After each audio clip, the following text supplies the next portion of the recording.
You're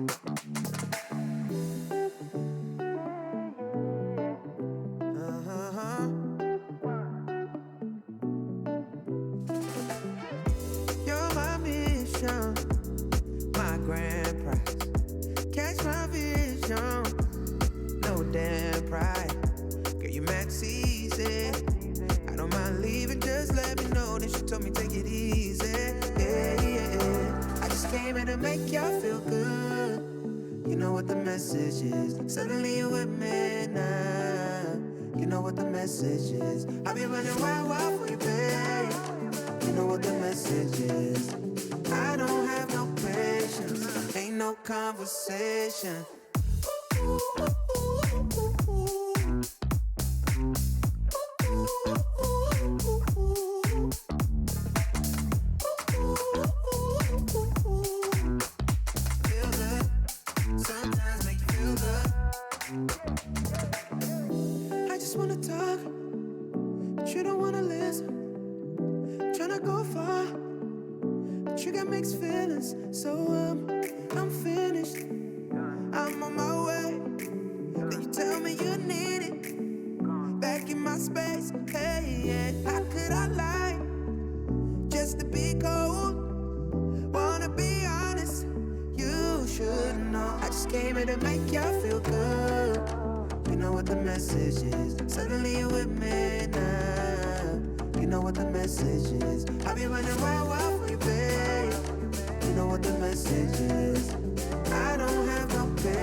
Conversation.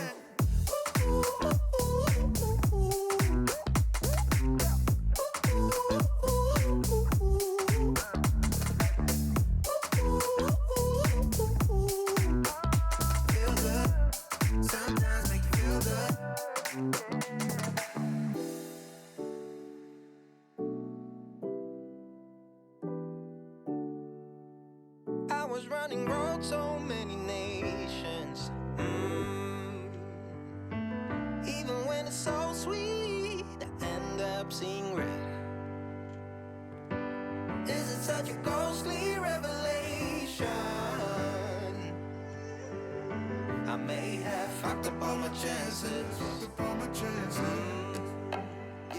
And we ain't sleeping on the floor again. We never sleeping on the floor again. For the ones who didn't make it out, for the ones that didn't see the life, for the ones that never cared, never gave a thought, found no happiness in that brand new car or the house you bought. I see you talking about the love you lost, and it was gone like way before you ever thought it was. Yeah, I took my time, no quick ones, quick run, quick guys to get back there. Hot roads, I didn't think I'd come back fierce, cause I was running roads so many nations. Even when it's so sweet, I end up seeing red. Is it such a ghostly revelation? I may have fucked up all my chances.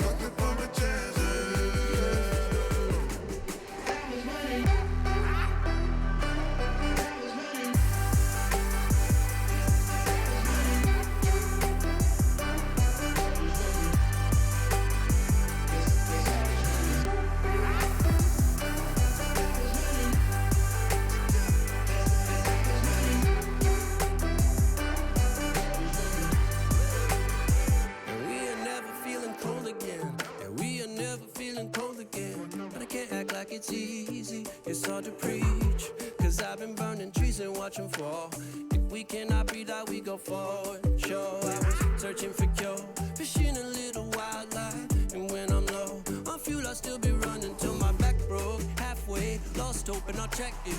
Hard roads, I didn't think I'd come back fast, cause I was running roads so many nations. Even when it's so sweet, I end up seeing red. Ghostly revelation. I may have fucked up all my chances. Been around the globe, looked around, nothing fitted. Seen high and lows, but you won't even get it. Been around the globe, think it's time to admit it's not the end, but the road, and you won't even get it. Been around the globe, looked around, nothing fitted. Seen high and lows.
been friends for a long time now. Always have a good time whenever we go out. But you've been calling me up all the time and sending me signs and giving me them eyes. And you've been saying that you found the one, texting me junk and you wanna talk, but you can't say why. I can't get there and you know I've tried. You know I don't wanna waste your time. City lights, I'm looking in your eyes, but I can't say why. It doesn't feel right to call you mine. You know I don't wanna waste your time. I can't get there and you know I've tried, but I can't say why.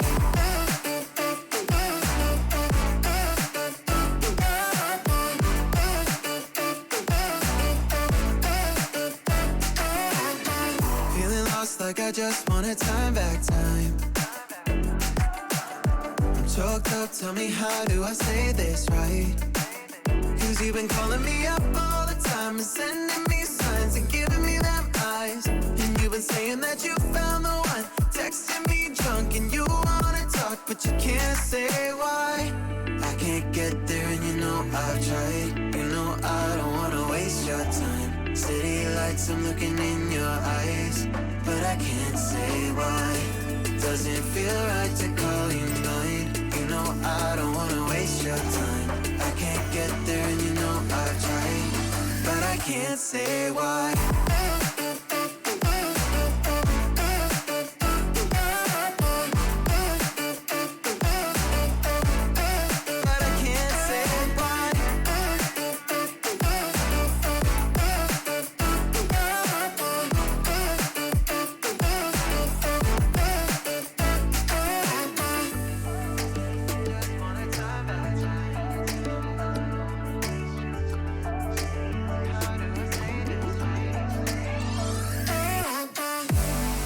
Get there and you know I've tried. You know I don't wanna waste your time. City lights, I'm looking in your eyes, but I can't say why. Doesn't feel right to call you mine. You know I don't wanna waste your time. I can't get there and you know I've tried, but I can't say why.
Stop until we reach it. Oh,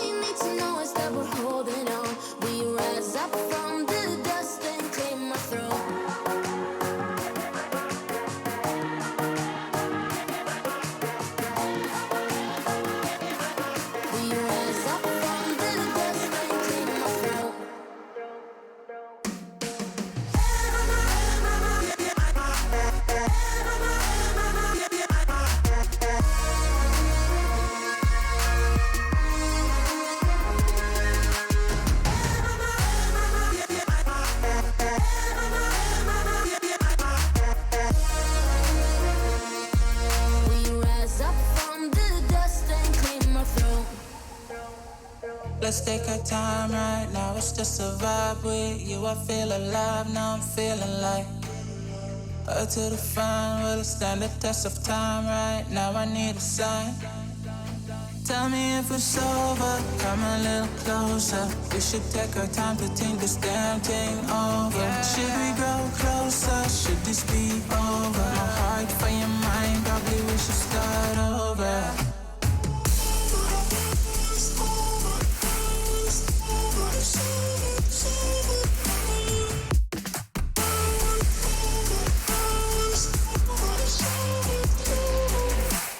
Tell me if it's over, am I your lover? Are we going solo?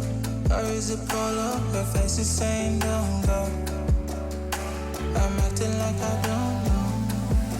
Whisper my name, say what you want, show me your thoughts. I do the same, my breath on your neck while I slowly caress. Feelings in gray, it's still the same. Tell me if it's over, come a little closer. We should take our time to think this damn thing over. Should we grow closer? Should this be over? My heart for your mind, probably we should start over.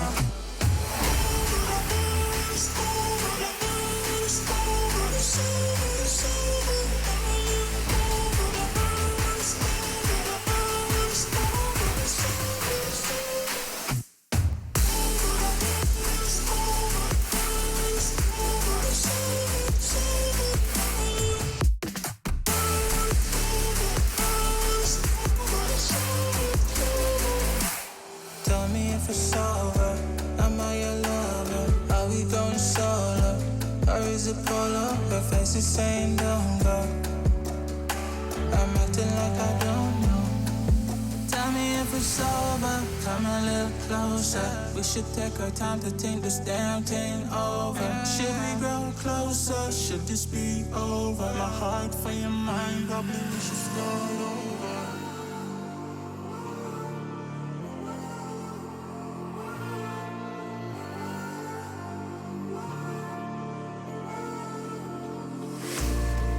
Will you follow me under when I'm crumbling?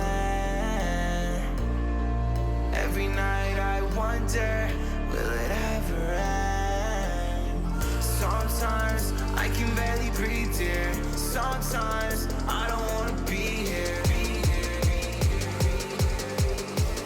Sometimes I don't wanna be here.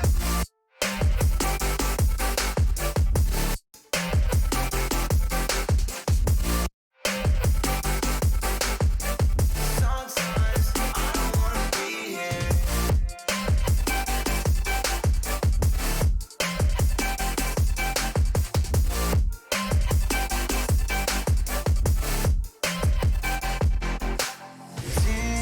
Demons always bother me. I'm leaving, but they follow me.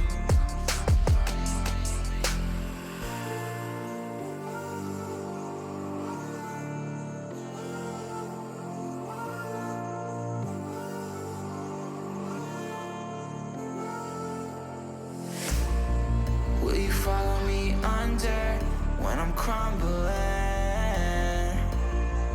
Every night I wonder, will it ever end? Sometimes I can barely breathe, dear. Sometimes I don't wanna be here. Sometimes I don't wanna be here. Will you follow me under? Sometimes I don't wanna be here. Sometimes I don't wanna be here.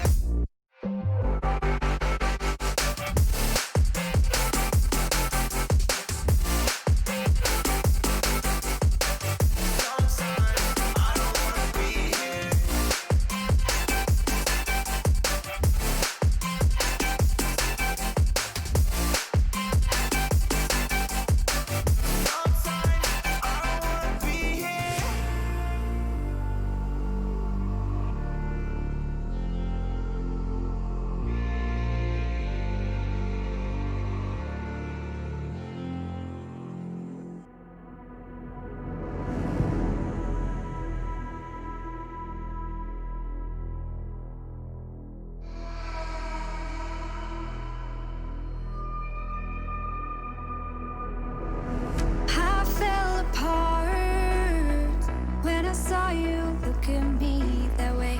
It broke my heart to see. It was a moment of darkness, a moment in time that I regret for being so heartless. It was a moment of darkness.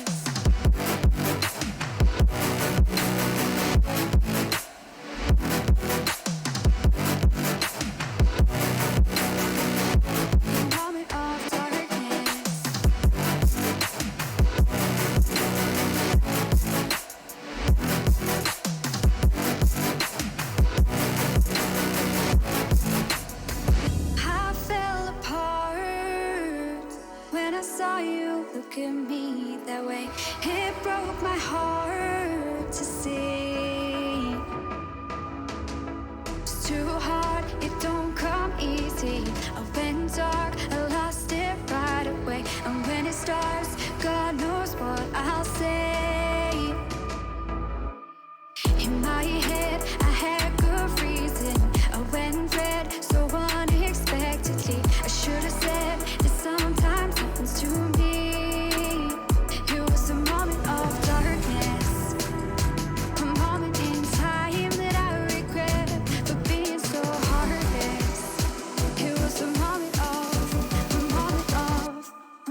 Of darkness.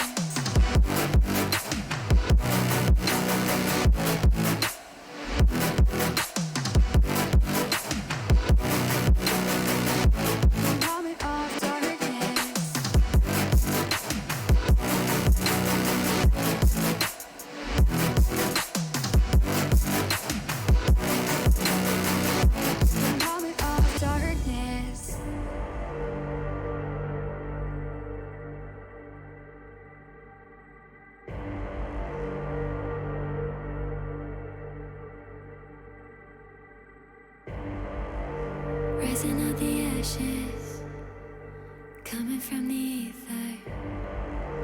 All I hear is static. Breathe a little deeper. Fallen, broken, a million light years away from home. My eyes opened, and now I've come to claim life. Never let it go. These wings carry me. Live this fantasy. Running through the fire, gonna let it burn. I am the Messiah, gonna let it burn. Running through the fire, gonna let it burn. I am the Messiah, gonna let it burn. Gonna let it burn. Gonna let it burn. Gonna let it burn. Gonna let it burn. Found me in the darkness. Now they see me shining. Calling me a goddess. Thunder and the lightning. I'm falling, I'm faster. Making my way back, I'm close to home. I'm fighting harder because I've come to claim my throne. Never letting go. These wings carry me. Live this fantasy. Running through the fire, gonna let it burn. I am the Messiah, gonna let it burn. I'm running through the fire, gonna let it burn. I am the Messiah,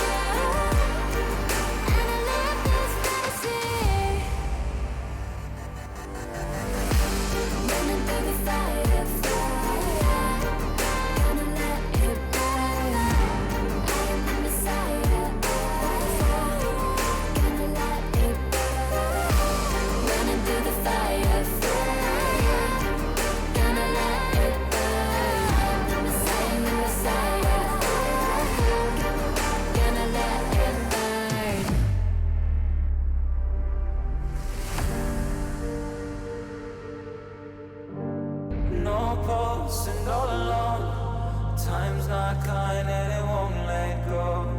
No thoughts left in my head. My mind's not mine and it won't forget. But you bring me back from my darkness black. Cause the soul in me and the heart I have for you, it bleeds for you, it beats again. Oh, you bring me to life. Oh, you bring me to life. Oh, you bring me to life. Oh, you bring me to life. Bring me to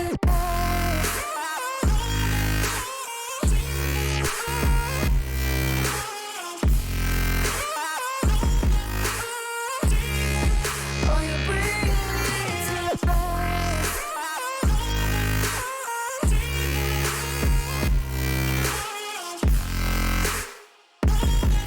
Now you bring me back to life. Bring me to life. No. I stopped on my side, tried to run on a faulty line. I'm safe, only, even though we burn from the light I bleed. But she bring me back, not a heart attack could take away all the love I had for you. It bleeds for you, it beats again. Oh, you bring me to life. Oh, you bring me to life. Oh, you bring me to life. Oh, you bring me to life. Oh, you bring me to life.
But you know I'm a bad little mama.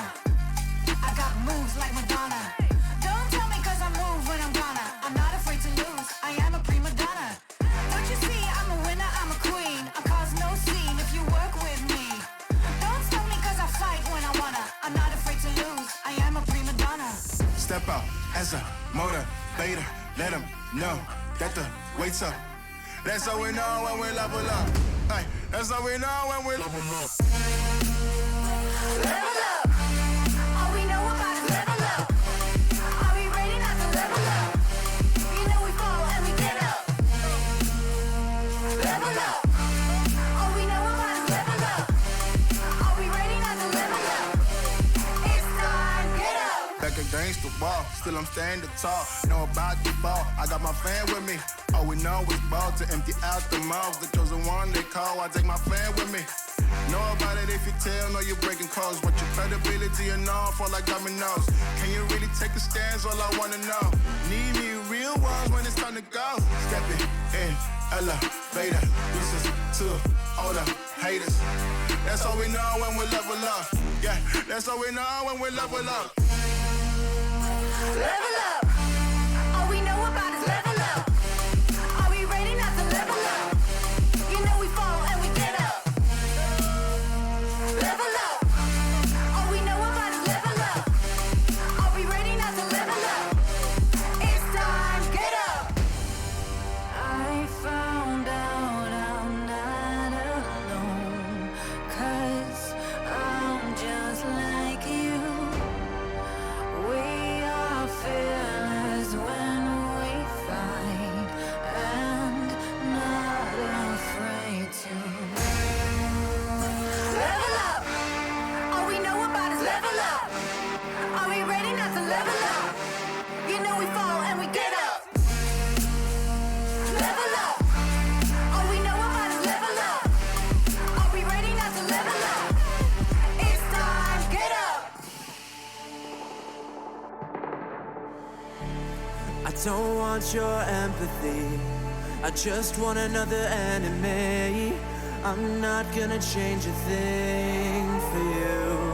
I'm over middle ground, and I really wanna burn it down. I'm not your friend, and I won't pretend I am.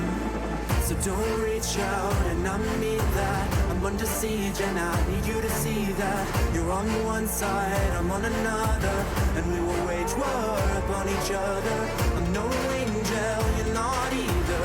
I'm at a fever pitch, you're at a leisurely pace. I'm unscathed, I'm unafraid.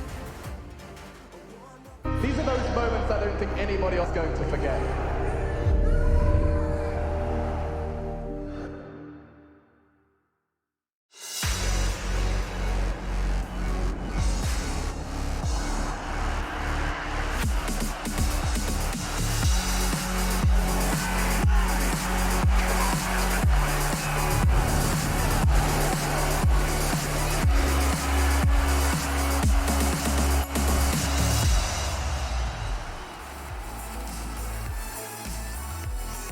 Hello and welcome to ESL 1 Cologne. 10 days we've been here grinding it out. It is ESL 1 Cologne powered by Intel. And we're deep into the playoffs. It's the second day of the quarterfinals. We've got two more bouts from the European region. We've got G2 taking on OG to start off our day. And there's way more where that came from. Of course, I'm not alone at this desk. I'll introduce you in just a moment. But for now, it's all about me, narcissism, all of that stuff. I'm Machine. Lauren, this isn't about you. Thank you. G2 OG do start off our day. We'll be seeing Astralis NIP, which is a very hotly anticipated matchup as that last quarter final. And then we'll venture to NA. We'll get to see EG FURIA and a little tidbit about that before we get into today's show. Chaos versus Team Liquid will be played in parallel with EG and FURIA on the B stream. So that rescheduled match, you saw the announcements yesterday, that'll be played on the B stream in sync with EG FURIA. It's all coming up on today's show. Let's get prepared for the European side of things.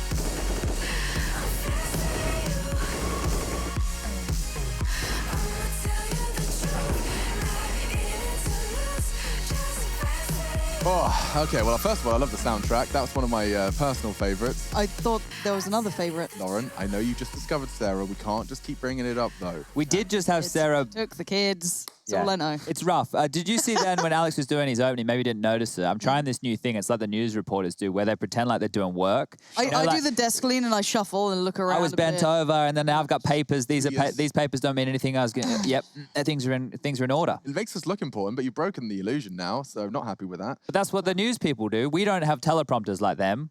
We only have brains. Yes, you have got one of them. But what are those words up there? That's just the ones we say, all of them. Hey, welcome to ESL 1. Lauren, I'm kidding. There's definitely no teleprompter, ladies and gentlemen. No, but guys, jokes aside, let's bring up the brackets because I talked about quarterfinals. I told you, oh yeah, I'll talk about that in a second. Playoffs, we do have 2 games already locked in. It was Complexity Heroic, and my goodness, did Heroic impress us, and it does seem that they are starting to besot many of the Counter-Strike community. Yeah, and look, we all predicted Complexity to win yesterday, and I think we were banking on that firepower on coming through in a big way, but the firepower was in Heroic's corner, and not only that, they were so prepared. When I'm getting excited about the approach of the T sides and how they're able to exploit the rotations and make the CTs look silly, they're isolating Blame F over there on Yard on Nuke. That's when you know it's been a good day at the office. I went home with a smile on my face for once yesterday. They're the real deal. I think we can classify it. The group stage run, we're a little bit like, okay, this looks good. That, obviously people really pay attention to them, but beating Complexity the way they did really put them on our radar as a team to go, okay, this is it. This is their form. Let's take them very seriously now. Yeah, and their semi-final now versus the winner of the game we start with, G2 OG, could very well be a competition. Heroic have proven that with their win, not their Vin, up against Complexity. And of course, that wasn't the only game we had, but in stark contrast to Nico popping heads and Heroic doing damage, it was Vitality taking on Sprout. And this, a different story, a different kettle of fish, Lauren. Correct, and I think the Sprout storyline was really exciting to follow for a while. The concept of a mostly German team doing quite well, especially in Cologne, was always going to be a fun one. But they met a substantially stronger team in Vitality. Yeah, and I mean, that's kind of where the story stops. Yeah, I don't like fairy tales. I'm kind of glad when they come to an end quite quickly in this regard. No, because here's the thing, Lauren. If an underdog is doing good in every single tournament, it undervalues when an underdog is actually doing well. And I'm fed up of getting to major finals and having a bloody Avant-Garde or an Immortals versus a Gambit. Hates happiness. I don't hate happiness. I like good Counter-Strike, and I want consistency in my Counter-Strike, Lauren, just like life.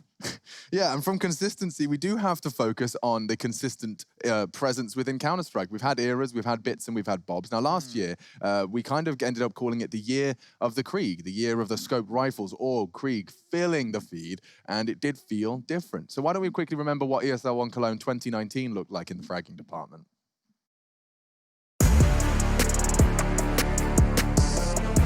2019 was the year of the Krieg and the Org. Players were slow to picking up the adjusted weapons, but after some time, the elite team started to master them. During the event, over 14% of all the kills came from the Org and the Krieg. Both weapons have had adjustments since then, so we won't be seeing them as much as last year. But let's take a look back at some exceptional plays with the Krieg and the Org from ESL 1 Cologne 2019. They're going to try to go really quick for the L-bend, and look at how it catches 6-7 off guard. They just had no idea. That really is the power of beating someone's timing. Power of Zywoo. The Arch is interesting, because a kill in middle from Naf on the Boomage. A second from Ali is just simple. I was going to suggest that they haven't seen any activity toward A, so perhaps they rotate off B, but it's not going to be down middle at all, and Elise realizes that Electronic wants out of Palace. Twist knows there's no one else coming toward A main, and Zeus is pincered no matter which way he goes.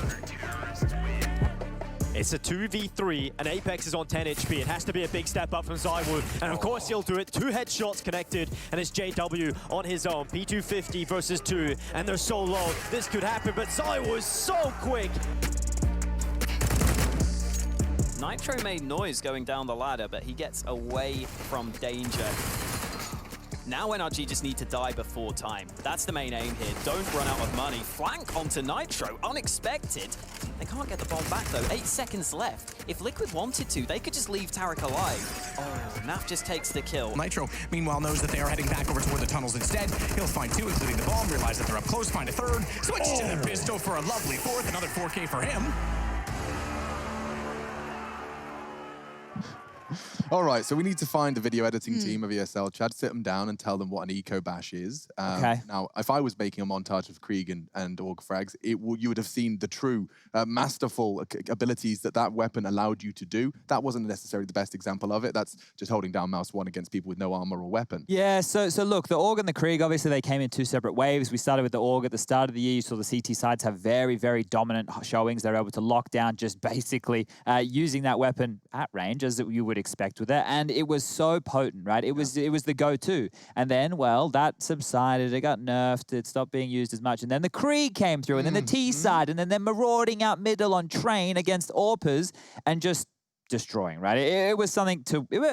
It was an interesting time. It wasn't the best of times, but it wasn't the worst of times. You avoided it. You were just straight out with a parachute, waving goodbye. No AKs, no M4s. I don't feel right. Don't feel right. I just found out, guys, that Rush made that video, so I've just shit-talked Rush. I was going to say that he did tell us about that when we were at dinner just the other night. Is he proud of that one? He said that he had made a couple of videos, and one of them was to do with the meta stuff. Have you talked to him? I mean, Rush, are you here? Oh, don't hurt Rush. Was that a video you were proud of? Do you feel like you captured the power of the Organ Krieg in that? Thanks for the nice words, Alex. Yeah. You know, I was looking for multi spray down clips. That was the key thing. Because that was the defining feature of the Krieg and Org meta, was it? Yeah, I think.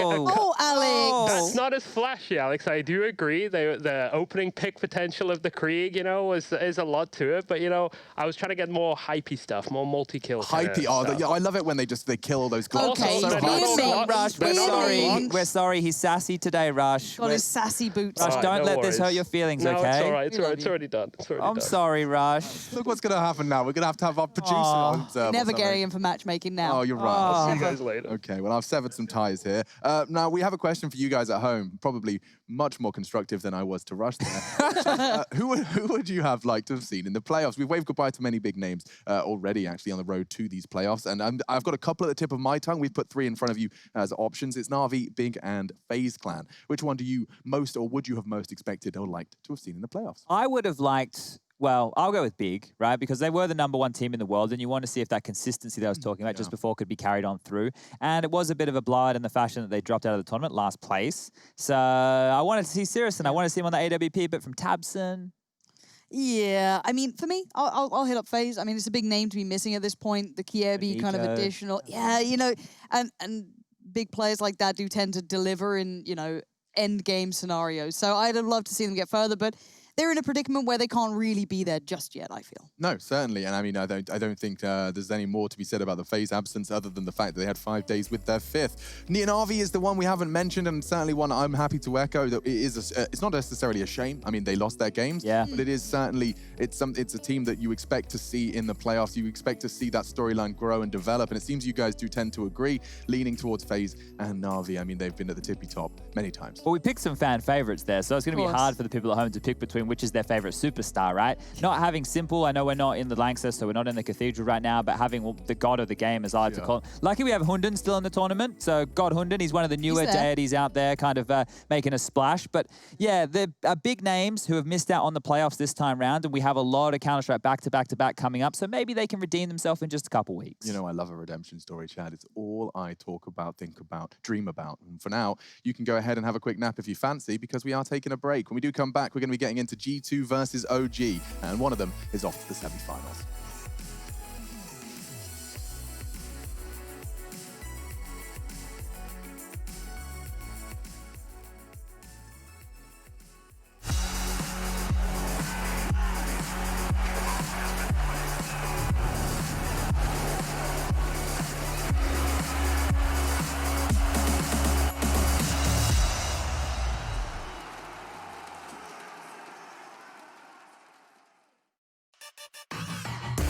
Intel Gamer Days is on now. Whether you're looking to buy or build, now is a great time to upgrade. Get limited time offers and giveaways from top names in PC gaming. Unleash elite gaming performance with systems featuring new 10th gen Intel Core processors, and bring Marvel's Avengers to life with in-game optimizations for a mightier PC experience. Act now. Intel Gamer Days is only here for a limited time.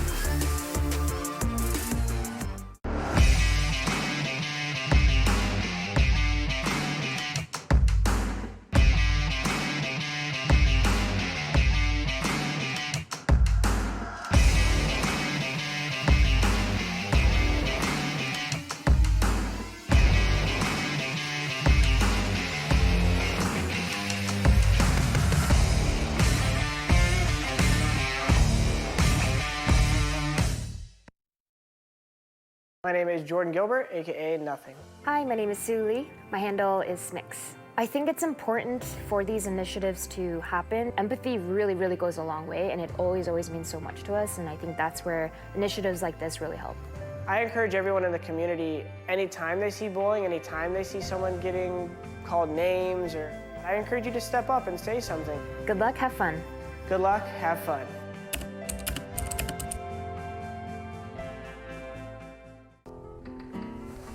If you want to know what you're good at, and, well, also what you suck at, check out csgohub.com. Coming! Everybody loves an underdog. Who needs to be liked? Mountain Dew Amp Game Fuel. Victory in a can.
Something's missing when I do not have it. I feel it in my bones, gotta find my space. These emotions on my face, taking a toll, I gotta pay it forward. I'll give it all that I can. No matter what, I won't let up.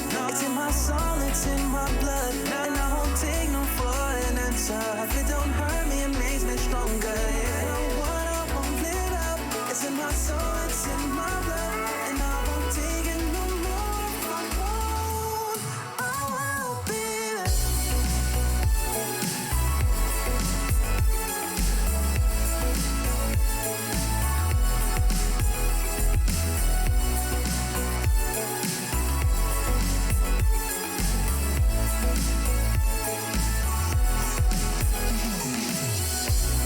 Just leave it to me. I know what I need. You'll find if you see. And if you believe, you live and you breathe, you'll find the key. Lifting me, lifting you. Can't go alone, let's do by two. Doing this together, it's me by you. All through the night, all through the night. This is me, this is you. When we get together, we can all pull through. I don't ever wanna stop this groove. Let's get it right. Take it to the Lord, then take it to the grave. Listen to the wise man, tell me what to say. Listen to your heartbeat like it still bleed. A little bit of hope, yeah, it's what we still need. Say a little prayer for the moment. Give what you got, just go in. Can't hold you back if you own it. Live your life like you're chosen. No matter what, I won't let up. It's in my soul, it's in my blood, and I won't take no for an answer. If it don't hurt me, it makes me stronger. ESL 1 Cologne Online is brought to you in part by Intel, Mountain Dew Game Fuel, DHL, and GGBet.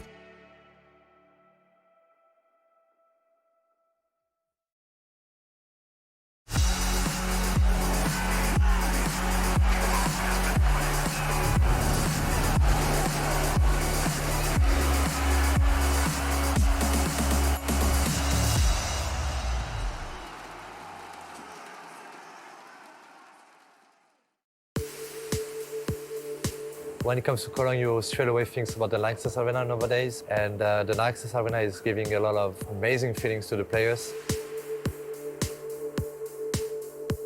So yeah, when it comes to Cologne overall, I would say that it's an event that gave me a lot of different feelings throughout the years, a lot of pain, sad, but also greatness, goosebumps, adrenaline, great moments. So it's really like an important tournament for everyone, and especially for me that did all the events.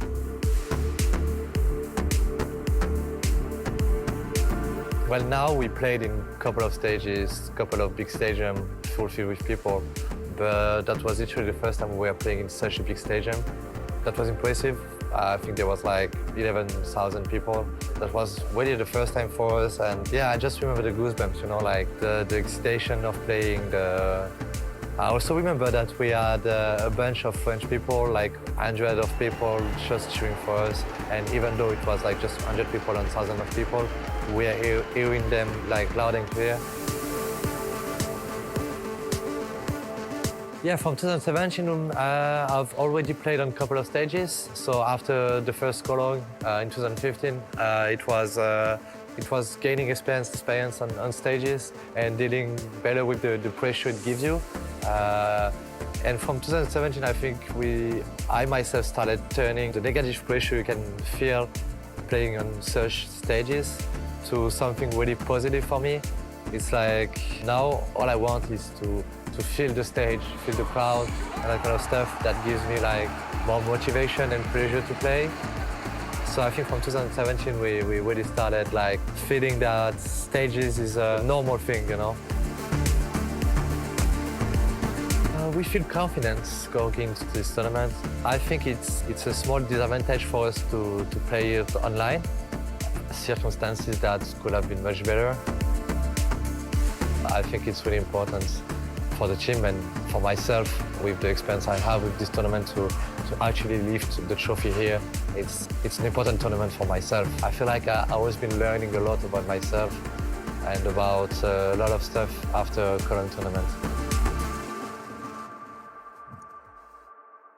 And he's not the only one either. ESL 1 often a bookmark for many of a Counter-Strike fan or talent alike. It is certainly one that many have in their calendars and use it as a bit of a bookmark for your development as a person and as a player. Kenny's one of them. Yeah, and you can see there, obviously the players, they want to be in that arena much as anybody, but the fact is Cologne still holds prestige as the name of the tournament, right? We're here fighting for that trophy regardless of the situation, and I want to see if Kenny can bring it out here today. He's an emotional guy, not having that crowd behind him. Let's see if he can turn it on. I mean, I've seen the negative sides and the benefit sides. The amount of times you walk outside after an elimination game where Kenny, you know, he used to take it to heart. I mean, the man was in pieces. And to this day, there will not be a dry eye in that G2 roster in defeat. I mean, the Starlight Berlin Major stands out to me. I just remember seeing, you know, and the new approach, the start of the new approach. Kenny was doing what he does, and that's what you're alluding to.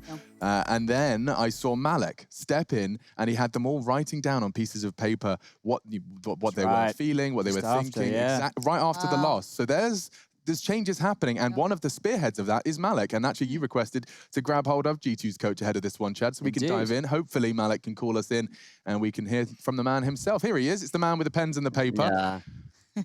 How you doing, Malik? Hello, How you guys. doing ahead of this one, man? Ah, very good. Very good. Happy to play. It's always exciting, and it's already playoff. Even though it's home, we try to put ourselves into the mood of it, and yeah, we are really happy to start. Okay, Malik, maybe you can help us look at this match right here, mate. Going up against OG, what kind of a bucket do you put them in? Are they a frag-heavy team? Are they a strap-based team? Are they a little bit in the middle? How do you categorize them when you're doing your prep? I think what we say first when we play this kind of teams, it's like they themselves over preps, like and sometimes it's actually not helping them so much. Sometimes it is. They like to, when we played them, every time we play them right after, we always see a lot of adaptation from them. They like to fuck out, sorry for the words, our defaults, and like they try to have like these sneaky plays, use monkey quite well as well. So when we play against them, we just make sure our strengths are on point. We make sure that it will actually be efficient against a team that try to read into us, and we have like a play style adapted to it, I would say. So yeah, just looking into it, I think it would be a good game. Okay. Now, I have one. Yeah? Now, Malek, G2, one of the few caveats, one of the few negative things that's been coming out of my mouth recently about your boys is not necessarily about the Counter-Strike, but it's about what happens when there's pressure involved. There's a couple of examples in your recent history where your team have been poised for the trophy lift and for the final step, and we've seen the mental game seem to get the better of your squad. Have you prepared for a potential semi-final or grand final run at Cologne? The pressure starts now against OG. Do you think they've been equipped to handle? Should OG throw some surprise curveballs your way? I think like for the show, it's always nice to see like pressure can be different when we are getting into this stage. And it's actually true. I don't think a quarterfinal is much different from all the quarterfinals we already played this year. We played quite a few ones already. Maybe there is a thing with the finals, obviously, as that thing we can say. How we prepare with that, the best thing is experience that we have together, learning from it, not being scared of it, and just like unlocking a couple of things. You don't need much. Like I want to say that even for the last game against Big, I think it was DreamHack Masters, we had like even like one game match or something, which could have changed like everything. And the way we lose in the summit was, once again, we were like leading so well. So I don't think we need much, guys. Like we will win. We will win soon. Maybe this one, maybe the next one. Yeah, absolutely. It sounds like it's a very wise, mature, and patience does definitely prevail, Malek. So thank you for taking the time. Looking forward to seeing you. Yeah, thank you, guys. In the server. Good luck, have fun. Or how do they say good luck in French? I don't know. I'm not very good at French. We didn't learn that in Australia. But one thing that I did... Bon chance. Is that it? I don't think it is. I think I'm lying. You're onto something there. I'm derailing the French conversation right now because I want to talk about this boy on your screen. One of the players in G2 that's not a Frenchman, and that's Nexa. Now, he is my highlight player going into this matchup for one key reason. He's the highest rated player from the group stages. All right, he's sitting at the top of the mountain still. Poison eliminated his number 2, Device in there at number 3. But Nexa, if you look at all of the matches they've played, he has had beastly games, right? He has been, well, I'm not saying bailing them out, but just putting in a massive haul individually. And going into today, I want to make sure that the in-game leader of G2 is still firing with that consistency because I think he's a very important piece of that team. Yeah, and an interesting tidbit from Nexa's interview recently here at ESL 1 Cologne was actually talking about that and how he seems to have broken through to the other side. He was explaining that his fragging kind of fell off. He joined G2 as a fragger, and it seems that as he tried to mature this team to a championship level, he lost a little bit of his individual flair. He outlines that and addresses that himself. But what we've been seeing here in Cologne, and he described it himself as, I don't need to worry anymore. I can focus more on my own game. Everyone's now relatively on the same page. Structure's in place, the foundation's down, and that's very important, right? I mean, the interview just said it, right? It's that experience time and time again. You rinse, repeat, and you've got to hope these players step into those roles and find that comfort. So it looks like he's poised for that. But it has to keep going, right? It has to stretch through. It's something we hold with G2 a little bit, is we want to see it consistently, and obviously consistency is one of the hardest things to get in this game. Oh, it's a mystery. It really is. I mean, it eludes most. Let's go to Astralis, find that secret safe, and see where they bottle that consistency. Yeah, I want to know, hey guys, what's this? There's like loads of liquid nitrogen all over the place, and red wires and lines, what are they called? Lasers. And stars. Yeah, and stars. Plenty of those. How many majors have they got in the cabinet now? Vertigo, Overpass, gone. Okay. Vito starting with a nuke from OG. I really thought we were going to end up with more of like an Inferno, Dust to Mirage kind of map pool, but the fact that these guys are picking into the weaknesses of each other, so they're picking into the bottom rungs of each other's map pools here. Great. So OG trying to punish a little bit, G2 also trying to punish a little bit with that train pick, and then Mirage and Inferno, the ones that I thought we might be seeing in the earlier stages, not actually popping on through here, and that'll be Dust 2 there as the third. So we get the scrimmy nature, the firepower heavy game, but with Nuke as the first pick right here, I want to take everybody back to some earlier matches from OG, and I mentioned the in-game leader of Nexa. Well, we need to talk about Alexi B as well. His calling and the prep that Malek was alluding to, if Alexi's feeling the game and making those reads that he can do, he's leading the pack. He's finding that space, and that opens it up for everybody else, right? He's leading literally by example so that the rest of the team know the pacing. If he finds those gaps, it can be very dangerous for G2 here. But going into today, even though the last time that these two teams played, OG got the better of them, we're going way back in the early stages of the year here, Alex. So I think that G2, they're just the better squad in my mind. Certainly. I do see that OG beat NIP. Should I be getting excited about that? Yeah, look, we spoke to Raga, right, and he was saying that their consistency, is getting better as a team. So you can and you can't. I think the tail end of last season, a lot of teams who were popping off in the earlier stages, they started to taper down, right? FaZe started to drop off after a pretty good start to the year. G2 did the same. So going into this today, I have to put my money where the better firepower is, and that's on the G2 side of things. Well, it's all said, it's all done. All that's left is to get into the server, and that's what we're doing right now. It's another day in the office, day 10 of ESL 1 Cologne.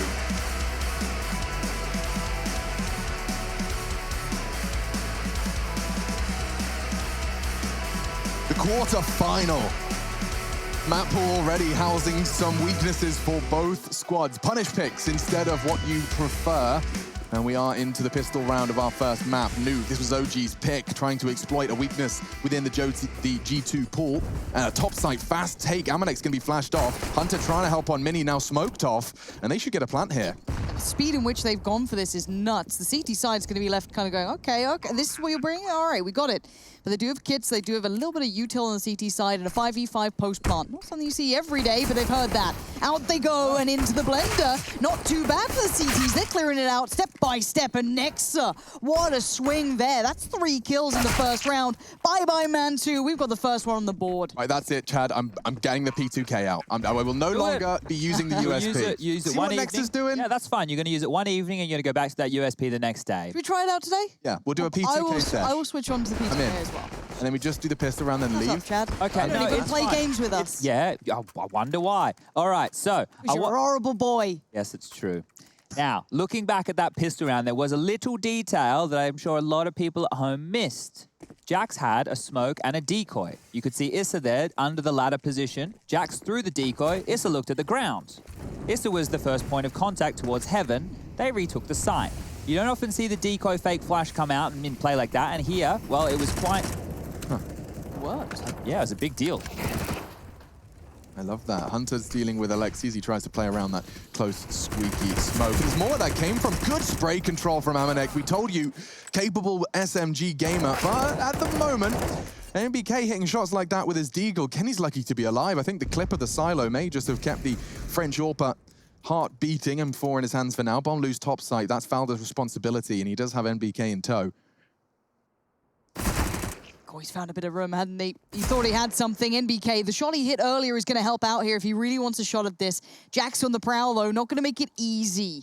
NBK, can he predict it? No, he can't. Jax, well positioned, well played, and they shut it down again. Now, we saw the other day when G2 took on Heroic, they actually dropped the map of Nuke. And what Heroic did was exploit the rotations of the CT side quite well. One of the ways they did that was the way that G2 traditionally approached this map. Ooh, NBK getting saucy. They like to send 2 up heaven, right? They send 2 up heaven to deal with the top site play. Now, if you're not denying that vent control, which is very difficult to do with how good the Ts have gotten at using utility, then you need to make sure that your rotations are more on point. And that wasn't the case with G2 the other day. They got made to look a little bit silly. I believe it was a 16-7 victory in the favor of Heroic.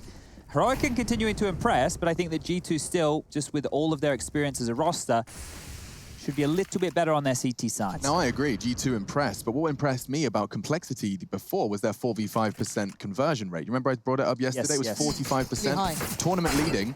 Well, with the loss of Complexity, you'll never guess who's taken that 4v5%. Heroic? It's none other than G2. Oh, wow. So G2, when they concede the early man disadvantage, hang on a second, maybe, just maybe, they can do more with this. But when they do lose that opening frag, they have a 41% conversion into a round win. Just lost the M4, didn't they? That's a little bit sketchy. Kenny, they're trying to obviously help out Jax, but the M4 dropped over. Is there any armor? No, of course not. So just the pistols and the guns they've recovered. No, Alexis actually duct taped the bomb to his body as a kind of quasi-Kevlar. Smart. Yes. Maybe not.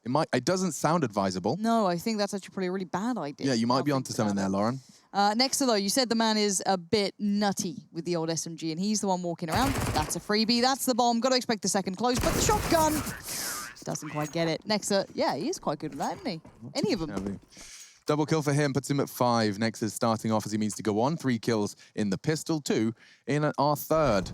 Let's see how Jax was rounding this one out with a nice little 180 and finding the head of NBK. But it was Kenny who was actually eventually bested. It was just a barrage of P250s, all with their crosshairs trained on him. Nice little jump on that ledge. You're seeing a lot of players start to really exploit all of the little nuances in Counter-Strike movement, bouncing their heads off doorways to get their feet on the ground faster, more unpredictable for the crosshair of their adversary. We're into the first weapon round, Lauren, and already no squeaky door for the rest of this round. Well, they're sticking on the freebie as well, aren't they? Hunter's on the SMG still. Got, I guess the shotgun's somewhat viable, I guess, on Jax, if you want to really commit to it, but maybe try and take it over a little. This is what I'm talking about with Alexi. Look at him. In-game leader, entry fragging, taking space.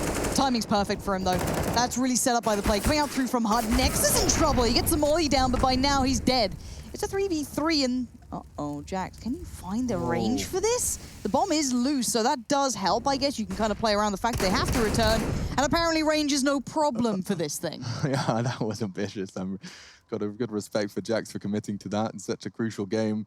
Quarterfinals of ESL 1 Cologne 2020 online. We are into the nitty, and perhaps seeing Alexi B sweep this corner. Amanek in such a prime position to collect this frag. They know the bomb is on that top side. Clean find.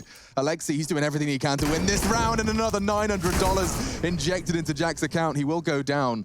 And now it's the big man Ting up against Kenny S. And a missed shot from Kenny. That's uncharacteristic.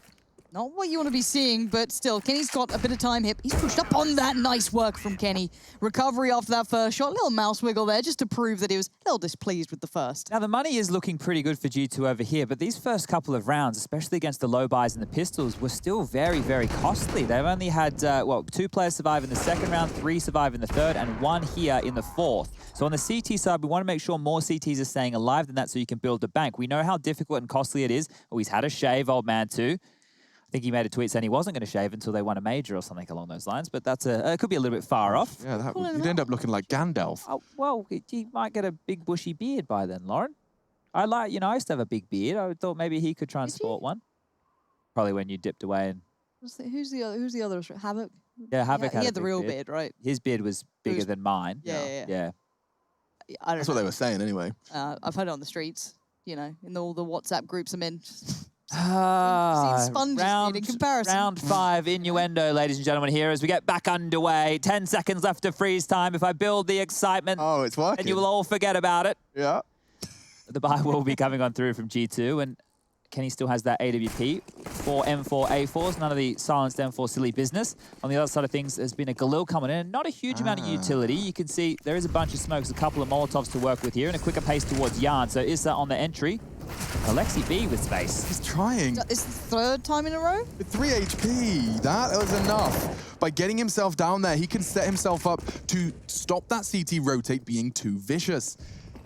By being in the vents already, he can swing into Jax, he can go decon, and at the moment, it looks like Jax is actually under a lot of pressure. Alexi's already in the sight, though. This is set for success for OG. And if Kenny doesn't find him fast, that's a great frag. Alexi, you say you lead from the front, and he's got 2 frags with only 7 HP. He's even trying to scavenge the AWP, and his greed gets the better of him. It's a deadly sin for a reason, and now perhaps a gap to get back in. The timing could have been better then for Hunter, finding MBK, taking his time, getting away from the bomb after the plant. Another 3v3, what are we looking like here? Molly, a couple of flashes, a smoke or 2. That's not bad. It's a little bit to play with here. Get to clear some angles out for free, but time will be of the essence. Issa going to be kind of posted up against Nexa. Looks like the angle works better for Issa. Nice delivery, crisp and clean. So, no smoke. Kid's present. Amanek needs to basically babysit. Now he's gone. No chance. Nice work. And that's OG's first. And I will give all the credit where it is due. That's Alexi B taking space at 7 HP. You can see what I'm talking about in the pregame, right? The fact is, Alexi, as an in-game leader, is doing it in like a Karrigan-esque style. Remember, Train, Karrigan would run out main, he'd take all the gaps, find an opening kill. Alexi does it in a way that it's helping the pace of the team. It's like, well, once I have this territory, guys, I know what's free. Get yourself down here, and we're able to work this site with ease. 2 big kills on the lower, and it's forced G2 into, well, a force buy scenario. Kenny's been able to get out the big green, UMPs and Deagles. So not the most potent buys for the CT side here, but Kenny's forward. Yeah, he can change the round on his own here. Has to play anti-flash. Now he's peeking into Issa, and it's an advantage again for OG. Spectacular start, good util usage. They're looking sharp today. And they are on the cross. Nexa with the sexiest Deagle in Counter-Strike, and not quite going to be seeing too much out of that one this round, I think. But if I wasn't garbage with the Deagle, I'd love to buy it. But I look at it, I go, ooh, I really like that. Look at it, it's beautiful. It's like pearlescent. Is that it? Yeah, I'm trying to, words are hard. Questioning my job as we speak. But I'm absolutely garbage with the Deagle. I watch these guys and I just think, God, if only a Nexa. MBK, it's a weird fight. He is so grateful he bought a helmet there. That could have been an AWP save. Kenny's banging you out next round. 15, you're right. That could have been the difference, right? My Bloody goodness, hell. yeah. Eesh. Squeaky bum time. It is. Wow, I'm so glad I'm not the only one that references that. Where does that come from? In-betweeners. Oh, there we go. Yeah. There it is. Makes Squeaky sense. bum time. Friends. Bus wankers. OG above their heads and absolutely looking rather original on this T side. Catching out Kenny S. This is a big start, and let's not forget and discredit the fact that Alexi was also drawing blood at that point. Even lines up and lovely, just a double tucked into that corner. Catching Jax off guard. Yeah, so Jax was actually the ramp player who rotated down to deal with the lower take in the previous. So as we have an eco right here, we might need to talk through what their options are. I think on a map like this, to deal with those rotations, Nexa might have to step up in a big way and really, look, if it's not part of their CT rotations, then it has to be free balling. And we've seen this G2 exact roster when they first came together have issues on Nuke. It's a communication-heavy map. Jax at this point, I think his English should be good enough that it's serviceable, more than serviceable. He's been doing this now for basically a year. But the rotations on this map, the CT side, that is the key, right? That's all you hear us talk about, making sure that you're not exploited, you're not strung out, the Ts can't find the gaps. And the gap for G2 is very, very clear. When they lose that lower site, it just feels like they don't have the right avenue of approach to either shut it down or be able to get back in. So let's play a game. I'm going to try and think about how other teams have approached losing lower. So here it comes, thinking. Now, we saw Na'Vi kind of start the meta of the underhand, jiggly, smoke, boomich play. Yep. Love that. Vents become an issue. Now, we have that Nitro corner. You just have one deady player who sits like CT Vent, or I call it, I heard Chaos call it Nitro. There's just, you know that open space where your left eye into Squeaky? Yes. Always someone responsible for that to some extent. Maybe a top hut player, but primarily that jiggly boomich.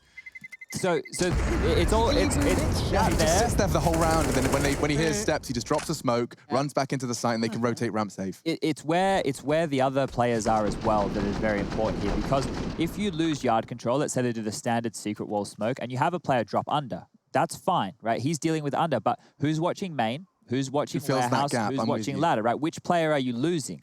Now, if Kenny's in flux all the time with the AWP moving around, won't have it this round.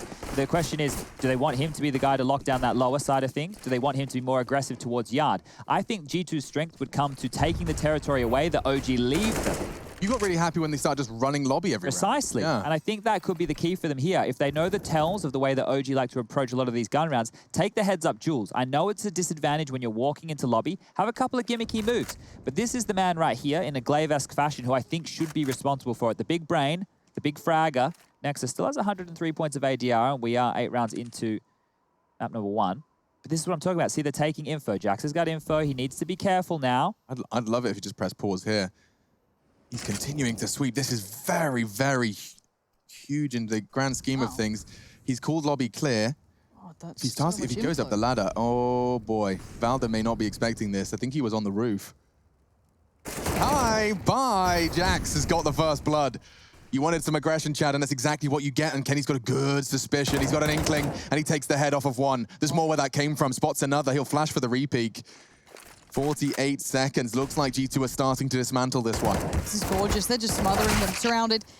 Kenny gets outdone by Issa there, but Jax found that room. He's still finding room. He's still going. Now, the bomb being left where it is going to maybe cost him a bit of time. Amanek, really nice hold on this man too, tucked in. Does take Jax. So, for now, a 2v2. The bomb is back with the T's, though, so Issa's got that in check.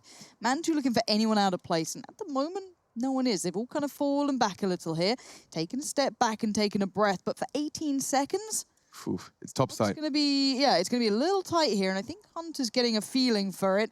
And Issa's going to be the first port of call. There goes the bomb now, Mantu. I think it's out of his reach here. The second player is simply going to play safe. Mantu. Oh, they're getting him after time. It's going to be so nasty. They're just baiting him. No time. Now Mantu needs to survive. He gets the first. And he lives to tell the tale. That could have been disastrous. It's actually much better there that Mantu got that kill. Obviously, him going down would have sucked, but what I mean is the money situation for G2, Hunter losing his M4 is kind of a big deal, because going into this, they've only had one player survive. Their money isn't great. You can see the ring around the rosy here. Ooh, hey.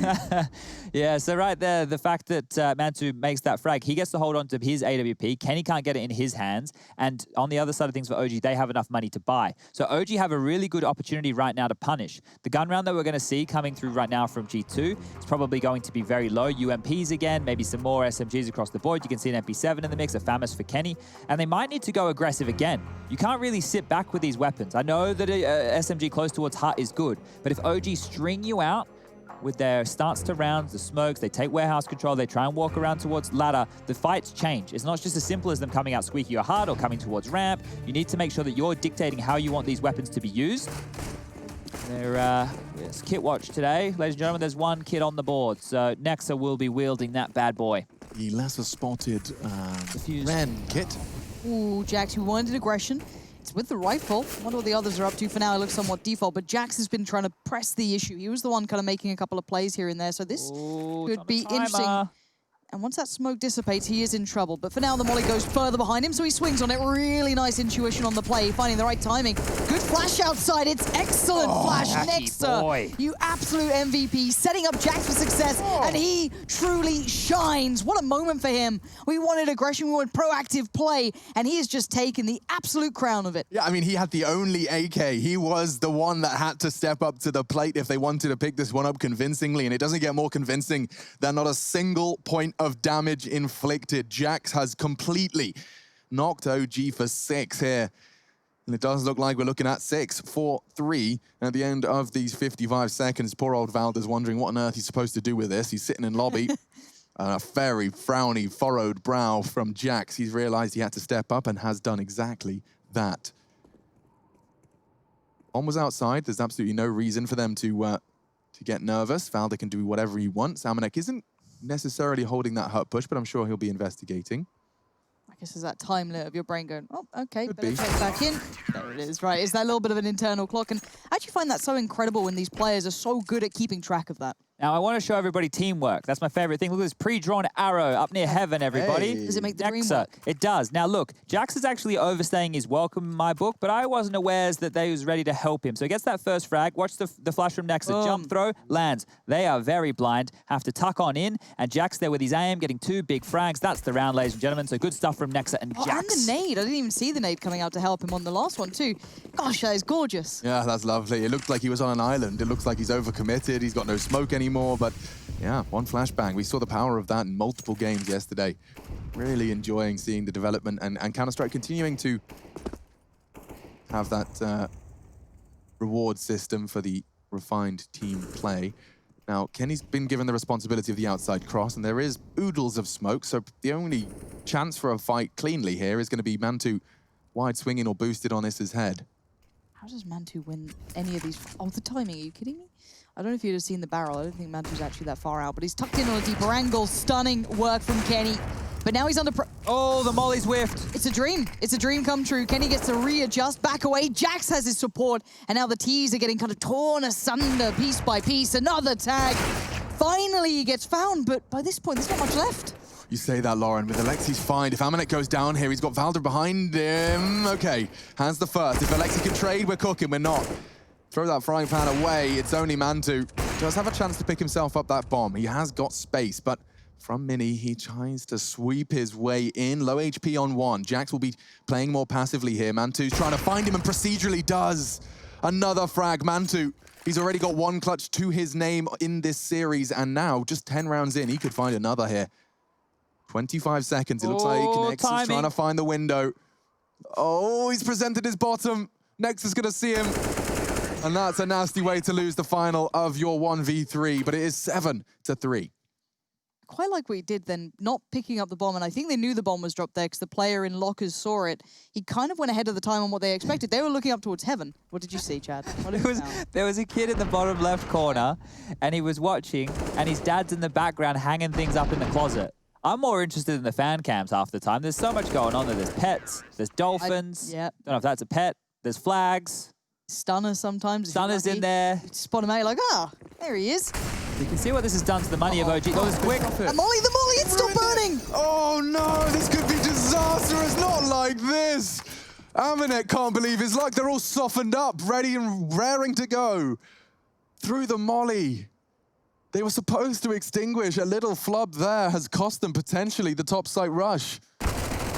Oh, it sounded like it went out, but I don't know. Counter-Strike, it's not. It's, look. The cruel mistress. It can be. Alexi B, though, he did get the ramp opener at least, but look at the bombers. I mean, he's going to have to do something beyond my imagination to be able to work that out. Here it is. It's sound cues, Lauren. I reckon he walks here, he breaks some glass. So now they have to. Oh, there is already a gap, so he could go unannounced. So he could get to vents or even secret without any noise, but he wants to try and make it clear. Well, I know where he is now, so that's all right. Okay, so they're lower, but we do have that bomb in our hands. Come to us. We're up top. Oh, Kenny, hello, guys. What are they? Everybody? What are they doing? Team? What are they doing? It's a G2 moment. It's a classic G2 moment, Alex. No. I'm melting down. Oh, goodness. They've given him a way in. I don't know how. I don't know why, but they have. And now the Finn. Do they not see the bomb? They do. Oh, they do. But just throwing a nade at the doors, and now Kenny, he could get slapped here. Oh, got timing. Okay. Exhale. Why? 8 for G2. Lauren, you missed so Explain it. many G2 moments. No, Chad, explain it. Explain it to me. I don't You're know. you're an analyst. This is I don't, Lauren, they've played games where they haven't defused the bomb, and they've played games where Kenny's gone to pick up the AWP instead of defusing, and then they lose the round. And then they've had other rounds where they've lost to a coach and a stand-in, and then they've had other tournaments where they've got 3-0'd in the grand final. Oh, I'm scared. He's having a moment. No, because that was almost a G2 moment. It was almost, yeah. And unfortunately, G2 cannot afford to be letting those ones slip away. Their mental state fragile at times. Looking great right now. And to be honest and to be frank, OG's mental state probably not that great after that first rush. Straight into the top site through the flames. Down to half before they even got to pull their weapon out. Should only do that in the privacy of your own home.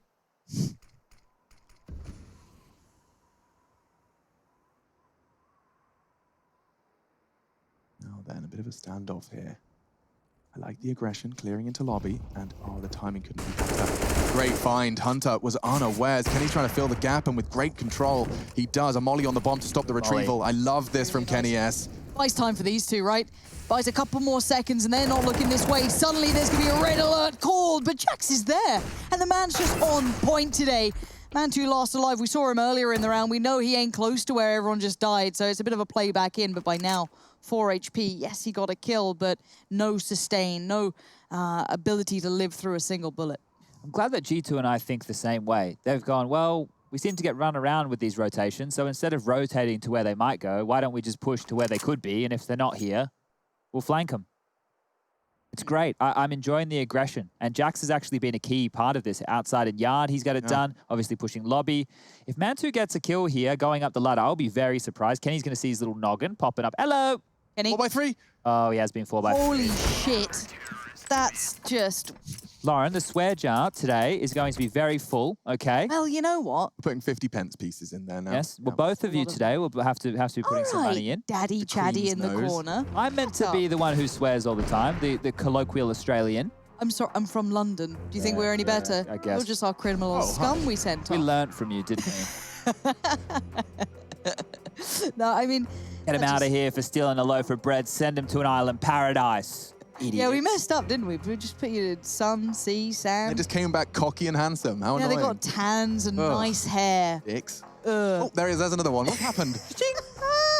Damn it. This is going to be gas money. Yeah, this is the... We'll get home at least. So it's 9-3, folks. And at the moment, yeah, Lauren's making the right sound. She's looked over on the right-hand side of her screen, and she's got question marks popping up over her head. Yeah. 3.5, 3.8, 3.5. It's gross. It's Deagle's armor. Okay, Issa with a little bit more investment. We do have enough for outside wall smokes. Looks like Alexi might be orientating himself for the typical L frame if he crouches. They went back into spawn to see if they could buy some things last minute, so I'm not sure if the strat was a late call or not. Yeah, but we Hero are AK. setting it up, so smokes will land. MBK, curious purchase here on him. Has that missed? Oh, it's just a little bit deeper. So there is a gap. He will be able to clear that. There's no CTs up close and personal, but this is Alexi B trying to sell the fake towards yard. Yeah, oh, that's the kill. MBK, huge stuff. Wow, that's why you put the AK in his hands, the natural born killer. Quiet at times. It's in his instincts, and so is Kenny's flicks, but this time he has not been able to hit. They will descend to the lower side. Let's not forget, this was the Achilles heel of the G2 defense. Where OG found their rounds, and now they've lost their star. Valda, however, more than capable with that Desert Eagle. Multiple frags, multiple angles, and great shots. Amanek, good control, does bring the round back under contention, and it does look very much like double digits now. Alexi, admittedly, has the right weapon for the job, and they've got low HP. S3, 1 Deegs, potentially. Nice control, and not making any audio cues. Let's go, Alexi B. Died to Kenny here last time, bear in mind, when he somehow managed to pull those weird rotations, but... Oh, sound cue. So he's going to know, or at least be very aware, and take off the head. That's a fantastic start, Lauren. Bite your tongue. I think there's more. I'm nervous. I'm getting a little scared, but time is ticking. 15 seconds. He's got a nade too. I forgot about that. He could try and clear out bomb site. Hunter's going to be forced to take another bit of damage. Alexi B, as soon as this bomb gets tickled, probably dead. Go on, go! Oh, man, oh, He snapped. He had that little snappy turn. Did you see it at the end? There's a world where that smoke's enough to get behind the site. The bomb's down. Amanek's charging. Okay. Whew. Thank you, Amanek. That's twice he's bailed G2 out. There's good damage on this T side. They've actually done that quite a few rounds here, OG, is limiting G2's cash. So they will have enough to buy, but guns will have to be dropped across. And the fact that Amanek was able to scavenge this AWP on Alexi's body there in the last second is really, really big stuff. But it's not converting to rounds, so it's good to see Alexi keeping these threatening, but it's not adding anything to the board right now for OG, and limiting money, well, it's not going to matter after this round if they're not able to convert. So look at this, another low util round. Ooh, Molly hasn't gone far enough. They will make it down secret, rotating down as 2 players this time. Jax is there and Nexa. Okay, so Nexa's definitely got the read that this is real, and he's got his teammate to back him up. So Jax playing anti-flash, and we'll hear the steps descending towards Decon's side. Alexi set up for the vent rotate. Alexi B always seems such a dangerous little player, doesn't he? Just kind of ratting around the play. Kenny, you gonna do that? You gonna make me happy right there? Next up, Fudge of the Smoke. That's gonna be, I don't want to say easy, but it was a clean kill. But MBK on the trade, that's good work. But Jax is still towards control room. You can see these crossfires, these little setups, these little holds coming out, equating to big things. Nice work from Hunter, and these boys just retook that like champs. So they're adjusting in game, right? They're realizing that when they lose the lower side, that's when OG looked the most threatening. They're rotating more players down to deal with it now. The aggression they've been pushing over towards Squeaky Door. Jax obviously limiting things towards Yard. Now we're starting to see the full picture of G2 on the CT side here. And there was just so many players that they had to deal with. You can see that they weren't aware for 2 players in the window side, then players was peppering over from ramp. It was great from G2. And I felt, you know, like I kind of learned something in that round, actually. Seeing Nexa and Jax not actually actively holding that fight together. They had Nexa doing his corner on his own, Jax just waiting in the window room. Because he knew if Hunter's dealing with Door, they're all looking at him, backs a turn, Jax gets the timing. It's all about winning the round. It's not about supporting your teammate in the most apparent way. Sometimes you have to be magicians, you know, it's all misdirection. Certainly, yeah. Smoke mirrors. Mirrors, there it is. Let's remind ourselves as well, this was picked by OG. So, again, you got to keep that in mind. If G2 are coming in with 11 rounds, yes, they have been close, but the way it kind of goes down is G2 is still winning them. For now, bit of a 1-for-1 trade out. This is going to be tough for Kenny now. Yeah, so he has to back away. The rotate, wait, hang on. It should have been tough. I looked at the mini-map, but he killed someone. Great, all right. It was right. like smoked up, shouldn't get a kill. Oh, this is a quick end to the 15th here. Amanek getting a lot of credit pointed his way from Kenny S, feeling like he's one of the most underrated players in the French scene, and understandably so. He certainly contributes buckets and spades for this squad, and Valder's given it a good go here. He's unfortunately being wall-banged and chipped away at. It will be a CZ crouch to pick up the 12th. My goodness, G2, 4 rounds left to pick up OG's map pick in this quarterfinal.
time for small talk. I tell you the truth. I'm faster than you. I'ma tell you the truth.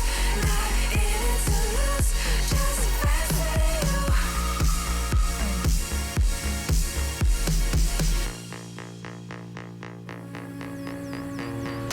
Look into my eyes. I'm not afraid. Take over my mind till it fades. Like a medicine, it keeps me safe. This neon lights lead the way. Ain't got time for small talk. I tell you the truth. I'm faster than you. I'ma tell you the truth. Not in it to lose, just faster than you. Faster than you. I tell you the truth. I'm faster than you. I'ma tell you the truth. Not in it to lose, just faster than you. I tell you the truth. Just faster than you.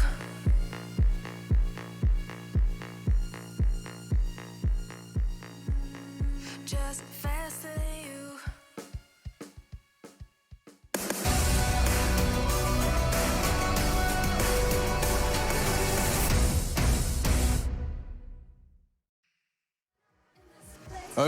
OG, my goodness, it's a more OMG for them on their map pick. Coach Rugger, he spoke to us just a few days ago talking about that game versus Sprout, suggesting that it was a shame they didn't get to show their T-side. Well, T-side Nuke this time falls flat. 3 rounds is all they could muster. That was a combination of post and muster, Chad, in case you're wondering. My brain just having a little fart there and slipping out into the real world. Still, we do have 4 players charging outside. It's going to be NBK's responsibility, looking to find his fellow countrymen and others, and he has done both. Hunter, Jax, gone. Opening frags for OG.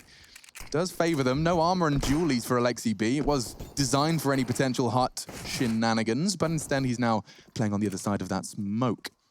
Well, that's a cool camera angle right there. The dualies, they might not really get a chance to work here, because if you take a look right now, the T's, they're waiting for this smoke. It forces Alexi B to drop back towards the bomb site.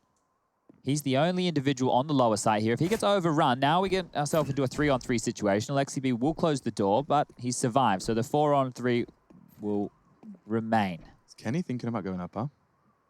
He was in the vent. Oh, if Nexa can get around to ladder here, which is open, he can actually clear off towards the vent, which means they can pop on up and then isolate the site. But this all comes down to whether Nexa or not can get up cleanly. He's cleared the base. They're not in a rush here. Amanek and Kenny can chill here for a while, hold their headshots. Next is on his way. Okay, this is called lobby clear. Valda too, but they can very quick respond to any presence top site. This is a problem now as they come up the vent. Nex is not going to see these guys on the site, and they might just get put in the blender. Oh, that crossfire's sick. Valda can just watch the heaven peak. Issa's got main or mini. And 20 seconds. Oh, Nexa has been spotted. Does manage to land the goosh. And here they come up the ladder. If Amanek gets another one, perhaps. Yeah, forces Valda off. They're going to plant. And we have a round here, Lauren. What a brilliant way to play that through. I love that. Giving enough time for the boys to get into lovely little positions. Exploit the CTs trying to control the map. And now, as the time begins to tick, the CTs have to clear back through. They know they're playing up against it now. Next are up top. Sees Mantu. Now they're playing. And here we go. Kenny has to catch this cross. They're both low. One bullet would have done it. Nexa has come to help out. Support systems here. He dips down, he dips out. Kenny's low. Nexa has to keep this under control. Time is ticking and Mantu takes his head. But time is of the essence and he has none left. Great shots. Unfortunately, nothing. Not even, I wouldn't even call that a consolation prize. Like, that's the equivalent of being, you know, you've entered into the village raffle, the fate, Lauren, and you know what you've got? You've got the bloody selection box. There was bottles of wine. There was a massage for two. Was there a meat platter? There was a meat platter, a charcuterie board, if you will. Yeah, charcuterie with some fromage. But unfortunately, you ended up walking away with some bloody bounties in your hand. Oh, why'd you say bounties then? I like bounties. No, me too, but everyone else hates them. I'll have a bounty. But have you ever gone to a shop and bought a bounty? I did. Yeah, actively. In Malta, just I bought you like weeks back. 6 of them. Yeah, you did. You asked for one. Yeah. They're your go-to chocolate. I was like, Chad asked me to do something for Not him. my go-to, but they have coconut in them. And, you know, He's from sometimes... Australia and he likes tropical things. No, sometimes I get a bit of a hankering for coconut. Wow, Jax has got a hankering for some frags. He's only going to get one. That's not quite going to sate him, but it does seem his team are going to be happy to finish his meal for him. There it goes. Just Alexi B on this eco bash for 14. And unfortunately, this is where it does get quite difficult to start building a narrative that doesn't frame OG as getting slaughtered here. I do have an interesting stat, or I had it initially. You know that I was bringing up cool conversion rates? Well, interestingly, OG are, so there's 16 teams at ESL 1 Cologne. OG are 14th in the conversion of their 5v4s. So when they actually get the first kill, they are the 3rd worst in the tournament at converting them. Wow. No, I'm only allowed to say nice things about OG now. That's a statistic, Chad. I didn't I say know, anything. so that's why I've been too mean. I've been too mean, Lauren. So I'm trying not to be mean anymore. I'm just trying to be factual. And Alex... Spread those negative vibrations. Okay, cool. Everybody's happy, everybody's changing, and I don't feel the same. 14-3. I don't want to do my death segment now, but having a look at the train track record for OG, they've lost their last 5 in a row. So that's also to teams like Pact. Sprout, exactly. Sprout was one that they lost to in ESL 1 Cologne. They lost to NIP as well on train. So when you put all that into context right here, it could be pretty bleak knowing that G2 have picked this as a bit of a punish. They have a very low conversion rate after receiving the first death on a map like Train, 25%. Yeah, not looking great, but a really potent start for the T's. They're trying to fight through on ramp. The bomb dropping ahead is going to be hard to recover if they want to try and maybe back away, but I feel as though they're going to keep trying to run into this. The T's have kind of hit a bit of a brick wall, and that being Mantu, going to tuck himself in on that close right side. Okay, Mantu. Next is the first challenge, and easy peasy. Lemons are squeezed, and OG find their 4th, breaking their silence on that CT side thanks to Mantu and his quad kill. So that's just the first CT round posted for OG. We'll see if they can string together a couple. What do you think of Mantu, Lauren, from what you've seen? Obviously, you haven't heard too much about him because he's still one of the newer boys on the block, especially with the OG pickup. It was someone no one had really heard of in the realms of Tier 1 Counter-Strike. Honestly, he seems fine. The problem is I saw him being out-AWP'd by someone, but he outplayed him overall. Yeah, A-Core, which was kind of weird. I find it very hard to see how that works out. I'll come back to that in a sec, because speaking of him, he's about to get into the action. Underhand flash is going to try and take the fight. Nice work towards Hunter. Oversteps on the second, tries to convert. Not going to happen. MBK might go over the red here. Yeah, that should be at least a first.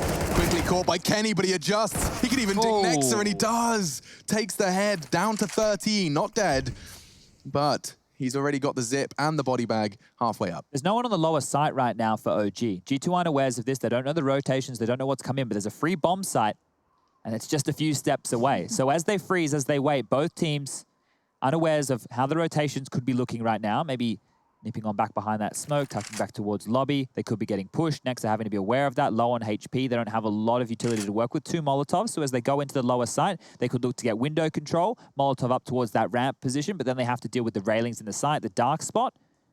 They could go to decon, Molotov the dark spot. Even more of a dangerous angle to come out, especially you're seeing more and more players play on top of the bomb spot silo thing. Dream World, they walk up window, call it clear without making any sound cues, then make the door sound cue and throw both of their mollies at ramp and plant and get into nasty after plants. That requires them to be seeing all the information we can see. Yes. They don't obviously have that information, but in the dream world, we get pretty much this. Door will open, Molotov on one side of the ramp. He does isolate and go for a bit of a YOLO play here. Good. Safe plant, Nexa does have to make this. He has to make this kill. If he gets himself tucked in, he is so vulnerable, though. He wants to get further. I love this. If he gets the close corner, that should be the one and done. Why is he hunting? That's why. Precision from the in-game leader of G2. That's obscene that he just got to pull that off.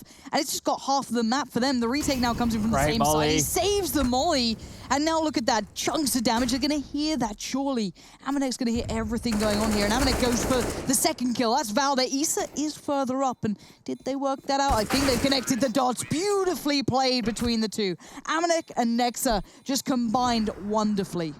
That Nexa play, he had to go for that, right? He was on low HP. It's a massive risk. It's a huge risk. The fact that the CT could already be posted up there, the fact that OG gave them so much room.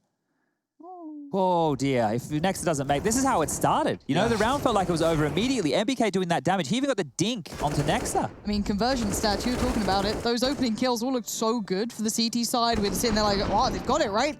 Controlling outside, the dink, everything. I'm like, there we go. Apparently not. OG lose 35% of the rounds where they get the opening kill. That's a crazy number. On average, in my experience, that number usually floats around 80, 77. Yeah, it's a high number. It's a high number. Just to note as well, Valde with only 5 kills to his name. Coming into today, he was in the top 5 highest rated players of ESL 1 Cologne for the European side of things. Actually 4th, locked in at 4th. They're just under Device with Nexa coming in as number 1, Poison number 2, Device number 3, and then, yeah, it was Valde in that 4th spot. So the fact that he isn't showing up here today is one of the key pieces, one of the key riflers for OG on a map where, well, you need him to do some grunt work. He needs to show up now, and it's the last-ditch attempt here. 2 M4s, 3 MP9s, a little bit of utility, no kit in play, and the timeout from G2. Let's see what kind of attack they want to go for here. You want to close this out as quickly as you can. Do not allow the OG players to start warming into this game. Take it away from them. This is their choice. Okay, so they will just go for a default spread. Everything held at the moment. No CT aggression would go unchecked. If you've ever wondered what your teammates are shouting about when they say default, this is it. Have a look. Choose a spot you like. Wait it out. CT utilities minimal. Any chance to not have an incendiary for their retake and not have a smoke for the defuse is all beneficial. So let's rot that clock a little bit. And you can see already they're trying to draw some smokes out, Molotovs out with their own. Ooh, MBK can't really contest that. A lot of space given to them in yard, and it is going to be 4 unchecked descending down secret. Hunter leading the way as well. This 2 CTs have rotated, Lauren.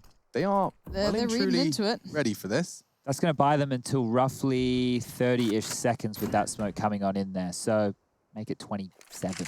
So they're going to have to stall this out, and it looks like it will need to be the lower hit, considering all 4 are postured in that secret position. They need to be quick with this, and that means they might overlook a couple of corners. An attempt to fake something. Maybe enable his teammate to cross a little later, but Mantu with only the MP9. He hasn't crossed the first. Yeah, MBK's going to have to get his shot and get it cleanly. That flash was great, but Valde's there. And now they're running out of time, running out of players. Looks like we are going to be seeing OG find a spotless round on this CT descent.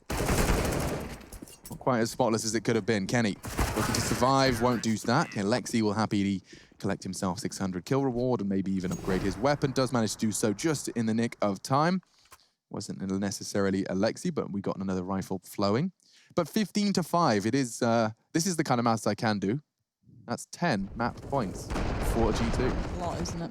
Damn. That's double digits. That was quick points. maths. You see as that? well, Alex. Without even stuttering or hesitating. Didn't even have to use the abacus today. Oh, I'll keep that one down here. So G2, after the timeout, opted to go for a very slow play, understandably. I think you highlighted a lot of the key points there very well, Alex. Take away the CT-sided utility. They're desperate. They have to take risk. They have to push forward. Well, it didn't go that way, did it? OG dropped a perfectly timed smoke, and that stalled them out, which has forced G2 to deagles. But if there's one thing every single player on this G2 side can use, it is the deagle. And Kenny S, he wields it like an AWP. Never mind. Mantu using the AK like an AWP, decapitating a few, and, well, there's a third. Pad those stats out nicely. Look at that. Everyone else going to get Jax perhaps had to give him the ace. I mean, it's just for his career stats, you know. There's nothing else, Alexi. Stop hunting. Why, guys, give it to the poor guy. What, Alexi, you naughty boy. Horrible. How dare you?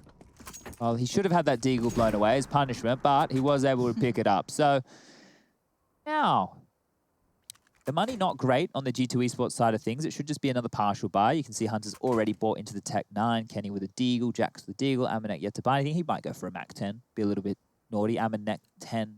Ha, ha, ha. If you have a look at Amanek's stats, actually, you can see that I think it's in his top 5 weapons used is the Mac 10. I want to double check that one just to be certain, but I'm pretty sure that was the case when I was doing my prep in my holidays. come back to that. Someone just tweeted me the lineup for the Vertigo nade I keep talking about. I saw it. Nice. Vitality max. Respect, bro. Appreciate you. First go tonight. Yeah. I'm just going to do that play. 6 rounds in a row. Oh, hold on. Jack's just got a freebie towards Mantu. Not completely free, but you're going to take it in these scenarios. Bombs now made it down. That's... Kenny? Kenny, what? The 2 1Ds coming up. Kenny's on 3. No. That's how it ends, is it? Oh, you talked about using his deagle like a sniper, Chad. You were 1 round premature. Don't worry, it happens to everyone sometimes. 16-6, we take a break. G2, my goodness, are they here to play today?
Doesn't have the time, always talks about all the other guys. Will I ever understand? Without her, it's not fair, I need you back. No more crying at the end, I'll do it again.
Been a while, yeah.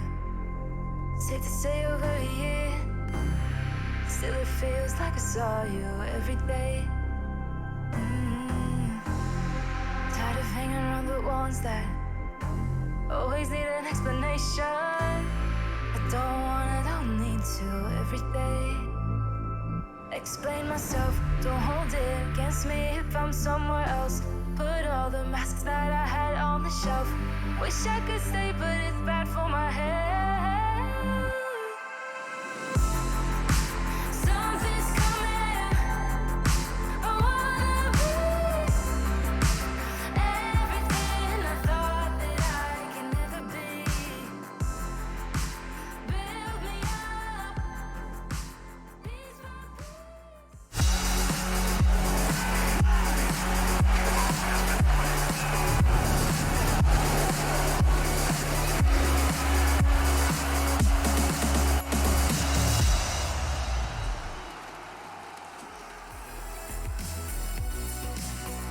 $11-10 in opening duels in OG's favor, 18-16 in multi-kill rounds.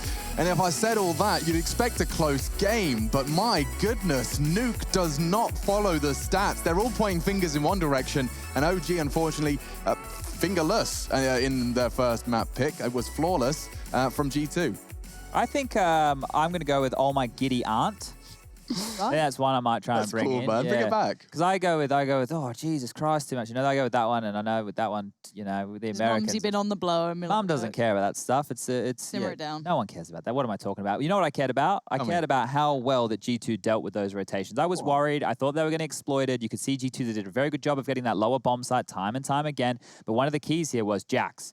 In the yard position aggressive, pushing ramps aggressive. They were taking the territory away from OG, and I think that was the key to success on that CT side. It made OG squirm. It made their rounds a lot more difficult, having to worry about the flanks all the time. Volder getting taken down on the roof. There's only a little bit we can talk about in this game. But Jackie boy, I love his aim, and I hope if they get the victory today, we can talk to him, Alex, because I know he's been working on his English. I think, you know, there is a moment, there's a break point where we will be allowed to get Jax back on the interviews. But yeah, this was one of my favorite plays in the first map, actually. Just getting flashed in by Nexa, as we discussed, and Chad outlined in that skybox.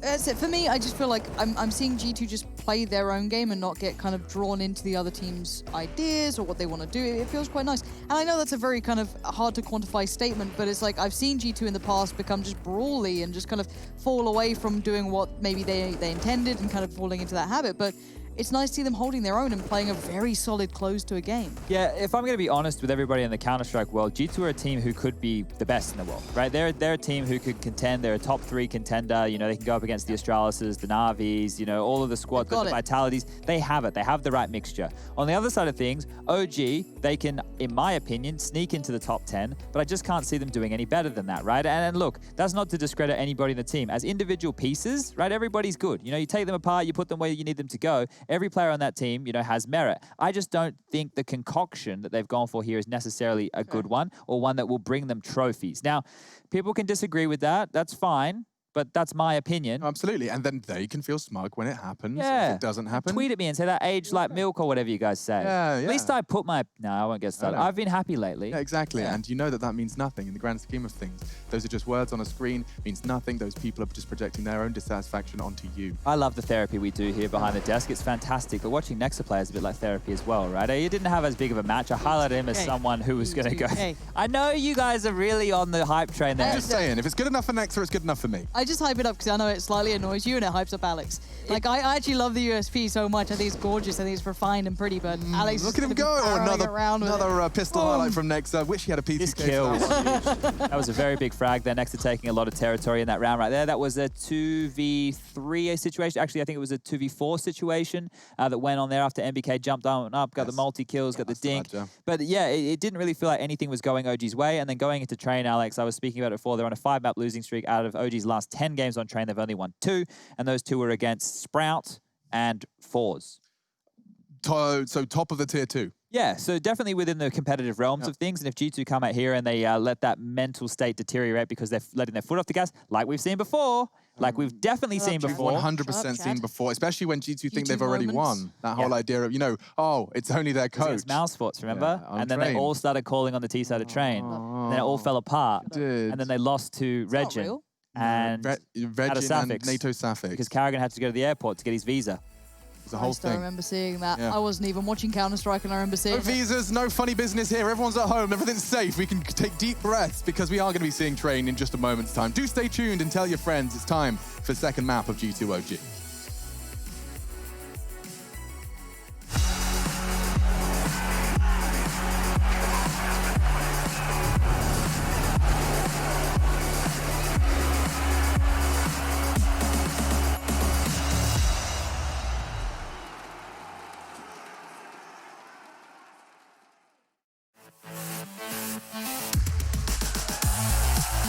Are you the biggest CSGO fan? Then look out for the DHL Drop Quiz and show off your incredible CSGO knowledge.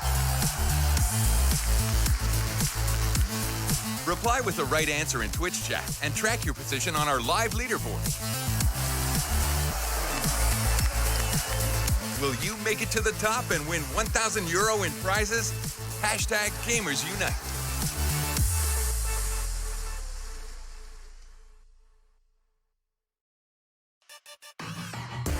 Intel Gamer Days is on now. Whether you're looking to buy or build, now is a great time to upgrade. Get limited time offers and giveaways from top names in PC gaming. Unleash elite gaming performance with systems featuring new 10th gen Intel Core processors and bring Marvel's Avengers to life with in-game optimizations for a mightier PC experience. Act now. Intel Gamer Days is only here for a limited time.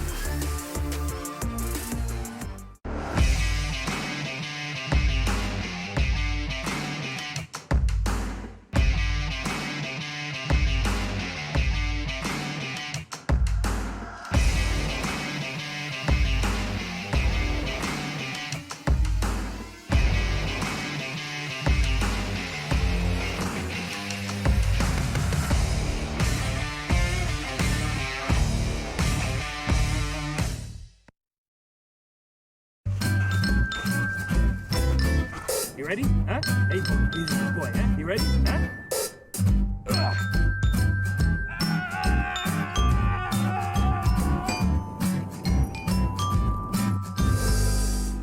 Start your esports career now at play.eslgaming.com.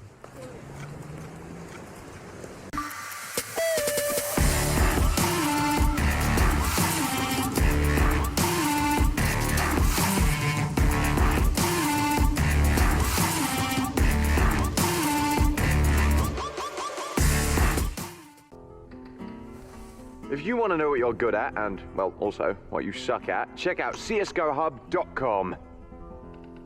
Coming! Everybody loves an underdog. Who needs to be liked? Mountain Dew Amp Game Fuel. Victory in a can.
Let it go.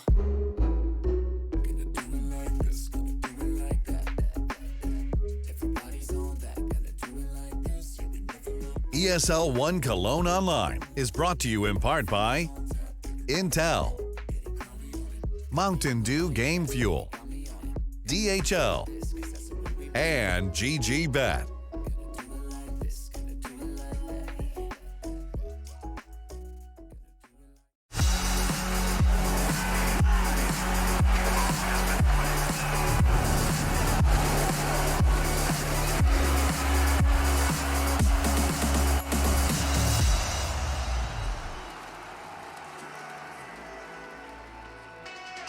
Back into the fray, G2 one away from the semi-finals.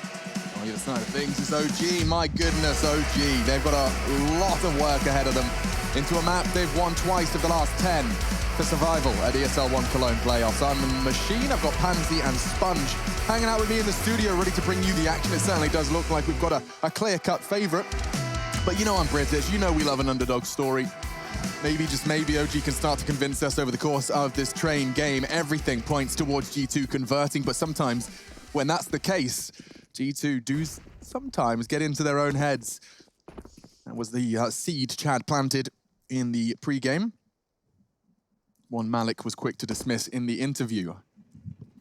Hopefully it's one we can dismiss very soon, but this looks like a hit towards the inner bomb site. The bomb is over towards high ramp. I think they're just going to show it and try and draw the rotation. Actually, they're committing here, but they have two players on the extremities. Okay, and now Amalek's just going to try and finish the job. Well, they're getting out now. What? Yes, he goes down pop. There's four. They've all rotated. And they get full outside control for free. This can't have been the plan. Can't be intense. This can't have been like, the yeah, strat. you know, drop the bomb, but then go pick it up. Like that's, I'm not buying that. But you know what? It has worked out in this really weird manner. We're all going backtracks, Lauren. This is peculiar. My God, what is this round? Look, I already get confused by Train. I mean, my brain is tiny and like a little peanut rattling in my head. But look at this. Amanek on the verge of greatness. He could do so much damage if they keep going one by one, but no. Issa's there, but did I see someone working around? I do. Hunter and Kenny, keep your eyes on these two. Hunter could be really posted up quite nicely here if he gets the timing just right. But look how many bodies are pouring in. Stunning work from Mantu to keep that in mind. I think it was intentional. I think the idea Drop was... the bomb on the train. Well, no, he didn't mean to die, Lauren, obviously. But I think the idea... Okay, so you're... No. Chad. Let him explain. So there is maps, especially Mirage being one of them, where you would take the bomb over towards the A ramp, you will show it, it'll draw the rotation, you have people waiting over towards B apartments to take control. Now, the idea here is knowing that OG like to play a retake setup on their CT side, right? We could see they were playing a retake setup. It was actually a very nice play to go with. Now, if you drop the bomb in and they're playing retake, they will spot you. He wasn't meant to just get popped out of the air like that. Look, that was against the plan, but the fact that they were able to get the bomb and skedaddle out, I'm 99.9% certain that was the game plan right there. I just think I'd love to see the amount of time someone's been able to drop down with the bomb, either get it planted or get out safely. And I say safely even with just being alive or being in a recoverable position. It was the point was that there was, because Valda was so passive and it was a retake setup, the chances of him hitting that shot, certainly when there's two of them as well, it should just be a call and a rotate. Absolutely, but I'm just thinking the lines of sight, they're going to hold surely the ramp exit. Like, how do you get the bomb out of it? There were smokes, there were flashes, there were a bunch of goodies. You're right, it's very, very risky, and it didn't work. They lost the round, but the concept is cool. Theory is fine. Execution, a different matter. Only Precisely. Deagles now. But we saw what they did in the last game of last round of Nuke even with Deagles, so Jax won't get the opening. Pep it on down. Oh, I'm teaching Rush German, so the new one we had, what was it just now? What? I just said it. You're talking about stuff. Only. Oh yeah, nur is only. N-U-R. N-U-R. You got that, Rush? You can add that one to his list. Bomb down. And that's pretty much all they really wanted out of this round. A couple of Deagle kills, forcing those M4s onto the ground would have been lovely. And it looks like Amanek's going to succeed. If he hits another, we're on to the magic number, but not quite. And they'll be able to recover and juggle all of the best of the bunch back into their CT arsenal. So as the defuse comes through, Amanek has 3.3k right now. No kit involved there with that, but Amanek now goes up to 6,500. I would assume he's going to drop the AWP over to Kenny. He'll get himself an AK-47, and they will be able to get a full T-sided buy with all the goodies. Now, in the past, I've actually looked at G2's train and thought it's one-dimensional, and you're going to see this 5-lane smoke and E-box smoke come out, and what they do is they just let Hunter patrol the yard, right? They let Hunter just saunter on out, play behind the smokes in a very Carrigan-esque fashion, trying to find opening kills. Let's see if they've diversified a little bit since then, or if they want to go for a similar approach. Well, no, Hunter straight away going towards the box halls. Could be dropping down into pop or going towards that B site. Lots of flashes towards main, Molotovs to follow. Nice deep one there. Hunter, look at the speed in which he tried to approach that and how quickly MBK dispatched. Quick little flash as well. Jax is in trouble. Sprayed into MBK, 3 more bullets left in the mag. Switching over to the Deagle, but the nade does it. Kenny right there, though, having to switch the old AWP into a shotgun. What? Oh, yes! It's a caught through the wall, a Kenny S flick. It really does remind you of what he's capable of and keeps them straight back in this. Let's not forget, OG's conversion of their first bloods was weak, and it's starting to look like it could happen again. Alexi often capable of saving them, digging them out of these holes. The off angle from Valda does convert into his 5th frag. He's been doing enough, and through the smoke, Kenny's going to get timed here. Alexi's going to be a rascal. And with the MP9, he's secured the round. He should be, anyway. I mean, Alexi B with the AWP, he can just hold the line now, has the bomb. He doesn't really have to move a muscle. And Nexa will eventually He has the advantage, though. Pre-fire? Oh. Okay, the AWP, I suppose that takes away the Pika's advantage right there. A little bit quicker to react. This is how it started. A lot of aggression over towards that main, and that was the key. Hunter going straight on down, and Kenny with a lovely little flick there. You can see he shook his mouse after. I don't think that he quite realized that one was going to be coming on through. Alexi be happy with getting 3 rounds on the board here, and now it'll be Deagles again in the hands of G2 Esports. Couple of flashes, smoke in play, Tech 9 for Hunter, Deagles for the remainder. And once again, towards main they charge. Flashes, nades, that's to deny the vision. That's to remove any option of the T's getting a freebie in the pick, and that's going to be Kenny dropping early. Surely we don't have a topsy-turvy game compared to what happened in the last one. Like this time, OG just battered G2. You never know.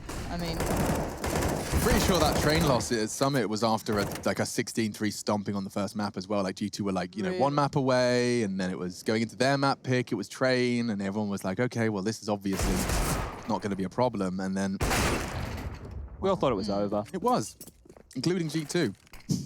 Smoke down. Alder will be getting into the site ahead of that smoke grenade. If Amanek can catch the cross, one has already slipped the net. That's his second chance. So he'll smoke around and try and stay there. They're likely going to get some spray through that smoke, and that's what he's positioned himself to avoid. If Nexa finds one, oh no! Amanek's missed a shot, and it could very well have horrible ramifications. That was the bomb carrier. That was his teammate. That's the end. It will be 4 for OG. Okay. Okay. Okay, all right. Second gun round we're about to get underway with here. So I want to see what kind of pace that we're working through with the G2 side, right? So far, it seemed like they want to go pick heavy towards main and pop. That's what we saw with Hunter going down, Jackson towards that main area, Kenny S with AWP. OG are playing heads up CS. They are very in their face. They want to make sure that territory is taken away from them. And a timeout has been taken very, very early here. Just maybe a chance for Malik to calm the troops and discuss what they want to do going forward. I'd love to see a world when OG are actually, you know, all operating at a pretty high level. We saw it I think it was last time we saw them. Actually, a lot of their key fraggers were actually delivering, right? Valde was there, Mantu was there, Lexi. Issa was having some sick moments. MBK being a really safe pair of hands, also playing incredibly well. Valde's off to a flying start. So we've said it before, some players do thrive a little better once they get that kind of, you know, they shake off the rust a bit, they get started early. For Alexi B and Valde, they've done just that, and Valde was having a nightmare on the previous map. And 2 players I will be having my eye on in this gun round for a redemption arc is that of Jax and that of Hunter, yet to frag. And both crucial components in the G2 machine, especially on T side. This is where that AK needs to be bopping heads. Jax's crosshair placement blowing us away. Look at this risky gamble play here. They have 3 towards the inner bomb site. They might actually push with aggression here. They have to do the man to an Issa. And that's the double conversion. They take it any day of the week. Mantu killing the one rather large and scary prong of this assault. And now it'll be Jax just trying to get himself out, at least feign that presence. Oh, they've got 2 nades with his name on it. MBK whipped out a Sharpie. And another stab, this time down to 2 now for G2. Kenny's always got a shot. Close angle, often a threat. Coldzera really making this close wall a big part of the CT side of the Ivy hold.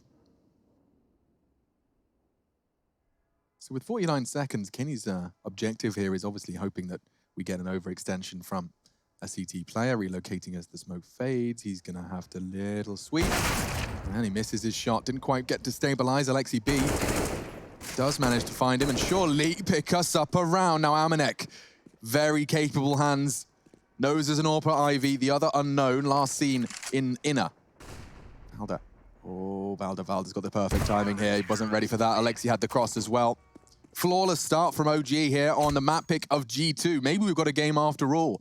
It is only CT side train though, so I will start to bite my tongue before there's ums and ahs coming from the Australian stands. I thought that we were going to have, like, Cologne was at least going to make sense. If you joined us last time around, ladies and gentlemen, for Pro League, you joined us for the RMR event, the Road to Rio, you would have realized that everybody won everyone else's map picks, and every game went 30 rounds or overtime. You go check the stats. It was pretty convincing that we were constantly just having close back and forth games that made no sense. G2 picked this, right? OG picked into a weakness of G2's of Nuke. They got battered. Right now, OG are handing out the battering right now. And Valda, this is a very keen position here. Nexus seen him. Oh, wow. And is the weapon retrievable? Definitely should be, yep. There's the AK picked up for Kenny. Alrighty, folks. They got a full util set for the inner take. It must be pushing for Ivy info now. It looks like they are. Yeah, NBK and Alexi gonna need some space, gonna need some reason to rotate, and that's plenty. Smoke pop, rotate coming into inner from Issa. Oh man, this is going to be quite a bloodbath. They only have the one rifle, Lauren, so if Kenny S isn't hitting some shots, if he's taken down first, it will fall to Deagles for those long-range fights.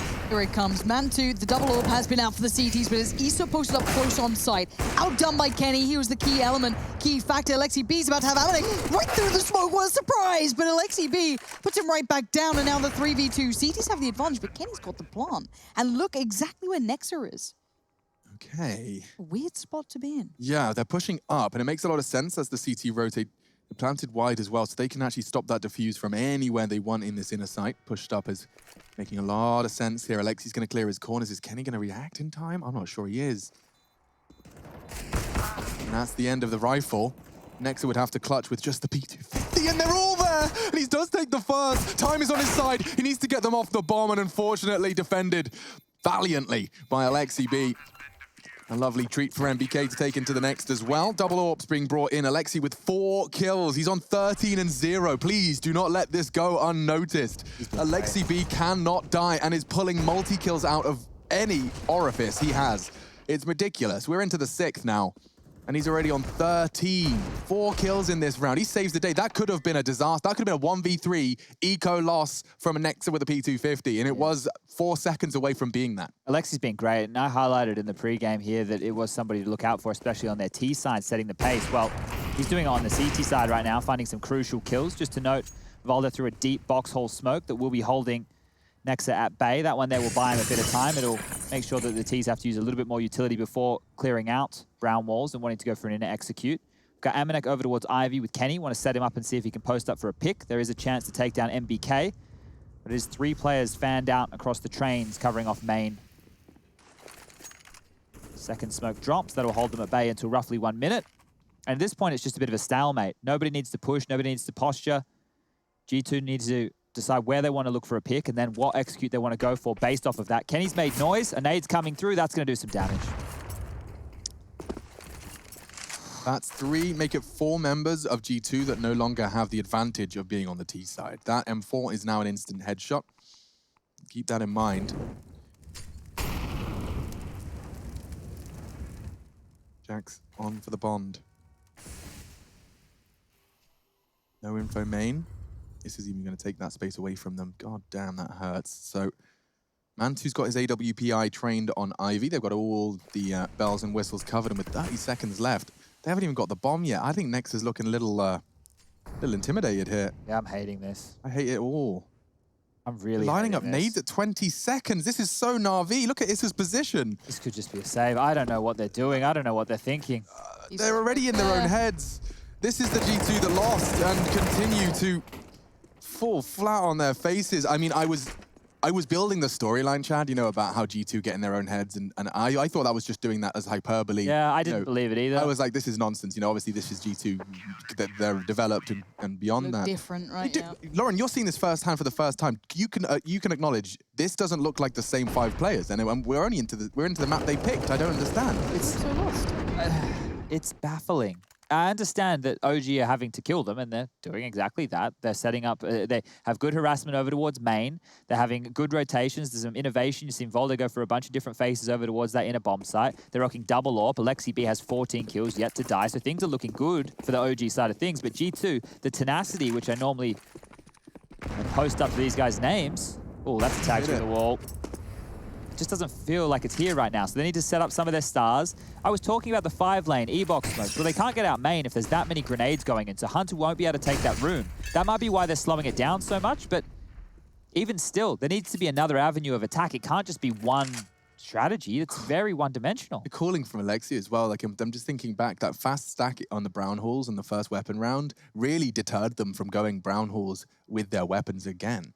Losing that prong of Hunter and Nexa, it just kind of seems to have deterred them for what was 3 following rounds. We're back to the potential for inner. Full util sets being thrown out towards the outer side. Jax will commit, keep the CTs present. I like it. MBK's flank is the only potential. And we're off. Mantu takes the first. Bomb spotted and a great shot. Needed that from Nexa. Bomb will be planted now. Rotates on its way. An advantage for OG again. Now, the two Ts can just kind of dig their heels in towards the site. And you do have Kenny on the way, but still a way off. The CTs are way closer by. Issa. Oh, the Next just fumbled it. Very surprising. He was absolutely on point in the previous one. And now Hunter, the turret, has to hold this down just on his own. 24 HP. He's got 1.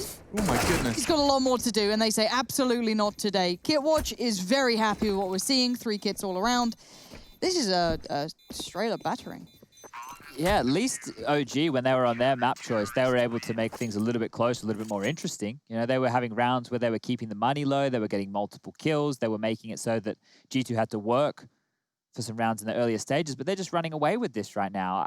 Both teams here picking into maps as punishes in weaknesses for the other, and Jax has 1 ADR. it would have been nice to, I don't understand. If I'm G2, I know that when they picked us too, it never works for them, so I understand why they didn't pick that.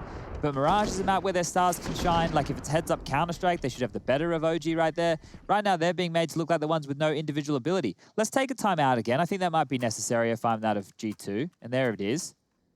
They just need to kind of calm things down, talk it through, work out how they want to approach this, because so far, it's looked abysmal in these 8 rounds. Going into round number 9, we need a change of pace. But as I mentioned, if they want to go fast out main, you're seeing just the amount of nades, the barrage, the Molotovs, the HEs, the flashes. OG are doing everything they can to deny team main presence. I'm just a little bit taken aback because, as I said, I've only seen G2 on the rise. I've only seen the best of them as of yet, and the pace. You want something quicker, they're going to try and do it. Jack's already out. He's looking for any opportunity he can find. But the double orbs are still... That's great work, but it's instantly and effectively traded back in. Well, it's good to get him off the starting mark at least. Alder's taking a lot of space here. Hunter, good to see his name in the feed as well. But OG set for success. Mantu, another fantastic frag. He's going to smoke himself out. His retreat is being held. Kenny's in a prime spot to get them the equalizer here. And not anymore. A flash forcing him off. And from behind, Kenny, knife out, humiliated. Let's go to map 3, can we? Yeah, I don't know what's going on here. This is peculiar. On, DJ. And what makes it's almost a shame is because this storyline could have been told differently. This could have been, you know, OG.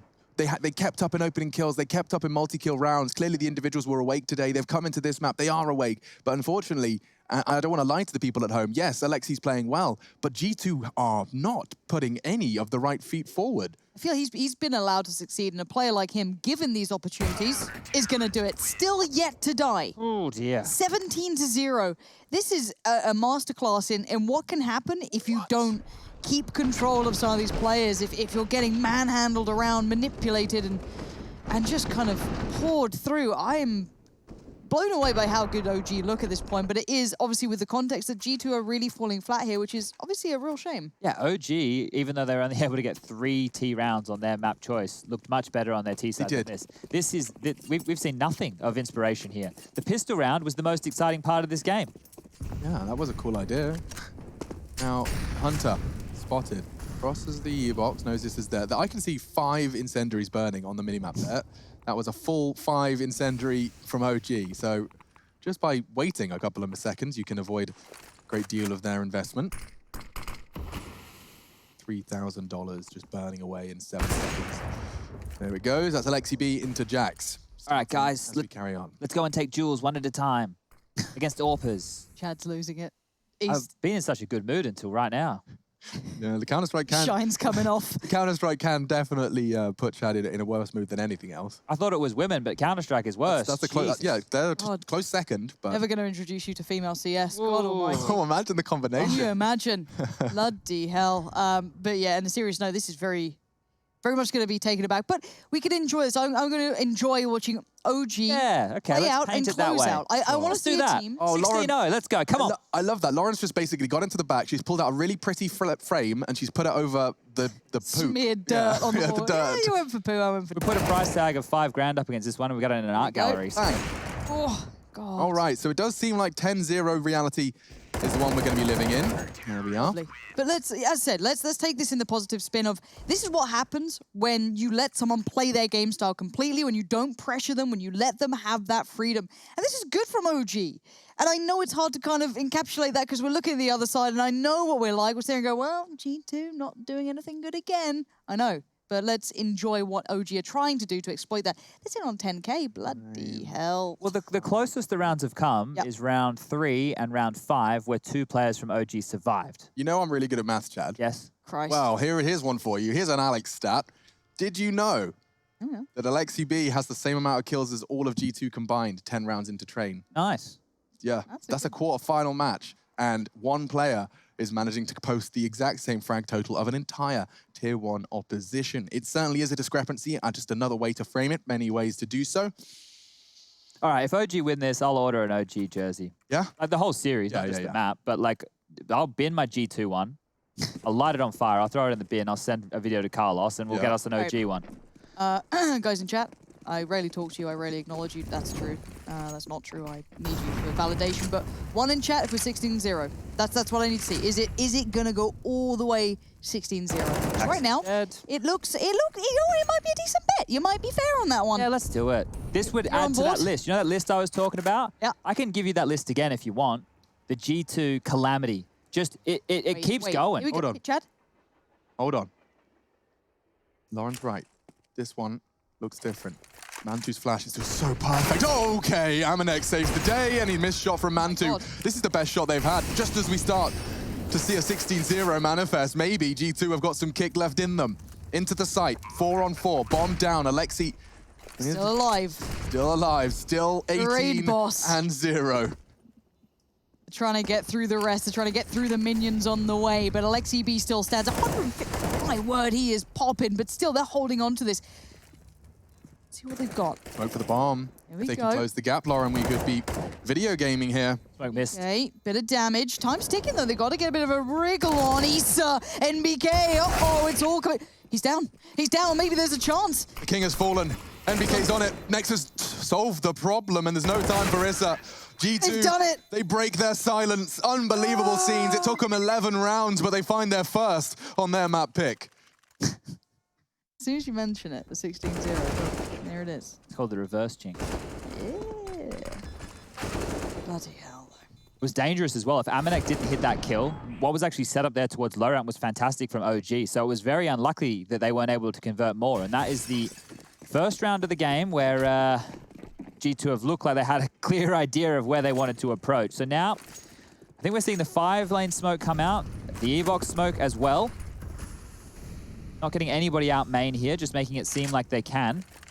It's back towards inner, 4 players making their way from the G2 side of things. And Kenny with the AWP on Ivy on his own. He's going to have to push through this if they wanted to sell a fake. Just making noise now. That might hold a player or two over, but nobody's close enough towards Cutout or Olaf to be hearing his footsteps. the rotation towards B might be quick. Look how many players from OG are close to that connector. Yeah, but I love that there's no initial contact. This flash and a smoke, if they can just all go hold that W key, it's going to be a very tough one for Valde. Yeah, nearly caught in transition, trying to hold the close angle. He's not got enough. Trying to moonwalk out of there. Now the flames go down. It seems like Inner has broken the drought for G2. Starting to hydrate, as you should too. 2 liters a day. Well, they found something that works. And 2 can find a scalp or 2 still, but they found something that would work for them, and why not repeat it? I liked what Kenny was doing. It was a little isolated, sure, but he kept their attention. He kept 4 players posted towards A for, you know, with the smoke and the flash he put out, he was still trying to do the work he can, and this is save time. So they've slowed it down a little. Can't do the round recap, Chad, but how honest were G2 keeping them? Because I imagine they weren't, at all. right? So that's what I'm saying. So it's kind of crazy that the CTs are forced to save after winning 10 rounds in a row without them being close rounds posted by the Ts, to then lose 1, then on the second be forced to save, otherwise you're eco into the third. So by winning all those rounds in a row, the 10 straight, they kept their loss bonus the entire time at only $1,400. So as soon as they lose a round, the only cash injection they're getting is $1,400 there. They just got $1,900. The next, they're going to get the $2,400. And we're at the tail end of the game. So having to save here is very, very important for the side of OG. If they were to go for that and lose, their money's going to be in the bin for the remainder of the game. They're going to be getting the minimum loss bonus, well, possible as the rounds tick on up in the favor of G2 there. So the decision to go for a save like that, it's super justifiable, but you're bang on. You would think that they would have been able to build a bigger bank than this. And you have to look back at that round recap, and you can see in the last 4 rounds that OG put on the board, right? They had 5 alive, 3 alive, 3 alive, and 5 alive. So you would think that the money would have been in a much prettier position. Yeah, it is peculiar. This is the some of the highlights of what we've seen so far from Alexi. But 10-2, 10-5, respectable considering how we started this one off. A slew of 10 rounds, diffuses plentiful. I'm seeing and counting 4 of those 10 were with bomb plants from G2. Okay, can't keep getting away with those. Mantu has instantly changed up. They didn't want that B hit to be happening so freely, so easily. So, well, they've instigated. Yeah, and now he's going to go for a brown horse sweep. This guy, loving seeing that Union Jack as well. Very exciting to see some representation. Getting himself out of dodge, not ideal. No one cares. Molly towards the top of upper, and so they look like they want to go. I mean, it makes sense, right? It'd be hard not to go for the only site that's worked. B has been where these 2 rounds were found. And we're off. Straight back again. Mantu is posted up on this. He does have support from Valde. Molly there. Mantu in a bit of a bad spot here. Amanex through. He's right next to them. He's going right backwards. Oh, TK. What? Through the smoke, I think. What just happened? Okay, a bit of a fumble. Let's kind of take stock almost. Bomb in the hands of Hunter. He's going to try and get planted. Kenny tries to play ahead of this. He gets one of them then? How the hell did he do that? Now Kenny doing the dance. And Kenny's got moves like no other. Alexi B say goodbye. Kenny is back on the board. They're awake now. It's only taken 13 rounds for Kenny to get into this one. He had 3 kills before that round. Now he's up to 7. That flick. Let me see that again. So Is has actually been the victim of Kenny S's flicks a couple of times. That's the team kill. Could catch on the replay. There's the first, even more stylish. That's the second, and the third's equally as stylish. Kenny S gets a bonus gold start. And he's ready for Train Fashion Week. My goodness. 2 more rounds required for them to make a respectable half out of what was disastrous. And they're up against the pistol, so G2, they know how important this is. They cannot afford to let a single toe out of line. And if it was an MBK Nova that really dismantled them, I think they would just slash quit into the console. Yeah. It's just so strange. These last 3 that they've posted on the board have had direct intention. Before that, it felt like they were being the ones dictated to, right? So much pressure over towards main. They were going for individual picks all over the map. They were strung out in their default, waiting for OG to do something. And OG weren't doing anything whatsoever. And now they've gone, well, we'll just hit the inner bomb site, where Valde, as we mentioned, coming into the quarterfinals, one of the highest rated players in ESL Cologne for the European division, is playing, who had a bad game on Nuke. So they've been able to take advantage of it here. Alexi B, how many kills has he got? He's called off? I mean, you can call cooling off not getting a kill in. So he hasn't had a kill in the 3 that they've lost? Correct. So that's a bit of context right there. When Alexi B was going ham... Yeah, when he was killing 3 every round. Over by Ivy, right? Well, yeah. He did well towards inner as well. I know when a couple times. But yeah, I think most of it was over towards that side. They've gone, yeah, that's not what we don't... Let's avoid him. You know, I was talking about that Nova, Lauren. Alex, don't. Yeah. Go on, MVK. It's not to be. It's going to be Nexus shoulder, feeling the brunt of the... What do you call it? The spread of the it's like shrapnel. Buckshot? No, thank you, buckshot. Add that one to my vocab for later.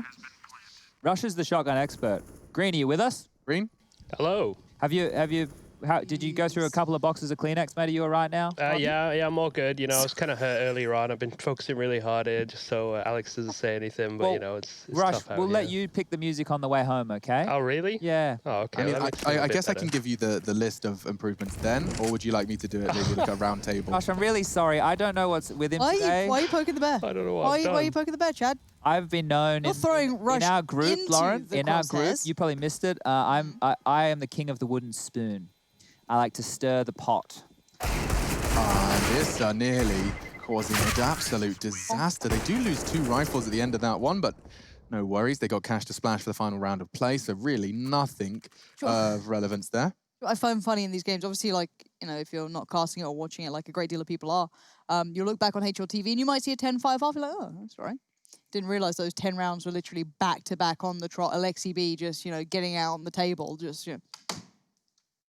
Oh, we both had a similar action there. I know, we're horribly similar people. We're not original, are we? But in we go again, back into the fray. G2 have found something that works, and you do feel, surely they can't do it again. Surely they'll change up. Do it again. You might just have to keep doing it. Chad's finally found a bit of happiness. He's lost his mind.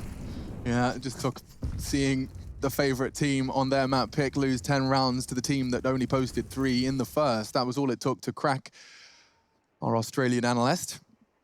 So all this information right here for OG, it means that they are likely expecting an inner hit. And we can see, once again, the lion's share, well, actually, everybody on the G2 side of things, the Samurais included, heading over towards the B bomb site. There's 2 players, one on the bomb site, himself, Valder, ready for their low ramp push. So the way that G2 flood into the site, they push down and they try and rotate back in on the site. Look at this, there's more players here. 3. That's a perfectly timed incendiary. We have to go through it. And Amanek is losing a lot of health just to get there. He's completely isolated from his squad. Alexi B's util has started something, but Jax does too. Takes the head off the B inner player. Hard angles to be hit, and I will remind you, this is 2 orbs and only 1 kit. This is a hard retake. It should be impossible. And Jax is confirming it for us. Looks like it could be 5. Lexi B still lives, and he looks to hit the flick. Hits the quick scope instead. Doesn't work out. And Jax so quiet on the goose egg for nearly 10 rounds straight. But now posting 3. First Kenny, and now Jax. It does seem like they've got the sleep from their eyes. Is it too little too late? Will we see a third? Questions coming after the break.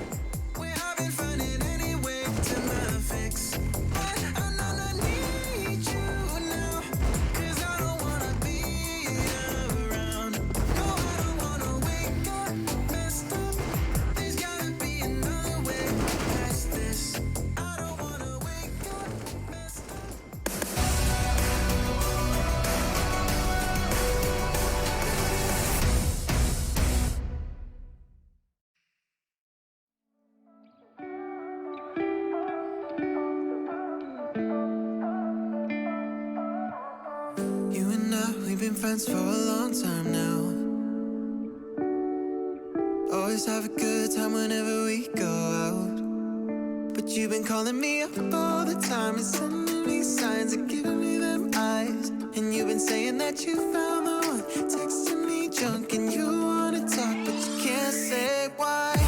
I can't get there and you know I've tried. You know I don't wanna waste your time. City lights, I'm looking in your eyes, but I can't say why. It doesn't feel right to call you mine. You know I don't wanna waste your time. I can't get there and you know I've tried, but I can't say why.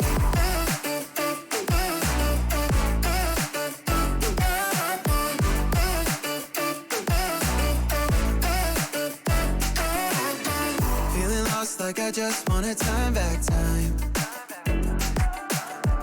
Choked up, tell me how do I say this right? Cause you've been calling me up all the time and sending me signs and giving me them eyes. And you've been saying that you found the one, texting me junk and you wanna talk, but you can't say why. I can't get there and you know I've tried. You know I don't wanna waste your time. City lights, I'm looking in your eyes, but I can't say why. Doesn't feel right to call you mine. You know I don't wanna waste your time. I can't get there and you know I tried, but I can't say why.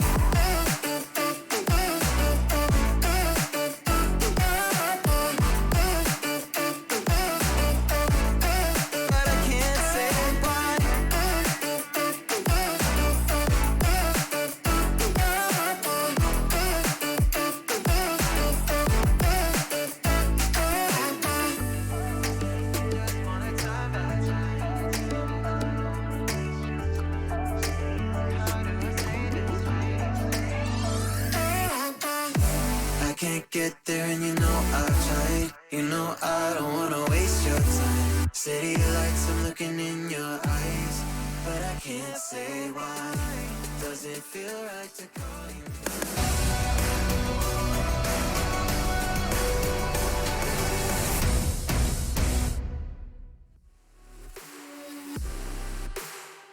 10-5 at the half. We start to stabilize. You guys tuning in at home, it's still good to see your faces even if we aren't all in the same place and making those signs. We are still getting ourselves into our second half of quarterfinals. Wow. I didn't know they had a rush picture on train. That's so sweet. Oh my God. I'm coming to that desk right now, all right? Come on, then. I'll get up. I'll stop pressing these buttons. I'll be over there in 2 seconds. Yeah, you got to do this pistol first, and I think we should too. All right, you better hope there's not a timeout, buddy. That's all I'm saying. You better watch your back at school, mate. Okay, all right. Here we go. P2Ks are out, and well, Alex becomes more and more enamored with the thing, seeing exactly what next they can do with it. MBK certainly going to be feeling it too, but the answer is swift. It's a 2-for-1 trade out, so the CTs are at a disadvantage here. And the T side, they're a bit split up though. Yeah, I'm really glad Jax isn't following down Ivy. That kit would have been completely irrelevant to the round if he had. He's dropped his smokable. What's Kenny up to here? Alexi's ready for it. Oh, yes. Back away for a rainy day. Spots another as well, and that's the head of Issa. Maybe G2 can convert this pistol. It was an early disadvantage as well. This is OG's conversion of those 5v4s. That stat starting to echo in our minds as well. They've got util, no armor for Valda, so Mantu with only half health is going to have to be the leading force. I'm seeing Kenny now and Jax both on towards the inner side. Amanek's got the complete and total sound cue for inner.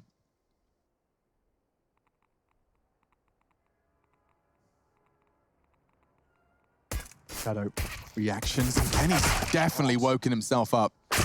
And that's the end of that. So 6, and that's much more convincing. Starting off the defensive side of their map, this is G2's map pick. Check the top left if you are questioning it, top right if you want some fancy graphics as well. Look at that P2K. Oh, yes.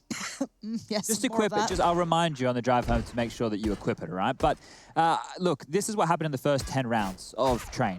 Alexi had a multi-kill in 5 of those 10. He had a single kill in 4 of the 10. Wow. And the only round where he didn't have a kill was the pistol round. And then in the tail 5, which G2 converted, he only had 1 kill. So you're telling me that there is almost like a 90% correlation between Alexi contributing and then winning a round? Yes. Bloody hell. Well, they're certainly thanking their lucky stars that Alexi was starting strong, but can he finish strong? We were talking about his 18-0. It's 19-4. So keep your track on that. 18-0 was where he lost his goose egg. Now, Kenny's got a good idea there, but that nade will do very little. He'd be more jeopardized by holding on to it. So it's good that he drops it. Alexi softened up and finished off, and now here comes the inner push. Stopping the bomb plant's the only plan, and it is oodles of cash. They got schmeckles to spare into our 18th round. And OG, if they let this slip, that's gonna just haunt me, let alone them. I'll be feeling worse than Rush on a Friday afternoon. Okay. I'll write him a letter. Kenny can buy an AWP here. He'll be the big gun on the side of things for G2. It's 4 SMGs carried across from G2 Esports. I hope they go for a bit of a bonus round here. Get for an Ivy push, maybe take the SMGs pushing up low ramp. Go for something a little bit more aggressive outside of the box here because you can use those weapons to your favor. Alexi's out, leading by example. Yeah, very hot, very bothered. And Hunter's going to have a look, isn't he? Amanek's flashing. Oh, I like the patience. This is the flash, and oh, he's just flashed his teammate. My goodness, I can't believe Hunter's still alive. His toe's vulnerable. 1 HP. Trying to smoke their teammate out, trying to get Hunter out of dodge. A great nade. A little bit of a pre-fire. You could be onto something. Jax has gone down, as does Kenny. Looking good for OG here, and a clean start. Hunter goes down, does well to find anything with an MP7 and 1 HP, but yeah, this one's looking very problematic. Next with an MP9 and found by NBK. So 11, you were worried about OG. Does look like they'll be able to get onto their feet on the T side without things spiraling. Could have been a different story if Jax actually landed that flash and didn't blind up Hunter right there. I can't believe you've done this. I love that little nade. It's a fun little underhand there from Hunter, thinking on his feet or on his ladder. NBK closing out there, and they did scavenge the AWP. So Kenny, he bought into it. He didn't even get to wield the bad boy, didn't even get a chance to take anybody out of the equation, but he'll have another shot at it. Looks like one's been dropped across. A scout for Amanek as well, M4, MP9, and a Deagle. And play for the CTs. He's back out again. No issues, no contest. I assume Jax is going to get this flash right. Is this just a repeat of last round? No. There it is. And now Alexi goes down. There you are. There's the example. And look what can happen. NBK's been caught by the AWP as well.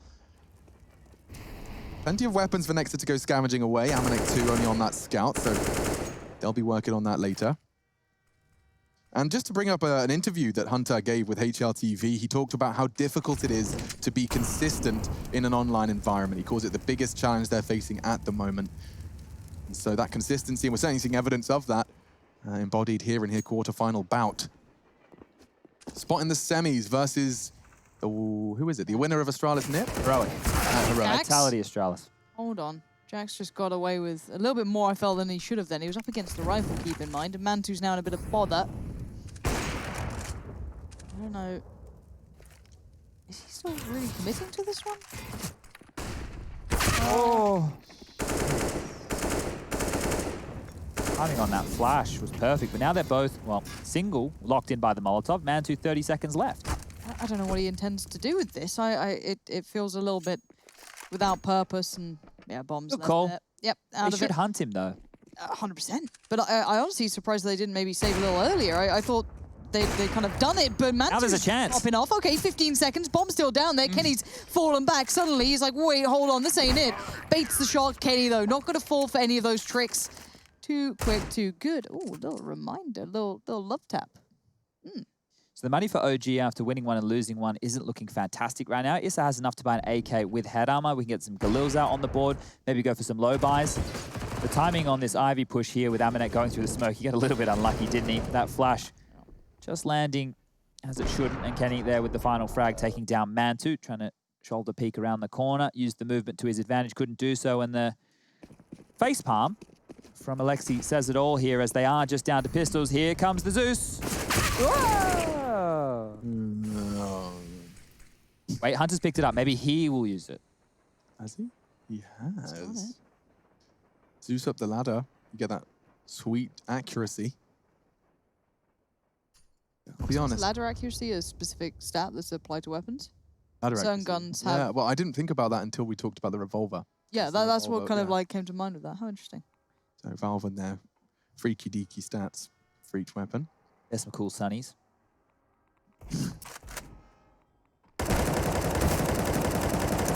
Not many opportunities with Deagles. I guess Amanek being this low could maybe open up. That's not bad. But something a bit more. There he goes. That was the bomb. Say goodbye. So he's the same to Alexi B. Okay, we're now getting to the territory where it's 11-9. The scoreline of the first half, it was 10 in a row. We're already mentally checking out. We're getting ready for map 3. G2 has woken up.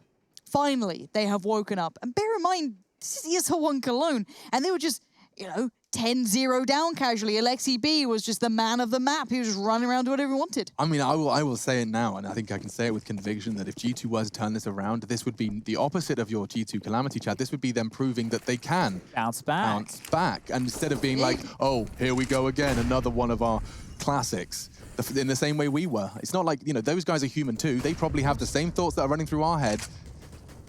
And so for them, this is about proving to themselves, as well as to proving to the nasty people on the internet what they're capable of. Remember how Alexi had 18 kills in 10 rounds? He's had 1 kill in the last 10. Certainly starting to just simmer down. Yeah, 18-0 to 19-7. Okay. Well, look, he put his hard work in, but it'd be nice just to kind of middle out a little bit. Oh, especially because Chad pointed to how it correlated with round wins for OG. Here's Nexa. There was Nexa past tense, courtesy of NBK. Bomb drop, though. This isn't a guarantee. It is when the AWPer goes down, he doesn't finish his meal. He's left 2 scraps on his plate, and they live on, filling the feed. Just Jax now. Looking great for OG's 12th here. Some damage would be ideal. CTs do have a little more in the bank balance. Jax looking to just preserve that M4. Cautious of potential pop flank. Are we just going to have T-side B hits? Is that... I mean, yeah. Vertigo's just A. Nuke's just yard.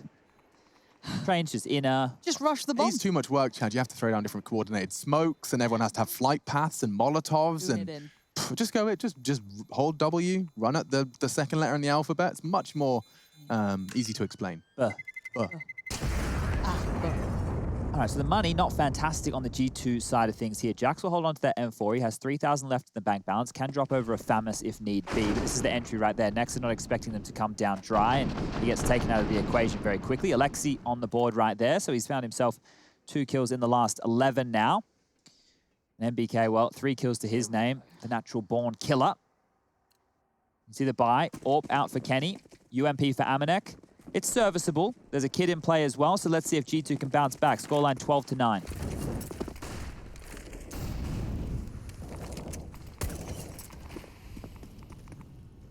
Go on, Amanek. That is so cheeky.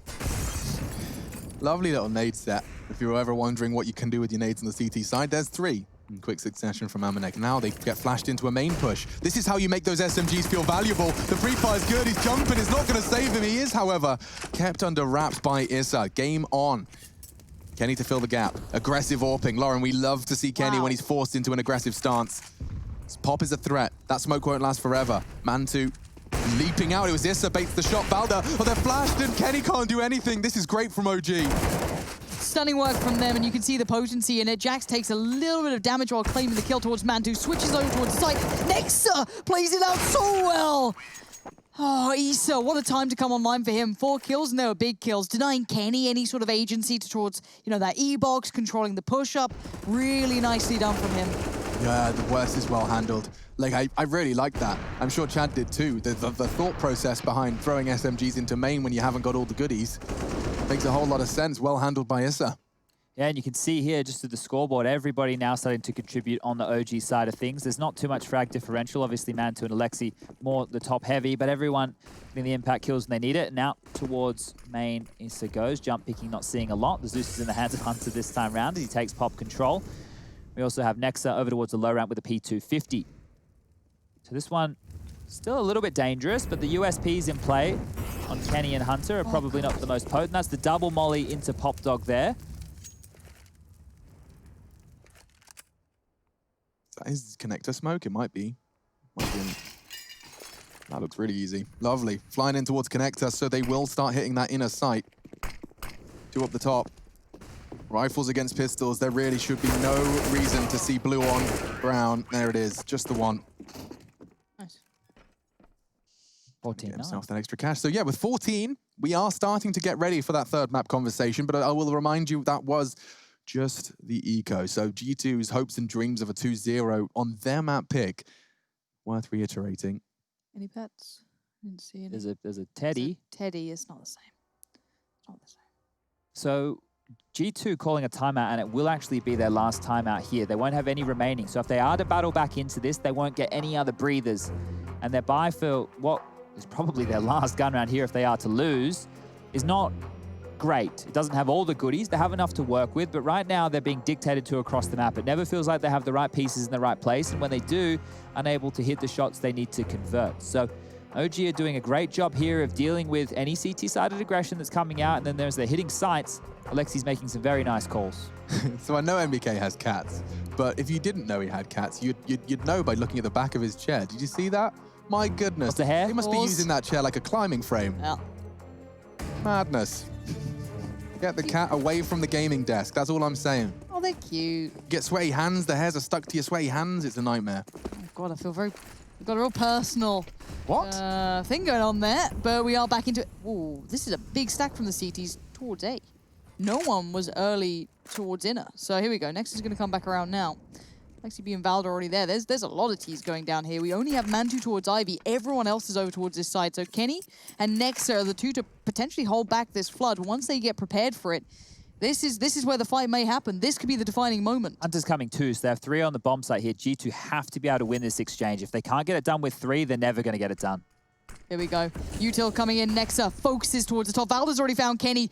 This is looking worrying, but Nexa waits patiently. His teammates fall around him. He finally gets checked on. That's the bomb down. He couldn't adjust well enough, though. Valda's done fantastic work here. Issa takes the 4th, but that was all him. The Dane just walks into the site, demands respect, gets 15 for OG. And G2, they're really feeling and hearing the echoes of that first half shambles now.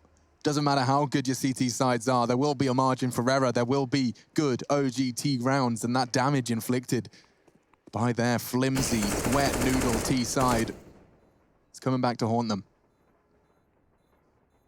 So holding on to this is very important here. Jax will have the only rifle going forward. He's been spotted now. There's plenty of time for them to hunt him, and they may as well. Money plenty over there for the OG side of things. Gonna drop a smoke, see if he can keep himself alive here, and going up pop, straight into the hands. Mantu takes him down, and that puts G2's money well and truly in a tough spot. 3,200 for Jax after that round. Hunter has the most, 3,400 here. It's going to be a cobbled together buy. There's no right call for G2 here. They need an individual to step up, make some space, find some opening kills, because look at this, 3 on the site. Kenny falls immediately, and then Volda just continues to mop up all the pieces. It was very, very simple. An inner site hit, it shouldn't be as easy as that, and they're making it look good. OG, that jersey, we're only 1 map away. We certainly aren't too far.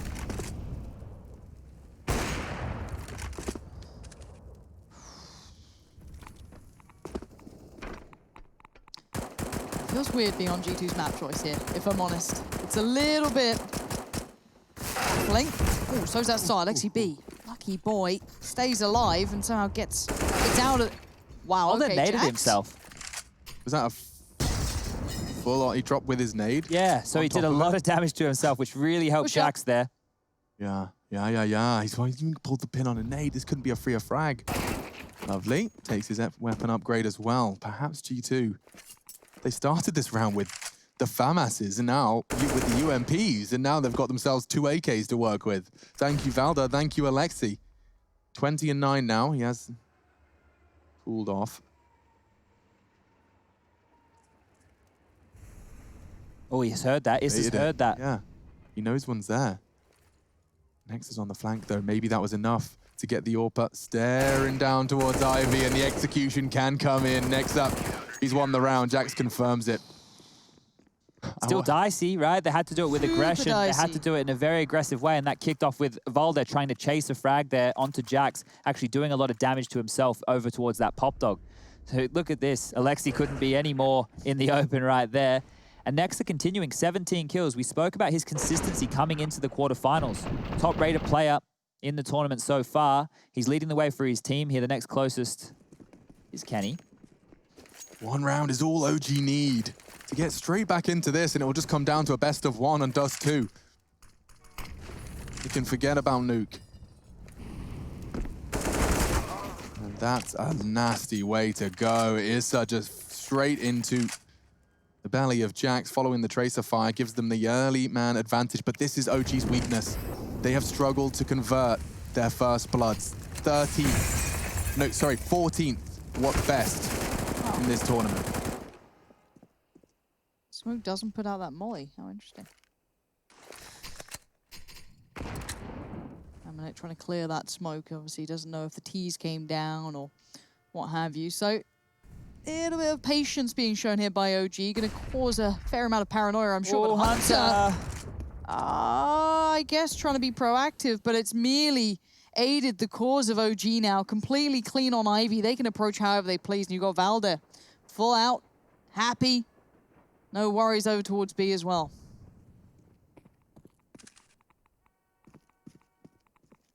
Oh, look at this. He's got no idea. Amanek's dead. Knife out. This is the game. Yeah, Kenny's got so much to worry about now. Should be fouled up, no worries. Oh, we missed a shot from Kenny, makes it even more likely. Does manage to eventually, but they're coming from all angles. Kenny would have to hit another. Maybe he can save G2. 20 seconds, 20 health, not enough. And now Nexa, all he has to do is kill 3. That's all. And it doesn't look like it's happening. We go to 3 instead. OG, they needed that. A sign of relief for OG fans across the world. We will take a break. When we come back, we got to understand what we just witnessed.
First thing you notice, you feel a bit excited. You see a purple butterfly is flying by. A little tension in your jaw, let your teeth shine. Put on your blue dress, it fits just fine. True color.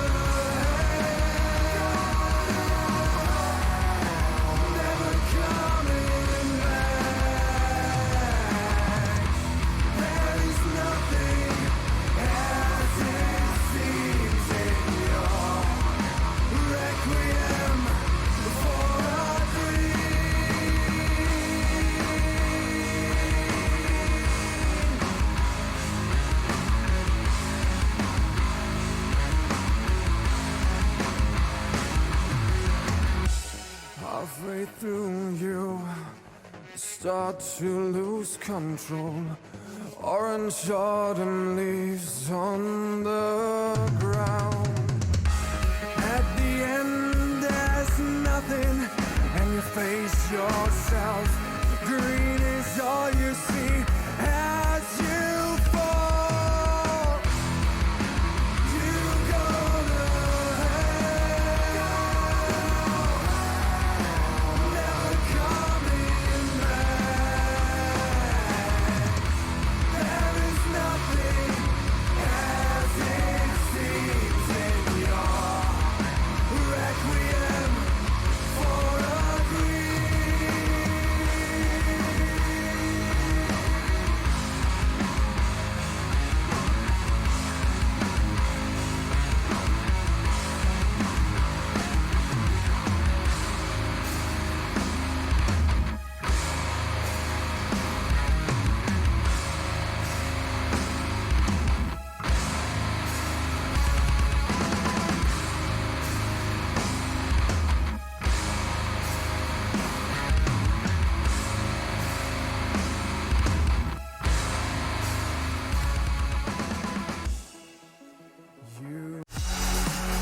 Going to a third map in the first game of our 10th day. We're in the double digits, and so were OG in the first 10 rounds of play. My goodness, is that crazy. Train was the map, G2 were the team that picked it. I've got Chad and Pansy here to scratch our heads on camera this time.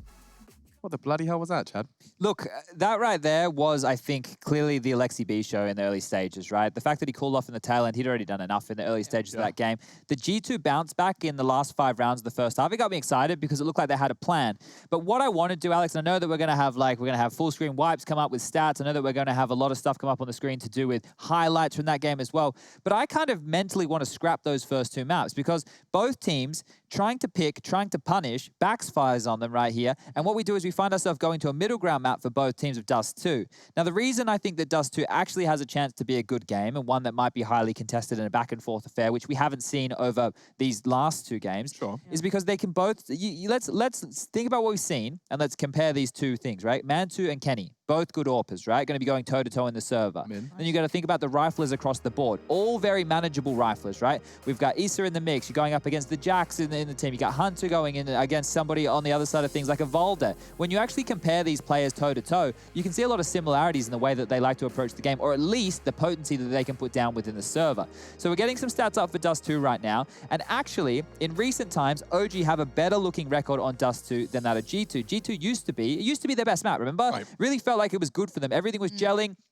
The CT side, they're going for those long pushes. They're playing retake. Kenny's in the pit with the AWP. Jax pushes out. He's flanking. Their long's clear. They're using their utility. Everything's looking good. And then they stop doing it. And then we interview them and we go, hey, why'd you stop doing it? And they go, well, everyone knows we do it. And then they start losing. And then every time Nexa picks it, they lose. And it just, look, this is part of the G2 spiral, right? Yeah. But they're back. They're mentally reset. It's a map that they have played once so far. Actually, OG have played once so far within ESL Cologne. And they actually lost that to Fnatic, sorry.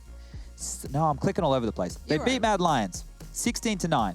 Fnatic, they beat G2 the last time that they played on it, which was back at Summit. So G2 haven't actually played it in this fresh season. We haven't actually seen what they've worked on in the player break. Stealing your expression, so the Dust 2 from G2 is in the black box. We just don't know what they could be presenting. Maybe enough time has passed, Chad. He gets his retakes again. He gets his playing for the retake on A. Kenny falling to long. They're both clearing the long side, killing that naughty boy. I know you remember it. It was we did a lot of tidy little look-ins on it with the skybox, and we broke it down. Turns out if you watch every single one of Chad's segments because you're there with him, you actually start learning about Counter-Strike. It's sometimes insane. It goes in the brain. Yeah, sometimes it sticks. But we can see the scores here on your screen. So we can use these to help back up the point going into Dust 2. Hunter down the bottom of the scoreboard for G2. He can't be like that on Dust 2. He plays a very pivotal role on that side of Dust 2. You got Mantu in the middle of the pack. Kenny, I guess, in the middle of the pack as well. Those are 2 very important names as well, going to be the primary AWPers, T side, CT side for both teams. You got Alexi B towards the top. He's clearly feeling himself, and I had that as a win condition. If this in-game leader is making space, if he's dictating the pace, he can call better. That's the way that Alexi goes about things. So for him, going into a map like this of Dust 2, very rhythm-based on the T side, you know, long pushes, going for that B hit, the mid to B timing. This could be very, very bad if you're a G2 fan, because OG are starting to warm into this. They have a lot of confidence from that map win. All They've right. got to, yeah.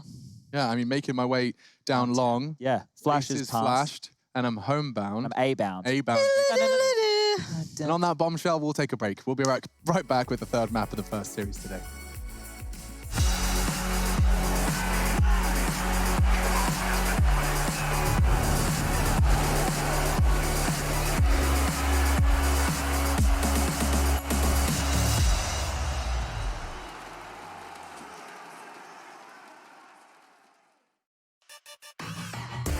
Intel Gamer Days is on now. Whether you're looking to buy or build, now is a great time to upgrade. Get limited time offers and giveaways from top names in PC gaming. Unleash elite gaming performance with systems featuring new 10th gen Intel Core processors, and bring Marvel's Avengers to life with in-game optimizations for a mightier PC experience. Act now. Intel Gamer Days is only here for a limited time.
If you want to know what you're good at and, well, also what you suck at, check out csgohub.com.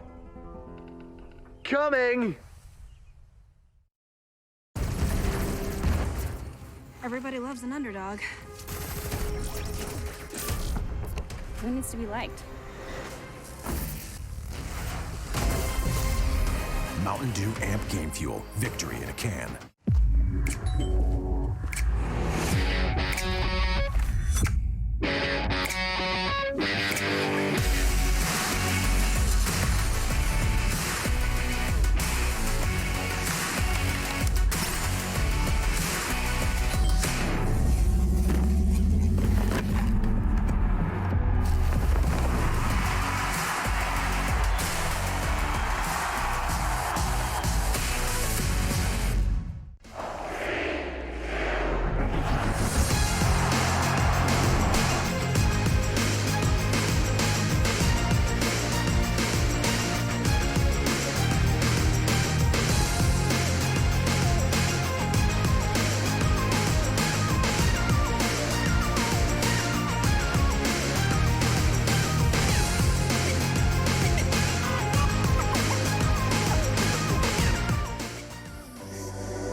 ESL 1 Cologne Online is brought to you in part by Intel, Mountain Dew Game Fuel, DHL, and GGBet.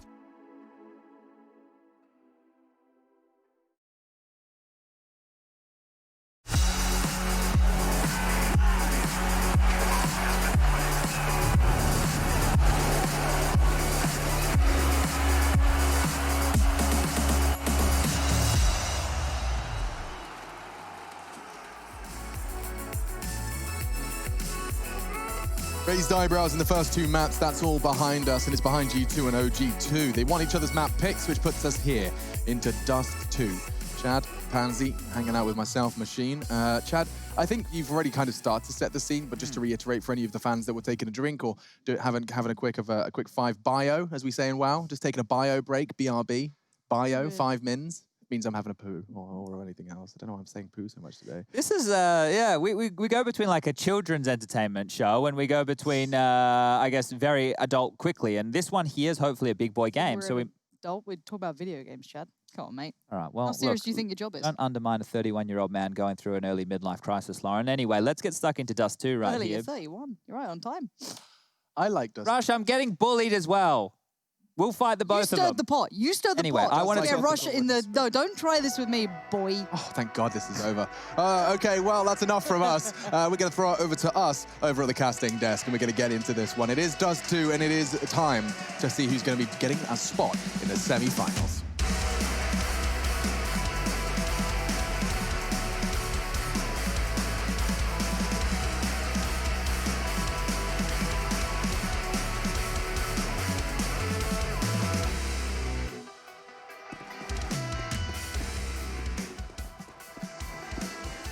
GG.bet seems to favor G2. It's fast, B. Very fast. And NBK just went for a look and he got more than he bargained for. This could be disastrous. What did Alexi B just do? The doors have swapped over and now Issa pops another head. Okay, this is still very much game on. The CTs have somehow quelled this. I do not know how they stopped that train. Wow. But I know that Issa was at the forefront of it. 4 kills for him. He has just turned up. Yeah, I mean, that was the first kill into a 2-man defense on B, but Alexi gets 1 necessary frag. So let's see if we can piece this one together. So look, they've lost 1. Great shot from Issa. He doesn't have to worry about the cross because his teammates have got it, and he's hitting every single shot he needs to. Clean. This is why the doors are swapped around, right? So that the CTs can help from outside. And that's where Alexi got that kill, which now makes the crossfire on the site so much harder. They can't just focus on the individual, which was Issa, flanking down towards the back here. So it's fastest with Glocks, an early nade. This should just be a bit of an eco bash. Aww. Now, OG, just for those playing at home, won the knife. They decided to start on the CT side here. So potentially having a plan in mind, being able to deal with the defaults of G2. But like we mentioned, the last time that G2 actually played this map officially was back in the CS Summit RMR event, which was before the player break. So it's been some time, and this is a map where there have been a lot of stumbles for G2 here. Coming in today, I had them as the heavy favorites.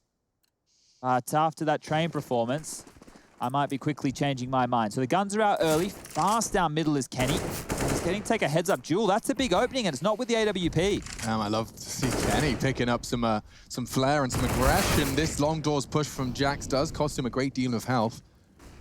And there's a wide open gap the Mantu's trying to fill with only a FAMAS and a flash. That's the job of Alexi finished off. They lined up. He nearly got them both, and Valda's there as well. Bomb loose. Kenny making sound cues he didn't need to make. Gives NBK a perfect image as to where 1 or 50% of the remaining G2 players reside. Bomb under Valda's control. NBK on the flank. Huge flank.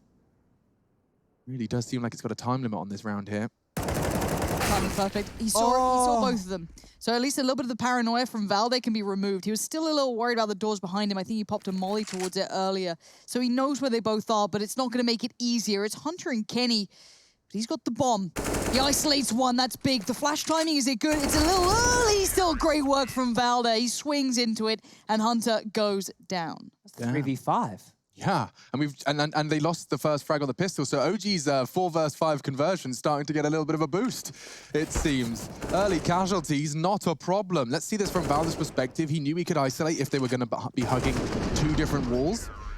Yeah, well, he's able to get both of them. Let's see Mantu's feeling that, feeling good, feeling frisky. We are talking about the final map of a quarterfinal at ESL 1 Cologne. We're going to be seeing Tech9 Armor rolling it back to 2015.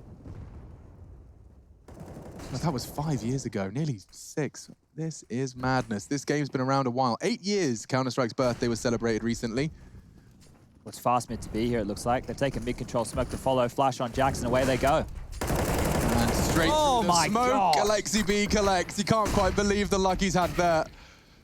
And there's not much left of the French squad.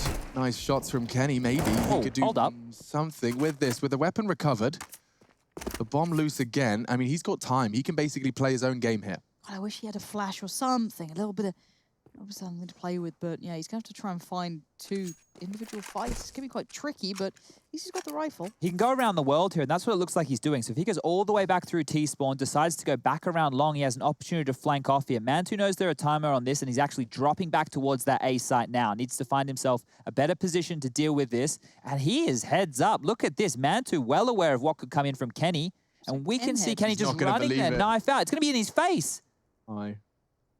Oh, no! Okay. He couldn't believe it either. Now that's interesting. It kind of screws Kenny though. I mean, what do you do now?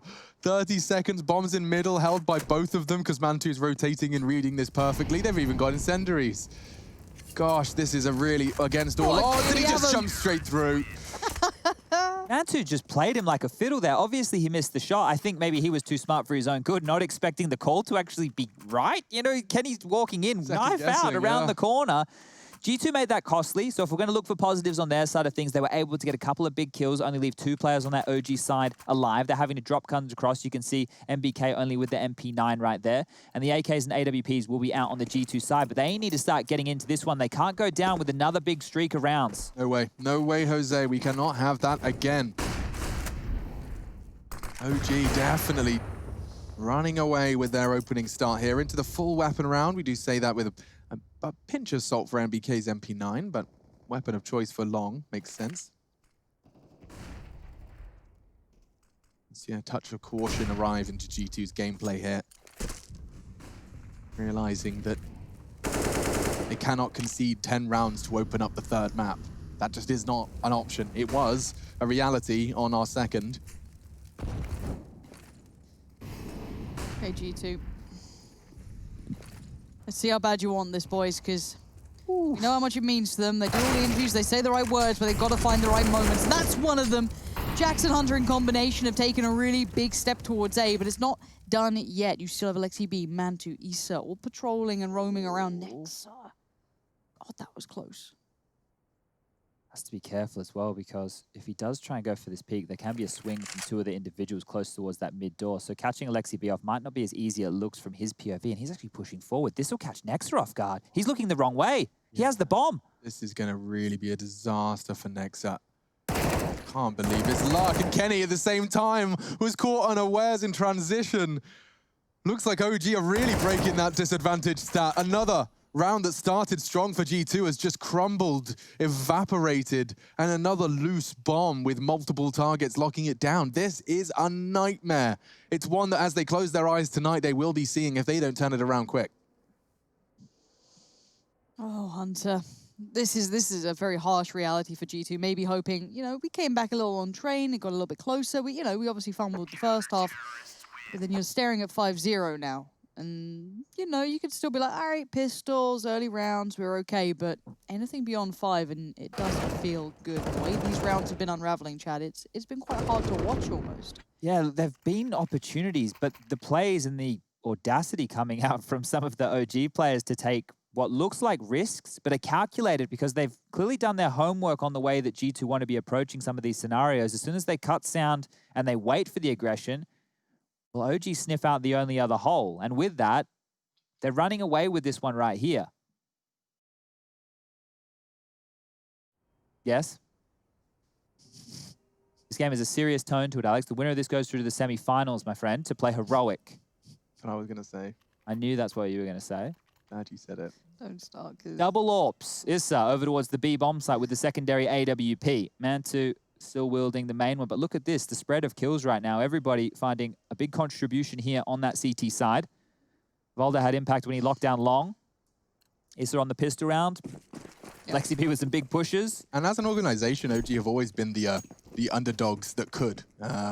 We saw that storyline unfold many times by those that founded the organization, opted to expand into Counter-Strike. Rarely came into a matchup in Dota considered to be the favorite, certainly on their run at TI.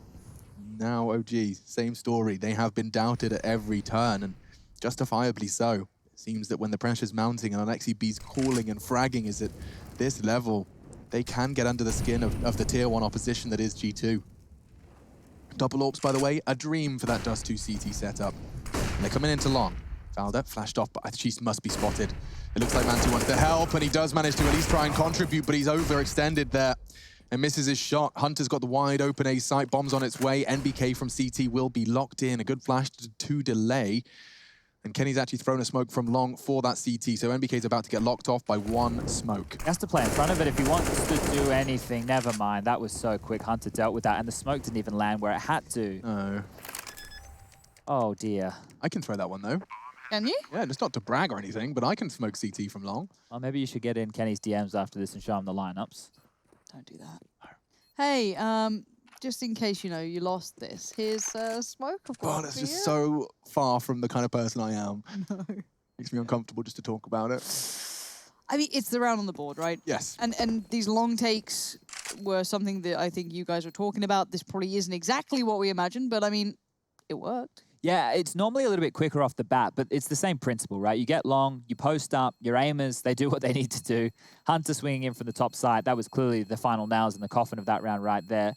But what we need to know is what's happened to that CT economy. So you remember me saying earlier, when you're on the streak on the CT side, that your loss bonus will be at the very bottom of the barrel. So that's only $1,400 coming on through there. And that means if they want to force buy, which they probably should with this AWP in play, that it isn't going to be the best of all buys.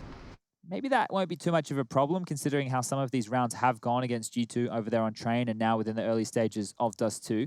So you can see here, M4's double ops again, and MBK is the only one who really couldn't afford a lot. Has Kevlar, Deagle, a little bit of utility. He's fast becoming the Sanji of OG, isn't he? Poor soul. First it was an MP9, now it's a Desert Eagle. Always having to swallow his pride for the betterment of the team. Kenny's so flashed, I can't believe he's not dead. Mantu, unwilling to re-peak, don't blame him. He's already inflicted great damage to one of the stars of the show. He's hamstrung Jordan into round 7. Now they get their long control. Okay, I'm starting to see things shaping up. They'll clear the car, they can wait, they can pause. Hunter's responsible for any CT info. It's only 2 tunnels though. Look at this, they're actually taking all of middle. Chad, you'd love it. They clear it, they call it all clear. The one unanswered question is tunnels, so Hunter has a chance here. Oh, come on. And now it gets awkward. MBK will sweep in. Issa 2, calling it clear. They've already called Cat clear. Everyone gathers for the long cross. They know what's coming now. Kenny posted up. So Lexi B on the other side. With the second AWP there with Mantu, of course. And for now, Alexi B has to fall away from this. They're already crossing the T's. Mantu, was he going to get a little spicy? Alexi B has already finding Jax. He's got support everywhere, and they feel so confident. They know all these players are locked in towards this position. They know so much at this point. Mantu, don't... Oh. Wait, did he tag the one behind, or am I going mad? I'm hoping that was Issa and not him, but it's Alexi B to find the one on the bomb. And look, I've already lost my voice casting people doing jumping shots like that once before, and it didn't turn out well for the player either. No. So let's, let's keep it calm.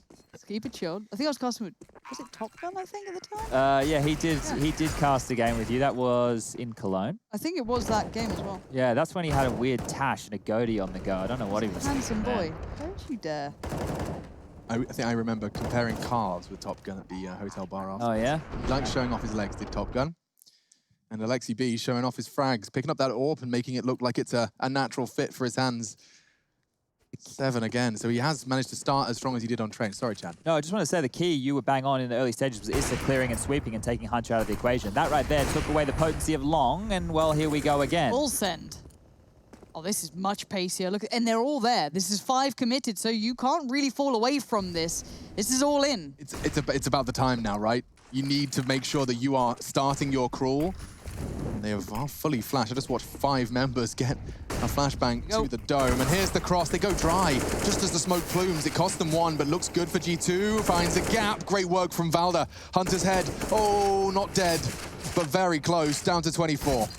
God, the bomb didn't get picked up on the way over either. Oh, gosh, they you're cross right. and they have to now go back in, and that's horrible because Valda's there. He doesn't know where the bomb is. He does now. He's probably scratching his head, and he finds Hunter in the process, and now a 2v2. Where's Issa in all this? He's going on long. Oh, well, he's about to win the round if he gets this right. He needs to control the spray. Oh, my God, he nearly gave him a chance.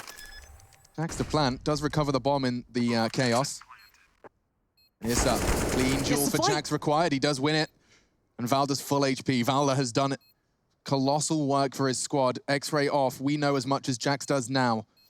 And that's the frag Valda needed. OG extend their lead, recover the AWP, and it is starting to get a little in the alarm bell territory. G2 starting to get a little anxious. HQ, they had the game on the big screen. Now it's everyone's watching it on their private screens. It's getting a little quiet. And great work, loving this from Valda, taking the initiative, pushing up, and Issa's flank was the nail in the coffin. Normally G2 are the ones I attest to being super active on their CT sides, moving around, making sure the Ts can't stay comfortable. But OG are doing a great job of it here. And now that they've been able to bound themselves up to a 7-1 scoreline, you can start to see what that's doing to the players on the G2 side of things. If they keep getting the bomb down, they will be able to continue buying in this fashion. But they have to move away from long. They've tried it. Okay, Kenny there with a big opening onto Mantu. That's the equivalent on the other side of the server being taken out, but Issa still has an AWP in play. Oh! Bing! That one favors Hunter very much so. NBK, he is going to have to start trying to take some info. He's got Issa behind him. They need something, but they're flashing and smoking him off. Ooh, okay, info. I love the fact that Amanek even checks on that, considering we haven't really seen NBK pushing up that much. This is just what they go through. This is just the mindset that we've been seeing. Already switching things up, and A's completely clean. It's completely open. Yeah. CT side already posturing like they want to keep those. Nexa has the bomb, and he's staying top mid. Nexa, hello. Knock, knock. What's going on? So there's been a have no nades left. There's been a few times where Nexa's clearly got the responsibility of holding the long push, but I also don't understand why the person with the long push responsibility is the one with the bomb on his back. It was exploited by the Alexi B mid push, if you recall. Solo watching long doors with the bomb on his back as his team had sight space. So he does arrive, and we can all calm down. Sure, OG are a little bit baffled as well. They're like, that's been open for a while now. Where are they? What are they up to? It's been another one of these save rounds that we were talking about. They did the same thing on Train. Remember, they lost that in a bomb site and then had 4 individuals go for a save round. It was at the tail end of the first half, which feels like a lifetime ago at this point. But it is a very wise decision because once again, OG's money back to bottom of the barrel. Holding on to these double AWPs, very important. Mantu, he'll have enough money in the following to drop over a gun when he gets an AWP in play. And they won the round before where MBK only had the Deagle. That was when Issa swung through the lower dark, took down Hunter. So OG making the percentage plays right here, making sure that they're giving themselves as much as they can to be winning more CT-sided rounds. 7's great. 7 is very good. G2 have been struggling. Yeah. I find this hard to believe that this is gateway to semifinals, right? Semifinals is huge. I mean, we watched the video. It was a perfect scene set by Kenny S himself about what this event has meant to him and what it's kind of marked for him over the course and growth of his career. I just don't... Some of the highest highs and the lowest lows. This could very well be the latter if they continue down this path. I just want to see that grit and determination, right? It's that unwillingness to bend the knee. At the moment, I've seen it from OG. I mean, they've dug deep. That Train performance, outstanding after being kind of manhandled around a fair amount. They came back and they looked exceedingly good. And I know what G2 can do. We all do. These guys are incredibly capable, but you can't deliver on the day. OG is going to take it away from you. Even prefaced all of this. Hey, Dust 2's a good map for OG. This was meant to be over in 2 if you're a G2 fan. Hey. However, it's a different start to this round. Yeah, and seeing 2 smokes pulled out early by the CTs, they've actually got none. 0, zilch, nada. And 2 will hear those flashes and start to address the potential for that long cross. Smoke's obscuring his view. Oh, Jax just takes him out straight through the smoke. Excuse me? Now Hunter can arrive. What is that from Valda with the FAMAS? He was supposed to have a disadvantage. They'll try and get a boost off here.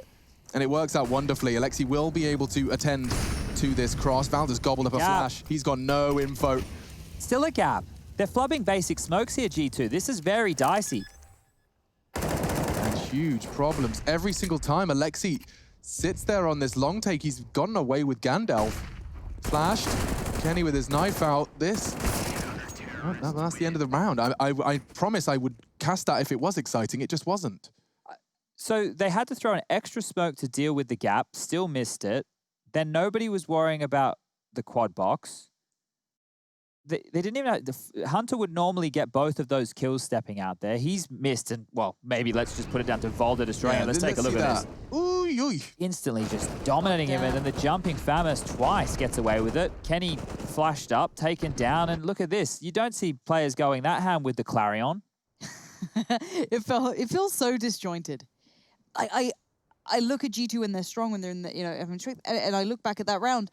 It was just bit by bit, piece by piece, no coordination. It felt like none of that cohesion, none of what we saw that made them great. Those flashes in for each other, the good smokes, these lovely trades coming up. None of that is here. None of that is present. And I hate the fact it's fallen off. They've called a little bit of a timeout in. They've tried to, you know, maybe regain a bit of that mental focus. This is what you were asking about, is, you know, how do we get these boys back on track? Are they in the right mindset? Okay, well, they opt for Kenny yet again. So they have another gun round. They can bite back into this here, but it needs to start now. We're on round 11. G2 haven't really shown us a lot. OG are showing us everything. Assertive, they're across the map, hitting some good shots. Individuals stepping up with multi-kills. OG are looking like the better squad. They are, and I think I couldn't believe those words would be leaving your mouth at the start of this series. So it's testament to what we've seen, what we're learning, and what OG have been up to. Very, very rigid, very... you know, every team talks about aspiring to be a good mix of loosey-goosey and structure. OG have shown us both faces across these last two maps. We've seen the loosey-goosey. We know what Lexi B can be up to. We also know how rigid they can look, and this blue wall continues to be a threat. Mantu could get caught here. Jax is posturing for a drop, and he does get shot in the back on the way down. I can't quite believe it, but he has locked them in. With even 7 HP, they need his frag now, and they're going to get it. Oh, great reaction. Oh, Alexi B straight there. This is going to be a mid to B, surely, but these two players are still tucked in on the side. Issa with that orb hasn't really had much of a time to shine, but now is the moment. Down he goes. Hunter in this one. Valde quickly tries to get back into it. Nexa right there, and it's just Mantu now. That was brute force and I don't want to say a bit of luck, but it worked out. That mid to B switch up was excellent, and you saw how quickly OG was trying to just stifle that flame from ever taking light. So I don't know what Mantu can do with this, though. What we really need to see here is some rounds strung together from G2. It can't just be one and then concede a couple more, one and then concede a couple more. We don't even have enough rounds for that to even be a possibility at this stage of the game. But they are keeping the money of OG very, very tight. Like, look at it once again. OG are not going to have enough to get a proper buy going into the next round. But I've said that twice already. It's only been hampered by 1 or 2 guns, maybe a FAMAS instead of an M4, a Deagle instead of an SMG. But they've still been able to pull it off with the low utility, with good mid-round decisions. And things have been looking fantastic. That reaction from Alexi B right there, the reason I was so happy to see it, if you let Jack stay and spawn, they have to take their time to deal with him. Meanwhile, what happens on the B site is others get isolated. Alexi B reacts immediately. He knows what it means. They isolate him before he can plant his feet. Next, they're even looking a little bit rough on the aim there on MBK, but making that frag, that was all they needed. And now they've finally posted their 3rd round on the board. So as we get back underway with round number 12, the guns are out. You can see another compromised buy. Couple of SMGs in the mix. This time around, it's 3 over towards the B bomb site, 1 towards long, 1 over towards the A ramp. Oh, they're going through this. And Hunter was waiting for them, but he's lost his life. Oh, it's brilliant. OG, another look. Another one from the page.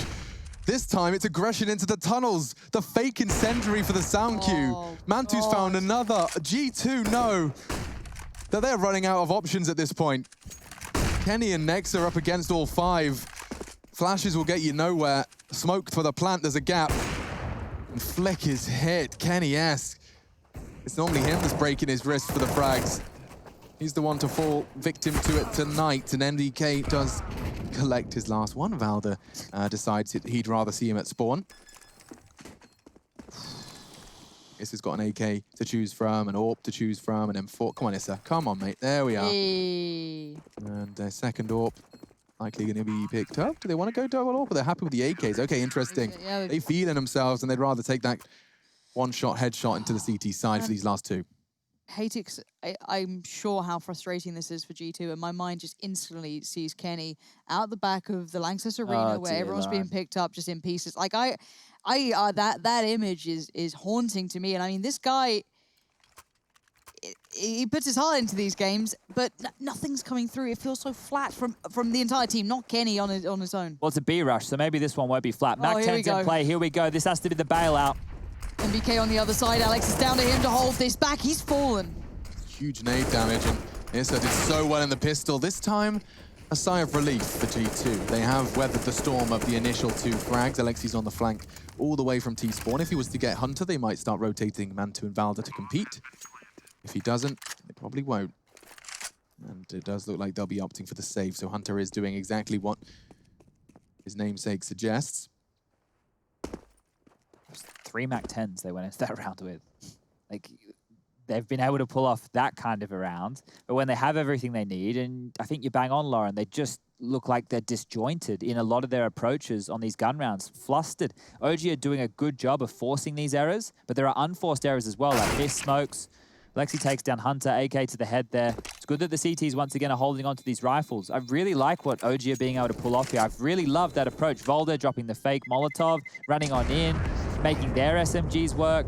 OG are really coming up with some innovative stuff here, and they're taking it to G2, the team who I would easily paint as the more individually skilled. And they're not looking that way whatsoever. It's just continuing to be OG setting the tone, setting the pace of this game. Now, look, it seemed very bleak, but 4 on the board for G2. If they can convert that to 5 or 6, then we start talking. Then we get in the conversation that this map can be close. But the way that we've got to this point, it's been G2 flubbing some things, OG making some great calls. Wow, a lot. Oh, this is a read. Of a CT aggression, and Alexi just walks straight into the crosshairs. Kenny can't believe his luck. He'll be flashing for the short push. Doesn't quite catch Mantu, and that should be a... Oh, no, between the wickets. Gets a second chance. He's tagged him. He eventually gets it. I couldn't believe it. Thought Mantu might have gone away with that. Gone away with murder, and Hunter has a quick headshot. Nissa's in trouble. Smoke won't save him. Kenny needs to pull the trigger. Oh, no! He misses his shots, and Nissa does the opposite. Double kill. And it does look great for 10, but now NBK dueling long range, and it's a headshots from Jax. My goodness, we know he's precise. It comes down to a... Oh, he didn't get the AWP. Didn't. Oh, they can afford it. It's all good. Next has 7.1k. Jax had 7k to his name as well. Why does this feel so awkward? That was NBK fight. Look at this save from Issa. He knows Kenny misses his shot, but you can see, look, just as the smoke blooms, I know where you are. The transfer's glorious. But Jax saves the day. A 1v1. He wasn't focused on the bomb. He knew if he just found the head, he didn't have to worry about any of that. You said 6 sounds reasonable. I would be in agreement there. Certainly the way in which it was found. Oh, they're doing the B call. And there's 4 long. Chad, this could be a disaster. NBK's only got a deagle. Oh, dear. They take one of their own teammates down. That's certainly far from ideal.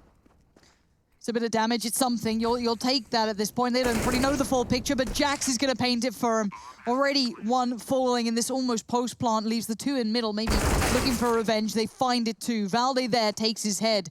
And now into 3v3, but look how far back they are. Still scouts, still bits and pieces, and Kenny holding on to this one. Azisa works through B tunnels. Not subtle, not quiet.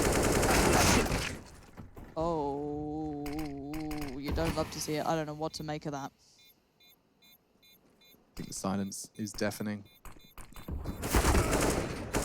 And sorted out by Nexa. Well, that's got a lot of people scratching their heads. 9-6 though. It's competitive. Let's see what the final half of this quarterfinal has to offer.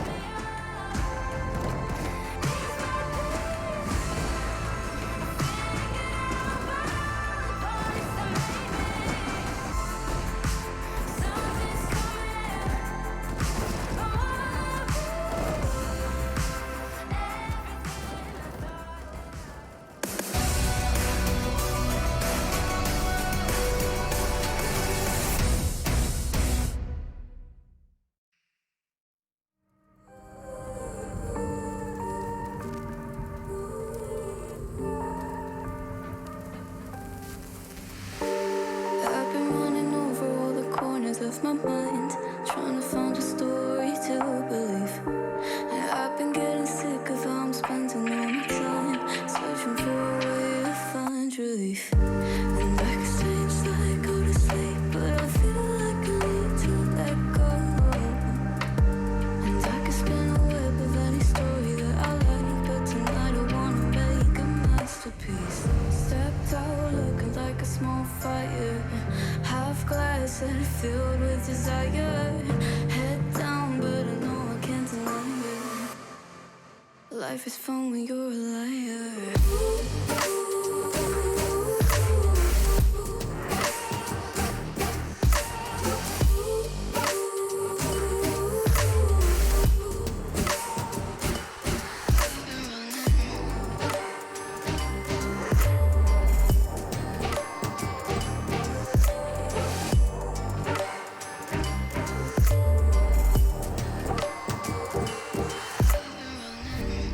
I'm just trying to learn from all all the things that I've been told. I'm gonna paint a new reality. It doesn't take a lot to turn a person into gold. Yeah, I've been getting good at alchemy. And you can stay inside in the dark, but without it, you never let go. And when you're done with hiding and you wanna have control, you and I can find a perfect fantasy. Stepped out looking like a small fire, half glass that filled with desire. Head down, but no, I can't deny it. Life is fun when you're a liar.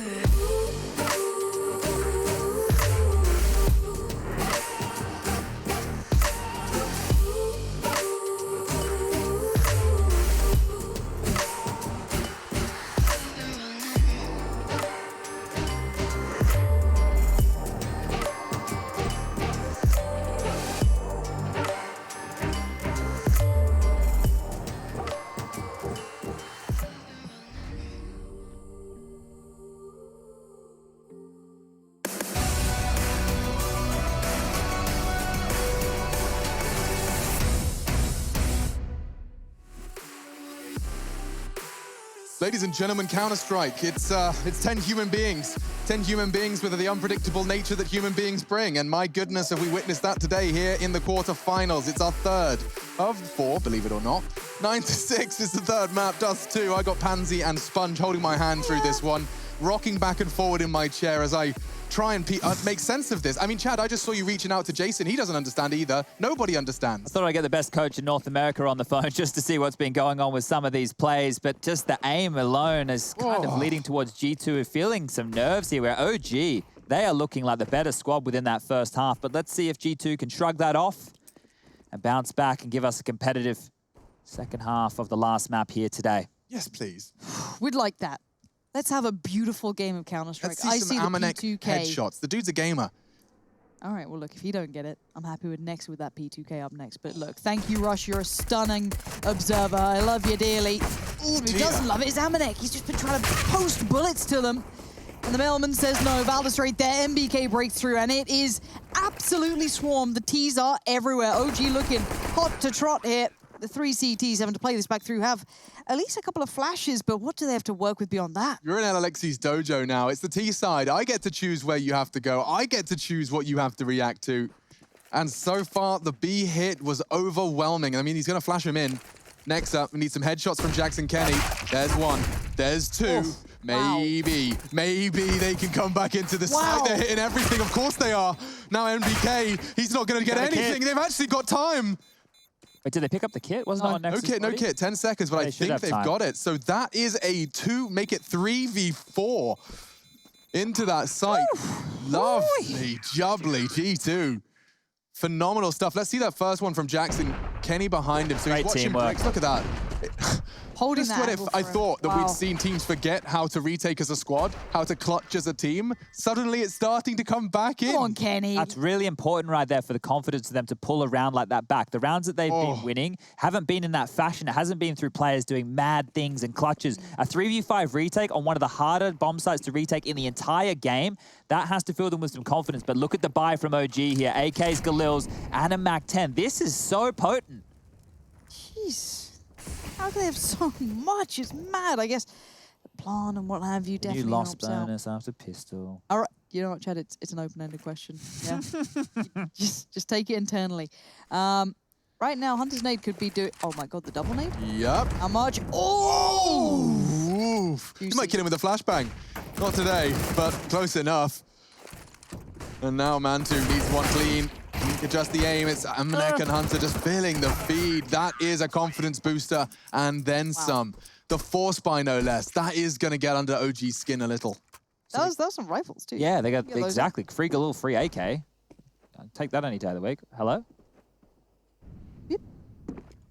Ah. Yep. We caught this. Oh, lucky all the action was on the other side of the side. If it was a vast long play, Kenny might have been in a bit of trouble there. So now G2 are in a very good position to tie this one up at 9-9. You can see just the pistols coming out from OG. What? NBK has picked up... He's showing off. He's got the blaze. The Deagle blaze.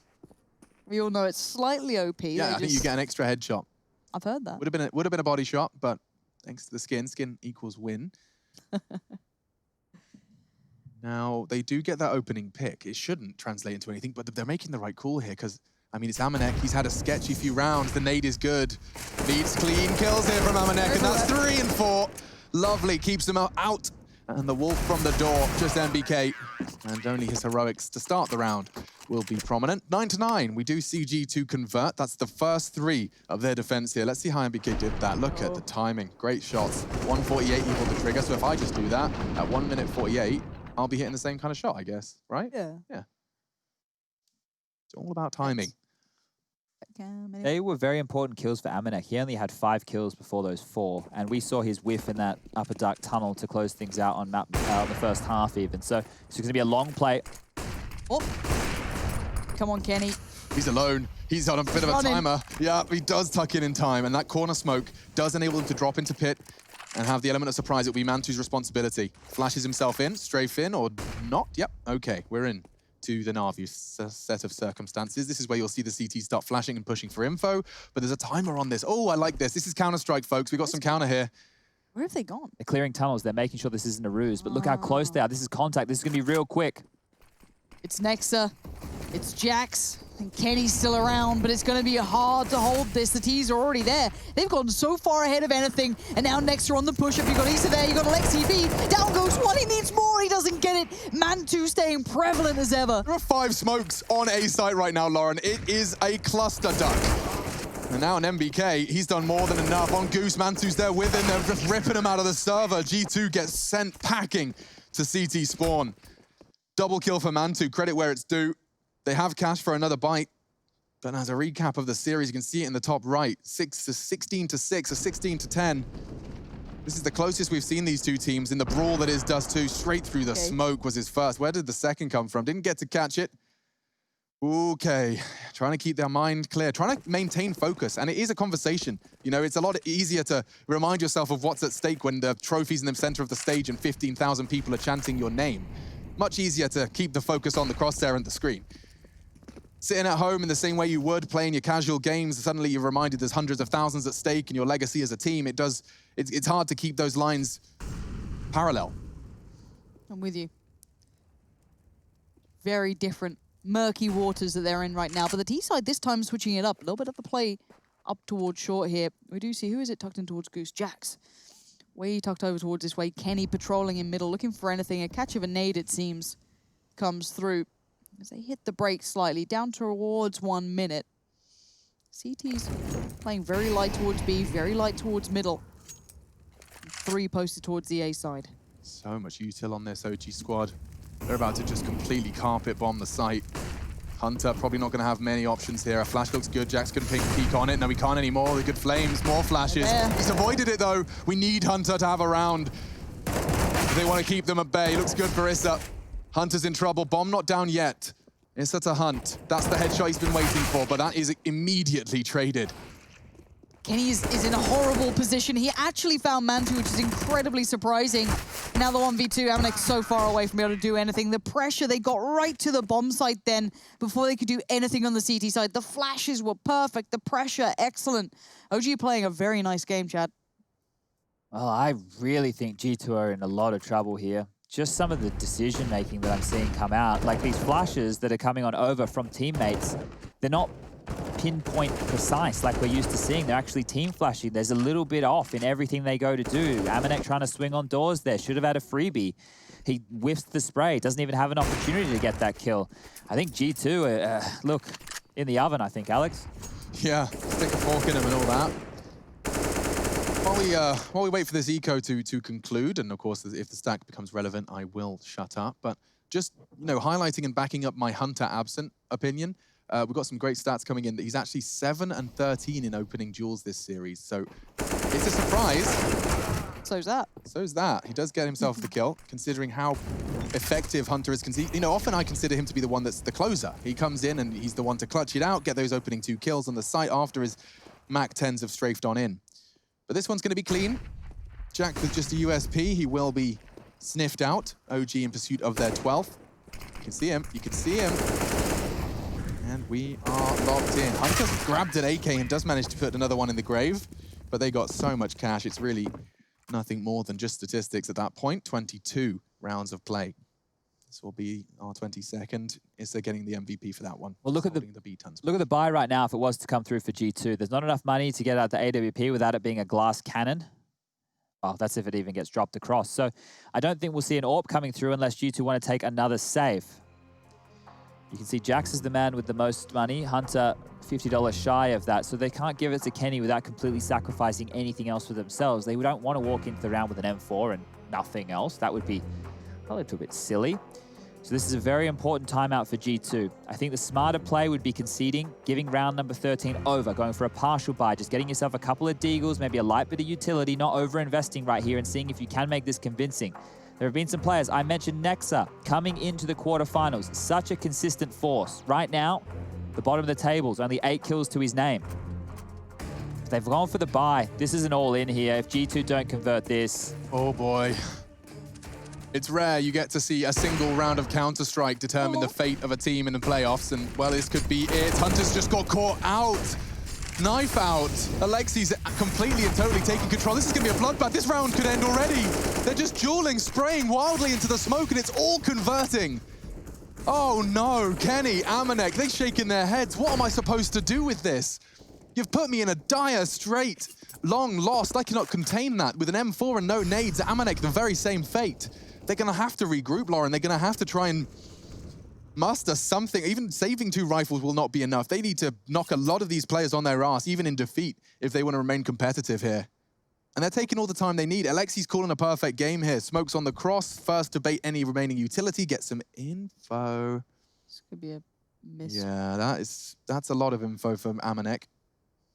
If he can... He'll probably whiff in the back here. Yikes from me, dog. Did have one bad miss. Kenny's not going to be making that same mistake. I'm worried they're going to put a little bit too much into that, but no. Kenny's still posted up at this position. How do you get more than one here? You still got a smoke and a molly? They can all just swing on him here and take the fight. They know there's no AWP in play. I don't see how he'd be able to capitalize on this. And doesn't. Stunning work from the T's to get through this cleanly. They're approaching this with really good insight as to how they can negate some of these potential problems. And Amanek, nowhere near it. And a lot of those potential problems that were initially outlined by analysts for OG was the fundamentals. It was the spacing, the trading. It wasn't there naturally. It was obviously a communication issue as well. Let's not forget some of these players were communicating in a language they weren't used to for competitive Counter-Strike. Valda primarily in Danish teams. Obviously, it's not like it's an issue for him. Same for Alexi. And so, you know, there were going to be some adaptations made. It does seem like their communication is the better in the server in this quarterfinal. The spacing certainly working out well. Good communications, hanging on to the every word that Alexi contributes. Now to back up the fact that OG are looking better individually here, we've got a stat line coming through from SEO. Nobody other than Hunter is able to get multi-kills right now. He has 6 out of the total 13 on the side of G2. OG, on the other hand, have 21. Multi-kill rounds. Yes. Jeez. It's a big difference. Yeah. This was the beginning of the end. And, I mean, you could see the game plan. It was just throwing bullets down long, all well spaced apart. You had to choose your targets. They found the trace of fire. Kenny can't quite believe how quickly that round was lost. I mean, in the first 15 seconds, it was a 2v5. You know, when we were painting the picture of, you know, the mental game and how many woes G2 have had before and the fact that they lose focus. Map number 1, do we remember that? Do we remember how good that they looked? And then Train happened, 10 rounds down in a row, and now here, pedestrian mistakes. Nex is in trouble. He can't even retreat. He's only got 3 He's got bullets. 2 behind him. Got buddies there, I guess. Maybe try and make something of it. You've got to try something.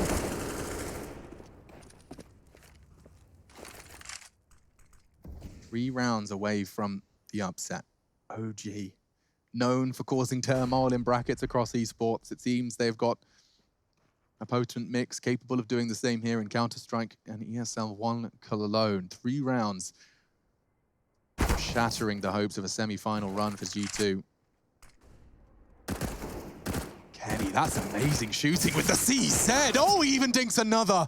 We could be onto the upset round here.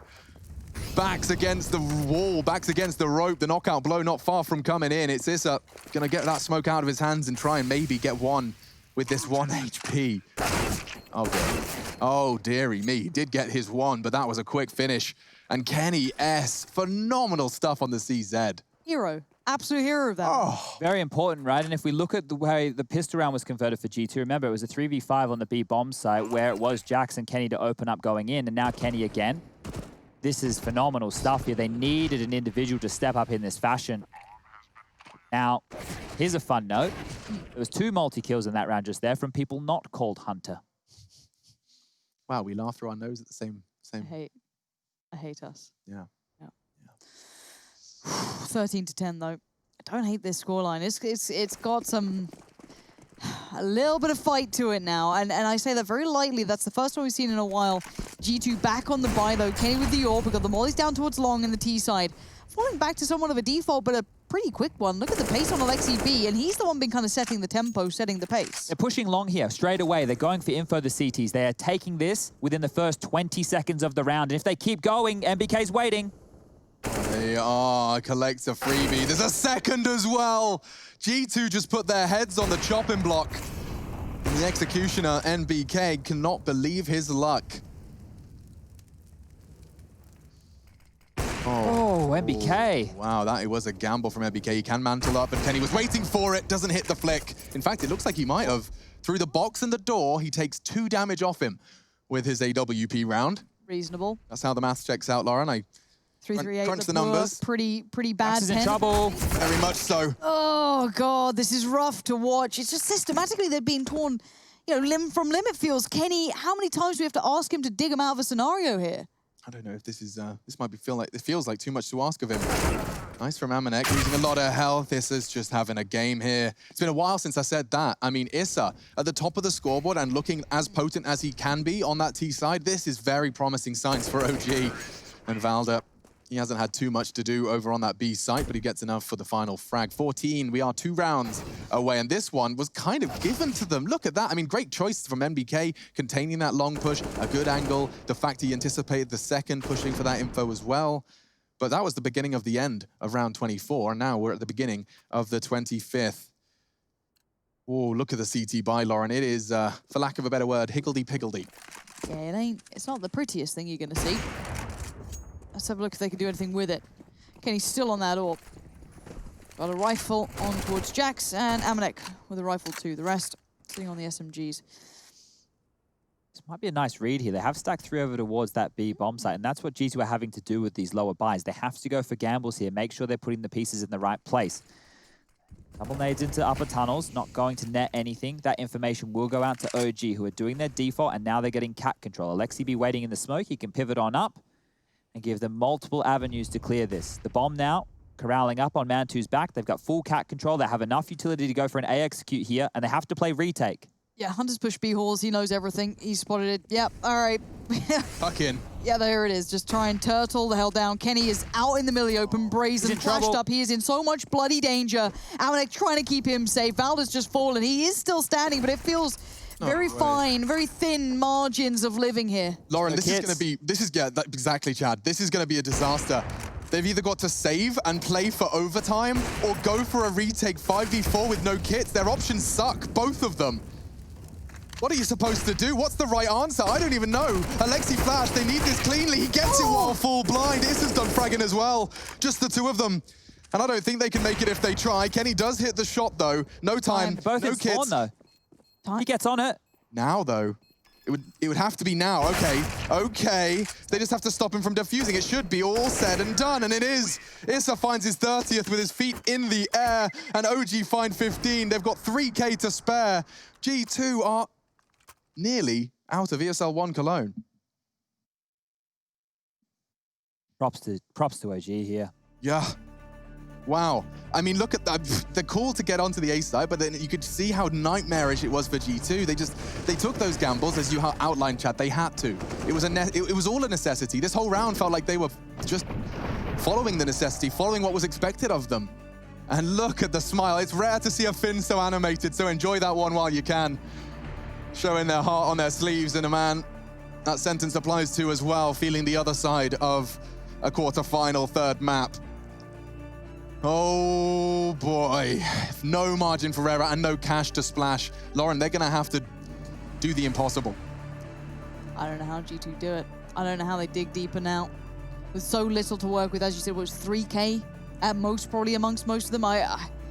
We saw Kenny with the CZ. I mean, now they have a little more, some SMG, some bits, some pieces, and I'm just waiting for the next tragedy to strike, it feels, and OG are the conductor of most of this. They are truly at the helm, and a pacey little hit towards long. It's going to be Jax to find Valda, and it plays in Kenny even just slightly. Flashes are still good. There's Kenny. Now it's his time to show up. Good work from Kenny, and the combination works well for now.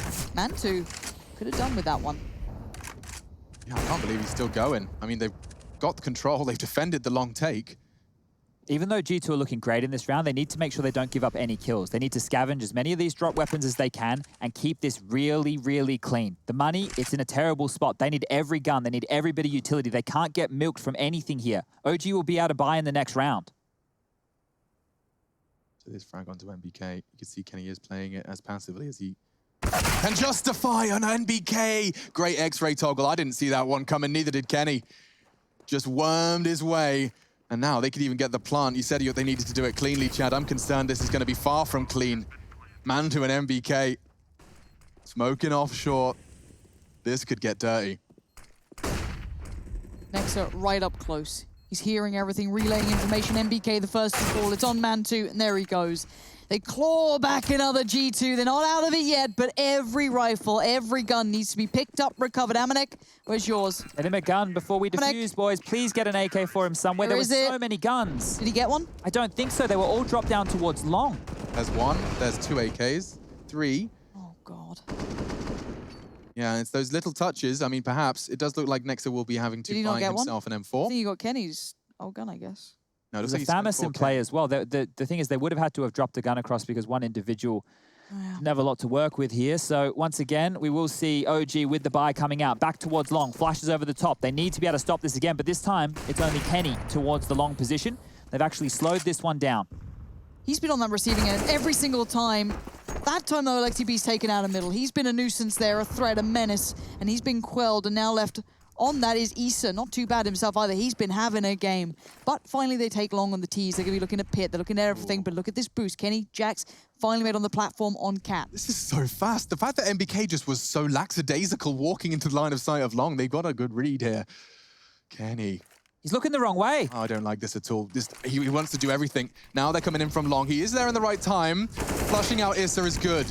Now Kenny playing the close corner on Gandalf. Nexus caught a wild one through the smoke, and now the rotate's coming in. They start to nice molly. Wrap their fingers around the throats of OG in this one.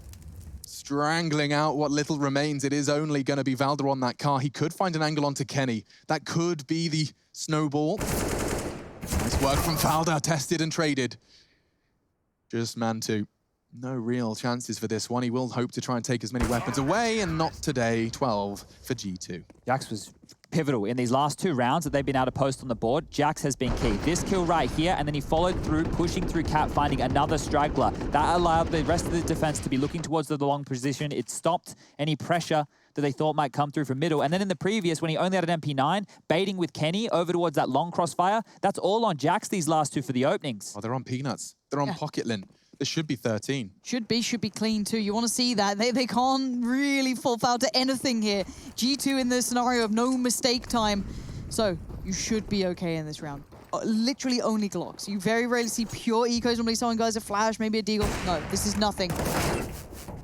Thinking up next, so getting towards plat. There's a little bit of threat. Oh, Dinks are making me nervous. No. Okay, we don't do this. We don't lose these rounds. We don't let them get even close. Gonna get up. Get the ult back, get rid of Issa. We're okay. Okay, so the AWP, Issa could drop it across if he wanted to, but it's meaning that he will only have Kevlar. Shouldn't be able to have head armor in this. So OG finally calling their first tactical timeout. Have felt very, very roomy up until this point, and there's Alexi B being cheeky, taking Kenny out of the equation. The overseeing rifle's unable to save him there. But this is another scenario where if they go for the buy here, it won't be an everything buy. It won't be what they need for a full gun round. So if Mantu can't get an AWP, and that means Issa can't get the full utility, there will be some compromises coming through somewhere if they want to go for the buy. I think because they have 2 cracks at this, the best option is go for a half buy, a little bit of light utility, pull out a pocket strat, maybe try and overrun Amanek towards B, do one of these executes we've been seeing, maybe go for a bit of a mid to B play. You've seen how busy they're keeping G2 over towards long. They're having to chomp on in. Multiple members necessary in that side of the map, even if they went for a Tech 9 rush. But Alexi's got the best long spawn you can get. Okay. And they've gone all in. So this is the battle on long right here. Yeah, he's going to have to take that. He'll throw a flashbang himself. Notice he hasn't got one. His teams will do that for him. So he's straight out. Anti-flash himself. Wow, interesting. He's just going straight in. He's actually straight to the corner smoke. Certainly, but he can make it look like there's a whole lot more. Exactly that. Everyone else is piling up short. He's B. Yeah. Kenny's going to look towards short. He's going to look now. Kenny turn. They're already up there. Kenny is so focused towards long, but this is not the problem. They are already up on the side. He's outnumbered, he's outgunned, but he's still trying to fight. And it's MBK to take him down. This is now game on. A 4v3. The T's decent position, but Jax is holding a lot of the portion of long. CT's in CT. MBK saw it. Yeah, MBK is going to pick up the orb. This could be the perfect weapon for the job, but Jax will remove it. Valda, Mantu, G2 can weather this storm. But Mantu can change it right here, right now. A prime position finds the first. Hunter's gone. He'll be forced to watch as his dreams do perhaps get taken away from him. Mantu's the one to do it, though. Just has to defend this bomb. They're running out of time. Mantu! I think he might have done it. Have they got the time? He's got a kid. It's going to be close. Oh, my God. We're still in it. We play again. Another round will be played. I can't believe it. Silence falls in the studio. Oh my goodness. It all hangs in the balance of our final round of regulation. Kenny was doing everything right, but the fact that they were swinging through those smokes, the smokes were so good, he had to be cognizant of long. Alexi drew so much attention. Okay, that was the last round. We're already into the next one. Hold your breath, hold your horses, strap yourselves in, folks. This could be it. Is he doing it? Look is at him he go. just going to walk mid? An in-game leader with balls here, ladies and gentlemen. They're straight out. He's doing it. Next is is got there. some speed on this. MBK's with him. They're going for the commit on this. It's going to be a B split. They're already out in middle. I don't know if they fully commit. No, they are. Nexa in a great position. You spotted it early. Now they do. Oh, and he's managed to get more. Just two. And now the third comes in from Jax. Looks like G2 have got overtime on the mind after what was such a sketchy turn of events. OG fall. And we're off to overtime. My goodness. 16K MR3 after the break.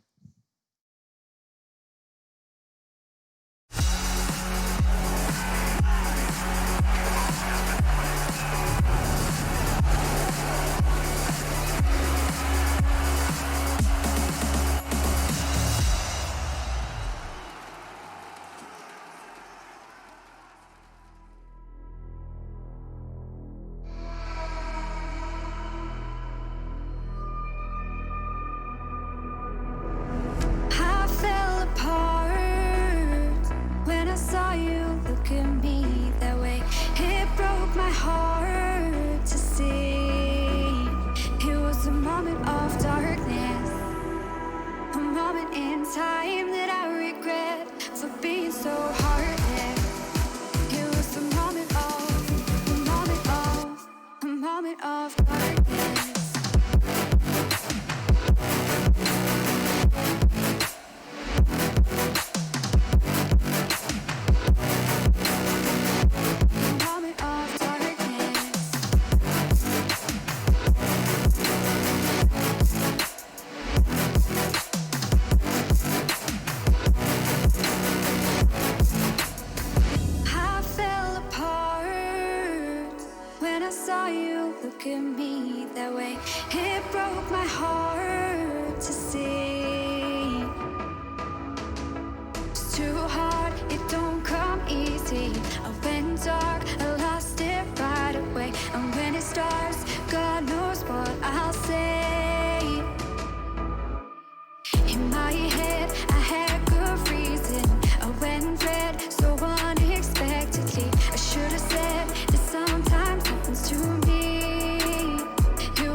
ashes coming from the ether.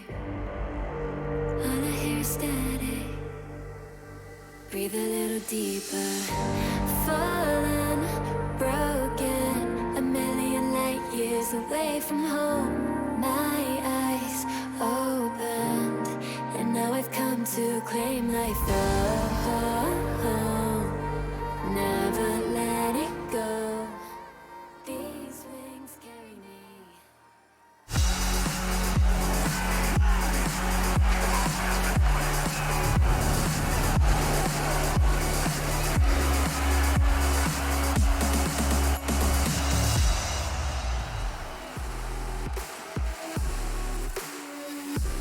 Well, ladies and gentlemen, if you have only just joined us, where the bloody hell have you been? You've been missing out on something. I wouldn't say you've been missing out on a fantastic series, but why goodness is this overtime gonna determine it all? OG, G2, MR3, everyone gets all the cash to splash they need. It is down to the fragging, down to the calling.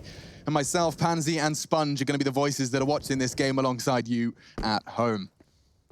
Nexa and Co have kicked this one off with yet another gamble stack. 3 towards that B bomb site, a key to success in the tail end of the regulation. Ooh. So the bomb B tunnels early, Chad. That is indicative of some smoke and mirrors here, right? It looks like they're going to go for another mid to B here, thinking that they just got unlucky against the gamble stack. They're taking short control, making sure that there's not any information. Nexa's in exactly the same spot which dismantled the previous mid to B split. Yes, They predict it this time, maybe. I don't know. It's a hard position to work on. Hunter. He's going to just right-click that and run. If he gets to 30 seconds, he'll just drop it regardless. They're taking their time here. I mean, the molly's up, Cat. Like they're showing a lot towards short. I get it, but there's going to be that time limit. And then it looks like it's right about now. Issa and MBK prepare themselves. Here we go. Smoke goes in. Wall goes up. You want to go through that? I don't think so. What? The bomb is tons. They can't really pivot A here. If I'm Alexi, I don't even know what the call is. They have to go for the mid to B split here. They have to hope the kills fall in their Nexa favor. hasn't moved for 50 seconds. He's in the right place for this. It's time. Finally, the smokes go up in middle, but they have to go now. And I'm pretty sure there's still more smokes left on those CTs. They're bounding up middle, and again, Nexa stands tall. They ask him to hold middle. He does it just perfectly. Hunter, Nexa, it's all there. This has equated to nothing for the T's. What a read, what a call. Putting the extra players, same spots as the final round of regulation. It looks like it's translated into a win. G2 draw first blood in overtime. It took it a bit slower there. OG in the last three out of the 4 rounds of regulation had Alexi die first. He was trying to lead by example. He was trying to get out, get that space that we were talking about in the pregame. He loves to do it, and he can really set the tone for his team. But in regulation, to close it out, he was punished. So if they default back to that now, maybe Alexi can find some magic. So you're Nexa. You know that you've dismantled that B stack. You're off to A this round. He's got a different expectation, and he's right to have it. In eyes with Alexi as he beelines down middle. He really is leading from the front. Alexi was the first casualty of that round lost, by the way, so maybe a change of style for Alexi. He's only had 1 multi-kill round in the last 6, and that's not just Alexi, that's OG. They had 24 in the first 25. So, bit of a change up here. Multi-kills have been eluding them as the pressure has mounted, and G2 have mounted their comeback. I like this little stack towards short almost. Jax can be played in off the back of it. If he goes unchecked, that's a really nice spot, but it's an all-in. I don't think you can make it out of that alive, if I'm honest.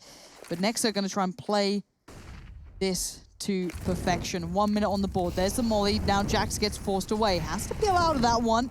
But look towards long. 3 players coming up, and it's the main man, Kenny, on the other side. Time to stand and deliver. Oh! No! He backs away. The switch up! It's all right. With Jax is hitting shots like that, he could be in trouble, though. They're not even checking Valda. Did he think it was 1? They're both going to go down. Valda, oh, okay. Jax has got friction burns on his wrist, but he finds the head of Valda, and they know where Mantu is. 4v3.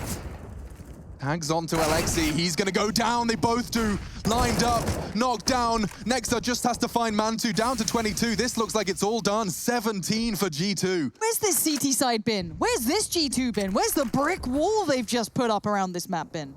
Mantu can find a couple here, do some damage. It doesn't even matter. We're in overtime. He's going to go down. They'll just take this away from him. They can push, they can fight, they can hunt as Mantu in the pit. He's carrying away. He gets taken out of the equation. And Jax, he was the hero that started this for G2. He was the individual over towards Long on the MP9 with the crossfire with Kenny locking things down. Look at this one. Look at this. Okay, he did check it just in the nick of time. I thought it was a much quicker flick. Okie dokie. And this is Nexa just finishing off the round and ensuring it's his squad's just nice extra bonus kill with what the player he was looking at. If they can go flawless here, this is such a turnaround. This game started with OG just destroying that of G2. They had their number, weren't letting them string together consecutive rounds. They've slowed down the cross. I want to see if there's something pacey. Issa gets across the other side. They're not going pacey on this. I don't blame them for not feeling so bold, I guess, in, you know, OT to stay alive in Cologne. Yeah, you don't want to be the guy that's gone a little too far into the site, especially when you have to just post one. You know, a clean CT MR3, that's terrifying for the OG squad to be heading into. You could just try 3 gimmick plays, you know, all in B, all in long. And where is Alexi's health gone? More damage inflicted. MBK and Alexi catching nades. It seems like G2 certainly are starting to get a read for this one. Towards A they'll go. Issa trying to keep those CTs present, and he's doing a good job at that. A Vanguard smoke's being lined up. And into the crosshairs, Kenny could walk into Mantu. We have the opener. That's what OG have been missing, and they're just holding down W. Yeah, it's only Nexa holding this actively. He's tucked in towards Goose. He does have Jax on long, so he's safe from other angles. He's got to make some value of this. One's okay, the second would have been better, but MBK still stands, weathers the storm, but they are posted up in this site. The support, the relief is Valda, top mid. He succeeds against Amanek, but there's Jax right back into it. Yeah, they can do this. 2 of the best aimers in the scene, and that's exactly what I'm talking about. Valda's gone too. G2 won the clean sweep in this overtime. My God, Jax, where have you been? And Mantu can still turn it all around. I love the underhand. It's close quarters AWPing. It's Hunter, and he has found the necessary frag. He's got time. He has to find the bomb. Okay. 18 for G2. And the first half of overtime. 3rd map of our 3rd quarterfinal. My God, let's see that from Jax again. It looked dire. And this is the shot on the cross. Boop. Whoa. God, as the smoke plumed. He's been patrolling that long position. Like, he has been the key. You know, I was saying in regulation, he restarted this. There was 2 massive rounds back-to-back, and now here in overtime, he's doing it again. His aim is on point. He hasn't let this one drop. He is an older player, right? Maybe not a veteran, but he's an older boy in the team here and somebody who has stepped up in an absolutely mammoth way. 1 round for G2 now. That's all they need. Pace, it's quick. They're going to be fast, looking towards middle. Alexi be on the other side, and he's had a roller coaster of emotions. The highs of earlier now with the just disastrous lows. And the quick flash up short. Hunter taking mad map control, but look towards B, Alex. That is a lot of T's over in those tunnels. Okay, MBK. Okay, mate. Flashed off. Flashes slow them down. Alexi's doing good work. Heavy leg work. A smoke, and Hunter's gone too. A good advantage for OG. They need this one for survival. This is 3 frags, and a B site retake is no easy feat. This feels like essentially a 3v3. They have that extra man with that bomb ticking away. Util for the retake. Quick check. I'm seeing some util on Issa. He will become a primary focus, and they've just smoked off tunnels, Lauren. You can't hold back, though. You have to work this. You got to go through this. You got to make something happen with it. Kenny watching that doorway on the other side is Alexi being the man who kept this round in check. Nexa watching the tunnels. Here come the flashes. He turns them well. He spots Caesar. He dies. And now Kenny, surrounded, overwhelmed. OG stay alive. Oh, just by the skin of their teeth. That defuse was close as well. Look how close that could have gotten. All right, well, it's good to see that they're putting up a fight. A good hold on the door. It was Alexi's double. MBK just doing his best to draw fire. He wouldn't have been seen Amanek go down if it wasn't for the positioning of MBK. And this duel from Issa was influential. One of the 2B defenders, and put Kenny in a tight spot. Really nice stuff. So not going to be the guarantee. Frustrations mounting. There's so much on the line here. I will remind you, this is the quarterfinals. Heroic waiting in the semifinals for the winner of this game. The loser will be forced to watch as the semifinals are played out. G2 get 2 cracks at this. 2 opportunities to pull something off so they can change the pace. They can play whatever speed they want. And this time round, behind the guise of their Xbox smoke, it's just a slow saunter up catwalk. Bomb on the back of Nexa, leading the charge here. Jax in tow. This is a frag they need to hit. It's a 1-for-1 trade out, but you can see already MBK posted up on this site. He is quick to get over here. The flashes are good. He's found Jax. That's a big scalp to claim. Yeah, that's huge. Valda, oh, he didn't catch the cross of Hunter. That was the bomb as well. He does seem to have a good idea, though. That nade could do damage. Nothing much. 3 CTs on this A site here. There's still so much time in the round. Hunter's caught in the transition.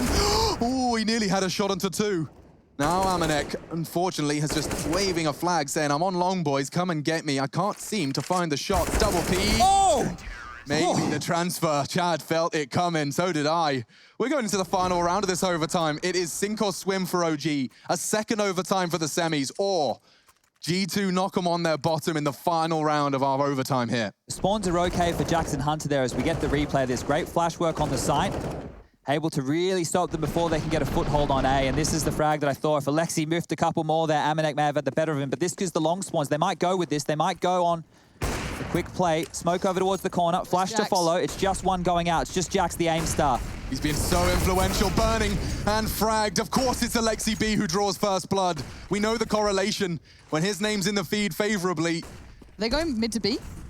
They are. Issa and MBK to be tested again. There's 3 players still stacked on long. Great notice, Lauren. This could be a disaster. The CTs are about to be tested. Yeah, MBK's isolated, has to smoke out the molly. He's playing up close. Amanek in the tunnels. Issa knows there are enemies at the gates. He needs help. Where's the support here? They're being held back by the smokes, and that's about it. Once these fade, the T's are right there.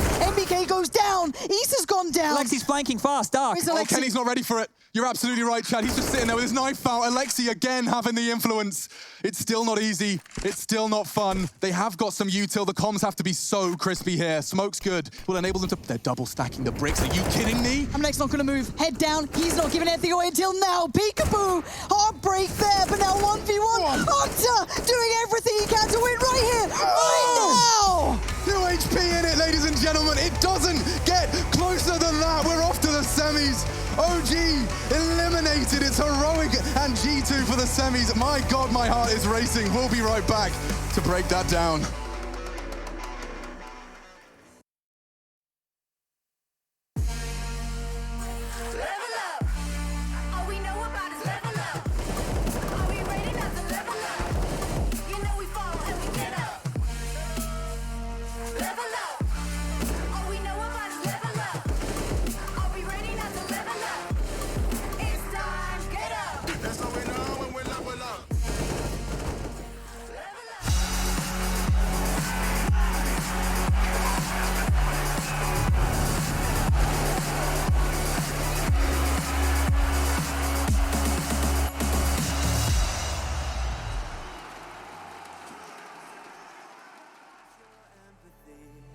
I just want another enemy.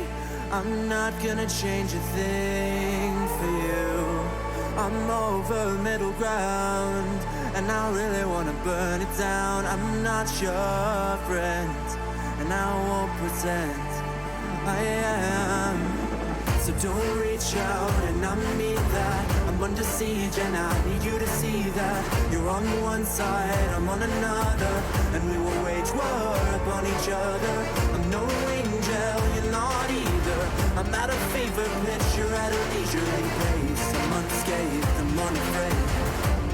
A warm welcome to the war game.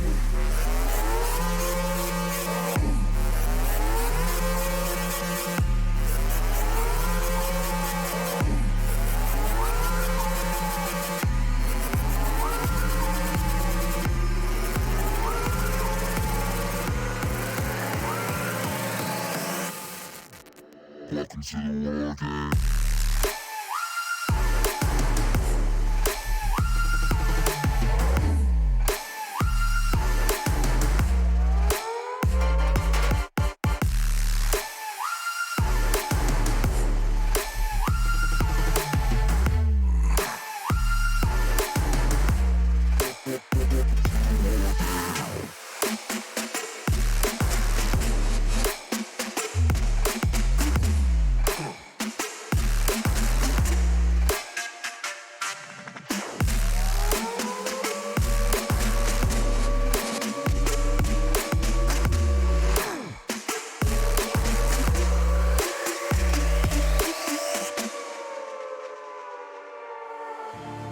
You're no ally of mine.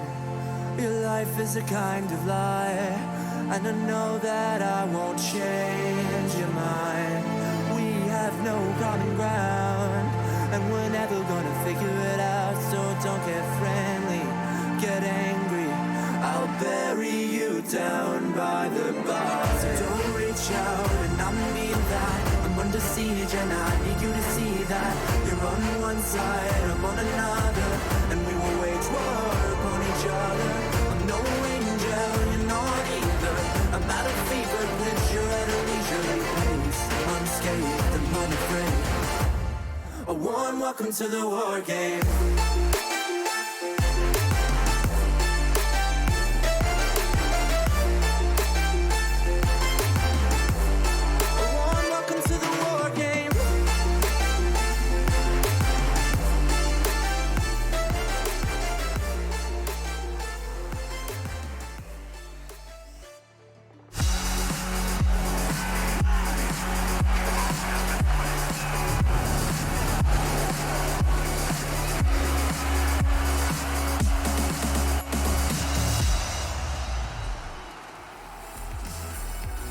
Wow, Dust 2, a different kind of delivery. They do weather the storm in the end. G2 take OG out of ESL 1 Cologne 2020 online. It's time for the Mountain Dew breakdown here at the desk.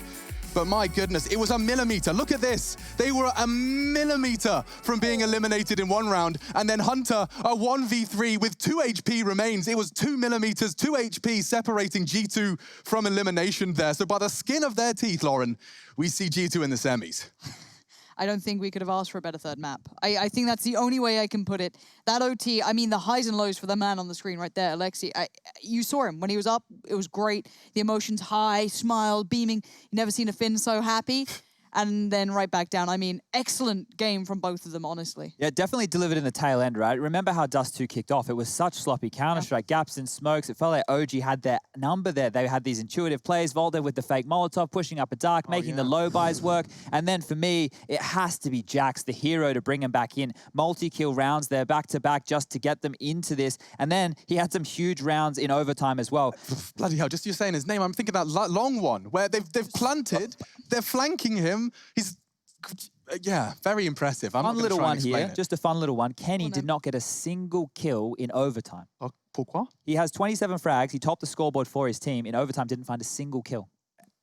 But in a weird way, I'm going to just roll it back from that in a weird way. I'm happy to see them not have to depend on Kenny to do well, especially in a Cologne.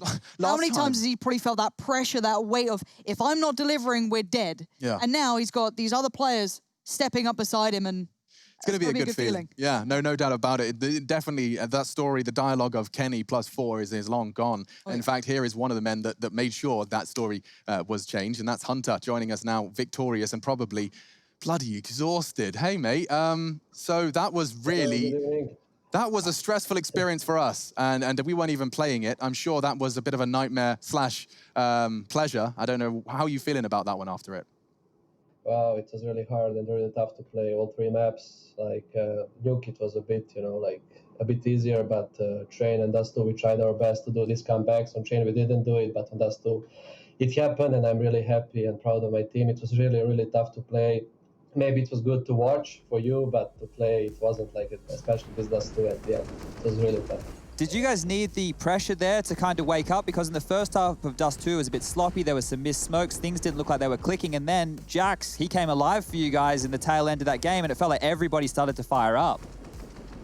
Yeah, Jax did some great rounds, Kenny as well, to wake us up 100%. Jackie just said to Nexa dropped me AK on city side, and that's it. And 2-3 rounds, Nexa really did it, and he did some 3-4 kills rounds, crazy rounds, and that's the biggest reason why we did this comeback. And I'm just proud of my guys, and thanks for carrying my ass today. Yeah. Dude, yeah, I'm sure that was stressful. We get to see you, of course, against Heroic in the semis, but reflecting on that game a little more, it was like the last round of regulation, Lexi was calling a mid-B, and then the first round of overtime, he called a mid-B. Both times, Nexa was perfectly positioned, 3 players on that B site. Was he reading that? Was that a call from Spawn that you were expecting that mid to be split, or was that just Nexa and his own individual choices?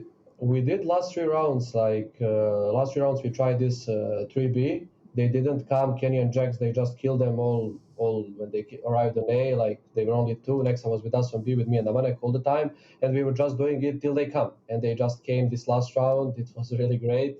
And the first round and overtime, we decided again to do this. Let B, we expect them to come here again. Maybe they thought, okay, Nexa was there this time. Next time they will be only two. We'll win the round, but we call Nexa again. He was here. It was just Reed, like from our coach and our IGL Nexa, and that's all. Nothing special. Yeah. Okay, simple as that. You make it sound nice and easy, but what isn't easy is you were going up against Heroic now in the semi-final. You already played them once in this tournament. You lost to them on Nuke, you beat them on Vertigo, and then the final map on Mirage, it was another overtime affair. Is it going to be another close one, or do you think you're going to get it done in 2 this time round? Oh, I'm not really sure. Like, we'll see tomorrow. They are a really great team. They really play well this year, especially when Huntin arrived in their team. They have some really great players. They are shooting really good, so they are a great team. We played them like just before a few days, and you all know it's really hard to beat the same team 2 times in one event, especially in few days. So like, it will be a tough match. We need to prepare ourselves. Like, we won now OG. We forget about this game. We are like, till now, since now we are focused on Heroic, and we'll try our best to win this game and to go in the finals. Yeah, looking forward to seeing G2 come in hot next time into that semi-final. Hunter, I'll let you go celebrate with your team. Thank you. Yeah, thank you. Bye-bye. Cheers, man. And also, it's probably your webcam, Mike. Like, you know, it's an amateur mistake. You know, you join TeamSpeak and then you go, user is disconnected from your channel. You need to... Shuffle it up. That's a webcam. That's a webcam. That's a webcam right there. Maybe that's why he was struggling. Okay, let me tell you something. As a former professional Counter-Strike player, we suck at PCs. If we don't have someone there, you know, League Ops, that's why we have to spend half the time having them come around and fix everything, because we don't even know how to change our bloody NVIDIA graphics settings half the time. The biggest trick is when they're always like, oh yeah, my monitor's not working. Nonsense. They just take it away. I don't know. 30 seconds later, bring it back out. Oh, it's good now. Speaking of nonsense, I heard you've got some nonsense to solve. I'm ready. Okay. So, yeah. So how does this work? There's Instagram, right? I'm The gram, I think they're calling it these days, Lauren. I was about to say I am 30, so, you know, I'm working on it, but it's the old gibberish thing. You can go get the filter, the DHL ESL Cologne online filter, and it's the old guess the gibberish. I need help, though, because I'm actually really bad at this. If you guys don't mind, I'm not helping. help me out. No, I did it on my own the other day. Okay, so you ready? Oh, we've got the beauty filter on. Wow, we look cute. Okay, all right. Guess the gibberish. Counting down. DHL drop. They just named us. Do another one. Named us DHL drop. Just keep holding it. Should do another one. Okay, it's definitely DHL. We definitely won that. It's fine. We're good. Hold on. Yeah, okay, done. Yes, DHL drop. Obviously. Give us another. Drop in the chat. Oh, it was a hard one and it got. It was Inhuman Reactions. I've got it. It was Inhuman Reactions. I'm good. Yeah. What? Lauren's been practicing at home. No, it's because she speaks gibberish all the time. Oh! Astralis up against the Ninjas in Pajamas. For guys, honestly, I'm going to sit back, relax, grab myself a cold one and enjoy what promises to be some of the very best Counter-Strike of the day. Astralis, NIP, coming at you fast after the break.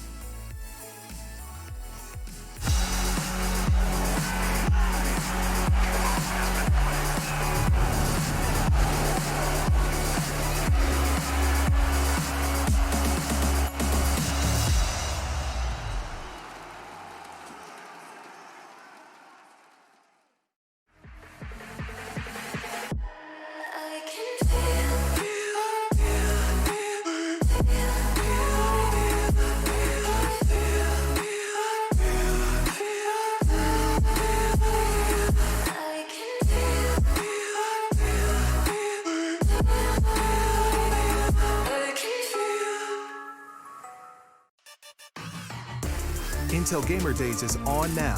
Whether you're looking to buy or build, now is a great time to upgrade. Get limited time offers and giveaways from top names in PC gaming. Unleash elite gaming performance with systems featuring new 10th gen Intel Core processors. And bring Marvel's Avengers to life with in-game optimizations for a mightier PC experience. Act now. Intel Gamer Days is only here for a limited time.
If you want to know what you're good at and, well, also what you suck at, check out csgohub.com.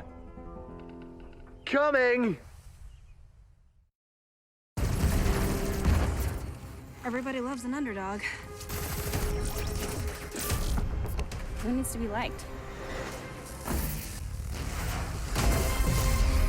Mountain Dew Amp Game Fuel. Victory in a can.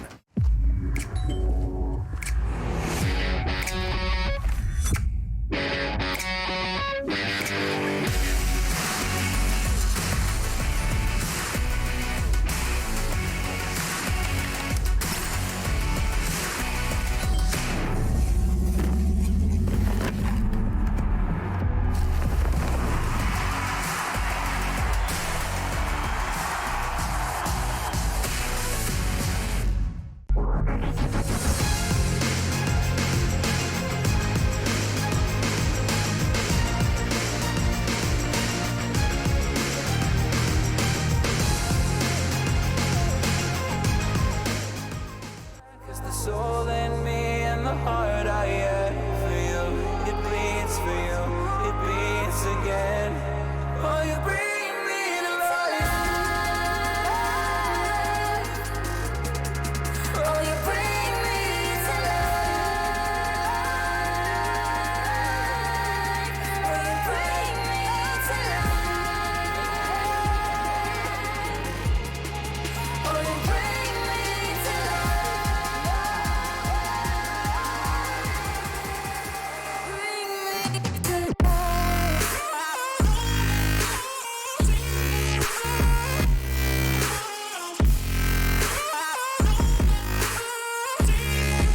Oh, you bring me to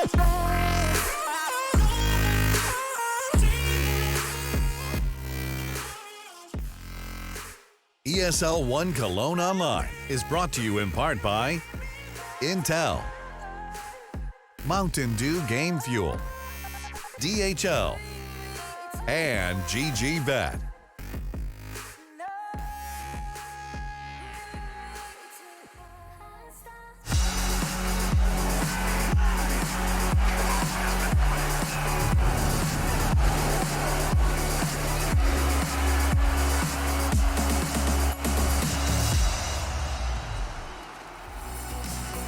Welcome to ESL One Cologne. We're about to get into Astralis versus NiP.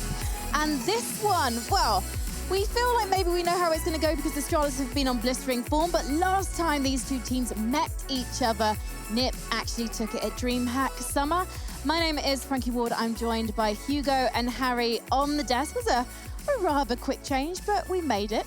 Yeah, unplugged some headsets, plugged them back in, and we're ready to go. I can't wait to get into this game. There's so many storylines, so many things to talk about. Astralis, as you said, have been a powerhouse, a dominant force inside of this tournament. But NIP, it's not a team we can sleep on. They destroyed Na'Vi the other day. They even 16-3'd them and knocked them out of the tournament. So there's a lot to say for NIP too.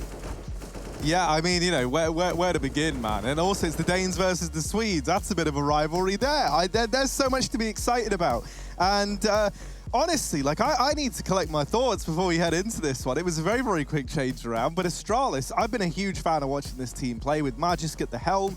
He's given us some great interviews as well, talking about what it was like learning to become this IGL and, you know, some of the shortcomings that come with that, right? But he's been so interesting to speak to. The rest of Astralis, you know, S-Tag and Bubsky, the two new additions. S-Tag had a pretty weak opening game, but then boy, oh boy, has he turned that around. Well, I want to ask you guys what your players are to watch in this map. And Hugo, I'm going to come to you first because you're looking at NIP. Yeah, I am looking at the Swedes here. I think Nuke has got to be everyone's player to watch here for this series, right? He's been such an explosive AWP player. You know, he moved into this team earlier in the year. He's picked up the AWP as the main role now, and that's, I think, the big change. And for NIP, it's been a massive change. It's been a positive change. We've seen Twist move away, and it's had effect on other people's roles as well, with Hampus even taking secondary options despite what we were expecting. But Nuke, he's looked like a powerhouse. He's performed every series they've had, and I expect him to perform even with Device on the other side. Well, Hugo's always said Esther when he's picked his Astralis player to watch, but who are you saying for Astralis, I'm going Harry? for Bubsky. You know, this guy has been looked really, really good in every matchup that we've seen him play thus far for Astralis. I feel like every time he's been very, very consistent at what he's able to bring to this team. And the fact as well that on a lot of these maps, it feels like he just gets given the room to go and do his own thing. Almost feels like Astralis paying tribute to that. He really is a very talented individual. And we can see, even on the head-to-heads here, I mean, I think these were two great players to pick, if I do say so myself, right? The stats don't lie. The numbers are there. And these guys have been on form. Hugo, I agree with your Nuke pick. I'm sure you agree with my Bubsky pick. And so we're on the same side here for a change. Yeah, it's nice. Oh, so boring. All right, well, let's talk a bit more about Nips. A player I'm really interested in is Rez. He didn't get the most kills in a series against Na'Vi, but he had 101 ADR. So even if he wasn't putting up the traditional numbers on the board that we all know and love, he was actually an incredibly effective player in that series. Not to ignore that point, Frankie, but we got the vetoes coming in. And this is where things get interesting for me. Because NIP, Nuke is one of their weaker maps right now, so that gets removed. That's one that we've seen Astralis lean towards time and time again. Inferno, well, this is the first time we're going to be seeing this Astralis squad playing on this map, so that's an exciting feat in and of itself. Obviously, Inferno used to be a great map for the old Astralis. It was one of the homes alongside a map like Nuke, so I'm sure it's still going to be good here today. Train has been a bit hit and miss for the Danes, and it's one that we know NIP have been delivering on. And actually, I didn't catch the last map, Hugo. I can tell you, it's Dust too. I've got a little conspiracy theory here with Astralis, right? We talked to Magis the other day after their win, and he was mentioning, well, he was actually denying our questions about map pool, and rightly so. Astralis are not going to lay their cards out on the table. They got a lot of secrets right now, and that's fine. But for Astralis, they keep vetoing overpasses, their second ban. That's a map we know that they love. Last time we asked them about it, it was, Vitality, they're a good overpass team. Yeah, sure. NIP, they are also a good overpass team. They've beaten on Astralis in that map at the start of the year, back in Pro League, if you remember. But Astralis vetoing overpass constantly? I don't know, man. I think they got some things to show us. They're saving it for the final if they get there, and I think that's their expectation. We do know that Nip love overpass, though, so it makes a lot of sense. And Dust 2 is a map I'm really interested to see Nip on, because we haven't seen them play it since the end of June at Summit, which they won, and it's a map that they've really been working on since changing up the AWP role, putting Nuke on the primary AWP. I'm really interested in seeing if Twist decides to secondary, if they give it to Hampers. My money is on Hampers. It makes a lot of sense because he's been performing so well in the role, especially on Train. Well, we didn't have to wait long. Thanks to that game going to overtime, we are straight in to Astralis versus NIP. The Swedes on one side, the Danes on the other. This isn't geography I'm talking about. This is the matchup that we have on hand. It's NIP taking on Astralis, and the first map of Train is about to begin. This is where NIP could really set a precedent. The T-side start on their map pick, a map that they eliminated Na'Vi out of this tournament on, and one that Astralis already looked shaky on that first day against Fnatic, taking an OT win after a dominant performance on Nuke. So we know they're not infallible, and we know that NIP are pleased about the way that this map pool went. Let's see what they got in store. 4 towards B. Twist is bringing some util down Ivy's side. He's dropped over to P250 to Nuke as well. Definitely a good player to have. Orpa's always strong with the pistols. We talk about that a lot. Twist himself as well. But let's see what Nuke's got. That smoke going over. New skybox apparent as it lands towards the connector from the Ivy side. And Twist is going to come back to main as NIP burst B. Yeah, straight down and into the maws of the beast. Well, it's not gone well for Device, who does get dropped right away. Rez looking for a follow-up, but Bubsky's going to best him there in the head-to-head, but then immediately loses his life through the smoke to Hampus. Deary me.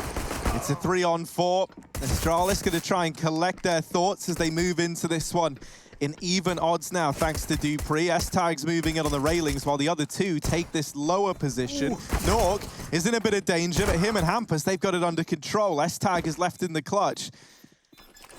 And he is the new face, the new boy on the block. This is a pretty tall order. Down goes the first, and still Twist left to find. He's got the information, but doesn't have a kit. He does land the shot, so he gets all the kills, but it's a round lost for Astralis. That was filthy. I don't know how S-Tag hits that kill at all, but it's not going to do anything. It's not going to change the outcome of the round. It's NIP with a successful little B take. I'm interested to see if we see Nip abuse that B site more, because the first time we saw Astralis playing on Train at this event, yes, S-Tag had a quiet game, but it was really because their opponents were just not visiting him. Yeah, he was constantly left on those outer rotations. One thing that has been apparent from S-Tag playing in or on B on this team is like he's not going to be dying a lot. He's not going to be going down first. He is playing slow. He is playing safe. He is playing passive. And that's nice, right? Astralis coming in with man advantages to retake, etc. So yeah, let's see what S-Tag's got for us here. He's going to push up B on this round. It's a force for Astralis. Couple of scouts in play as well. 5 rifles for NIP, they're not messing around. And, oh, Bubsky getting caught from the Pop Dog as well. Wasn't ready for Plopsky to be pushed. Device is scoped up on it. There's 2 players in there, but he's going to get caught from the other side. NIP pivoting on this A site. Hampus has got a double. That's a great shot to Dupree. Both the scouts out of action, and now Astralis on the Ds. Oh, Magisk, he's been spotted and gets mopped up. It's once again left onto S-Tag. In a pretty impossible clutch, he's going to struggle to get much done. And so he's just going to hang out up here at the top of Pop. S-Tag, just hanging out, having a good time. Doesn't it look fun? You having fun yet? S-Tag is. Woo! Yeah, I like the NIP pulling 5 rifles as well, right? They're just going to be able to keep these going for the first few rounds. No bonus rounds, as it were, or as bad as the Galil can be. It's not really a fear. And NIP being very loud exiting, but S-Tag can't really do much about it. Ooh, I'm really excited to see this T-side from NIP, especially with Threat in the coaching role as well. We can imagine he's going to have a good bit of impact and input. Being able to call on the fly, help Hampus when need be. But Hampus not only, has had great calling in this tournament, but individually looks very good. We likened him to Alexia B in a lot of, even in the NIP OG head-to-head, where they were just often sacrificing themselves, going in first, getting a kill, getting traded, but making the space for their team to do what they need. 5 nades for Astralis in towards T-Con, but Nork's going to catch S-Tag crossing Pop side. 4 more follow. Hello? 1 kill found, but Hampus lives to tell the tale. Yeah, Hampus, don't know how he's such a lucky boy to stay alive there. Rez actually gets dropped by a USP as well, and he is still very, very low. Device has found another. It is just vanilla pistols that could get this round over the line. Device alone and is calling for rotation. Dupree gets his running shoes on and starts to move in through this B site. Device is going to reposition in the meantime. And these two, a history that goes back a very long way. They're going to try and play in tandem here. Device has completely given up the site and repositions over here into Ivy. Hampus, he's seen the barrel there. Device moving back, and Hampus actually still going aggressive. Bomb now planted. Device might get caught, and there it is. The kill for Hampus as he tries to bail NIP out of the danger zone. It is just Dupree left, and he's coming in on this very lengthy flank. He sees Twist, but Twist sees him as well. His spidey senses start tingling. NIP, a 3rd on the board. They get that pistol, they get the 2 conversion rounds, but now this investment is looking to come through for Astralis. That was a little bit terrifying for a brief moment, but NIP get it over the line with I was going to say no hitch, but that's definitely not true. Their money is going to be susceptible now to the Astralis buy, and we've got a couple of Augs in play. Scoped weapons that aren't snipers. I'm interested. Show me what you got. We do see, or we have seen, like Carrigan, for example, a player who always uses the Aug on this map towards the back of Ivy's side, playing very deep in the CT side where Device is right now. But he's got the AWP in play, watching Ivy. Dupree's crossed towards the sandwich. NIP, this is more of a spread default, right? 2 players outside of Ivy. We've got very passive play for Norg, allowing Astralis to take that T-Con control if they want it, and a couple more clearing out the Pop and B aggro. More so seeing what Astralis are going to be doing in this first gun round if they want to be aggressive. In that game versus Fnatic, Astralis weren't fearful of taking this map control on the CT side. We recall them pushing into places like Pop Dog, taking this T-Con control. So that's what Nork is hoping for right now. Nothing being presented. Slow and steady wins the race. NIP, they've got loads of util to line up on this outer site eventually, and Astralis are double rotating inner, moving this orb as Device often is very mobile on the CT side of Train. It's not going to end B by the looks of things. Well, all this utility is lobbed into the A bomb site, and that leaves NIP with no smoke grenades for when this push looks to come through. So they need to make sure they're putting these to good use while they've got them. Magisk, I thought he would have seen the feet there, but Hampus has actually got pretty deep. However, it kind of works in Magisk's favor. He does immediately get traded there by Plopsky, and now Bubsky down here in Pop is in danger of getting challenged, and indeed he will.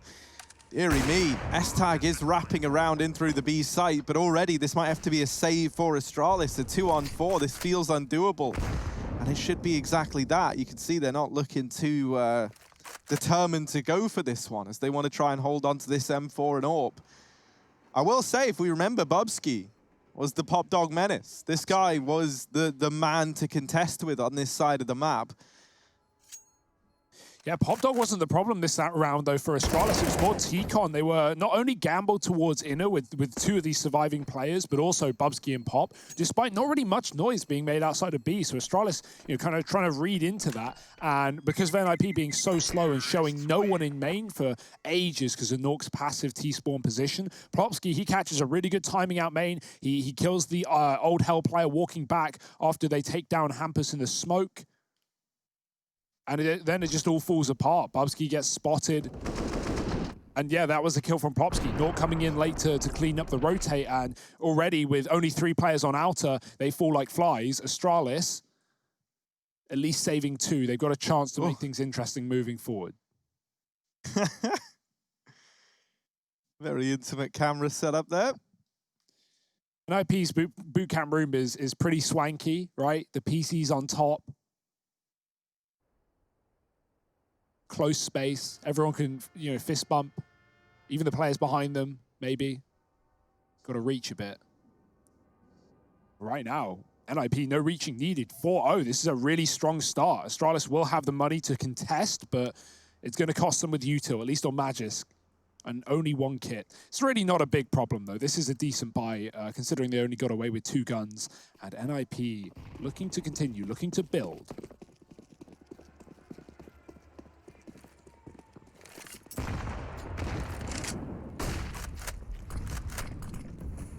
Oh, look who's in Pop.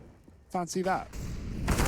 Oh, it's Bubsky. And this man, he's delivered us some big moments here before. He tries to get the better of Rez and does go down. But something that I love about this Astralis Pop setup is that him and Dupree, Bubsky and Dupree, that is, I was going to say seem to be able to work in tandem really well. But I guess, the downside to being joined at the hip is that, well, you're joined at the hip. But if one goes down, the other is sure to follow. Dupree does get dropped in the Pop, and now they try and make their way out, but actually they decide against it. And while this has happened, S-Tag has pushed in through the B site and now controls the top of Pop. Oh dear, that's the end of Nuke. Oh, he's playing around on the ladder. Rez spams him to death. And Rez might have made this round doable now. This was quite the advantage for Astralis to have. Magisk is going to try and go aggressive, and that fight decides so much. Winning that out now leaves Rez all alone. In this 1v2, he's got no idea where the second man is. Magisk was last seen aggressing into Ivy, but Device is nothing more than a big old question mark. He's looking for this fight while he knows he's got it. Flash goes in, that's going to give up his position, and Magisk just swings and takes him down. Astralis, they're going to nab their first round here in round number 5. Yeah, S-Tag, I like the call to push in. He hits a nice timing, but maybe him playing safe is his own demise there, right? If he just dropped in, he probably would have had both players, but he tries to fall off. He has a nice little bit of lab movement, but Rez just bangs him out through the wall. Magisk, I love the confidence as well. Looking crisp to start the series. Swinging out on Ivy, killing both players. And Device was so far away as well, up in B after S-Tag fell. IP back to B by the looks of things. There's 3 here. Hampus going inside a main. Device. He's had enough. He wants to get in the face. Oh dear, they're going to drop Pop off a spawn through the smoke. Bubsky sprays. He gets away with 2. Hampus and Rez finding opening kills, and it's 2 apiece for these players. S-Tag at the back of the site has so much to do, and the spray, it's good, but it's not enough. He's down to 20. The molly pushes him back towards the spawn, and with the bomb drop for NIP, they have to go and retrieve. That should give S-Tag some room to move, and he's found himself a second. Rez tagged low. S-Tag with a chance at the 1-on-3.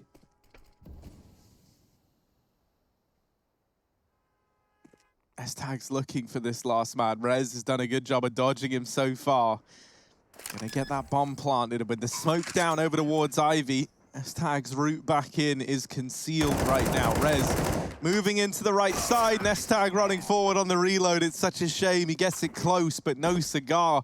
5 on the board for NIP. The AWP saved. Rez gonna drop that back into the hands of Nuke. And that fast pace, that change of pace from NIP just making all the difference, right? Device was posted up close to main, looking for that one man who's just been floating around there, holding it earlier on. He's able to mop up the, they're able to mop up the kill onto Device, and then they just explode into the site from there. And the danger of, like, you know, Bubsky's position, even though it's a good spot, Pop is smoked, and so, you know, the players that are swinging out of Pop, Bubsky only sees them as they come around the smoke, and therefore players like Device are up for grabs. So is Rez to S-Tag. He pushes B, he gets a kill, but he can't save the gun. Stay alive with a man advantage instead, still hanging around behind the smoke. No utility for this inner site, though, so he might need to rotate. It's him and Bubsky on B patrol. And NIP, they are tempted by this early deeg. They're going to walk right on in. Bubsky spamming. S-Tag baits the peak. Bubsky's still waiting upper as well, but no one's coming into this position. This deagle can be deadly up close. Oh, dear, the spam is good. He's found 2 more. S-Tag, the orb is gone as well. And he has just absolutely ruined NIP on a low economy round. Perfection. Twist is even getting flanked. There's no escaping Astralis. Twist doesn't know where to look. They are all around him. He's getting encircled by Danes. It's terrifying. And as he creeps forward, this should be the end of Twist. There's S-Tag with the ace. AWP to round it out. 4 with the deeg, 1 with the sniper. And Astralis take a second round. S-Tag showing up in a big way early on. Yeah, these B pushes have been monumental. They've been perfectly timed. Even though the last time he did it, he got traded after 1. You know, it's knowing when to push. NIP are going to be watching it early round. They are going to be aware, but I guess the pace of him running up ramp at the start here was completely off, catching NIP off guard. One of the things that's so sick is, like, it felt like in the first game that we saw S-Tag playing, he was trying to take it, like, very, very safely. And when, like, you contrasted him to someone like Bubsky, who obviously is in, like, a bit of a different role and maybe felt like he was afforded that many more freedoms, we saw S-Tag at this B side of the map, like, playing it very, very safe and standard and, like, holding back in terms of what he was looking to do. Whereas now, like, as the days have ticked on by for Astralis, he's getting, like, more and more comfortable, more and more proactive. I imagine seeing how well his other new addition did is kind of, like, spurred him on to not be afraid to make those plays.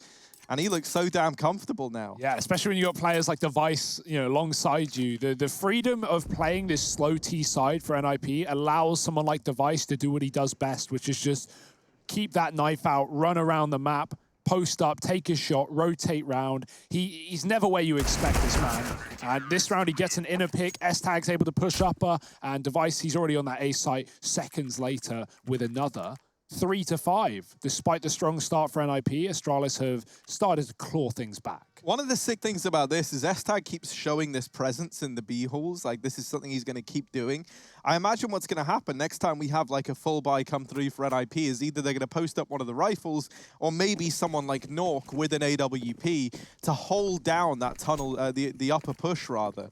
And that's something that, you know, once you're Astralis and you've kind of started to give this illusion that you're always going to be taking this control, that's something you can play around with, knowing that NIP are eventually going to have to sacrifice some of these players to go and hold this side of the map. That's the collateral for Device. Now he drops down and he calls for a rotation, so he's got support already inside of the bomb site with him. S-Tag, is he looking to farm up even more? Because he might have quite the opportunity to here. No flash, no nothing. Device has taken down the man on upper, and now it's just clean up crew. S-Tag on the scene to mop up some of these eco frags. Device, all right, not gonna nail that one, but maybe will the second time. Maybe third time's the charm, that's what they say, and there it is. Device, he's gonna grab it. Yeah, nothing too fancy there. When you see those pistols coming into B early, you already know where this one's ending up. Astralis, they almost rotated 3 inner as well. Everyone wants the eco frags, but not today. It's the inner duo that gets it done. Now the guns are out for NIP, but they don't have the AWP, Harry. You talked about not posting up for this position the Device is taking, and, well, it's not going to be here and now. We'll have to wait a while. And yet already the early conditioning sets in, the aggro B push that you talk about. So let's see if that affects NIP or if they want to go a little bit faster. It's not going to be easy with double mollies in main and nades to follow. Astralis, an absolute battalion of bullets as well following through the smoke. No one is safe, no one is free. Hampus, he's found a gap, he's found a timing, but he's spamming back and that will give away his position. Astralis know that NIP already have players out into the site. Smoking the connector, but 5 players here. Astralis are so prepared. Oh, yeah, this is rough. You're walking into an extreme situation here if you're NIP. Hampus, though, they call him the tenderizer, and he's going to soften up this hold in quite a big way. He's opened up with 2. Device and Magisk. Oh, there's the lineup for Magisk. And now it all falls onto Hampus. He's got to be the man to see this through right to the very, very end. Bomb dropped out in the open. He's looking for Magisk, who goes on this very long wrap all the way back round to main. Hampus, what could he do here? He has no idea as to the whereabouts of Device. And as he hops around, Device has missed the timing. He just gets through the connector. How's he managed that? Hampus beginning quite the run into this B bomb site. He's going to get that bomb down. There was some speculation that when this man joined replacing Lekro, he might not be able to live up in terms of the firepower that Lekro provided, but this clutch might already be won by the fact that Astralis, they still think it's A, and now it's dawned on them a little too late. Hampus, his brain swelling, it's huge as he's got this bomb down. It's so much time already ticked off the clock. He's playing inside of the site. Astralis, they've got very little time to play with, so they've got to be fast. They tap the bomb, Magisk is dropped, and now just Device left to beat. Hampus with the 4K gets it all for NIP. Who on earth is Hampus? This guy is an absolute madman. He's a machine, and he's not just the brain and the cogs whirring behind NIP. He is the firepower as well, getting these A picks every single round, it feels like. He's the one going out first, and he's somehow constantly getting 2K picks on the site. Magisk lines up a sick double, but it is not enough to save Astralis, and that you know, awful timing for Device. He hits every bad one as he plays towards Old Bomb, and it doesn't even see Hampus go in it. So Magisk makes that big old flank and comes down to Pop Dog. It takes so long to realize it's actually not that A site.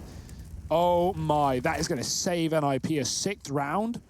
Certainly not going to break Astralis' money anytime soon, but can keep theirs afloat, intact. Device on the Orb inner, and he's going to miss a shot shooting between 2 Ts. Molly can follow. NIP can't commit, but Twist has actually caught Bubsky going up the ladder. He knows his tendencies. He knows what Bubsky likes to do, and that's going to finally be the punishment for Astralis. NIP, they're going to spread out. They're going to start to check the backline. Hampus has dropped into Pop. Dupree coming in with no flash, no need. He takes the kill.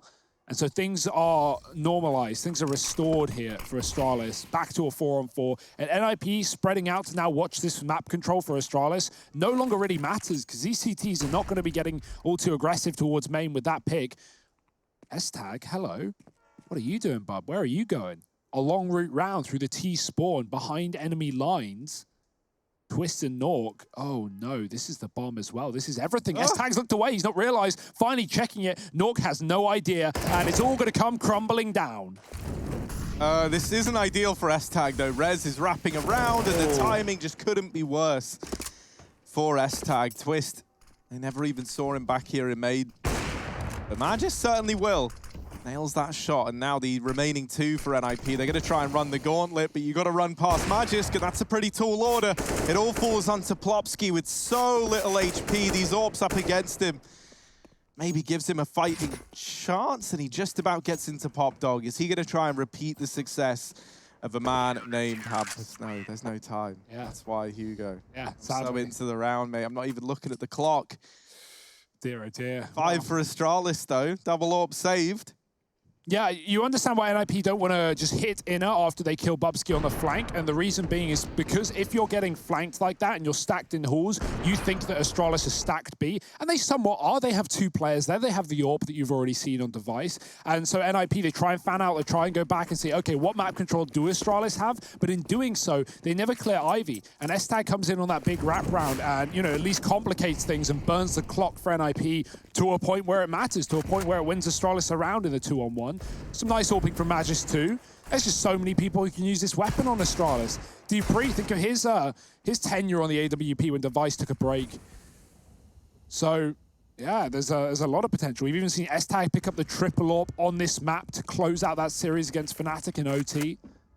Played it at the back of B. And Bubsky's a man of many weapons too.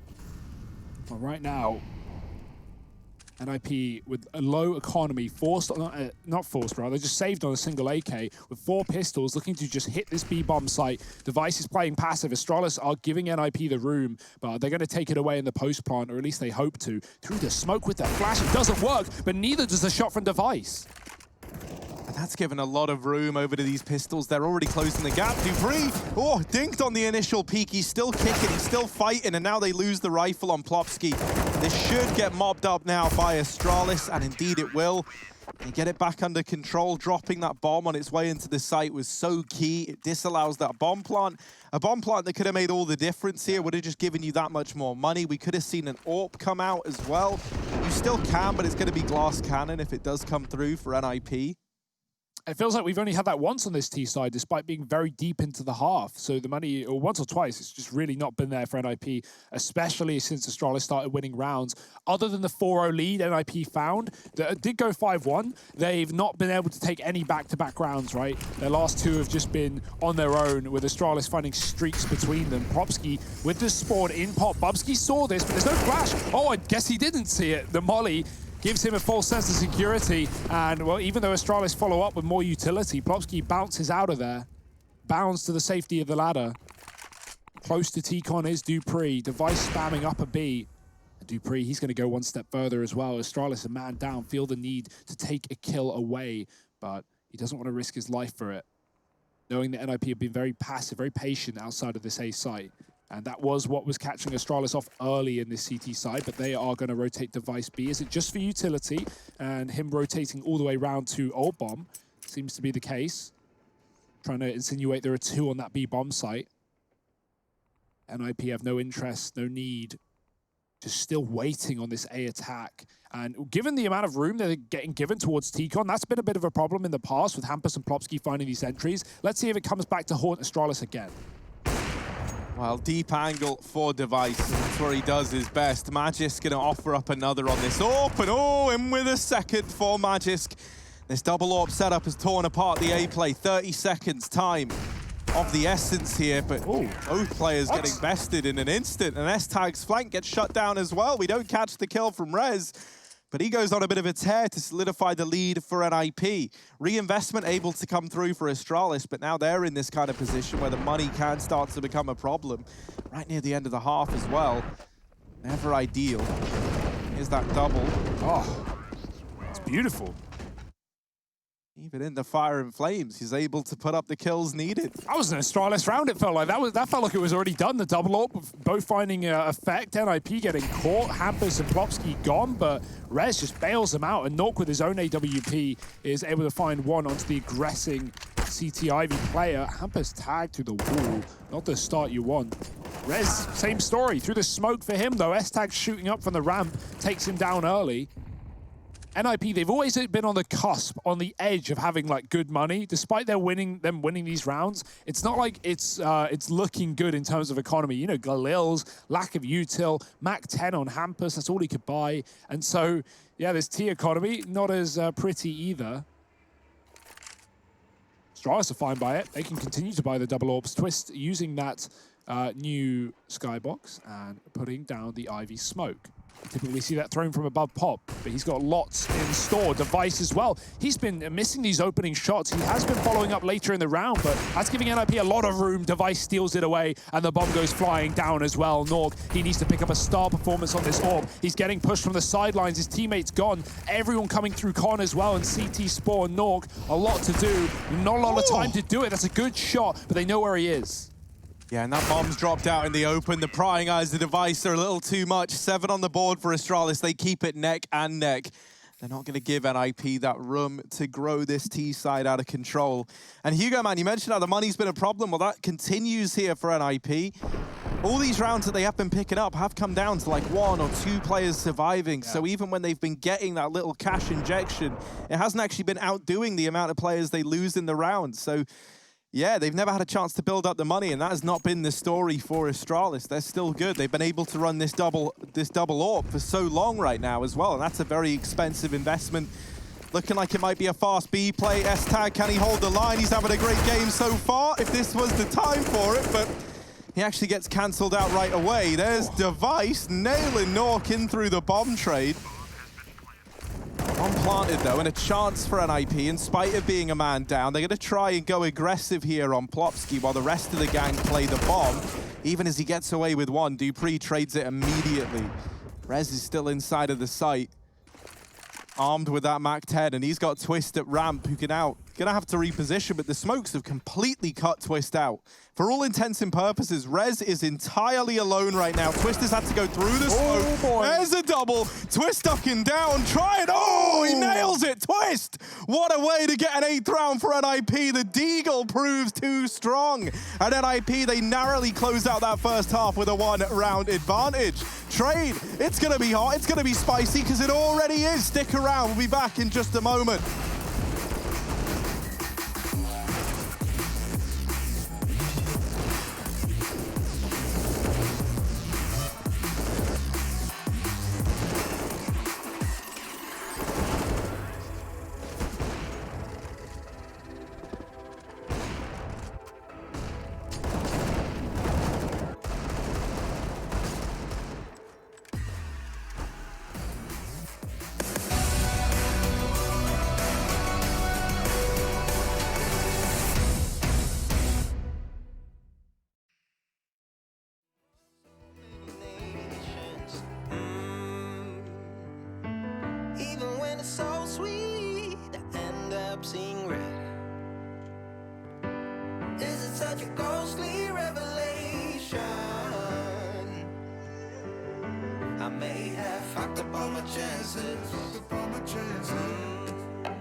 And we ain't sleeping on the floor again. We never sleeping on the floor again. For the ones who didn't make it out, for the ones that didn't see the life, for the ones that never cared, never gave a thought, found no happiness in that brand new car or the house you bought. I see you talking about the love you lost, and it was gone like way before you ever thought it was. Yeah, I took my time, no quick ones, quick run, quick gas to get back there. Hot roads, I didn't think I'd come back fierce, cause I was running roads so many nations.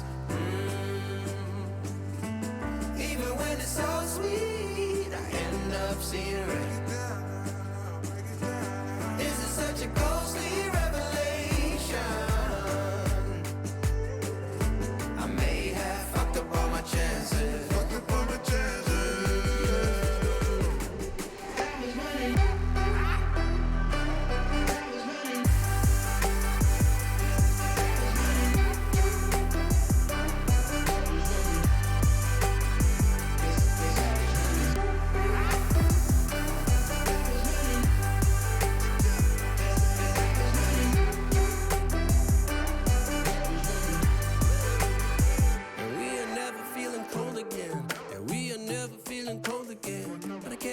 It's easy, it's hard to preach, cause I've been burning trees and watching fall.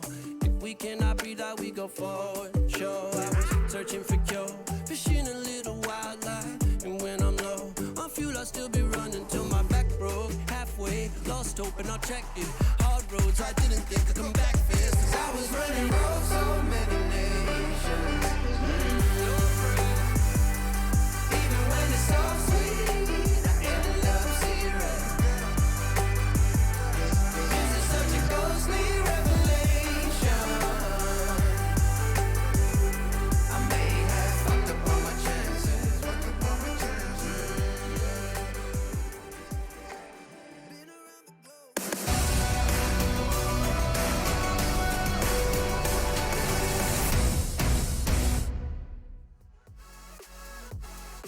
Well, if you like close games, if you like Astralis, or if you like NIP, this is the place to be.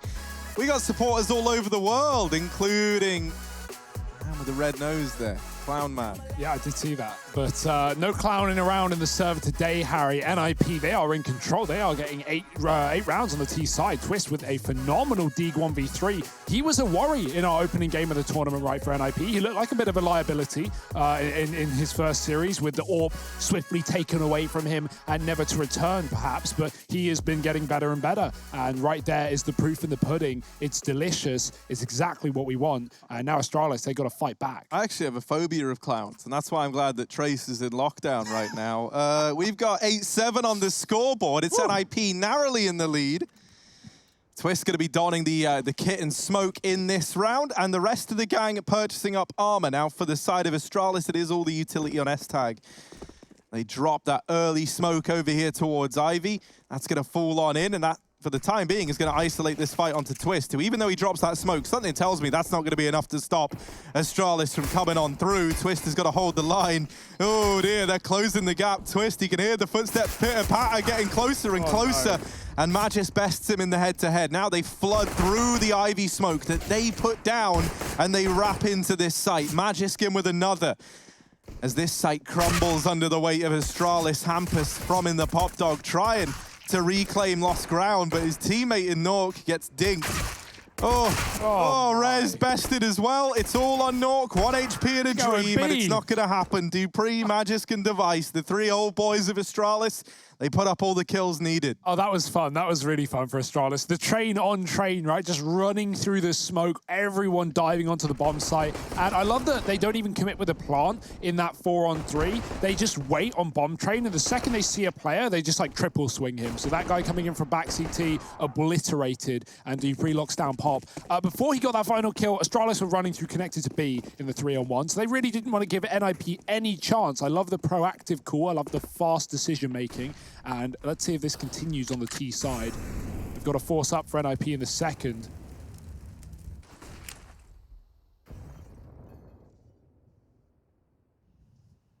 Astralis, they just slow it right down. They've taken a leaf out of the book of NIP, who ran a lot of slow early T rounds, spreading out and looking for picks.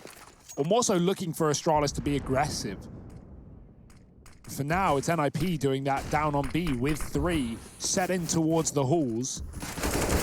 Oh, how does Twist win that? I have no idea, but he's not going to be able to grab the gun thanks to Bubsky still being in position. So Bale's out with a man advantage, but Astralis, they are #1 in this tournament out of teams pulling rounds back from a 4-on-5, 41% of the time, but it's getting harder. Rez drops Magis with the bomb in the site. Rez going back in for more with the Deagle. He lives another few seconds, and S-Tag taking a second kill, or 2 kills rather, with a MAC-10. It's kind of getting crazy here. Bubsky's in spawn. He's going to see the leg. He doesn't see the leg. And Hampus takes him down. Where is this one going? 40 seconds. S-Tag needs a 1-on-1 or to run away with the bomb. He's had the chance to do so. Plopsky trying to kill him. The Glock is out. It's a pistol war, and Plopsky's going to win it. That was just back and forth and back again. NIP all over the map, pushing in with that heavy B stack and finding 9 off the back of the force.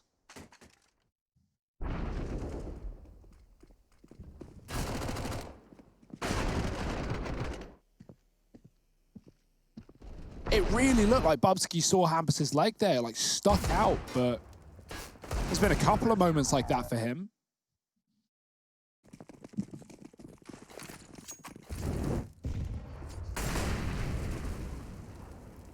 The thing that makes that so scary, at least to me, is that, you know, as you pointed out earlier in the round, there were 3 players B there for NIP. Like, you were walking into essentially a 5-on-2 at the A bomb site, and they're able to hold it back long enough to buy time for these rotations to come in.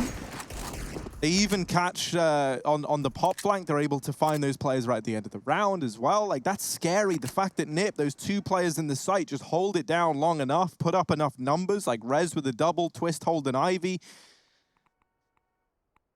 And that was the easier of the 2 routes. I don't know. I don't know what would have happened if you tried hitting B there. That's a terrifying thought for Astralis. Plopsky going to hold on to main, but he's not able to stand the test of time. That's where Twist comes in. Ooh. All right. Come on. Ah, you thought a second one was on the plate, but it's not. The nade going to delete Magisk as well. Now, while this has all been happening, we forgot about one man, and that man is Device. Look at that little smirk on his face. He's smirking in game right now. He's all the way in through CT spawn, and NIP have no idea. The danger is that while he's pushing, Nip are pushing as well. Bubsky, though, is ready and waiting for it. And so now, with that kill coming in, that could be huge. Rez is looking like he wants to go up pop to come in on this flank. And while this has happened, Device is pushed into Connector to try and hold for these rotations. But unfortunately for him, in the gamble he's taken, he had essentially 2 spots he could choose, right? Stay in CT or push the Connector. And he actually dodges Hampus entirely. Bubsky not able to win that fight out, and that's going to leave Device in this clutch. He has no idea where these players are, but that nade going in has given up the position of one of these two, and he knows that Rez is on upper. Device going back into the site. Tech-9, never ideal, and while he does get away with the kill, it's not enough. Techno, I never see that gun win round, sadly, but nice try from Device. He had a great position. Bubsky planted for him as well. He done appropriate damage to Rez, who finds 3. There's a real world where Device can win that fight if he can cleanly take down the first player and get out a dodge, but him having to spam gives a few seconds for Rez to isolate him and win that one-on-one duel, get the trade, a necessary trade. And a force buy for Astralis off the back of NIP winning their second that does not work out. So now Astralis, they're actually in a very rough spot here, considering they won the pistol, but they've got nothing to show for it. This one has to be an eco. I mean, you could argue a buy is justified off the back of not only planting the bomb, but also NIP losing 4 players. Like, they are susceptible to getting reset here, but the danger is you're just digging yourself a hole if you don't win it. And hey, Astralis, they've taken a pause to work it out. I like the call. They've gone for it. It's very risky, but if there were any team to be able to bring my faith, bring my confidence, I mean, they don't need my confidence. They have their confidence. And let's see if it works out, because keep an eye on Nuke. He's got the AWP in round number 4.5. It's not going to be easy. And there's not even an AK for Astralis, right? They're playing triple Galil. So, whew. What's the game plan here, boys?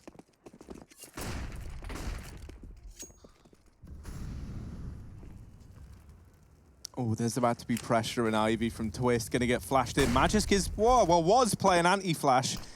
Luckily enough, Twist actually got caught by the flashbang as well, delays the peak for just a moment. And so Magisk's life is saved outside of Ivy.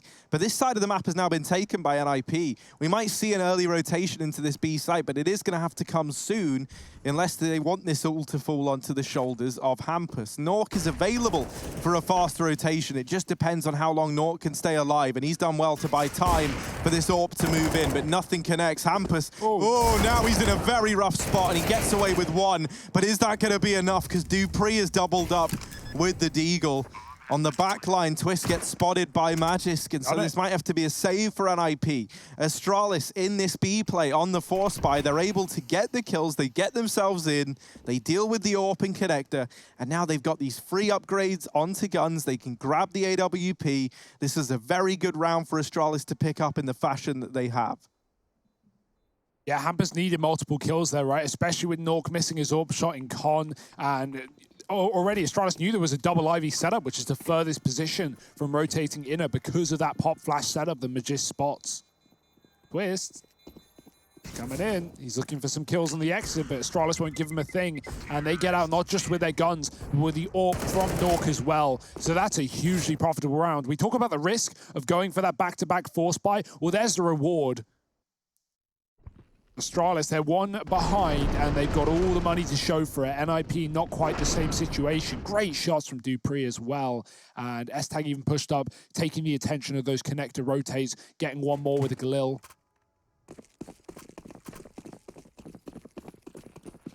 And yeah, the force buy wars continue. Why would they not? On the CT side, you're regularly going to buy in positions like this, and especially when they save 2 weapons. Fast to the pop, Bubsky. Oh, he's going to get caught. Rez with a double. He's had a great game so far, but it will only last for a few more seconds. NIP are fully grouped here. They catch dupreeh throwing utility. Device is now looking for the trade, but a missed shot, and he's hung out to dry. Device naded out of the round. It all falls onto Magisk.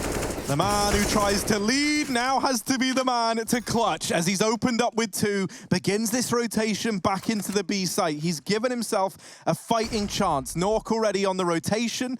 Magisk throws the Molotov in, and that's going to force him out from connector.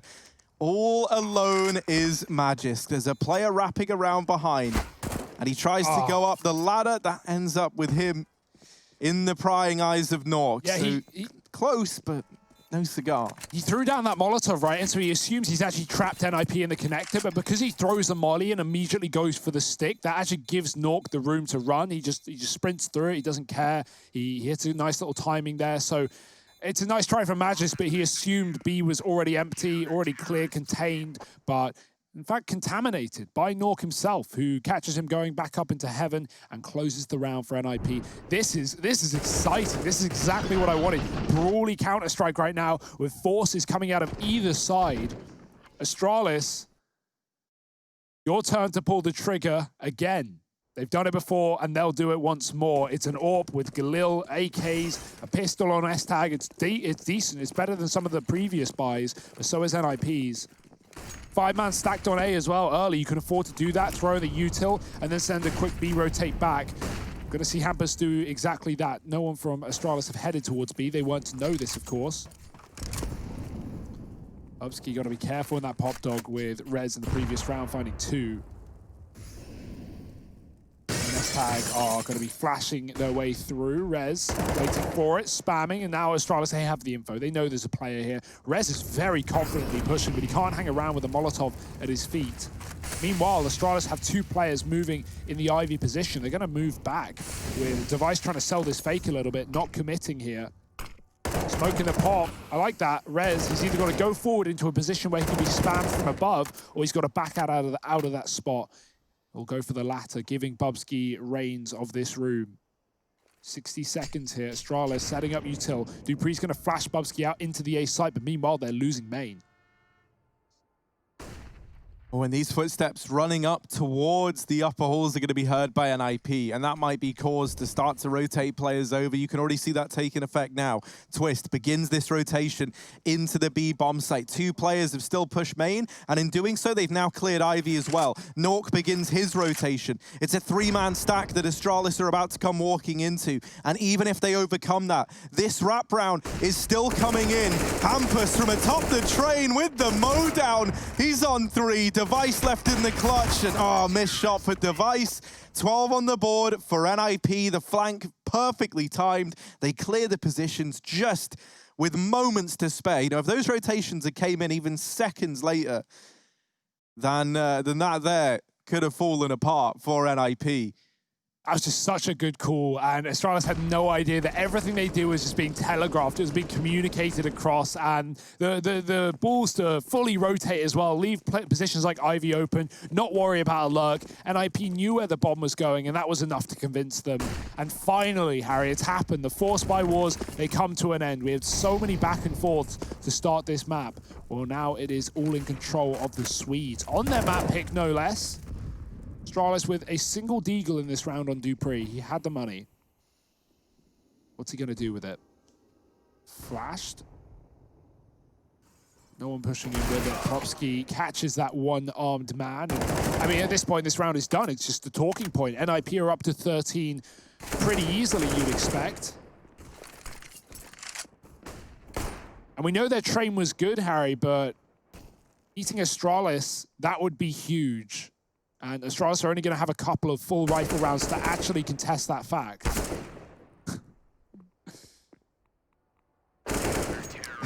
Clean as can be. Tries to grab the deagle, man, but it's just bait there as they're holding the close angle in main. This is a little scary for Astralis. Now, obviously, this is NIP's map pick. It's been a map that's been very, very kind to them thus far. And it's also one that Astralis have played a fair bit, right? And I do think that one of the biggest advantages that Astralis have in these playoffs is that as a result of, you know, getting through so damn quickly and cleanly, 2-0 in their series to get here, they do have this element of surprise. Like, no one really knows what maps this Astralis squad are now leaning towards. No one knows how they play outside of the maps that we've already seen them on.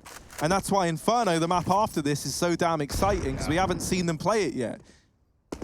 Whereas Train, a map that NIP, they've got stuff to go off of, right? They've been countering these Bubsky pop plays time and time again, to the point where it feels like, you know, while he had so much respect at this side of the map the last few times we've seen him play, that's just not the case for NIP.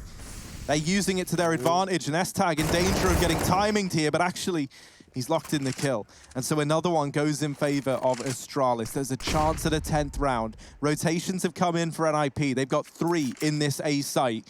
No one at B. And now they lose Hampus down in connector piece by piece. They are falling apart. They're going to get bailed out by Twist and Nuke with a kill apiece. And now it's thrown back into a 2-on-2. This is where S-Tag's information that B is actually clear is huge, because it allows him to take this aggressive lie. S-Tag, fast and ferocious, into the B site. Has Nuke cornered. He's up on top of the train, and that's not a game of chicken that you want to play with this AWP. Device is going back outside. It's the famous you go B, I plant A strategy being used by Magisk and the boys. S-Tag is doing a stellar job of just keeping the attention at this B site, but his time is surely limited, and there's the kill. It falls onto Device, 1v2. Now, this man hasn't had the strongest of starts today, but if there ever was a vintage Device round to come out, it's got to be this one. Bit of damage onto Twist, not the killing blow. Peek from the train, and Nuke deletes him. NIP grabbed the defuse, and 14 on the board. That's just insulting as well. The one tap off the tech after Device couldn't clutch that round out earlier on the B site with it. And I like that angle from Device. He spots a pixel gap. You can barely see it, but he sees both players from NIP cross out into the site. So there's a bit of info there. There was a good chance, but he's so committed. And, you know, those clutches are really hard to win if you can't fall back and play a safe post plant. He needed those kills immediately, and they just weren't going to be given up for free. NIP, round after round, up to 14 now. That bomb plant is everything for Astralis. It's going to give them the money and the wits to buy. S-Tag may have traded Bubsky and the Pop Dog here and even followed up and stalled on B for so long. That was a great call for Astralis, but he didn't realize that both players were out con and hunted him down as he saw the AWP go CT side. I like the call for Astralis, but the rounds, they're just not there. They won the pistol. They won the 4th round of the half with a force buy. Since that point, it's been silent. It's been Swedish. And no AWP on what could be the final full buy for Astralis in this map as well. Full AKs and Galils. Nuke's got his.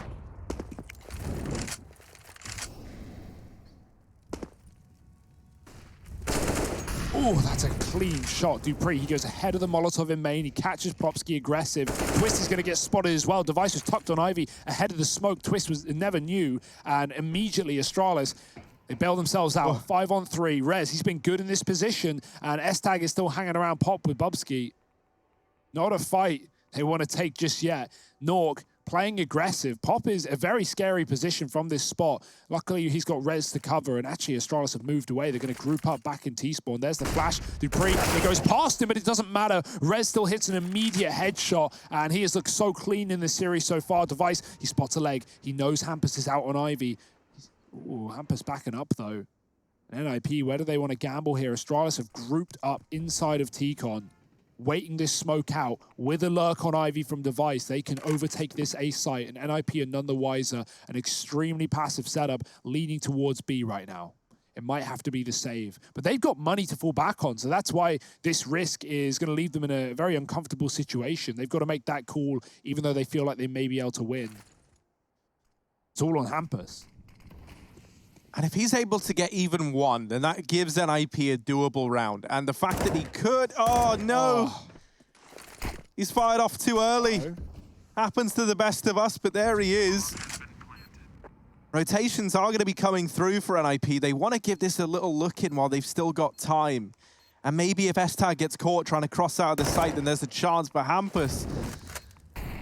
Molotov's going to force S-Tag into the open. He doesn't want to take this fight, and the Molly will... Well, it's not actually the Molotov to finish him. It's Rez out from the Pop Dog. This was a 3-on-4. Now 3v2, 3v1. Bubsky left in the clutch, and he's got to deliver. Peek from Rez has done damage. He's trying to play the bomb, and Bubsky's got it. Down to the 1v1. There's no time left for Rez. He's just playing for the kill, and Bubsky will get dropped at the end of days, but it's a 10th on the board for Astralis on the back of that young man. Oh, through this smoke as well. He sees the gap on the right. The smoke was a bit shallow, and so there's only one place that diffuser could be. A really nice try from Rez, and Hampus coming in on that rotate, but it is not going to save NIP in this one.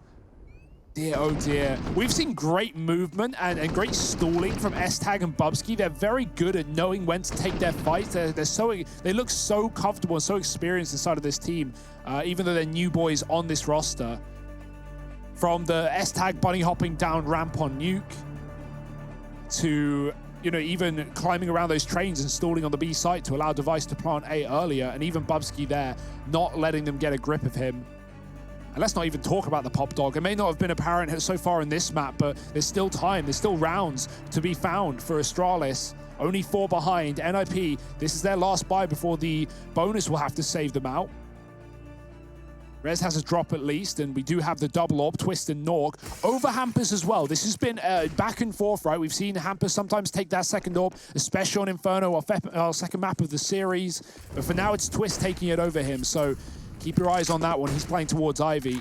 We've got Norg storming the fortress up towards B, finding Bubsky. They're out quick into the site. Astralis is not waiting around, and they won't let him get any ground. Rez from the flank, dropping 2. That's the bomb late for Astralis, and it will be lost. Now stuck behind them. They're going to go forward, but in the back of their mind is that bomb, and Rez watching after it. Oh, S-Tag, well, he does take down Twist and gets 3 in the round, delivering that 30 bomb. Is it going to be enough? Magis now needs to finish what S-Tag has started in this round. Rez holding for this peak. Magisk ready. Has gotten away with the kill. Plopsky is completely repositioned here. He's got all the information. He hears the footsteps. He knows what's going on. And he's coming in on this flank very, very quickly. Now, he was last spotted in CT for Magisk. He's got no idea. He's not expecting someone to be deep behind enemy lines now. And this could come back to haunt him. Plopsky moving down the ramp. Oh, timing's going to be everything. Plopsky's got it dead to rights. 15 for NIP locked in. A very smart round from Plopsky, right, is there, posted up in order to trade with Nork on that AWP. And while he does get it, or Twist rather, while he does get it locked in, he then immediately, like you saw the intent, that kill comes in, they know that the last guy hasn't been spotted yet, and he starts repositioning over towards the A site to try and help out if it falls to this 1v1, which it does. And that reposition bails NIP out. Yeah, there were only a couple of options for Magis there, and all of them would have been telegraphed by Plopsky's position in Pop. If he came down the ladder, Plopsky's there. If he goes T-spawn, Plopsky hears it, and vice versa towards B. So really, really nice call in the clutch. This guy is cool, calm, and collected. But Astralis are fast again outside of the A site against Map Point. Plopsky buying time. He's not going to go in wide. Oh, I changed my mind. He takes a few seconds, but then swings into the waiting arms. Rez wrapping E-Box with 1. Hampus is going to save him. The bomb dropped, and this one is done. Surely Device is going to need a full-on 1v4 with the Deagle. He can't hit the shot. And NIP, their map pick, looking good right now in the quarterfinals. They want to go right to the semis and take Astralis down with them. But if they want to do so, they have to win on Inferno 2. It's not going to be easy, and it's going to be after the break, so join us shortly.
We're living for the moment now, we're one with the world. I can't lose this feeling I get. My heart's in the right place, and so is my soul, yeah. I won't take no excuses for it. Love it, need it, live it. I feel like something's missing when I do not have it. I feel it in my bones, gotta find my space. These emotions on my face, taking a toll, I gotta pay it forward. I'll give it all that I can. Hey.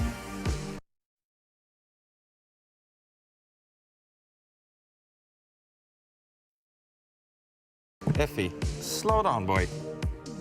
We are at the ESL offices.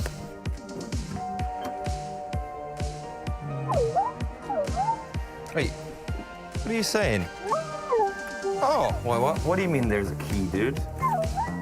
Oh, and nice little note as well. Dear Effibot, I wanted to thank you for all the hard work. You're so eloquent. I miss our deep conversations. What do they mean by deep conversations? Today you have the most important package, the server. You know where to put it. Love, ESL.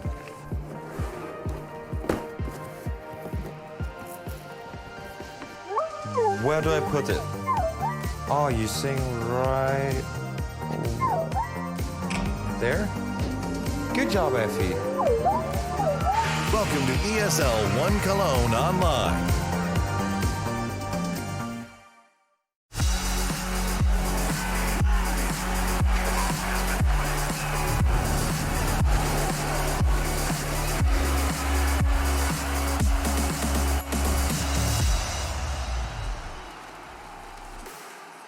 There are no limits to Effie's talents, quite clearly. And maybe Astralis were in need of an Effie on that map because ninjas in pajamas had done their homework.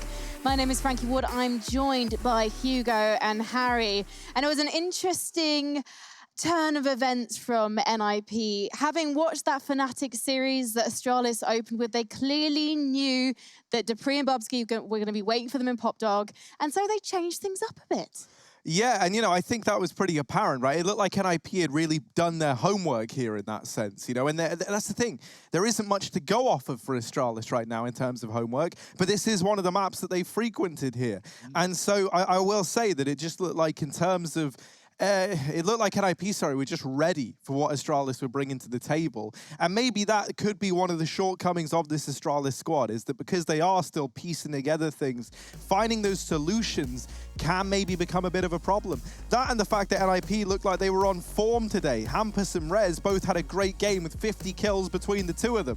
But one thing that was switched up was Esatag. You guys were noting in the cast, he was playing that B site a lot more aggressively, and given that the ninjas were coming his way, they were walking into his clutches on that CT side. Yeah, that scoreboard was flipped from the Fnatic side, right? It was Bubsky bottom of the board with 11 kills, but Esatag, as you say, at the top, and he dropped 30. He was the only one in the server to do so, despite NIP picking up the win. He looked really good, had some key rounds, even winning Astralis Force Buys, pushing up the B stairs, taking map control away. Really, really nice work from him, but not enough.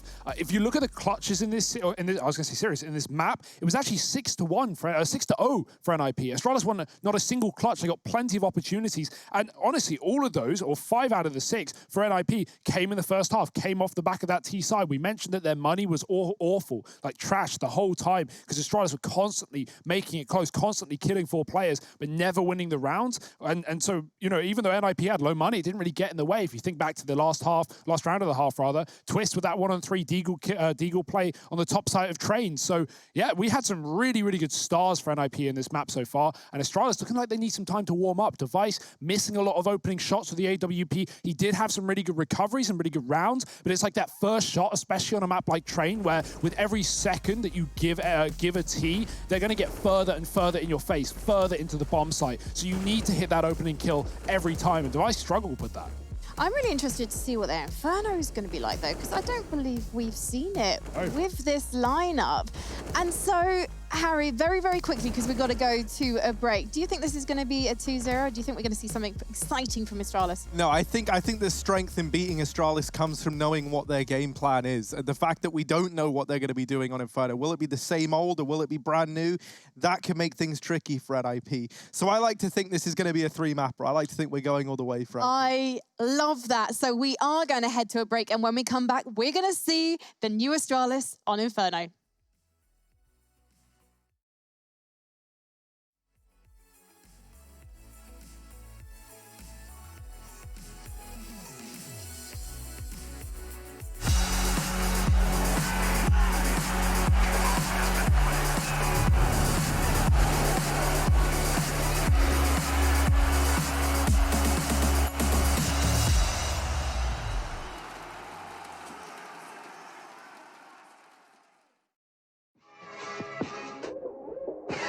Welcome to the CSGO DHL quiz. I've got the question, you bring the answer. Exclamation mark DHL drop right now in the chat.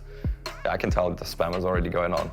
Now, which AWPer holds the most frags at big events of all time? We're talking all time, all right? We're not talking last year or 2 years ago. Is it A, Kenny S, B, Guardian, C, Fallen, or D, Device?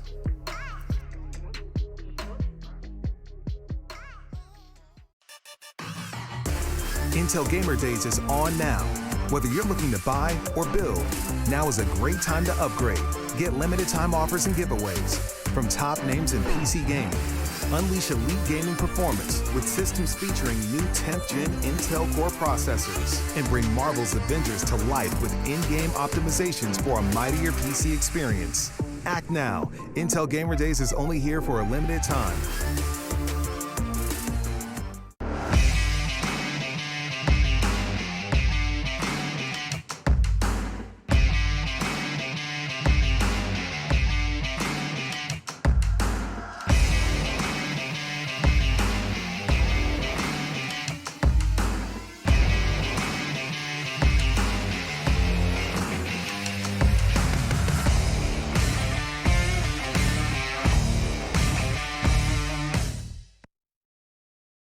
My name is Jordan Gilbert, aka Nothing. Hi, my name is Sue Lee. My handle is Smix. I think it's important for these initiatives to happen. Empathy really, really goes a long way, and it always means so much to us, and I think that's where initiatives like this really help. I encourage everyone in the community, anytime they see bullying, anytime they see someone getting called names, I encourage you to step up and say something. Good luck, have fun. Good luck, have fun.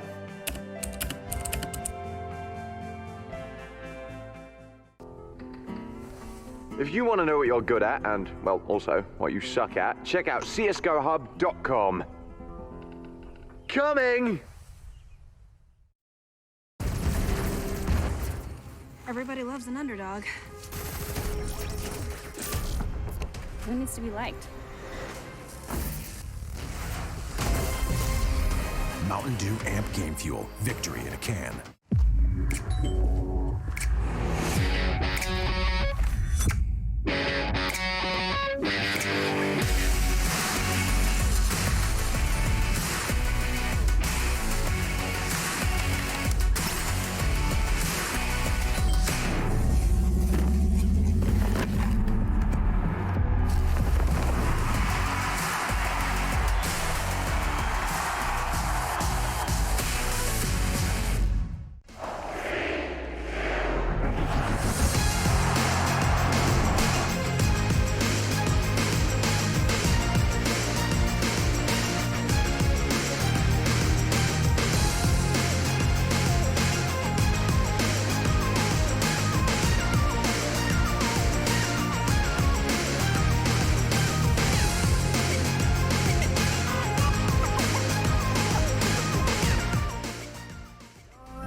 myself. Don't hold it against me if I'm somewhere else. Put all the masks that I had on the shelf. Wish I could stay, but it's bad for my head. Something's coming. I wanna be everything I thought that I could be. Build me up, ease my peace. Figure out by all the parts that made me. Something's coming. I wanna be everything I thought that I could be. Build me up, ease my peace. Figure out by all the parts that made me. Something's coming. I wanna be.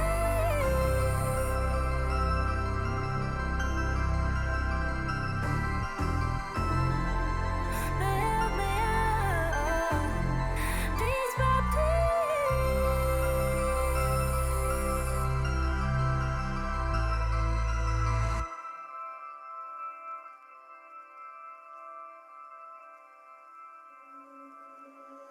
Under peach yellow skies, dreaming big and aiming high.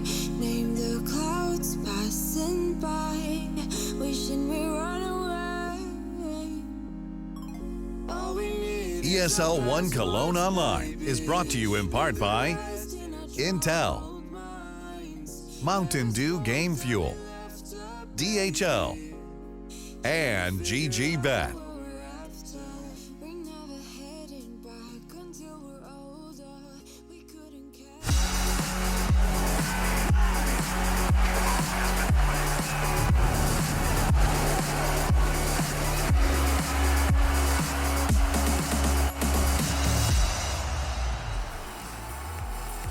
Welcome back to ESL One Cologne. We're one map into our series between Astralis and Nip, and we're soon going to head onto Astralis' map pick of Inferno. But before we do, let's find out how you did in our DHL drop exam. So the question we asked you was, which AWPer holds the most frags at big events of all time?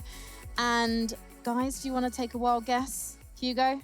I would go Kenny or Device, but oh, Guardian, hey, I guess I'm right. That's a surprise, to be honest. He hasn't been on the big events for years, but hey, you know, if you got that right, well done. You're better than me. He's the legend. I hope we get to see him again soon. I hope we do as well. I've been watching his stream a lot. Let me tell you, I'm just saying it now. Guardian, mate, you're nuts. And I think he's back on form. I think 2021 is the year of Guardian. Just Yeah, wait and see. Well, I would say it's always the year of Guardian. Yeah, Maybe not well, this year, yeah, but I was all the gonna others. say. All right, let's talk about Inferno. Nip, they've only played this map a few times in the last few months, and the last 3 times they've played it, they've lost it. And now they can't prepare for Astralis. This could be a 3-mapper. Yeah, it's going to be exciting. NIP, though, they've shown us what they can do on this map. They did take it to OT versus OG just the other day. So no sleepers at the wheel and already a map up in the series. They are not going to be looking to go the distance. They want to end it in 2 if they can. Astralis, though, what's the game plan? What's the go-to? It's their map pick in the series, and it's their T-side start. So this is going to be a lot of fun. Those odds are easing up. They're getting closer. They're getting scarier, perhaps, but let the results speak for themselves. 4-8 in this pistol round for NIP. Astralis, they've got a good bit of utility as well. We've got just Popsky on that B site with the smoke. Astralis, they're creepy calling up alt mid as well. They go on silent boost. They put, well, Dupree made it a little bit louder than perhaps it needed to be. But they get into the apartments now, and Astralis, they've got a bit of a foothold here. Now you'll look at the minimap. You see how many blue circles are in this A site? There's quite a few of them. There's 4 to be exact. I did the counting for you. as now Astralis, they are walking into an even fight. But something tells me this isn't the A commitment. With Bubsky still waiting down the bottom of Banana and these CT smokes landing, they run the gauntlet into CT. Dupree is a living, breathing decoy, and he lives to tell the tale. Dupree gets out of danger, and now the B-Rap's coming in. Plopsky's got to hold the line. Astralis, this is grinded to a halt. They are stuck in CT, and NIP, they just closed the gap. They clothesline Magisk, and this is falling apart. It was a really nice idea, and it looked like it came together in the beginning with Dupree living somehow. But then just slowing down a little too much. This is sweaty as well. Oh, Astralis, you guys do that boost thing in pool? Yeah, that's cool. Here's ours. NIP, they're waiting and see. Bubsky, man, I hate to say it. There's no way you live this. There's no way you survive this peak. And there it is. Twist gonna lock in the pistol. It's one on the board for NIP. Yeah, the reason that falls apart there for Astralis is the fact that they don't know where Plopsky is inside of B. They never had that Banana control, so Bubsky is very late to clearing out Banana. And as a result, Plopsky's given all the room to fight from CT side, dropping the first man into B from CT with an excellent shot. And then NIP, when they realize what's going on, when they know that it's a fake on A, they just storm through that Moto smoke as a 4-man unit running down through CT spawn. It's their territory, and they're going to take it away from Astralis. I love that idea, but Glocks, man, kind of rough, kind of hard to hit those fights against long-range USPs. And NIP, they are looking roaring and ready to go.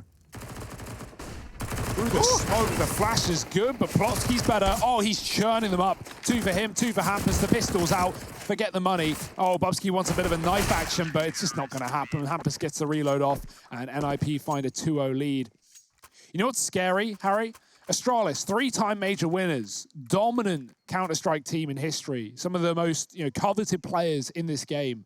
They've never won an ESL 1 Cologne. They've never even gotten past the semi-final. So for the last 2 years, being left in the semis, being left in the top 4, once by Vitality, once by Na'Vi, this is a scary sight. This time it could be quarters if NIP have their way. And even if Astralis do make it through and get to that semi-final, they've got to face against Vitality, the exact team who locked them out at that grand final placing last year as well. So a lot of history here for Astralis, but not the history they wanted. And this year, it's the year they hope to push it over the line, but NIP will not make it easy for you. 3 SMGs, more grenades down B, triple stack as well. Are they going to trade out players? They actually all have utility, so no need. Very heavy gamble here for the Ninjas, putting the 2 rifles together on this A site. Astralis do get apartments control and Banana for free. NIP welcome them into the bomb sites, hoping they'll pick the right one, or for Astralis, the wrong one. Nork's actually waiting as well with a smoke grenade to drop into this this mouth of Banana. And you'll note he's playing in CT, so he can still rotate away once he's dropped that bit of utility. And that's the game plan for NIP. Now, timing is going to be everything here because these players in middle, I love this. They boost over, and this gives them the information that no one's actually out in mid. All this utility's come over, but no one's pushed in yet. And that information is huge to have. Now, they rotate a player away on the back of it, but it was misinformation for NIP because this bomb and the rest of Astralis is still here, and as Twist tries to go a little bit further, he gets cut down. Now smokes rain into this B bomb site. That's going to keep these 2 players here, and the bomb was never spotted over in middle. So as Astralis pick up the pace and try and get into the A site, they've only got to worry about North, and they trade onto him. We're into this 3-on-3 thanks to Rez. NIP rotating around. Astralis putting in the numbers to get that bomb planted, and now trying to compose themselves. Magisk has helped out greatly as he holds down this long side. Magisk even more damage, but not the killing blow they were hoping for. And that's going to leave NIP in a position where they can still look to give this a go, as unlikely as it feels. And, well, you hit the nail on the head. Unlikely is exactly the truth with Rez on 4 health and Plopsky not pretty in terms of health either. So Astralis are going to get their first round. I actually love that call as well. They know that NIP are not scared of them. They're not scared of playing against Astralis, and so they want to get that information. They want to confirm or deny whether it's the A site. And so after that long smoke fades, I mean, even before it fades, Astralis have fallen back in middle and just wait for NIP to aggress on this Banana flank that is so common when you think your opponents are hitting that B bomb site. Astralis, meanwhile, were throwing the utility into B to sell that fake. And NIP fall for it, hook, line, and sinker. Nork needed multiple if he wanted to make that round realistic. It's the only man left in the site. But now he's got the AWP. So Astralis, this victory lane is going to get harder to cross because NIP full board, no more triple MP9 into this round. Astralis don't have their AWP in play yet. Banana has just been conceded round after round for Astralis. They've not had the gall to fight back for it yet. Sometimes it's right to respect the smokes, respect the Molotovs, move in late with your own. That's exactly what Astralis have done. Double nade to the top of car. Hampus has some more utility lying in wait, but does he know the device is already through the smoke? He might need to fall off if he wants to stay alive. Double app set up for NIP with the AWP, but it's not looking to be contested just yet. It's top B, where device is going to fall. That Galil, a bit of a mess to the M4 of Plopsky. Astralis, they may push this AWP off of the angle out of the apartments, but just posting up on long, already trying to reposition and remain unknown. Astralis looking to four-man execute into A, which is triple setup right now.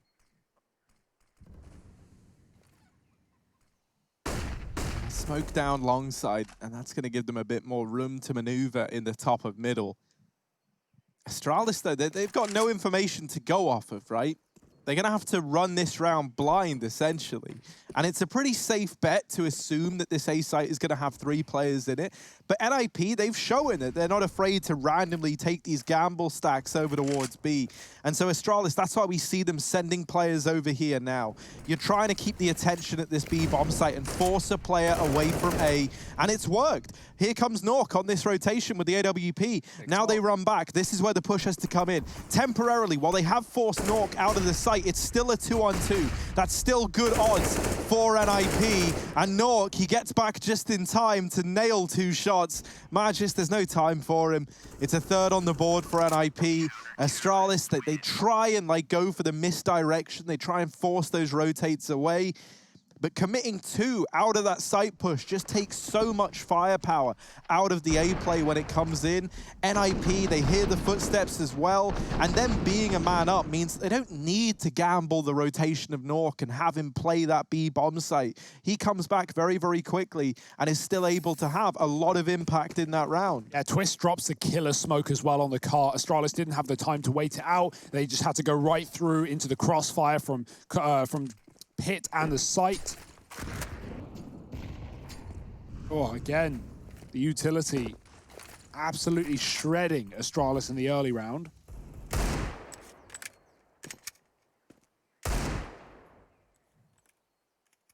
You have this Galil still saved on Magisk. He's going to hold on to the top of B. NIP, they throw in their grenades and they don't touch it again. We know that they can obviously re-aggress and take this top banana control back, especially when you have 3 players. That is likely. And they've been throwing nades over the roof for chip damage for free. But right now, welcoming Astralis into the site, knowing they're not going to have a lot to work with. Crossfire between Plopsky and Hampus. This flash into pool is being set up, so Hampus can succeed. There's no smoke for CT. Oh, Plopsky caught the nades out in the open. Hampus has to trade. He's got to go above and beyond, but he can only get one. Bubsky with the immediate Deeg shot, and that gun is stuck in the spawn. They're going to go for it and grab one from the site. Oh dear, still a lurk in middle for Debris. He can be a real issue for Rez's rotation, who's got smoke down in middle. The molly holds these CTs back, and that's allowed Device to take advanced positioning. Device can hear the footsteps, but he doesn't know just how close the danger is. The double nades, delete Device. There's the rotation from Rez, poorly timed for Dupree, who gets caught running back to help his teammates out. And now Dupree, he sacrificed himself so that S-Tag and Bubsky had a chance, but down goes S-Tag, burnt out. The utility takes out half of the players trying to hold that bomb plant. The double nade stack, the Molotov, 2 kills on the back of it. And that leaves you in that hugely favorable situation if you're NIP.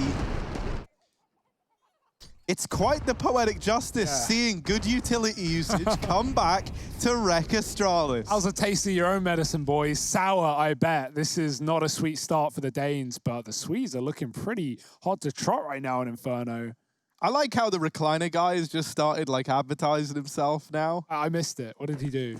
He's got a big screen up telling people stuff about his, I don't know, I think it's a podcast. I don't know if it was a podcast, but not advertised it very well. I would watch it, bro. If it's just him sat there in the recliner giving thoughts, I'd watch it. Yeah. Hampus, he's watching something else. He's watching the half wall. They're already up and past it, but Plopsky is here. So even as they get past that orb, oh, bit of utility. Plopsky, uh-oh, things are heating up. No nades left, and if there was a grenade, Plopsky would be dead meat. No. He's able to get out. That's disgusting. Oh, well, short-lived. I thought he'd at least cross to the site, right? That's a little safer, but tries to double his money, get towards the CT spawn, not allowed. Yeah, what's been great for NIP is they know who they're facing against, even though we don't know what to expect from Astralis on this map. We know they're going to be naughty and they're going to throw in these fakes that they've already tried many times. NIP have been holding on to the utility till the very late round, and that's been very beneficial. Twist, though, needs no grenades. It's all about the gunfight. He finds 2 res on the wrap, and Nuke with the AWP on this A site. We've not really needed to see him with that weapon, but now coming alive again. 5-1 on him. And NIP, same story. They are looking great right now. Albeit, you know, not a lot of money or really the AWP for Astralis so far on this T side. There's still lots to see. But not much has been seen, despite these fakes, NIP not falling for it. And when they do, they take their time, they group, and they retake really well. Nuke with the double AWP as well, alongside Hampus. That's a great shot from Device. That's what we're waiting to see from players on Astralis. There's the other AWP, though, up on the B bomb site. Hampus waiting. Ooh, dear. Device jumps, and Bubsky fights. That's a great bait and switch, and Hampus is going to try and get back. He almost gets stuck on the half wall, but does survive inside a B. Double molly used. That's going to at least guarantee that Astralis can't push, but it will be a lot of the grenades from NIP out to count. Crossing into the pool, Bubsky up for grabs, but he gets Bubsky through the smoke right back after that previous round, the revenge kill. Rez is even spotting middle. He knows they're on pistols, and maybe that should be a bit of confidence, but it's quite the difference maker for Astralis. Double Deeg kills into mid in this round. They've got a good timing, but so is Twist in the backline, spraying for so much damage, but only 1 kill. That gives Astralis the room to plant, and this flank is being hung. Oh, Device not quite able to get it. It's Plopsky, and it's Hampus, a.k.a. Yonwick, with those dual Berettas, but he's not able to get in. Hampus dropped immediately, and that there is the save for NIP. Astralis, they get it done just with the Deegs. A nice opening kill from Device. The moment that comes in, that is a tremendous amount of pressure on NIP, right? You lose one to a Deagle force buy, and that's where immediately everyone's thinking, my God, we cannot let them beat us with just pistols. We can't let it happen, guys. We have to really play safe now. And it's getting in your head like that that sometimes leads to those rounds spiraling out of control. It doesn't push Rez back, though. He's still fighting mid with the AK. Like, he looked really good. He was a top performer in that previous map. He was shutting down Bubsky and Pop. And so, I believed in Rez fighting there, but he just gets blown out by Dupree as well. And at that point, we've got 2B for NIP, thanks to that early banana control. And Twist, he only gets 1. If he finds any more there, then maybe NIP consider retaking that round, but not now, not today. Astralis building slow and steady into this one.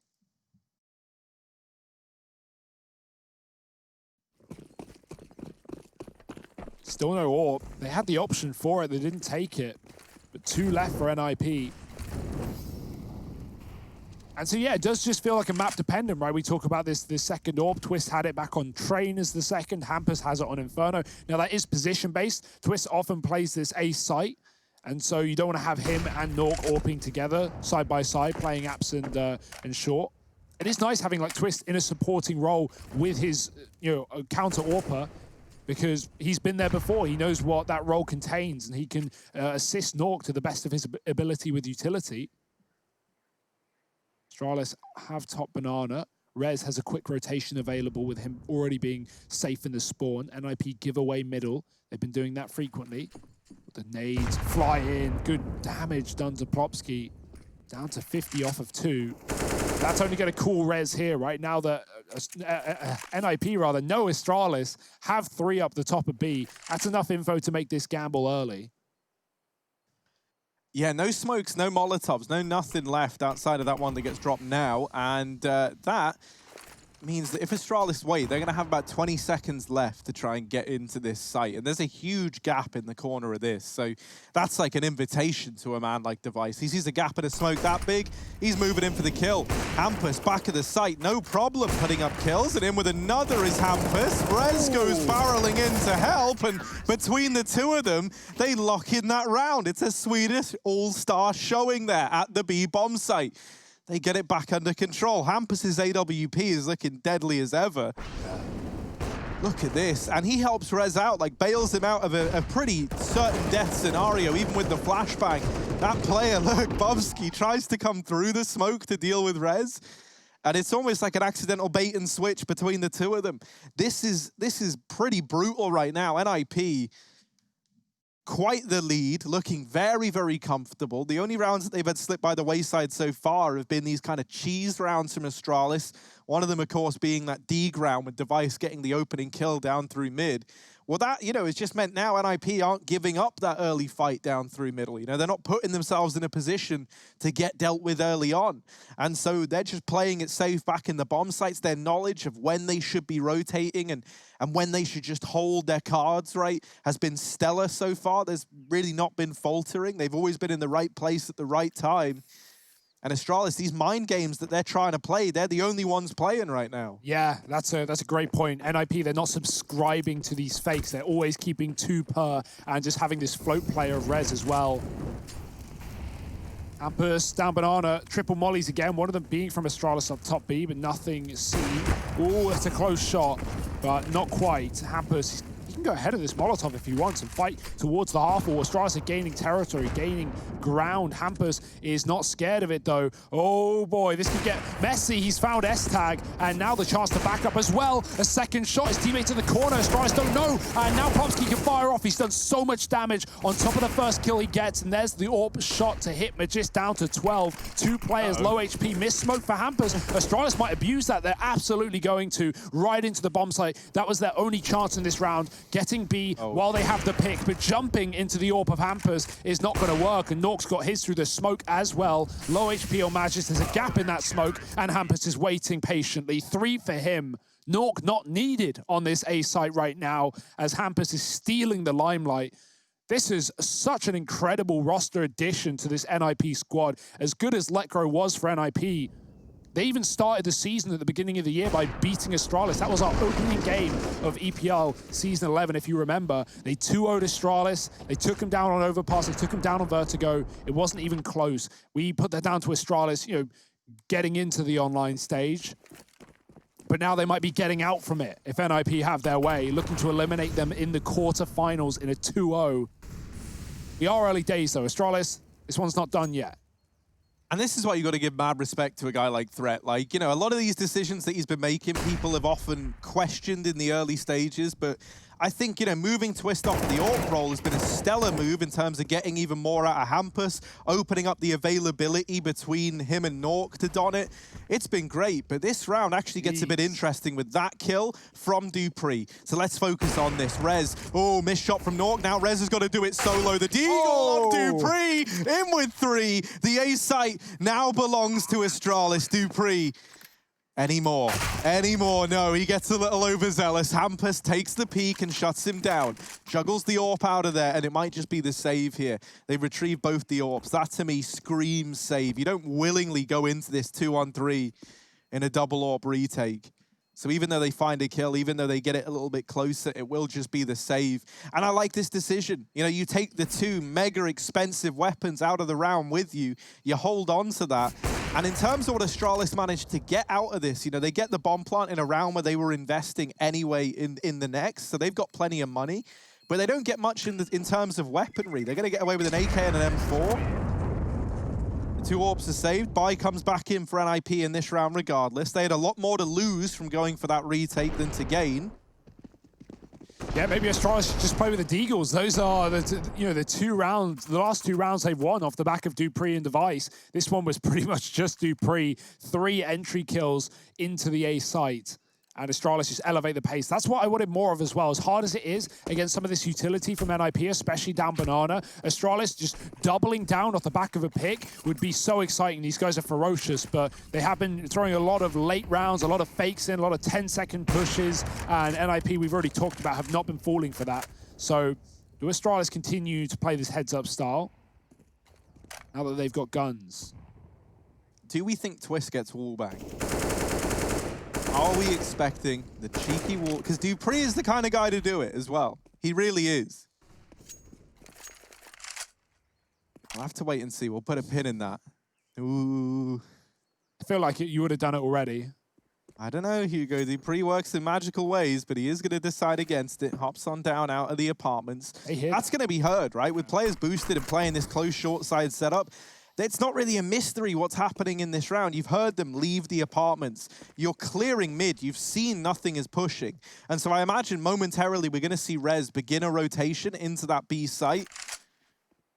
Astralis stacked up outside of it. And NIP is still just holding 4 on A. This is going to leave Hampus all alone at this B bomb site to try and do it all with his AWP. Utility raiding in. 35 seconds. He drops that Molotov to buy himself a little bit more time. Still has a smoke as well. That could be a disaster. That's going to come in now. And Astralis, they've got to go through this smoke. Now, luckily enough, no one is inside of the site to deny this presence.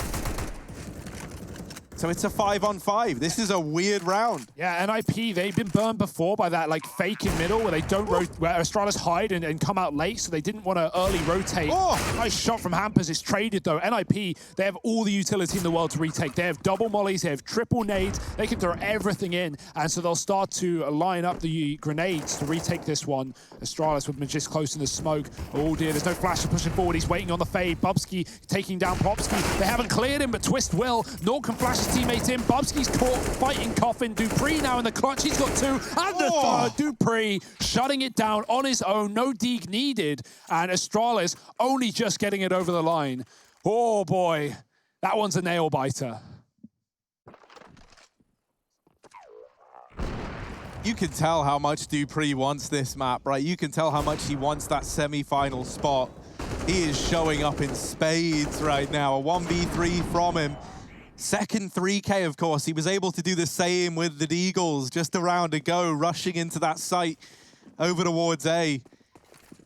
There's the force buy in from NIP, and Hampus is contesting Banana, but he is at this B site alone, so he's going to fall back and play a bit more passively.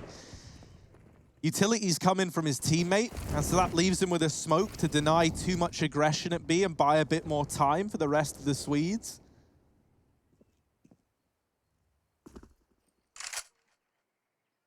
Yeah, the reason NIP, I love this as well, they're running the same setup because Astralis didn't see it last round. The reason they didn't rotate despite that utility is Astralis, before they committed, they threw 1 smoke CT, that's it. Almost like a fake, almost like a, you know, trying to get the utility out of NIP. And NIP before have seen Astralis go for these late mid takes, and Rez has been caught on a long rotation trying to push down on the flank. So they don't want to, you know, move away from their setup and then have Astralis catch them with their pants down. Instead, it's going to be the other way around as they set up. Rez might go through this smoke once his teammates make contact. There's so much attention to be drawn on short side. Good Molotov. There's nowhere to put it out either. The guns are out. Astralis, oh, the brawl. And they get out ahead of it. Very nice stuff. Rez runs through long. He dies to device, and it all comes crumbling down after. Astralis, they don't fall for the short side stack, and they will take the plant on A, even with Magis still at B to deny this save from Hampus. He might be coming in later in the round. Now, Astralis haven't built up money yet themselves, so don't want to throw all their bodies at the problem, but if Magis can take this kill out, it would mean NIP are full broke for that next round. T-side's getting a little bit better, bit by bit, round by round. It's not NIP with a clean sweep that started this one. Uh-oh.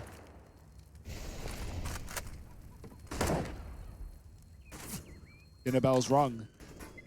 Hampus on the menu, and Bubsky's hungry for it. 5 on the board. Astralis, as you say, Hugo, starting to come alive. It's sometimes, especially with a team like Astralis, all it takes is someone like Dupree starting to come alive, starting to get you believing again, and then the rest of the squad slowly but surely fall in line. And that's where I think as well, having some young blood in the team is always going to help out, right? Even more eager, even more hungry to show why they're on this squad. Just pistols here for the NIP side. And so this should be a 6th round looming for Astralis. Lots of utility into B early on. So much, in fact, that Device able to take all this control with the rest of the team behind him. Now, the bomb is still down on T-Ramp. Gonna test the waters at B and see what they can get, but there's time to change their mind if they decide this isn't right for them. And actually, oh dear. Oh my goodness.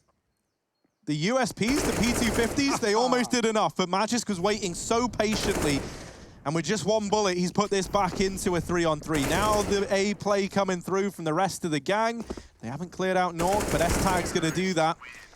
And they'll get the round locked in without even needing to get that bomb down. It's 6 on the board for Astralis. That's such a common occurrence where you're on a full USP eco or with almost nothing as a CT, and you get those man advantages, and you feel so desperate that you need to pick up the guns, and there's already a T waiting to watch over them. Magisk doesn't move, he doesn't buckle, and he finds himself a double to keep Astralis in that round. You understand why NIP want the guns, right? Because if they get rushed by the last 3, they're probably still going to lose it, but unfortunately, that is their undoing. It's fine, though. They get damage, and now they're going to start pushing down middle. Twist, very aggressive setup. They're not ready for it. Bubsky running with his knife out away from the Molotovs. Nuke's got the support too. Dupree gone, and this is a great answer from NIP. Not even letting Astralis have banana, not letting them have mid. Device is hidden, tucked down, half his size behind the wall. And S-Tag is stuck under as well. There's nowhere to go. They finally catch Twist. He hunts too much, but it's still a safe round for NIP, a 4-on-2. S-Tag getting flashed into mid will at least clear that one out. Banana's held by Device, but he is so low. He's one nade or a couple of shots away from death. Best call for Astralis here is to get that bomb and group, whichever side it is, try and trade their way to a win, but we are going to need someone to clutch huge, and that man pretty much has to be S-Tag. At least at B, they can find solace in this 2-on-2. But what I will say is that both Hampus and Plopsky, the 2 players here, have smoke grenades left. And so the moment they catch wind of what they think could be this play, they'll be able to smoke off the choke point. Now, S-Tag is moving over towards top mid. Device is left to move towards this B site to try and draw rotations. And it has shuffled around the players on A, but if Device falls, oh no, this A lurk is going to struggle to get much done, and it pounces already dealing with res. Device just backs out, keeps himself alive. That could prove critical as long as S-Tag is able to get into A, and he is. So now they still have this 2-on-2 open, thanks to Device not overextending. Hampus tries to pick up the pace. Now he's here, fighting in the site alone, but he deals with S-Tag. It falls onto Device. Last spotted over at B. He could be anywhere. Smoke on the bomb. Device moving in. Plopsky from behind the boxes locks in the round for NIP as they get an 8th on the board. Plopsky with the double to get them there.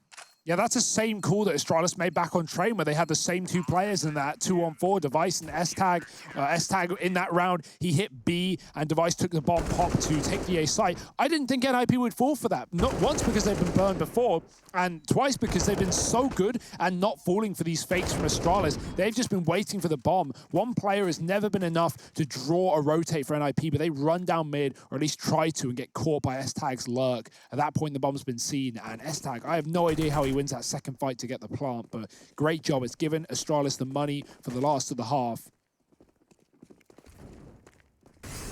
No AWPs in this one either. Astralis has not been keen to pick that up on the T side, even when available to them. Oh, chunky little grenade. This is a massive round as well. If Astralis find it, then this is, going over the barrier of a good half. If not, then good will do, or will have to, if they want to get to those semis.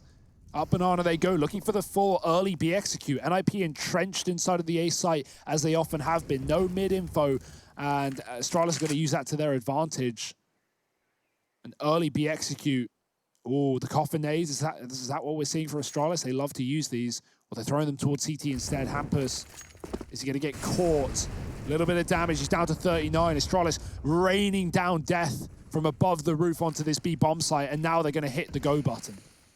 Yeah, while this has been happening, dupreeh was lurking on A to keep players there. More damage dealt onto Plopsky. His time on this earth might be limited, and Device is going to catch him. Hampus struggling to do anything, right? With these smokes down, he's not going to have much of a say in the round. NIP, they're going to have to set up for a 4-on-5 retake. Hampus is just stuck in this smoke. He's trying to make a play happen. The Device spams him down. NIP really up against it, and with dupreeh still yet to activate this flank in through the A-bomb site, he could be the difference maker if this round wasn't already decided. S-Tag nailing another, and now dupreeh coming in. There it is, they're pincered, they're locked down, and it will be the finishing round for Astralis, who managed to find another. This half, very, very close, just like Train, but this time it's Astralis trying to take us the distance. Can we get there, or will this be NIP picking it up in two? Join us after a break to find out.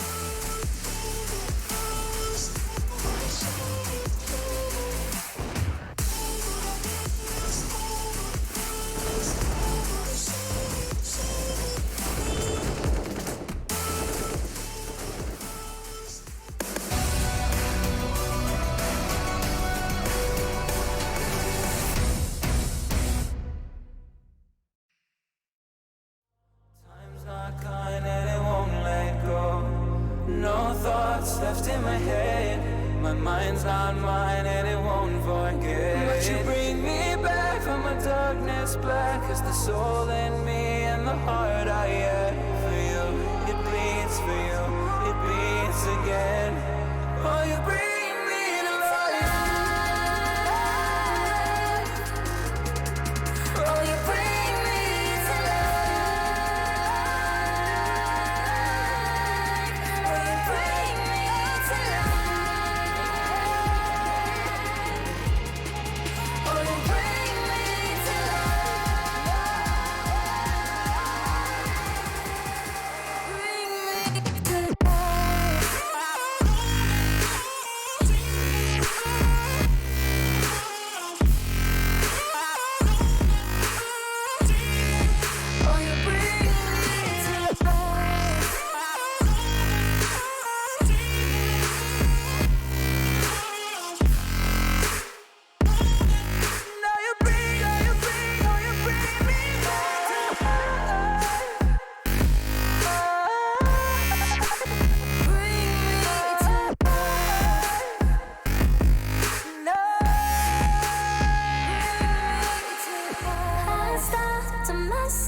Well, just moments ago, Astralis lost their first map here at ESL One Cologne, and now on Inferno, their map pick, they've got 7, NIP lead the way with 8.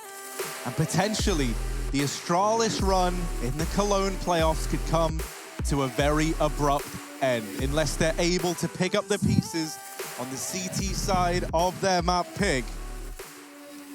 Pistol round could decide a hell of a lot here, Hugo. Oh, yeah, and Astralis, they've gone Classico with it. Look at the grenades, 3 HEs, 2 smokes, got the CZ on Bubsky as well. Time to shine for the Danish side. NIP, same story, right? Plenty of util, and they play it passive. They wait to see if Astralis bring in that aggression down mid, as we often do see on these pistol rounds. Ooh, could be a Logs double nade that could have caught players, but NIP are beginning to move up, and here come the utility. Actually, nothing with it. That is underwhelming for Astralis. They're not going to be happy with that one. Unfortunately, they won't know, and NIP are going to have the chance to just execute into a 5-on-2 here. In a round with pistols, this is going to be a very hard hold for Astralis. They have some grenades, but they need to go in now. Yeah, coffin nades don't find anything, and it's a smoke push for NIP if they do want to commit. S-Tag in the back of the site. All the pressure is on S-Tag now to try and hold on, and they are swarming him down. He gets bested right away.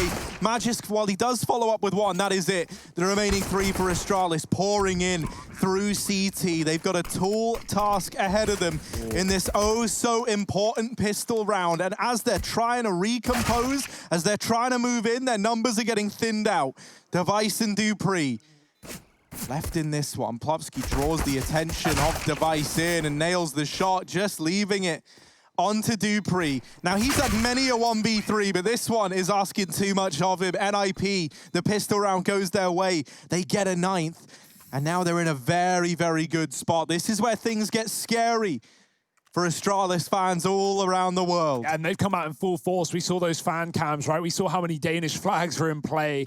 NIP, I like that call. What they do is they throw the 2 HE grenades towards Coffin. They have 2 smokes, but one of them's able to be saved for the post plant. If no kill comes in on Coffin, you know a CT's not playing it. And so they just throw in the CT smoke. They save their Coffin smoke for the retake, and they cut off Dupree, forcing Device through 1 choke point into 2 Ts. That's a nice way of isolating your jewels. And Astralis, no retake. They'll go in with a force in the second. Oh, Bubsky, he spotted them. Bit of team damage, but nothing noteworthy. The grenade falls short. There's a second. Okay, a little bit better, but still no dice right now. Astralis moving a third towards the B bomb site. Scared of an execute to come through early as it did in the previous round. It's always a risk of running 2B. They double peek, they get some info, they spot 2, but no bomb in sight. It's left down the bottom and middle. There's Device, we were waiting for it. The Deegs for Astralis have bailed them out of so many rounds in the first half of this map. Hampers, hello, he is creepy crawled up towards Cart, but Device is checking it. He ain't falling for your antics. And now NIP 3 up. No guns to be retrieved for Astralis. They're kind of out of your reach right now. They've got to win the fight still with pistols. Oh, and this time Device gets bested. It's all onto Dupree at the site alone. 5-7 chimes in with 1, but he's backed into a corner. 3-on-2, man advantage still with Astralis, unless Bubsky were to give that fight over. So he just falls back and waits for his team to arrive in rotation. NIP trying to hold on to this site. These pistols pose a real threat the closer they get. Nuke down in pit, trying to bail his teammate out and put a stop to this short push. Now an AK's been retrieved. Magisk wins his fight, and Bubsky follows up. Astralis, they steal it away with the pistols. 8 on the board now as they look to make this second half competitive as ever. Huge kills for Device here as well to open up, right? Not just getting the first man in apartments, but Hampers snuck up. No one even realized for so long Astralis were leaning towards B with 3, and their long player couldn't see him either, missed the timing. So yeah, that could have fallen apart if Hampus took the site or the pit, but Device, he checks below him, he looks at his tippy toes, and yeah, he catches him. Nice call. And the pistols, they do it all for Astralis. These ecos have been, honestly, the saving grace in this series for this Danish side. Will it push them over the line? Is now they've got to get NIP's pistols out of their hands. Deegs and a scout on Nuke. Bubsky lining up a mid-flash. Dupree peeks with it, but he doesn't go wide. He doesn't check the ramp as NIP are holding from that exact position.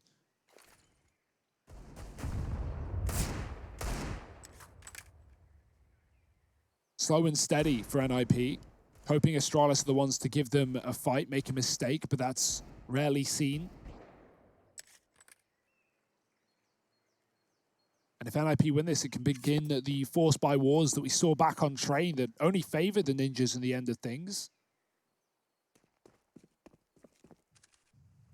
Looking like a full B execute. They've got 2 smokes for it.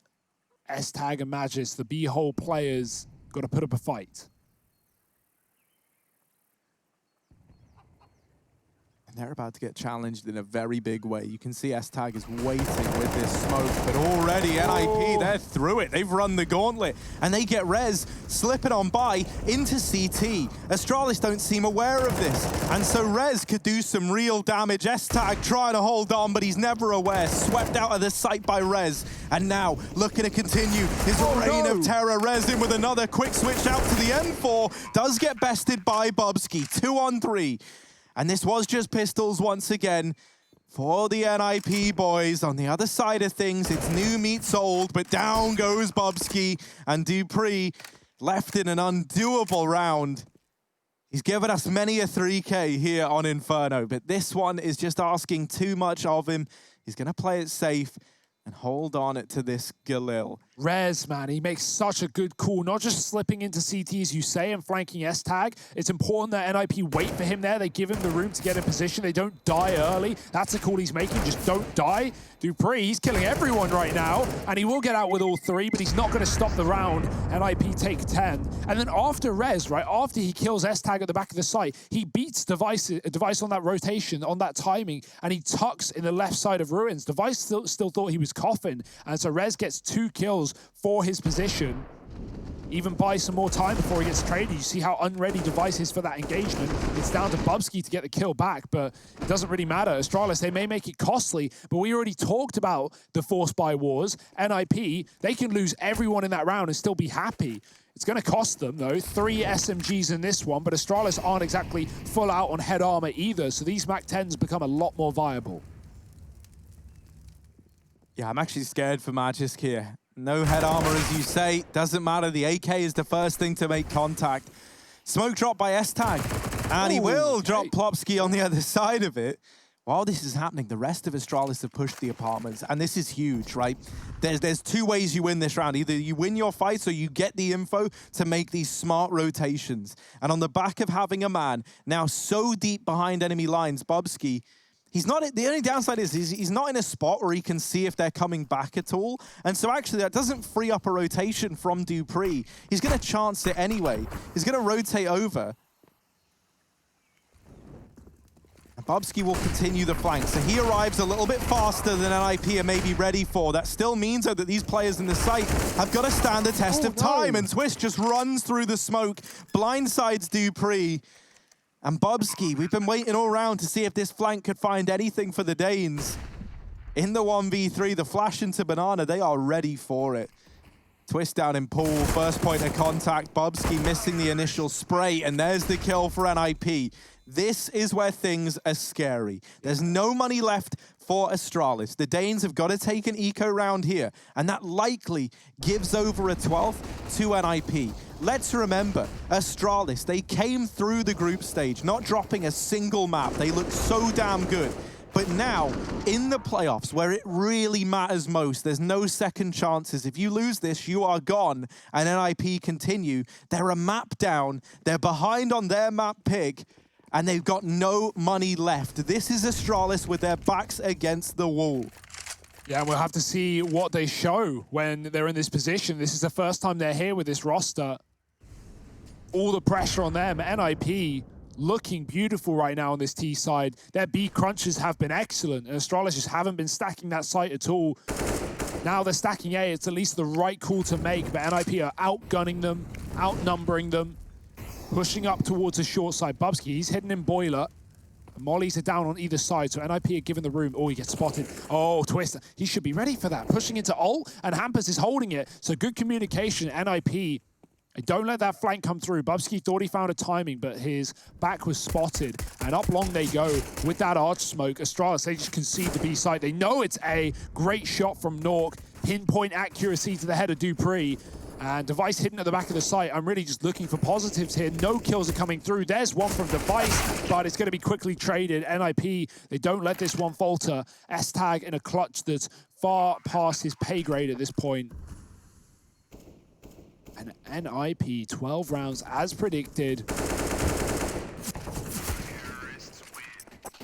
No hitches, no issues. And no need for this AWP either. That's still up the sleeve of NIP. Who needs the AWP when Nuke's hitting shots like that?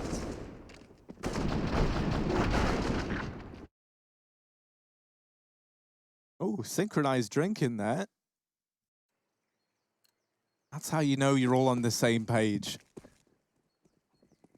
Astralis, they've got this buy, but if this one slips by the wayside, then this could be them done, right? The money runs out. They are fully invested into this round. And being on the CT side and needing to make this comeback happen is such a tough spot to be in. You need the money. You need these rounds, and you need them cleanly if you're Astralis. NIP, they try and change the pace, and while Dupree does get one, that is all for his troubles. Goes down immediately after it, mid-control taken, and faltering is Device. Fast flank from S-Tag on the cards, and an early rotation from Magisk. S-Tag going to open up with that, and now Bubsky trying to hold from the apartments, gets himself another. Nuke all alone, trying to hold on to the A site, looking to get the bomb down, but Magisk denies it. 9 on the board for Astralis. They need to claw their way back into this game, and slowly but surely, they might be getting there. Yeah, NIP, though, you know they got a lot more tricks up their sleeve, though. These B executes have been excellent. They try one faster round towards A, almost getting the bomb plant, not quite. They might just go back to this B bomb site, hoping Astralis have the utility to at least deny that, because that was such a problem for them in the first half. Even getting into Banana, well, that was denied early. We haven't seen these triple B early setups for Astralis. They've just been going for 2, which has been a bit of a problem in the past, but now their Molotovs are in their hands and well placed. They deny that presence. NIP don't care. It's one dude throwing a molly and the rest of them hitting a hard. Device has to fall off. Dupree's already spotted them. NIP, they're just running it back. They're just rinsing and repeating, and they're going to find the opening kill as well. Double down for Plopsky. That A site is being lost. S-Tag on a quick flank, but the Deeg shuts him down, and that opens up paths, options for NIP. If they want to back up, they can. Still looking for a pick into the A site. Magisk is spamming from library, drawing the attention. Device tucked inside of the site. They are going to check it. They've already spammed the wall. They're looking for him, and only one for Device. Leaves Magisk in a clutch. He's got to lead by example. First kill, bomb plant. The spray is good, but the double peek is here, and NIP do not let him get out alive. The pressure from this Swedish side, just immediate executions, not waiting around for Astralis. And they are stealing rounds away. 13 here. Astralis win 1. They are immediately reset.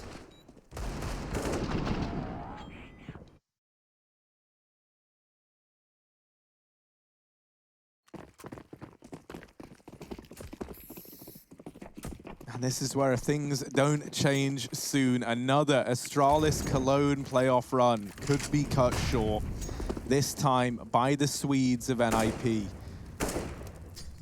Magisk first to fall over at the top of Banana. S-Tag here to try and pick up the pieces, and there's a lot of bodies on the other side.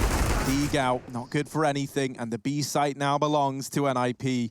They can move in, they're uncontested. There's no say from Astralis in this round anymore. And so 14 locked in, guaranteed, or at least it very well should be. You've got 3 USPs left to worry about. Yeah, what's great about the last 2 rounds for NIP is they do really fast A rushes, and so that almost conditions Astralis to go, okay, we can't run this 3-man setup towards B early. Not that they were doing it anyway, but that only confirms their suspicions because of how fast NIP were taking this A site. And then immediately, off the back of those 2 rounds, only one of them being won, they go right back into a B execute. And again, Astralis only have 2 here. It's Anika regardless, so they weren't really up for the task.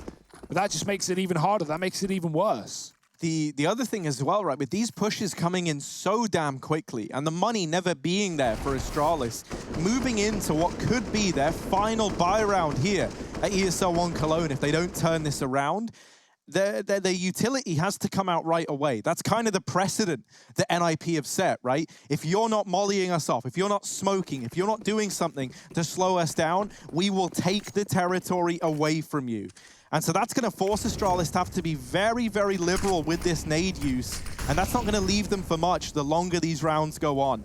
Device bringing the AWP out. First time we've seen him donning it. Is that a difference maker? Is that going to be enough? It's a spray from Magisk to secure the first and a bit more damage downrange. Device rotates early, and Apartment's secured by Dupree and Bubsky.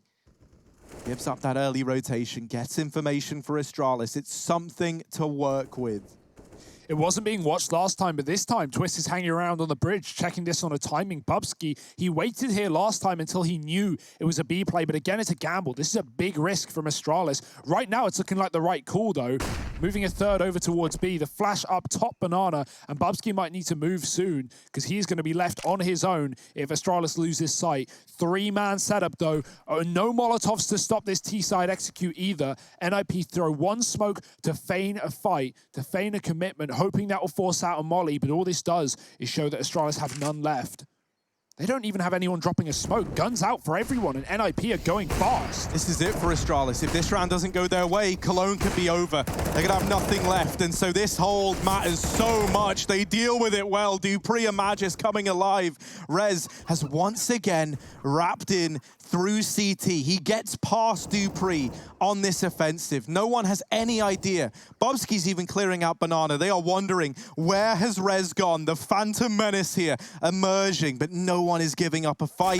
Bubsky's gonna spot it, and Dupree is there to lock it in. Another 3K from that man keeps Astralis in this game a little bit longer. Yeah, and NIP, they don't know, right? We've got all the vision, we got all the view. We know that Bubsky's getting this info and clearing out second apps and going through on these big flanks, and as a result, Astralis are allowed to stack this B site. They're more aware. It is a gamble, though, leaving alt mid open, leaving all that control back for NIP to take. And so if they start to work that out, considering how fast this Banana flank has been in the last 2 B executes, then they might start to realize and go back up through mid.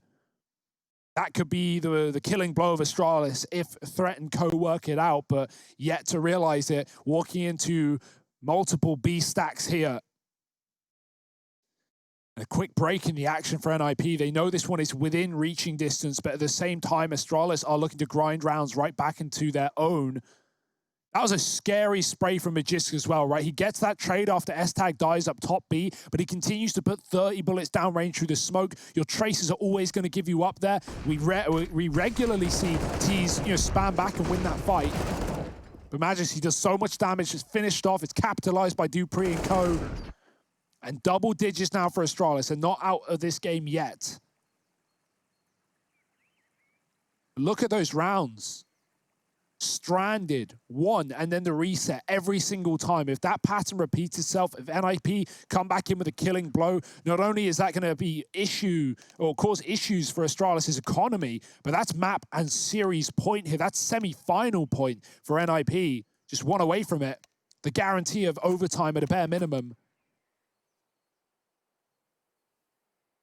We say Inferno is how all good series ends, but that's often on the 3rd map. Astralis don't want it to end here and now. Not in a 2-0 fashion. And this is where I want to be able to look towards guys like S-Tag, guys like Bubsky, who we know can make the difference, being the new faces on this squad. I would love to have this storyline of these two stepping up when it matters most, because they are sat down bottom of the board right now, along with the rest of the gang. Dupree is very much having to lead the charge for Astralis.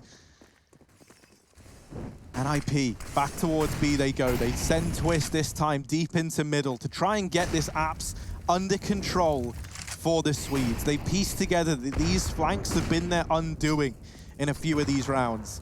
Rez up through Banana, gets close, and that molly tag has been heard. Hidden behind the half wall. Magis spraying, the flash is good. Rez didn't capitalize, didn't jump the gun. Instead, silence at Banana. Astralis fall back into this site. They are feeling the pressure right now, and nobody wants to be the first man to fall.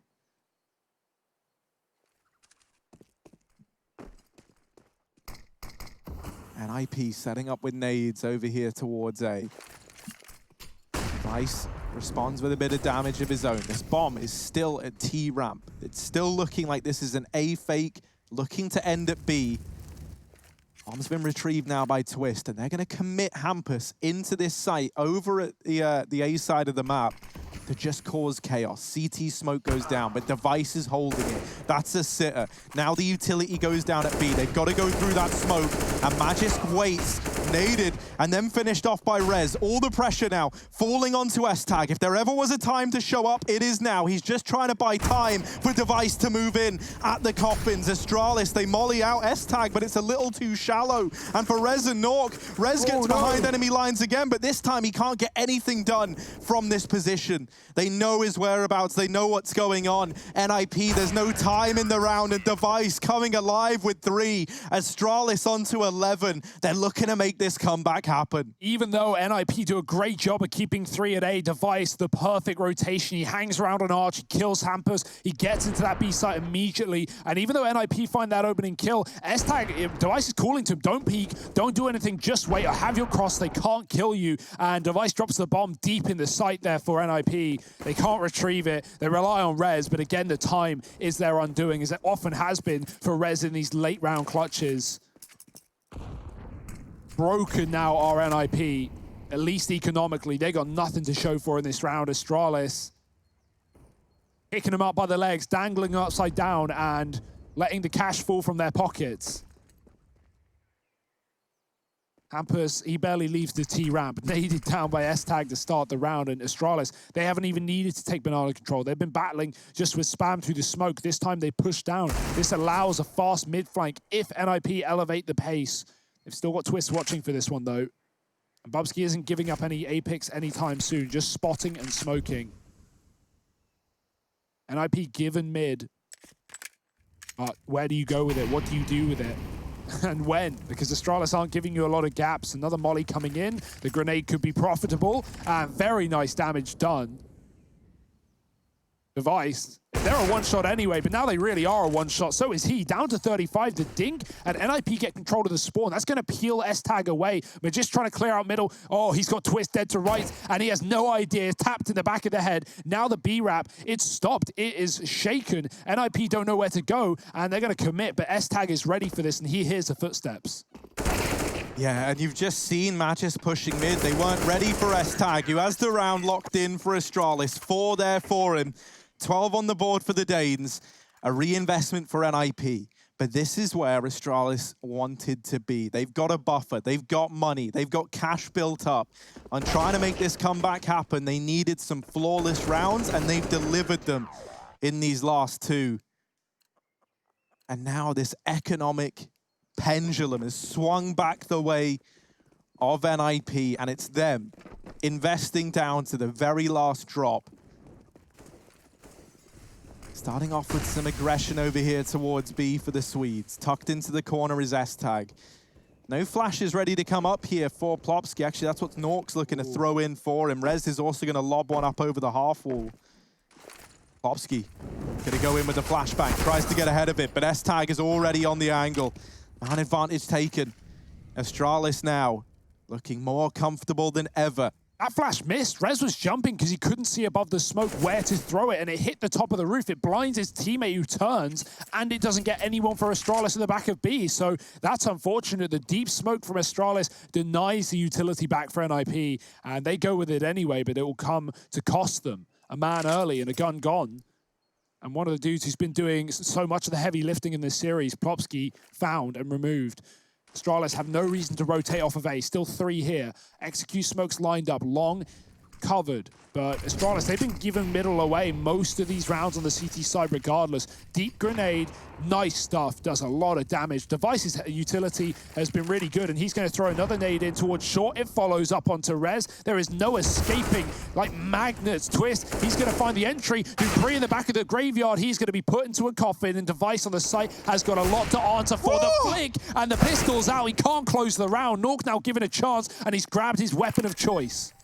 Up on Nork, this is scary. Nork knows where one of these players are at least. They're already pushing in. He's got to be flawless, and they're just wrapping him. They execute Nork. They lock in the round. 13 for Astralis is solidified, but with a bomb plant, with loss bonus building up, a reinvestment can come through for NIP. This game on its last legs, and it's got to end with one of these teams taking it.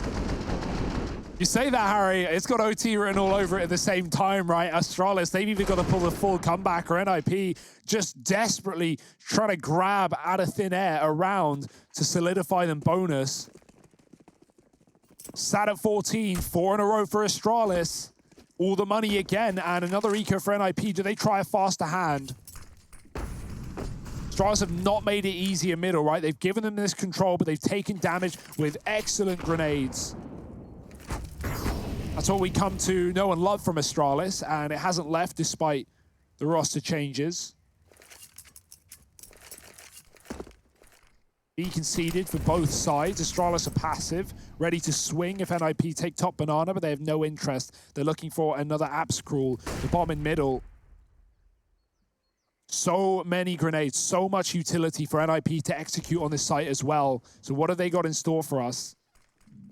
Well, this time Young Gun Bubsky is down in the pit. He's been playing up on balcony a hell of a lot, and the results just haven't been there. This time, him and Dupree have got to try and go above and beyond. They're already close, and Bubsky falls. Twist in with another. Dupree, the only man left standing in this A site, and he is hung out to dry, having to play this on 4 points of health all alone.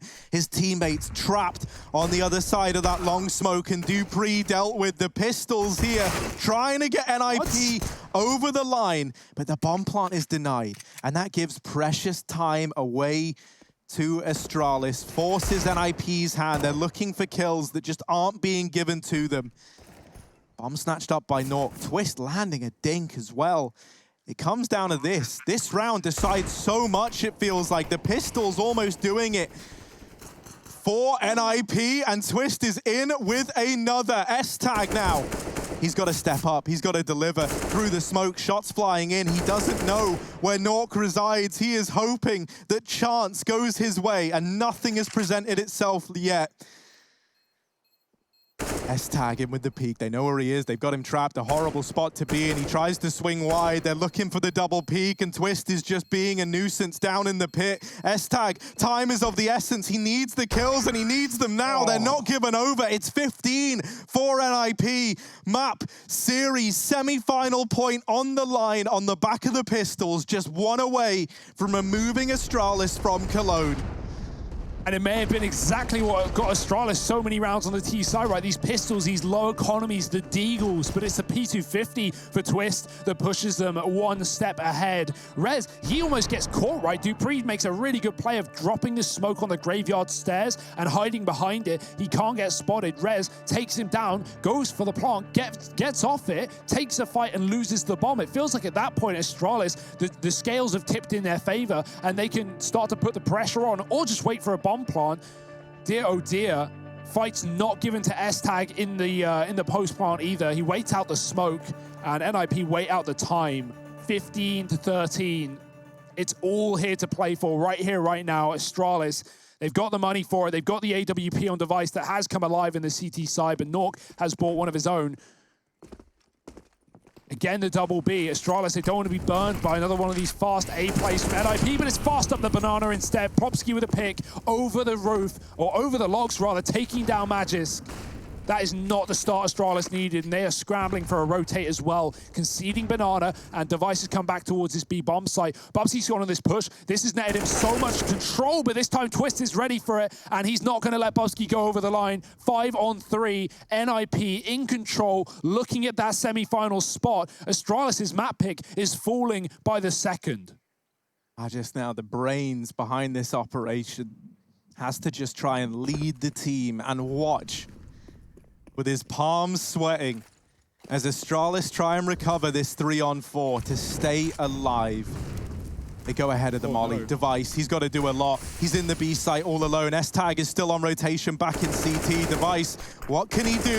Over goes Plotsky. S-tag through the smoke is only good for one. And Dupree, he's given us many, many clutches. He's got to try and recover this round for Astralis. NIP, they are stood on the finish line, and Dupree is all that stands between them and semi-finals. Peek out from Hampus, they know where he is. Orps on the line. Dupree shut down by Rez. NIP get it done in 2. They're going to the semis, and they send Astralis home. The Swedes emerge victorious, bloody and bruised.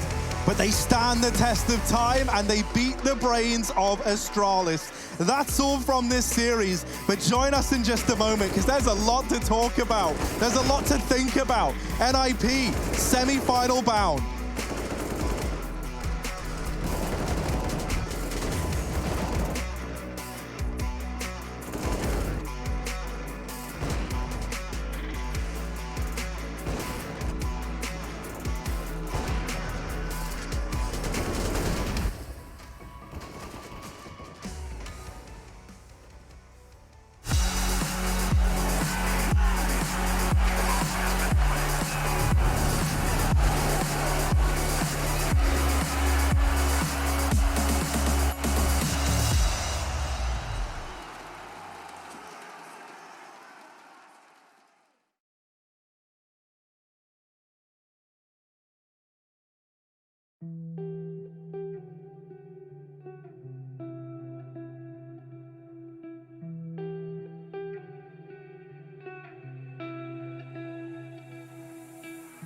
my sorrows make my head overflow. There's nothing much I can do, nowhere to go. And I'm sinking in darkness, been in here for so long. But nothing changes at all, the wave goes on. The trail of life was passing me by. What's left to survive alone? But you can't wait, assume it's too late. Yeah, this could be my final goodbye. 'Cause I am drowning and trying to find the harbor where I can be saved.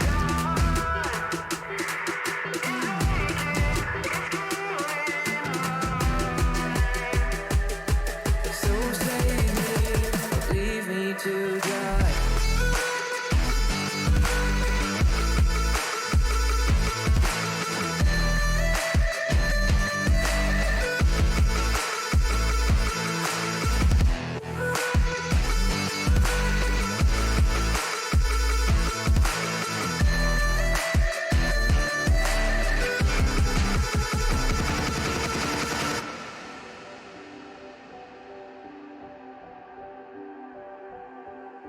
I've been the only one that ever cared. And when I fell down, oh, you were there. And the sun is shining, been waiting for so long. I guess things change if the wave goes on. Now the trail of life suddenly is there. I'm drifting away from my fears. 'Cause you help me forget what I've seen. Finally get my mind clear.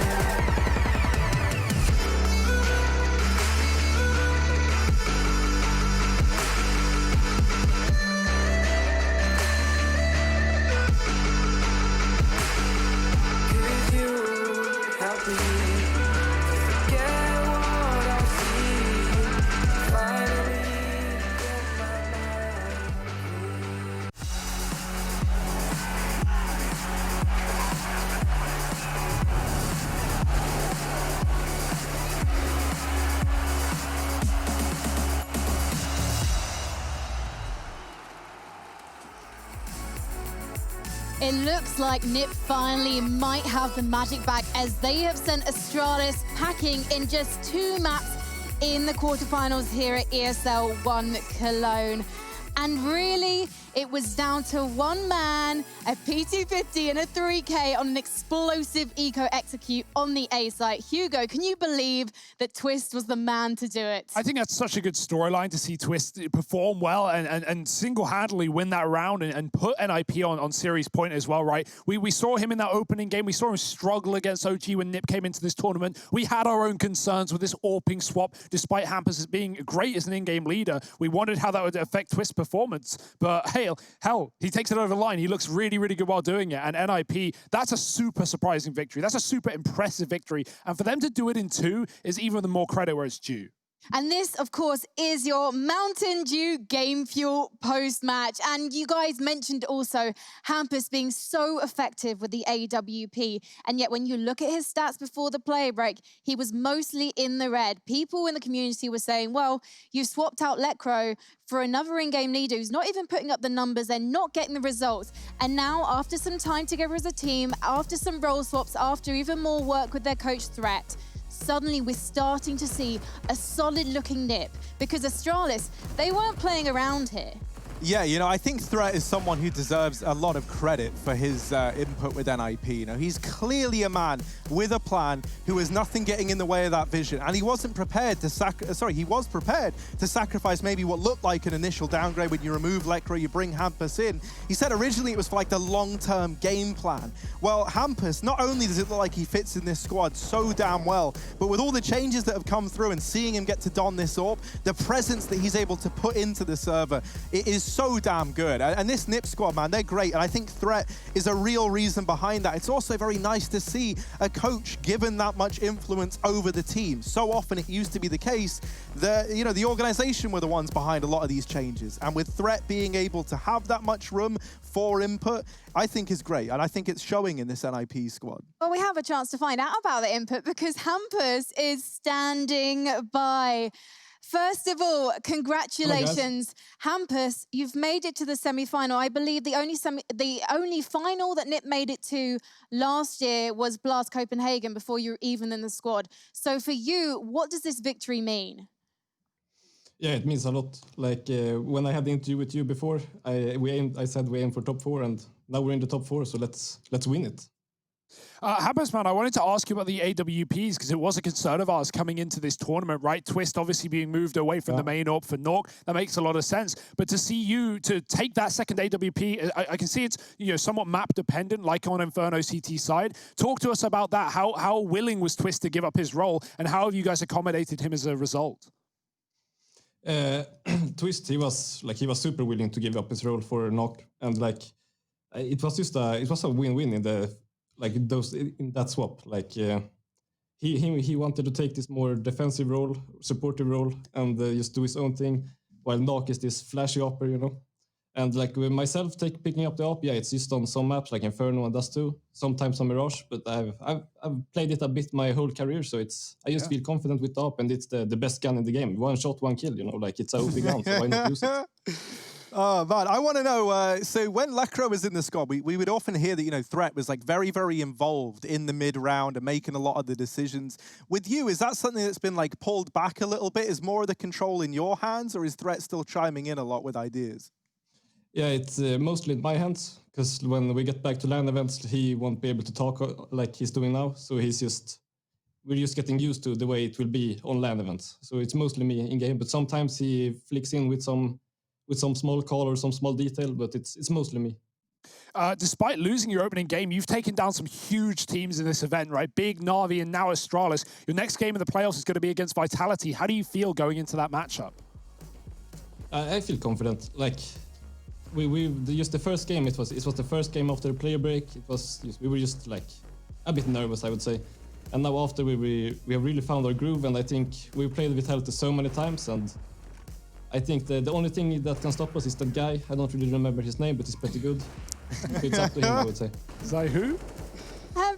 Something like that. Yeah. I want to ask also about Rez, because behind you there's an IEM trophy from 2017. Rez had a remarkable performance at that event. He showed so much potential, but it feels like maybe he was a bit underused in the NIP of old. So what have you been working on with him to make sure that he's putting up the numbers that he has been recently? Yeah, I'm just like, he's so good individually, and we're just pushing each other, like everyone, like we haven't really done anything special. Like I just say, here, go kill, and he kills. What about roles-wise though, Hampus? Where are you trying to place him to get the most from him? I think like him and Plopsky, like when they're together and like just running in together, like if we do an execute and we just put them two in, like they just get the kills like almost every time. So I would say like just an entry fragger. And you had such a fantastic game plan against Astralis on train. It was clear that you'd done your homework. I'm guessing you've watched some Vitality matches? Yeah, I've watched some matches, but I'm gonna watch some more tonight. Okay. Can you give us any hints, any weaknesses, anything you're gonna exploit? You'll have to see tomorrow. Okay, well, we're looking forward to it. Congratulations to you and the boys. It was a fantastic match. We can't wait to see the magic in the semi-finals. Tomorrow, Vitality versus NIP. After that performance, given that we've also covered Vitality as well, who are you expecting to see make it to the final? Oh, that's a horrible question. It actually is like a really tough one to answer. It looks so That's nice the thing. as well. I know, yeah, that's the thing. Like Vitality, they've looked very, very good at this event, but then they've also had like these weird games where it just feels like key players can fall silent. And one of those is someone like ZywOo, right? So I'm hoping that with playoffs coming his way, at such a pivotal moment, that's when we see him come to life again. Because if you remember on that Dust 2 game the other day, it was RPK in the beginning making all the difference. And then bit by bit, once we hit overtime, ZywOo was back in the server, putting up the numbers that we expect to see. So I think it's always a tough one to predict because Vitality can be hit and they can be missed.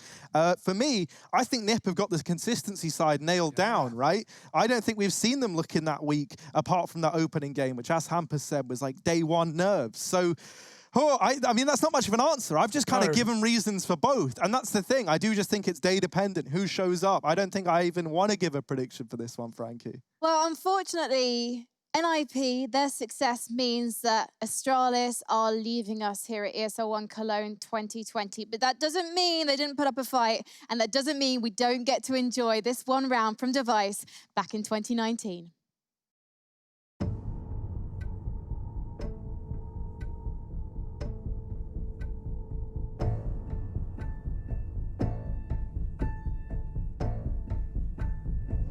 The kings of Counter-Strike, juggernauts, and an unstoppable force.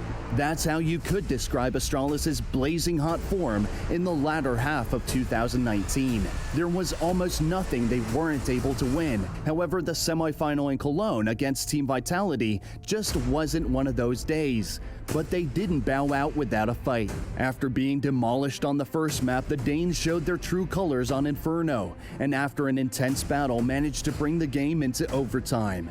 Now was the time for heroes to rise, and Device was the one to heed the call. They do have a three-man stack on this side. Device, who's had a really rough game, flashed, he's gonna get that shot, and it has to feel a little bit going out middle of the air. Oh, you've got to be kidding me! He takes every single one from nothing to the AWPAs.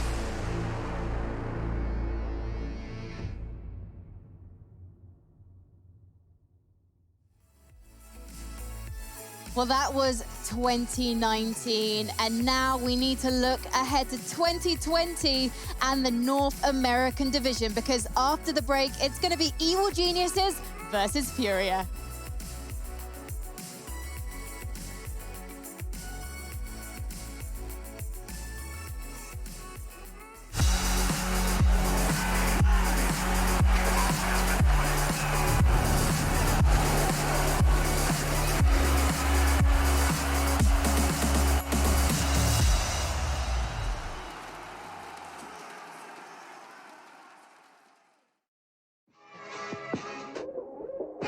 Welcome to the CSGO DHL quiz. I got the question, you have to deliver the answer. Actually, you do not have to, but you can, because if you want to, you can win up to €1,000 worth of stuff, as well as go ahead and be put into a pool where you can be randomly chosen.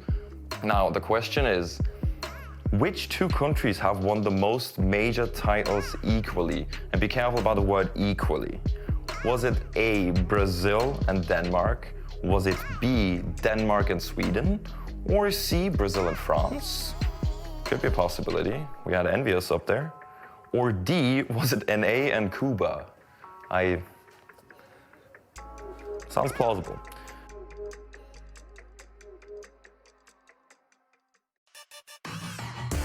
Intel Gamer Days is on now. Whether you're looking to buy or build, now is a great time to upgrade.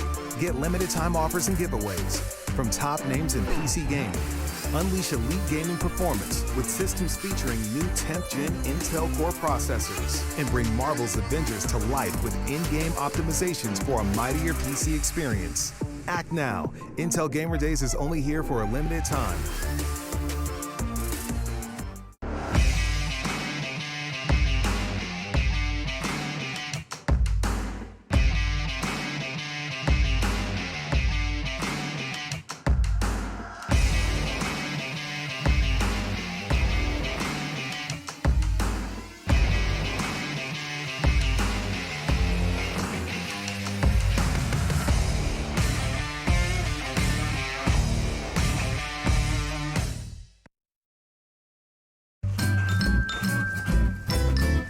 You ready? Huh? Hey, he's a good boy, huh? You ready? Huh?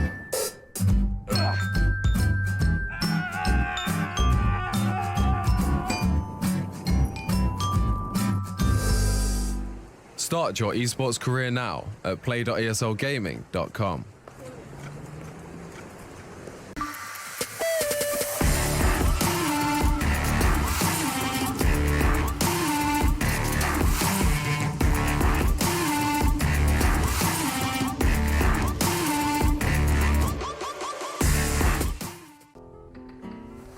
If you want to know what you're good at and, well, also what you suck at, check out csgohub.com. Coming! Everybody loves an underdog. Who needs to be liked? Mountain Dew Amp Game Fuel. Victory in a can.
We've been friends for a long time now.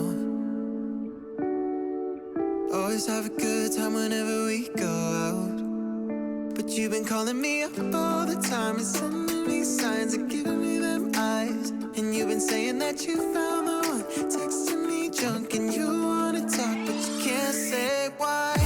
I can't get there and you know I've tried. You know I don't wanna waste your time. City lights, I'm looking in your eyes, but I can't say why. It doesn't feel right to call you mine. You know I don't wanna waste your time. I can't get there and you know I've tried, but I can't say why.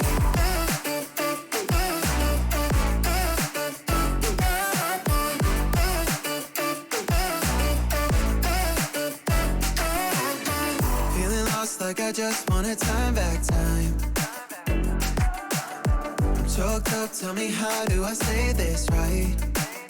Cause you've been calling me up all the time and sending me signs and giving me them eyes. And you've been saying that you found the one, texting me drunk and you wanna talk, but you can't say why. I can't get there and you know I've tried. You know I don't wanna waste your time. City lights, I'm looking in your eyes, but I can't say why. Doesn't feel right to call you mine. You know I don't wanna waste your time. I can't get there and you know I've tried, but I can't say why.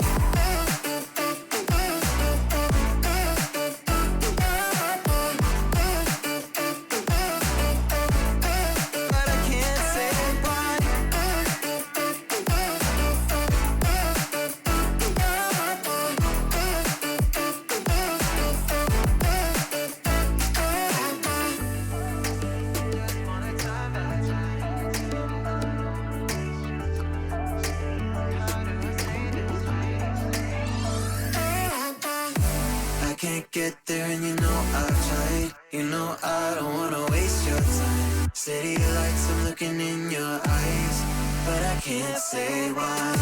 Does it feel right to call you mine? You know I don't wanna waste your time. I can't get there and you know I've tried, but I can't say why.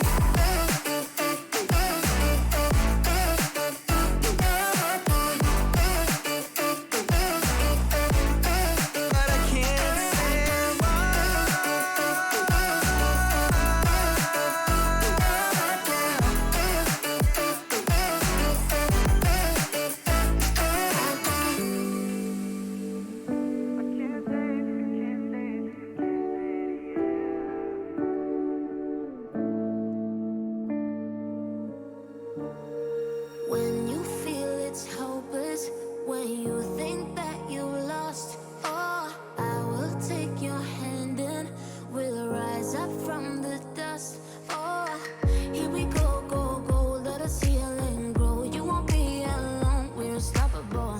Don't be afraid to show what we're going for. This is what we know. Here we come back to life, we're still breathing. Standing up, everybody's gonna see it. Oh, all you need to know is that we're holding on. Even if we fall, we will rise up and we follow the path that we believe in. No, we're not gonna stop until we reach it. Oh, all you need to know is that we're holding on.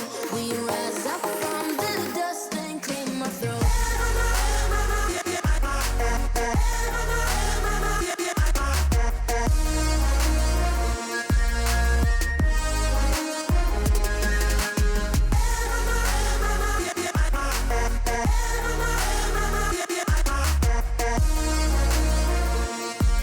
We rise up from the dust and claim our throne.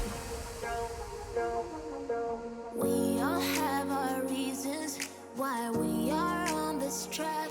Oh, we all have our burdens, yeah, but we just keep on fighting and we never look back.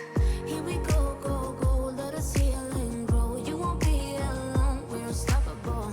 Don't be afraid to show what we're going for. This is what we know.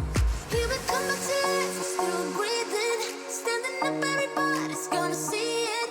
Oh, all you need to know is that we're holding on. Even if we fall, we will rise up and we follow the path that we believe in.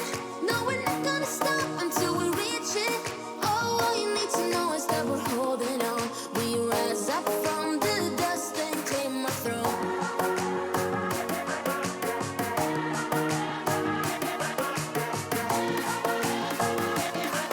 We rise up from the dust and claim our throne.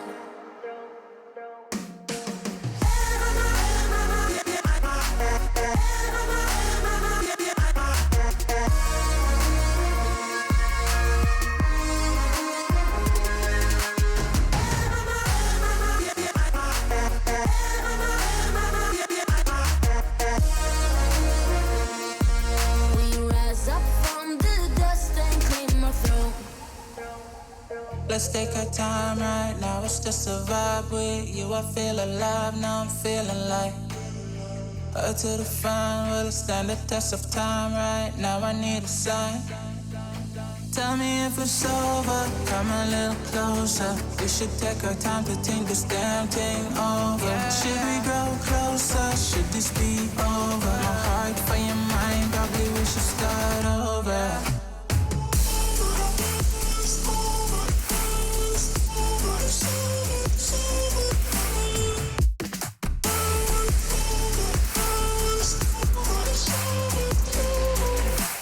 Tell me if it's over, am I your lover? Are we going solo?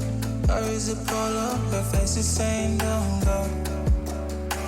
I'm acting like I don't know. Whisper my name, say what you want, show me your thoughts. I do the same. My breath on your neck while I slowly caress. Feelings in gray, it's still the same. Tell me if it's over, come a little closer. We should take our time to think this damn thing over. Should we grow closer? Should this be over? My heart for your mind, probably we should start over.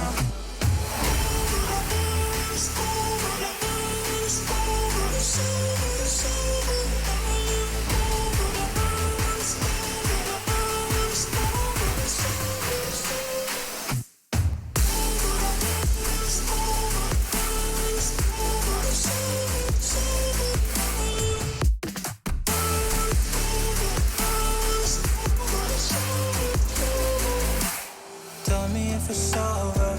Am I your lover? Are we going solo? Or is it polo? Her face is saying don't go. I'm acting like I don't know. Tell me if it's over. Come a little closer. We should take our time to think this damn thing over. Should we grow closer? Should this be over? My heart for your mind, probably we should start over.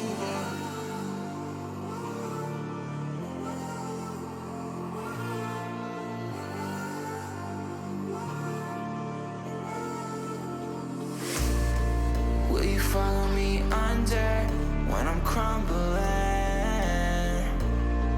Every night I wonder, will it ever end? Sometimes I can barely breathe, dear. Sometimes I don't wanna be here. Sometimes I don't wanna be here.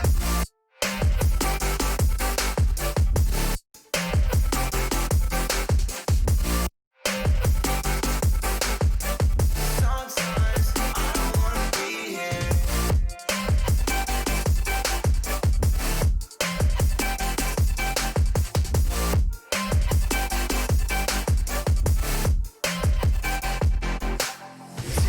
Demons always bother me. I'm leaving, but they follow me.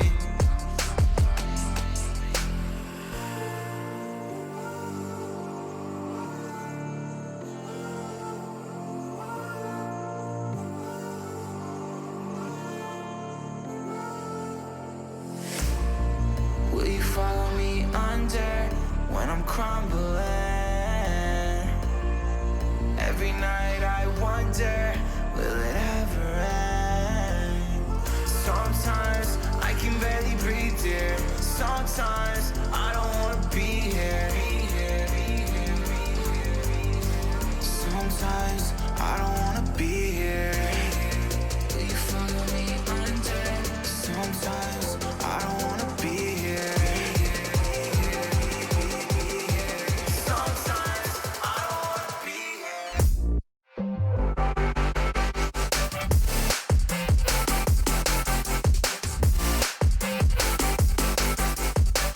Sometimes I don't wanna be here. Sometimes I don't wanna be here.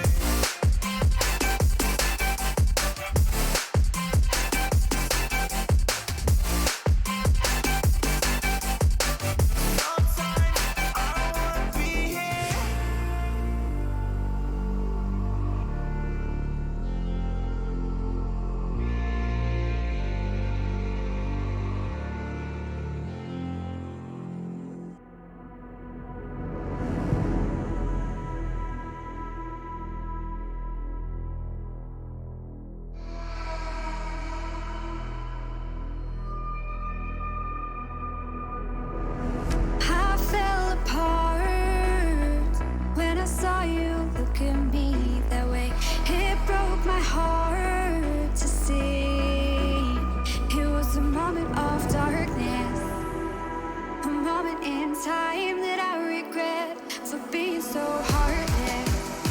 It was a moment of darkness. Moment of darkness.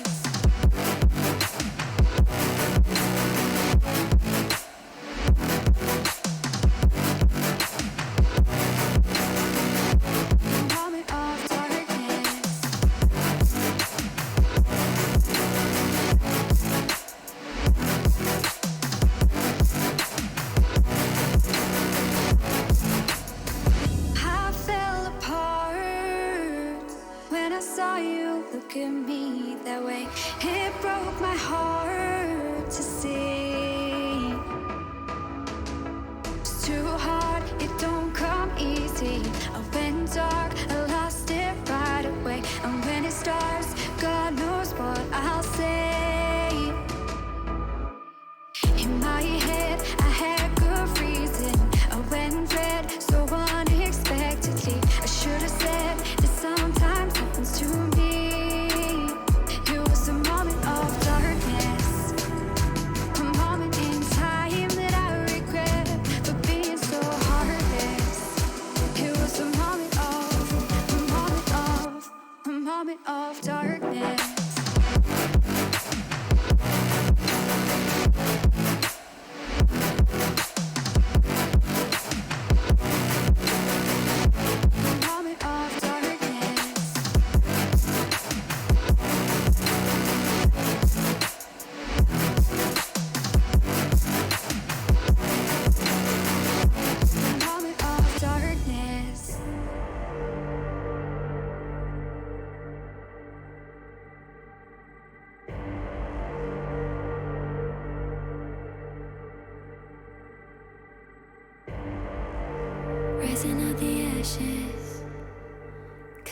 from the ether.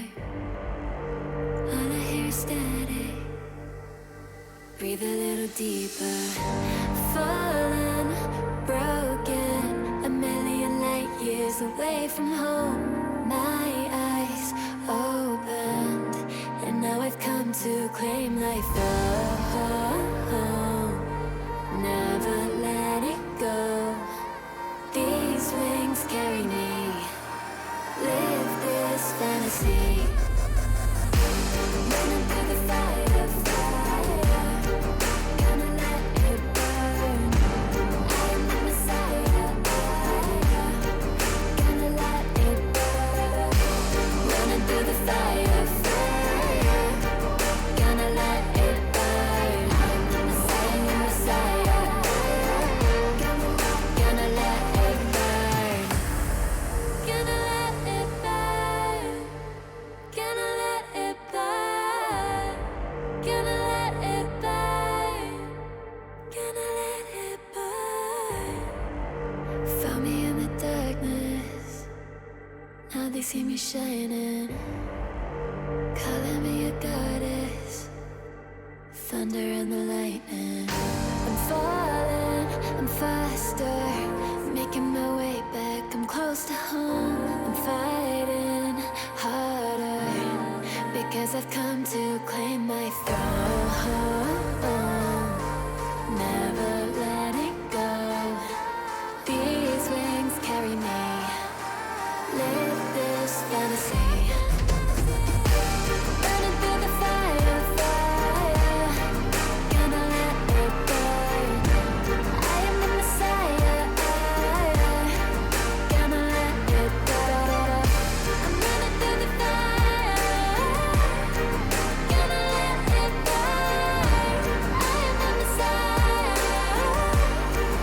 and I live this fantasy. Running through the fire, gonna let it burn. I am the Messiah, gonna let it burn. Running through the fire, gonna let it burn. I am the Messiah, gonna let it burn.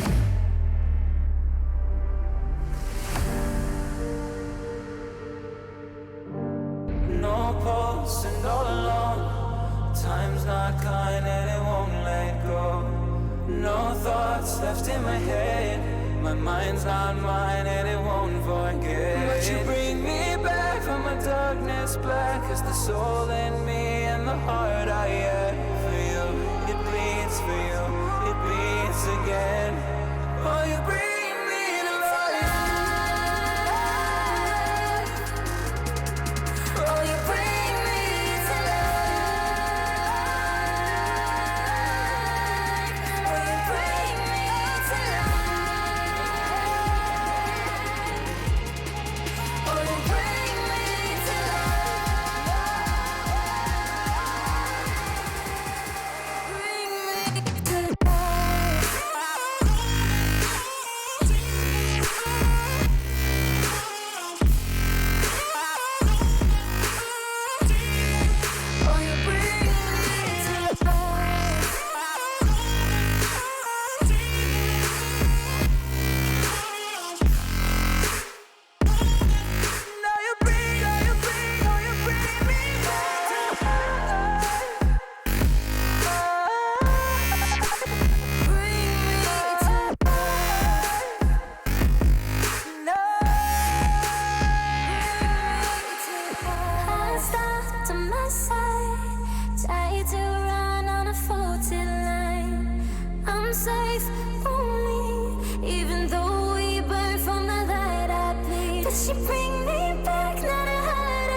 I might be tired of the stones they throw.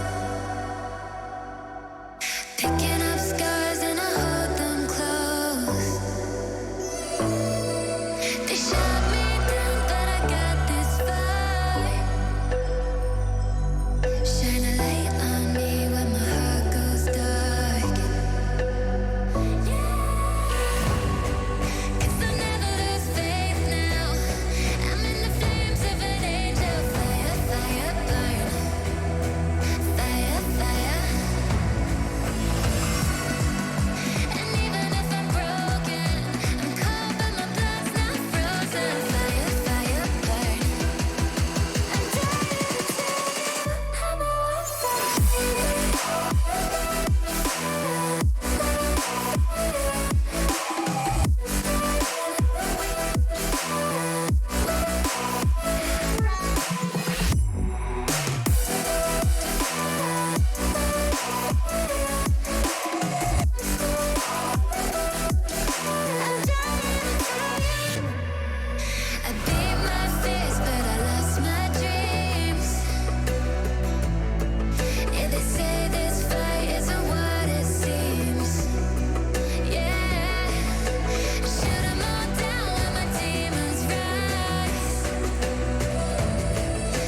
Don't you know I'm a bad little mama? I got moves like Madonna. Don't tell me cause I move when I'm gonna. I'm not afraid to lose, I am a prima donna. Don't you see I'm a winner, I'm a queen. I cause no scene if you work with me. Don't stop me cause I fight when I wanna. I'm not afraid to lose, I am a prima donna. Step out as a motivator. Let them know that the weight's up. That's how we know when we level up.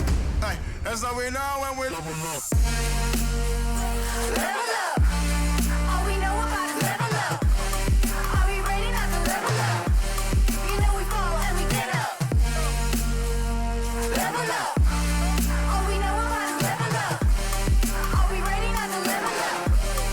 It's time, get up. Back against the wall, still I'm standing tall. Know about the ball, I got my fan with me. All we know is ball to empty out the mouths. The chosen one they call, I take my fan with me. Know about it if you tell, know you're breaking codes. What your credibility and all fall like dominoes. Can you really take a stance? All I wanna know. Need me real ones when it's time to go. Stepping in, elevator. This is to all the haters. That's all we know when we level up. Yeah, that's all we know when we level up. Level up. All we know about is level up. Are we ready not to level up? You know we fall and we get up. Level up. All we know about is level up.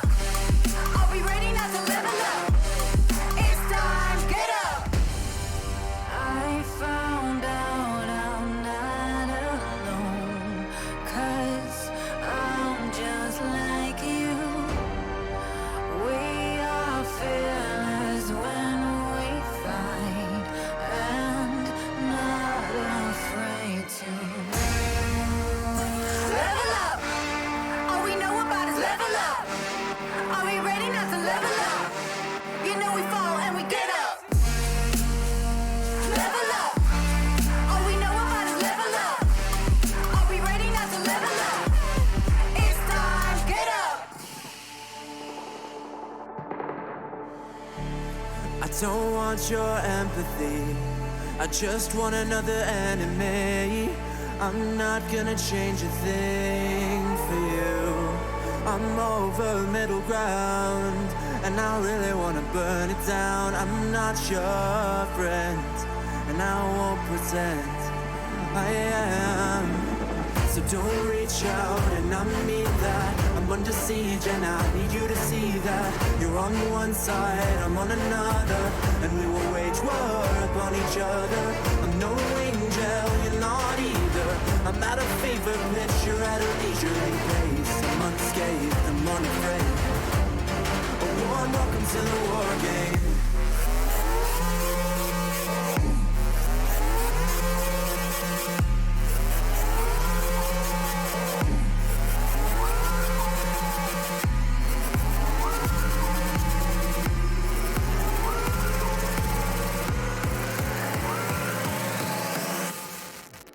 Welcome to the war game.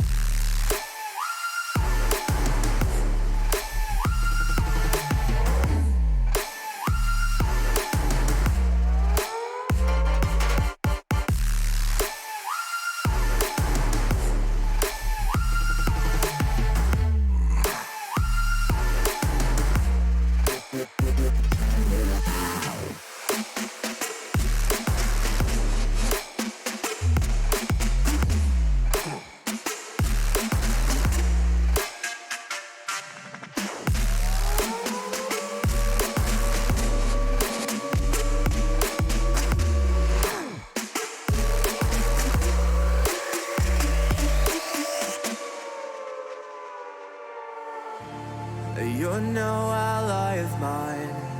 Your life is a kind of lie, and I know that I won't change your mind. We have no common ground, and we're never gonna figure it out. So don't get friendly, get angry. I'll bury you down by the bar. So don't reach out, and I mean that. Intel Gamer Days is on now. Whether you're looking to buy or build, now is a great time to upgrade. Get limited time offers and giveaways from top names in PC gaming. Unleash elite gaming performance with systems featuring new 10th Gen Intel Core processors. And bring Marvel's Avengers to life with in-game optimizations for a mightier PC experience. Act now. Intel Gamer Days is only here for a limited time.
If you want to know what you're good at and, well, also what you suck at, check out csgohub.com. Coming! Everybody loves an underdog. Who needs to be liked? Mountain Dew Amp Game Fuel. Victory in a can.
Turns out I never did.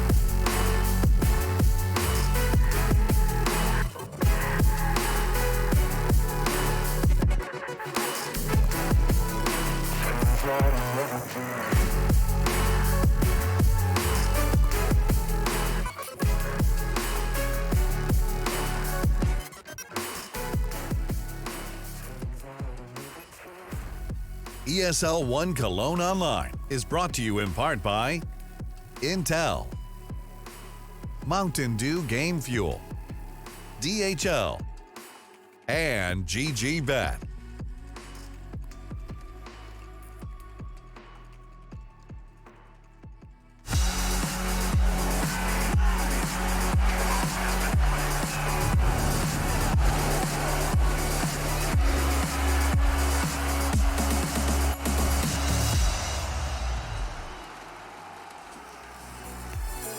Hello and welcome back to ESL 1 Cologne 2020. And at the start of that extended break, we asked you another DHL drop question. So let's find out the answer. The question being, which two countries have won the most major titles equally?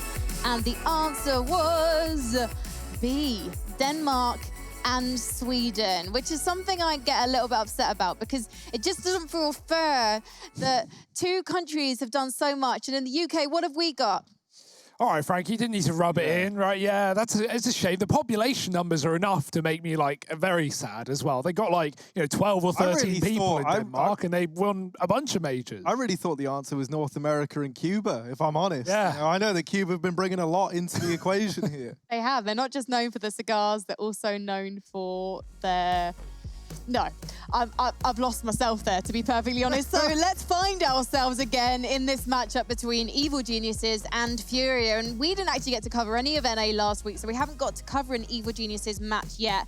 But we do know that they took down Liquid 2-0 in very, very convincing fashion. Liquid not really hitting any of the jewels that they needed to, e.g. almost intimidating their opponents. And then we have FURIA, who are never ones to be intimidated. Yeah, EG have looked really, really good. The fact they 2-0 their group as well, right? It was Chaos to 2-0 the other group that FURIA just about got out of after taking down, 100 Thieves and Gen G. But I'm excited for this EG roster. We saw that head-to-head stat just a second ago where it was really dominant for FURIA. They've played like 8 series. In the last 8 series they've played against each other, all of them have been won by EG, 7 of which have been BO3s, typically going the distance, right? FURIA are taking maps off these guys, but they're not winning any games against them. So that's super impressive to EG. Well, it feels apt that given that we are going to a North American match soon, we should actually talk to a North American who maybe knows a thing or two. So let's check in with Stunner. Is he wearing a mask today? No, he's not.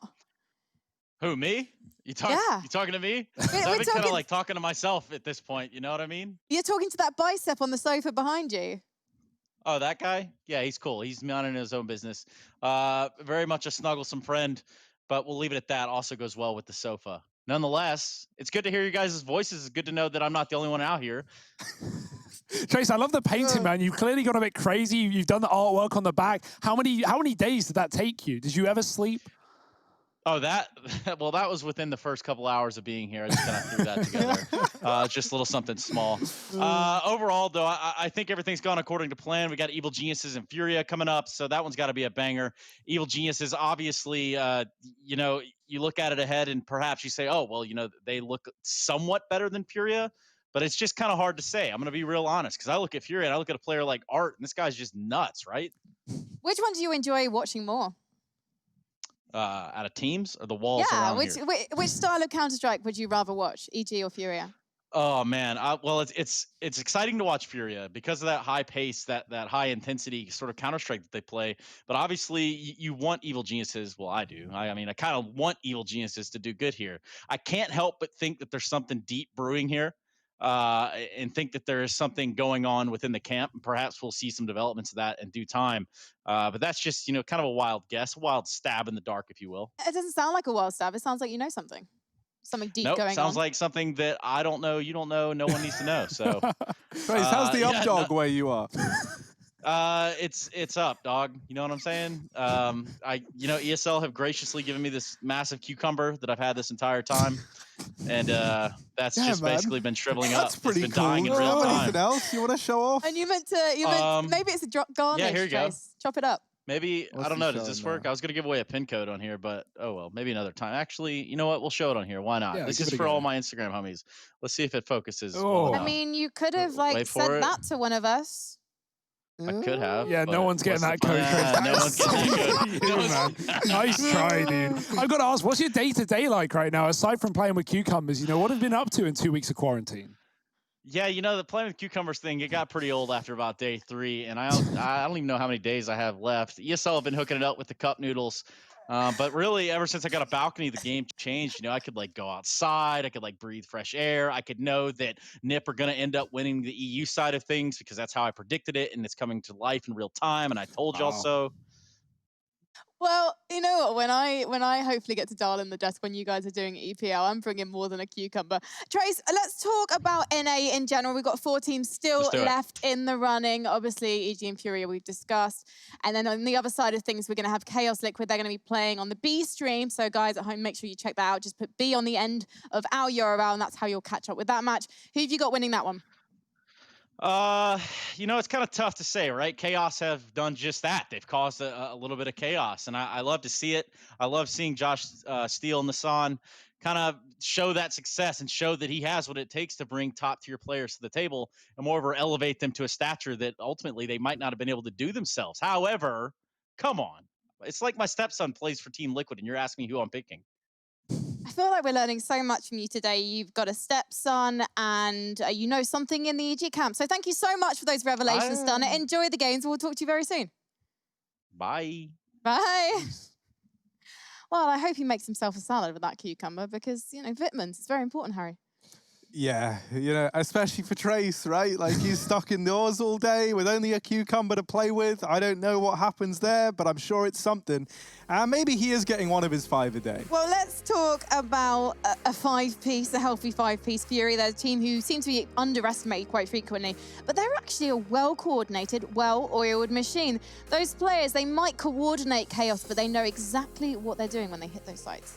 Yeah, you know, this is their kryptonite matchup, and that's why things are so exciting. It's a semi-final as well, right? I'm sure we all expect Liquid to get through to the grand final on the other side. Well, I guess we'll see how that develops. But for FURIA, it is in a way like you win this game, and you might, in fact, win the tournament. You might win Cologne over in North America because this is your biggest threat. And for EG, the fact they've already 2-0'd Liquid and dominated them there. Again, I'm writing off Chaos. I probably shouldn't be. You know, this is almost like a final in and of itself, Frankie. I have slight concerns, though. We know that they love a triple AWP setup. They like to be flash with the cash. So if EG reset them, they win a lucky eco, or, well, I shouldn't say lucky, because if you win an eco, you're clearly doing something right.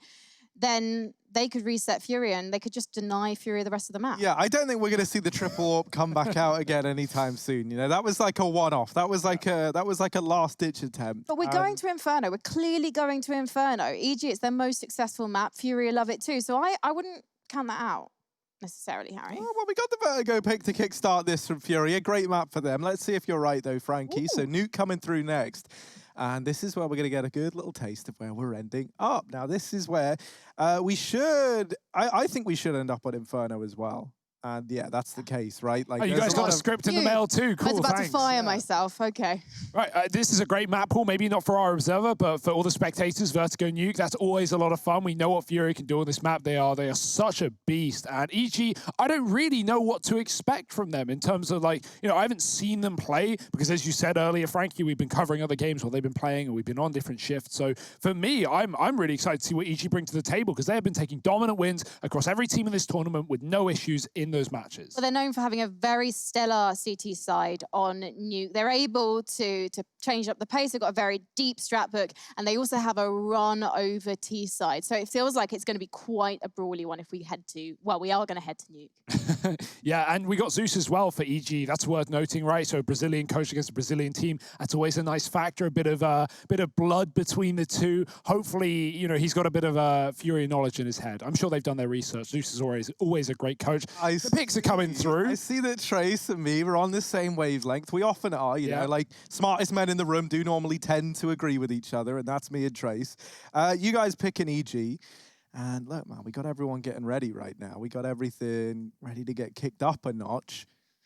Harry, you love your underdog picks, though. That's what I've got to say. Like, and as weird as that is to say, if you're an underdog, considering some of the results they've had this year, and the fact that they've really well acclimatized to the online season, but this is their kryptonite match, and I'm always going to keep coming back to that. If they break the curse now, if they break the streak now, that's all the more impressive for FURIA, and they can stand tall, you know, knowing that they can take down anyone, right? And the other teams that will be up against them are teams that they're familiar with too. We're going to be going to Vertigo first. Now, what we've witnessed, looks like they're setting up for something here. Huddling down. Yeah, these guys trying to follow in the footsteps of a team like Chaos, and I think, you know, the best thing to do is to let this speak for itself, because I think that'll do more than I ever could with words. So we'll throw this one over to FURIA and EG.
Well, it looks like the players are taking their positions. So, Harry and Hugo, I'll let you guys take us into Vertigo and this semi-final. Yeah, strong statement to start the day, and now we need an even stronger statement from these teams as we move in to this semi-final game. Now, obviously, round of applause to those guys, I think, personally. We can get ready to head into this series. This is where things are going to get exciting again. This is where we're meant to try and pick up the pace, obviously. FURIA, they're starting things off here, and I don't know, man. I love this Brazilian squad. How can you not? Yeah, I mean, after that, like, big respect to everyone here. And FURIA EG, this is going to be a barn burner. You can't take it away. It's going to be a great series. Vertigo is our opening map, Nuke to follow. Inferno is the finisher. And where do you go from here? Yeah, I mean, that's a good question. Frankie, you've already given it over to us, and it still feels like there's even more death segments. So I want to bring you back into the fold here. I'm happy to come into the fold. I think I just... Jumped the gun there, Frankie. Yeah, You're so ready to get the game started. I did. I felt like I almost wanted to be silent for longer. And so moving back into this matchup, I mean, do we think this is going to go all the way? I think it should. I think it definitely should. Historically, it has, right? And for me, like, I absolutely love this FURIA project. I think this is like the battle of the bosses of NA right now. You know, like the two best teams ready to duke it out in the server. We've seen Liquid look a bit hit and miss. And so, you know, looking at this now, EG, obviously 2-0 in them, looking real good, looking to bring the heat. I think this is like the ultimate test for FURIA. If they can overcome EG here, I think they go on to win the whole event. Whatever happens, it's going to set us up for a fantastic grand final. And so I just hope that we can get 3 maps out of this, because EG aren't a team you can sleep on at all, as Liquid had to learn the hard way. Yeah, in fact, if Chaos even beat Liquid, right, I know, you know, we may expect Liquid as the winner, but we've had upsets all through this tournament, especially with things being online. If Chaos win that game, and regardless of who they're up against, but specifically if it is FURIA, that's a game they've already won. So that really heats us up even more as a potential grand final. There's so many options, there's so many chances, but it all starts here and now. The semi-final, EG taking on FURIA, and we begin on Vertigo.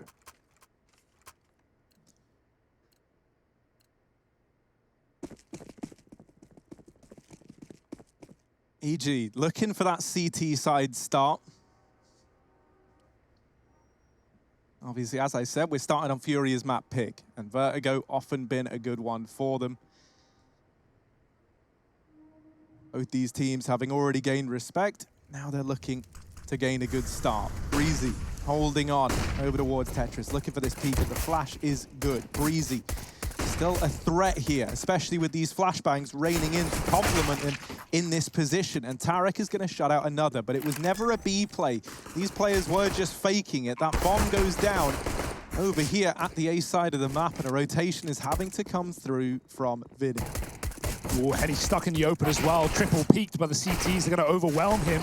Fury gets a double, triple on the site. They're chasing him down, and they will win all the fights. EG, it gets close, it gets dicey, but a team ace on the pistol to start off this series. They get baited by that rotate, right? I love seeing fakes on the pistol of Vertigo, because not only are the footsteps so apparent, and you can give your opponents noise where you want while, you know, sneaking on other sides of the map. Well, FURIA, EG rather, fall right for it, but A side, pretty swift retake, and they've got the numbers in the elevator to peak together as well. Certainly helps that they win all their B duels, so pretty early on into the round, after only spotting 2 or 3 players towards B, EG already had the info that, okay guys, there's no bomb here, this doesn't look like a commitment, and we are ready for a retake.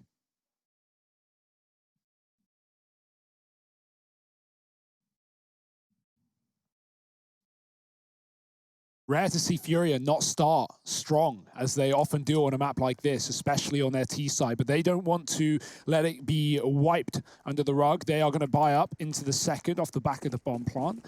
We've got 3 AKs. Who won the pistol, Harry? You can barely tell.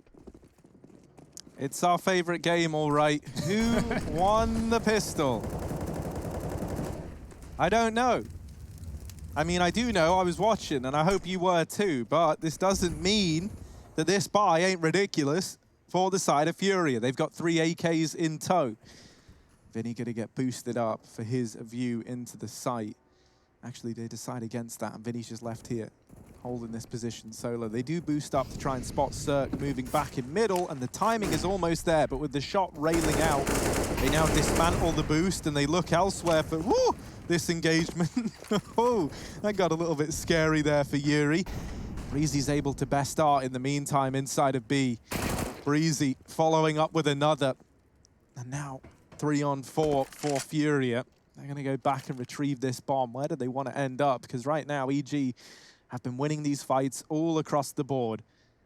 Looking like it's going to culminate in this A play. And as this is happening, EG are aggressing into middle. They're not going to realize till it's far too late that this A bomb site is where FURIA have ended up. Ethan is patrolling, though, and he's remaining passive, safe, considering that FURIA could have this control. That molly gives it away. It lands very deep, but it is going to clear out boost box, so Henny can facilitate that bomb plant. K-Serato's bringing it to the site, and 2 of the AKs covering.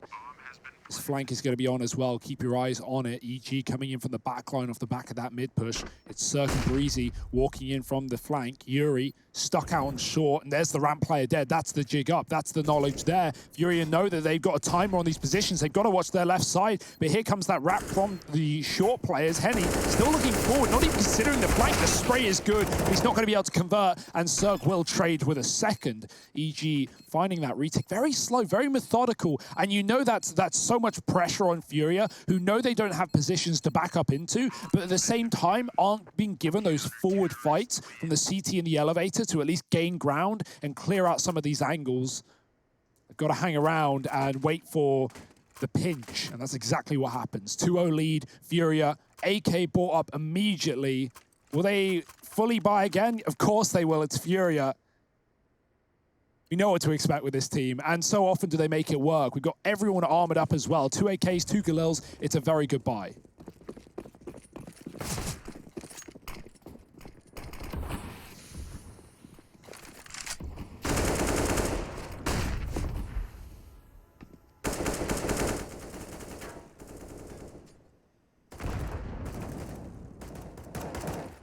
It's not often that you see FURIA have to taper off this aggression. And Art was being very hesitant before going for this push.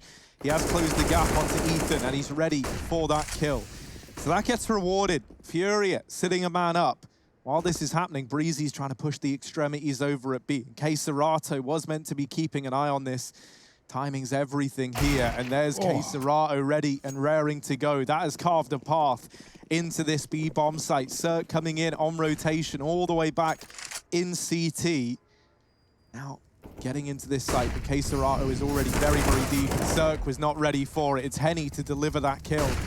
B site secured, and this might have to be a save already for EG. I like that aggro move from Breezy. The issue is he drops off the stairs. Usually see players sneak down. He wanted to go faster, and as a result, K-Serato looked like he heard him from that connector position from the hallways down lower. So he immediately just waits. He holds his flank. He was about to go group up with his teammates, but he makes the call, all right, let's just see if I can get this pick, and if we do, we can take B quickly. And even you said, Harry, Cirque was not ready for how deep K-Serato already was, thanks to his advanced position. So FURIA, the game plan, not even needed there. They wait right for that pick, and it's delivered to them. EG, oh dear, they're going for exits. This could get risky. Stan, they walk right back into him. He takes one, but there's so many more around that corner. Molotov down, Henny out, and Stan looking like he will survive this round after all. Even hungry for a third, knowing that one kill can make all the difference with breaking your opponent's economy, but FURIA won't feed the beast. Will instead just take their first round.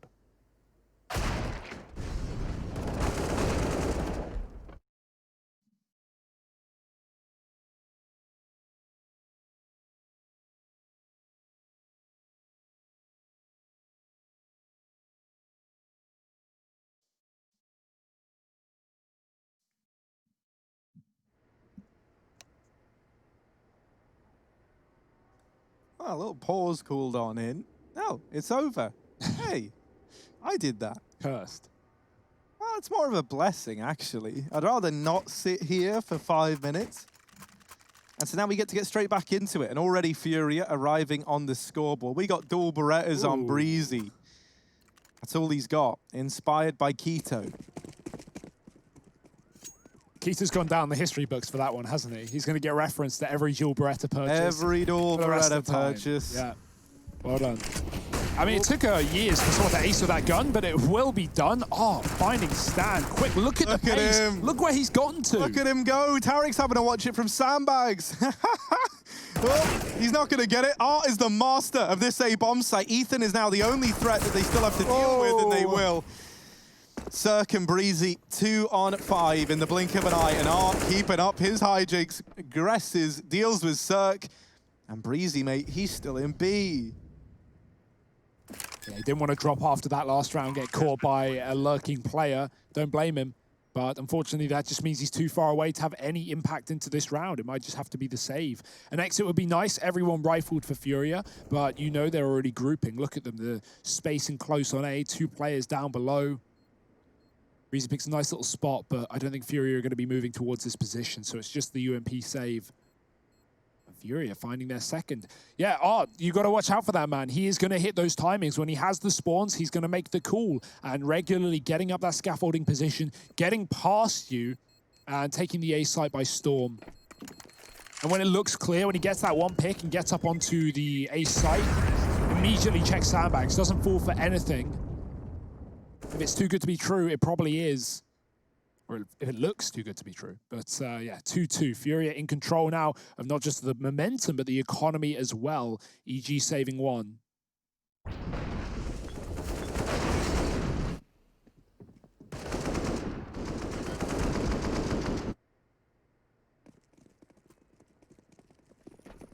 And those Julies, they're dropped right over. Tarek now, your time to shine.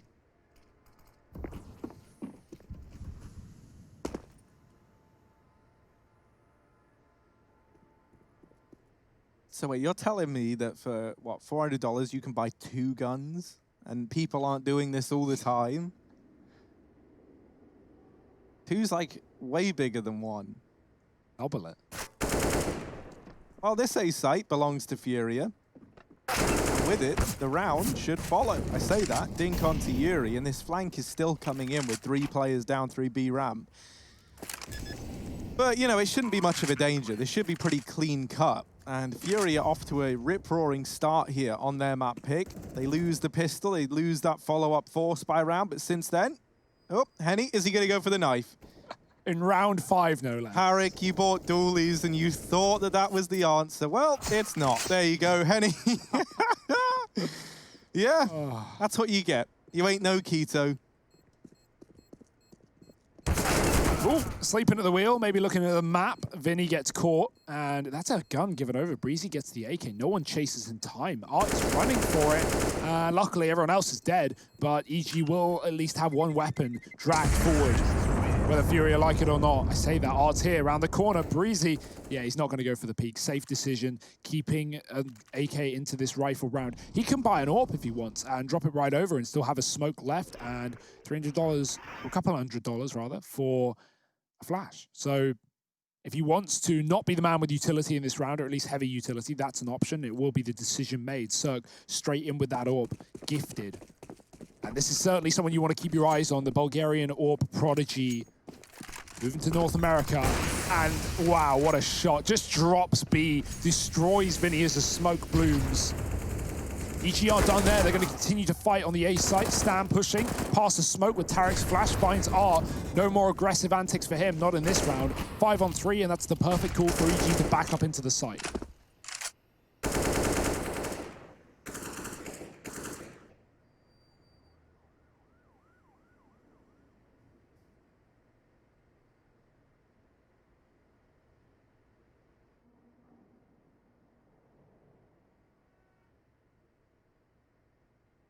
Double short side setup as well for EG. They are very prepared for what's about to come their way. Having 2 players at short like this allows you to go for these more aggressive peaks, and then even if you lose a man, it can work a bit like a bait and switch. Swing from Ethan doesn't find anything apart from the information that all 3 remaining players for FURIA are here, and that's quite a bit of information to have. It frees Breezy up to continue his aggression in through the B site. Tarek now at short as well. Peeks a little bit later and goes into the gaping jaws of Keserato, who doubles up.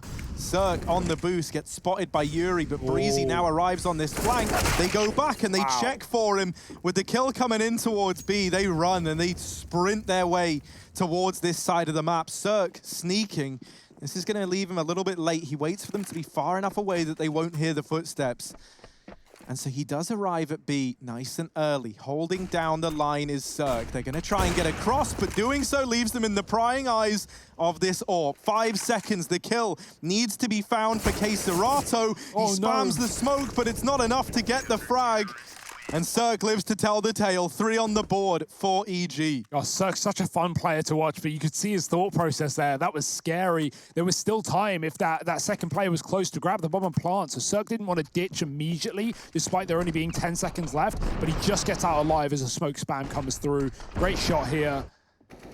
And oh, that's terrifyingly close, but just no time for the plant. He needed that smoke kill. Keserato. It's going to be EG finding 3. Breezy getting caught on these flanks, man. Fury double peeked out on the back line, like the confidence. They clearly know what EG up to. They know how Breezy likes to play this, so we're seeing him toe the line between, playing passive on B and getting aggressive. He needs to find his groove because FURIA, they know what he's about to do. More smokes down ramp for Stan. I like how this is being controlled for EG. They're not giving it up. They're waiting for FURIA to try and finally move through that utility, and they'll get punished. Art dead early. Orb's still here for Cirque. It's sat in the middle. Breezy solo B, and all of this control has freed up 3 on A for EG. They're going to rotate one back. Tarek can help out with mid, make sure no one's swung close. Cirque will likely be checking the boost on the timing as well. FURIA, they've crept up top A. EG have given them that control at least, but there's not a lot of utility. You can't run that left-right smoke on the site. You've only got 1 for Henny. Plenty of Molotovs. I like this again. EG, they've been doing this. They've been flanking middle in the mid-round. Vinny might get caught. Oh, Vinny, good for 1, but that's it. So now this mid-lurk dealt with. That's going to leave all the pressure on the other 3 for FURIA in this site. They will get the bomb planted, and now they fall back into these passive angles to hold in the post plant. Henny down here at ramp. That smoke's going to rain on over to try and cut off these T players. FURIA actually re-aggressing from short side. They're looking for these fights as the smokes come in. They want to try and thin out the wave that's coming their way. But in doing so, they've offered up kills, and it all falls onto Henny. A very tricky round indeed. Smoke down, they've tapped the bomb. They're sticking it now. Henny needs the kill, and he needs it quick. Boy. And they soak up the bullets. Oh! Not quite the knife kill, but it might have come through. Cirque steals that one away. That was going to happen. That knife was going to happen. If Cirque didn't shoot that shot, I think it was Tarek going in. So that would have been his revenge. Yeah, it was. Look how close he almost got. I love it. Already setting a precedent. Just wanted revenge in this game. Yeah, it would have been revenge as well. That would have been perfect. Tarek was probably pretty mad that Cirque stole that away, and I don't blame him. Yeah, FURIA, that re-aggression that you talked about once they got the bomb planted, once those smokes come down, FURIA know what's going to happen, and they either have to gamble with the smoke spam, it's just RNG, or they have to push ahead of them and take the fights. And they try that, but EG just great timing as they come out together. Their spacing is so good. And, it's not like they even needed trades. They just won those opening duels straight out of the elevator. So, good stuff. Also, those deep smokes. That's what we saw from Letcrow's NIP back at the start of the year. It's exactly the smokes NIP used to beat Astralis in so many retake rounds in that opening game of EPL. Right now, 4-3. Some good utility from EG. They are winning their duels down A ramp as well. FURIA, they want to change that though. Moving back up with the smokes. Ethan, oh dear, he can't see a thing. It's just smoke in every position. He hangs around and Yuri wins that battle. Only just down to 20. FURIA with 5 players fighting outside of A. And there's no one here for EG. They're aggressing in mid. They're looking for that lurk that will never come through. The sooner FURIA go, the better, because this site is free. And EG, they can set up for flanks, but they have been dealt with in the past, and Yuri's going back to deal with them again.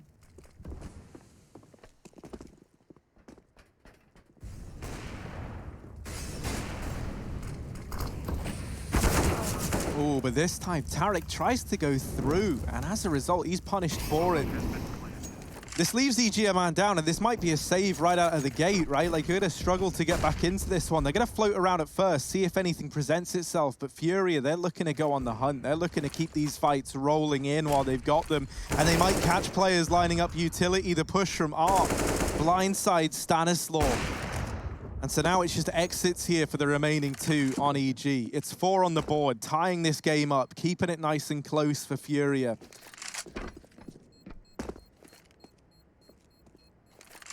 And while they get away with these guns, you know, you could stomach a buy in this round. Like, Cirque can drop over. But other than that, you've really got nothing. So it would be relying on an AWP and then 2 rifles alongside it. At that point, it's kind of like pick your poison. Okay? Do you want to keep the pressure on? Because these rounds haven't exactly been close, the ones that FURIA have been getting. So it's not like you're in a spot where you can try and, you know, reset your opponent. It would be quite the risk. And they are going to go for it. They're going to throw caution to the wind and come in with this force buy. FURIA calling an attack pause. Very preemptive in their usage of these. Even though they've been winning the rounds, they've already used 2 and we're only 8 rounds deep. Maybe they're expecting a quick game, Harry. Maybe they don't think EG will put up much of a fight. Jokes aside, I'm sure FURIA know what's around the corner, but this is a good start to a T side. Trading rounds with an opponent they've often had trouble dealing with.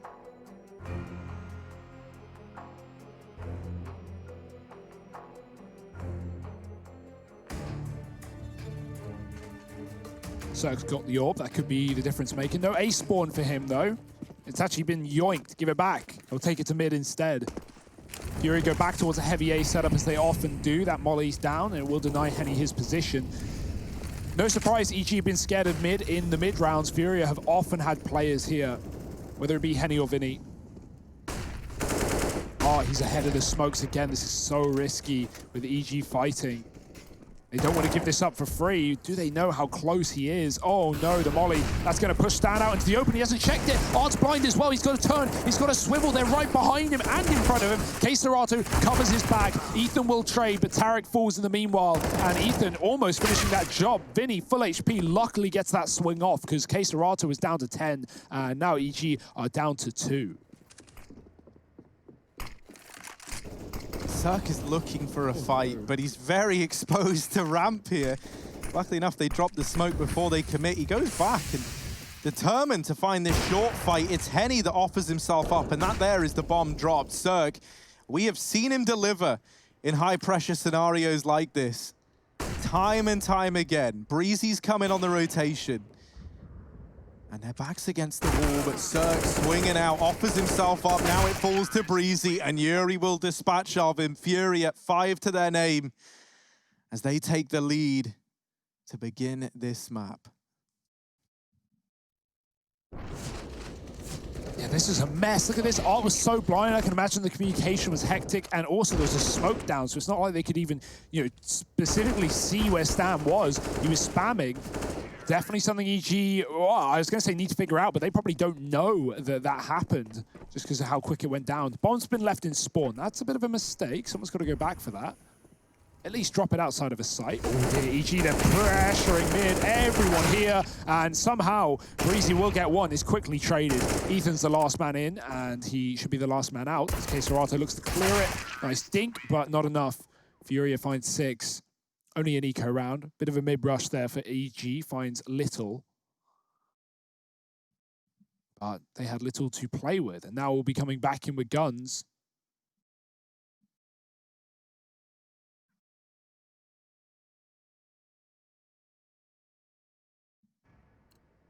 Pressure really is on for EG in a series like this, right? When you have an opponent that you so regularly beat. Last 8 series, they've just won every single time. 7 of them BO3s. You know, FURIA, they're learning every game. They're adapting. They're trying to overcome. EG, they're just trying to stay above water. Oh, close spam. The fact that they've spammed this smoke so much, though, and that Stan hasn't been revealed makes his position that much more deadly. Down goes one, but he tries to switch to the AK. And that betrays him. He was also quick switching, and that let Ethan die because he was like a second later to the kill. If he didn't quick switch, he would have had that frag, and Ethan never would have died. Stan didn't need to swap to the weapon either, and he might have got more than one. Uh-oh. Luckily enough, the peak comes in a little bit late, so Tarek is given away to get out of danger. Even spots Keiserato jumping up, lands the tag. Not quite the killing blow, but there it is. Keiserato still facing. The bomb goes back towards B, but this time Breezy is ready and waiting for it. There's the double for Breezy. The bomb now under EG control, and Vinny begins his rotation back to try and get it. Now they've given up the bomb. They've given that back to FURIA. And they've given Vinny a little bit of room to work with here. Breezy falling back because he doesn't want to give up a 1v1 fight and leave this in a 2v1 for his team. Now, Vinny, they've given him room to work with. They've given him the bomb. Maybe they've given him a chance. And this man, as we've seen, is not one to give chances to. I like this reposition from Tarek, getting back in behind the sandbags, a position that was Molotoved out earlier on. And with Cirque now making noise, that's going to make Tarek's position even less expected. EG, they get that round swept under the rug.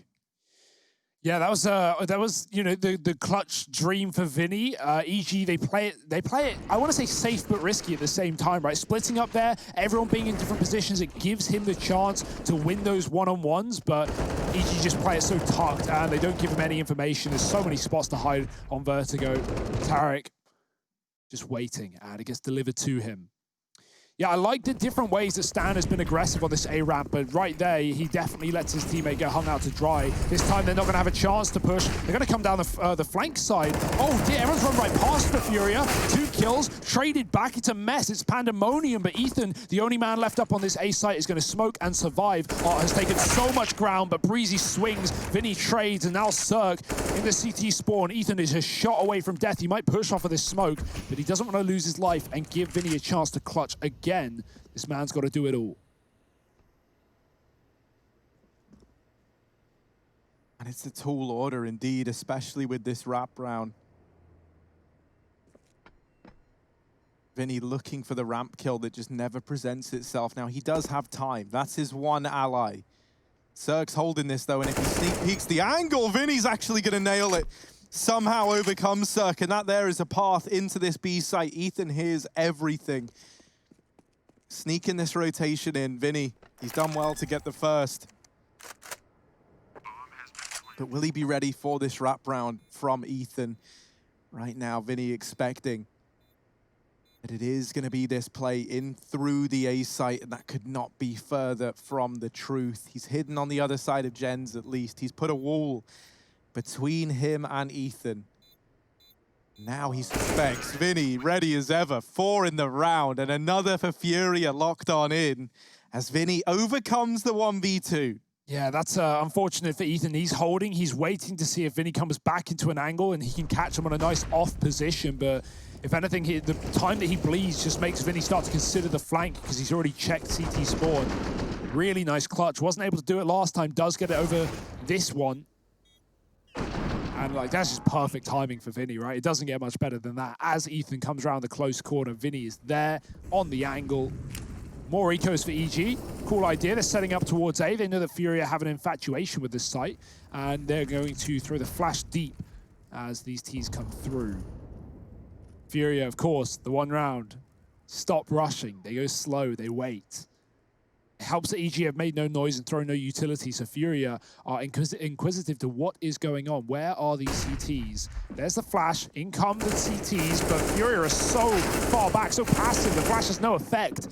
They just win every fight. Oh dear, in the heads of EG already. They know what's going on. And Tarek, he's got to rotate back into an unwinnable round.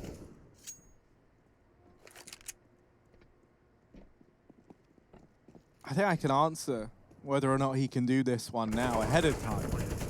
I'm going to guess no. Art might even find him. He's checking like this little gross angle, and I think he knows. Oh, he's going for the knife. Oh my God.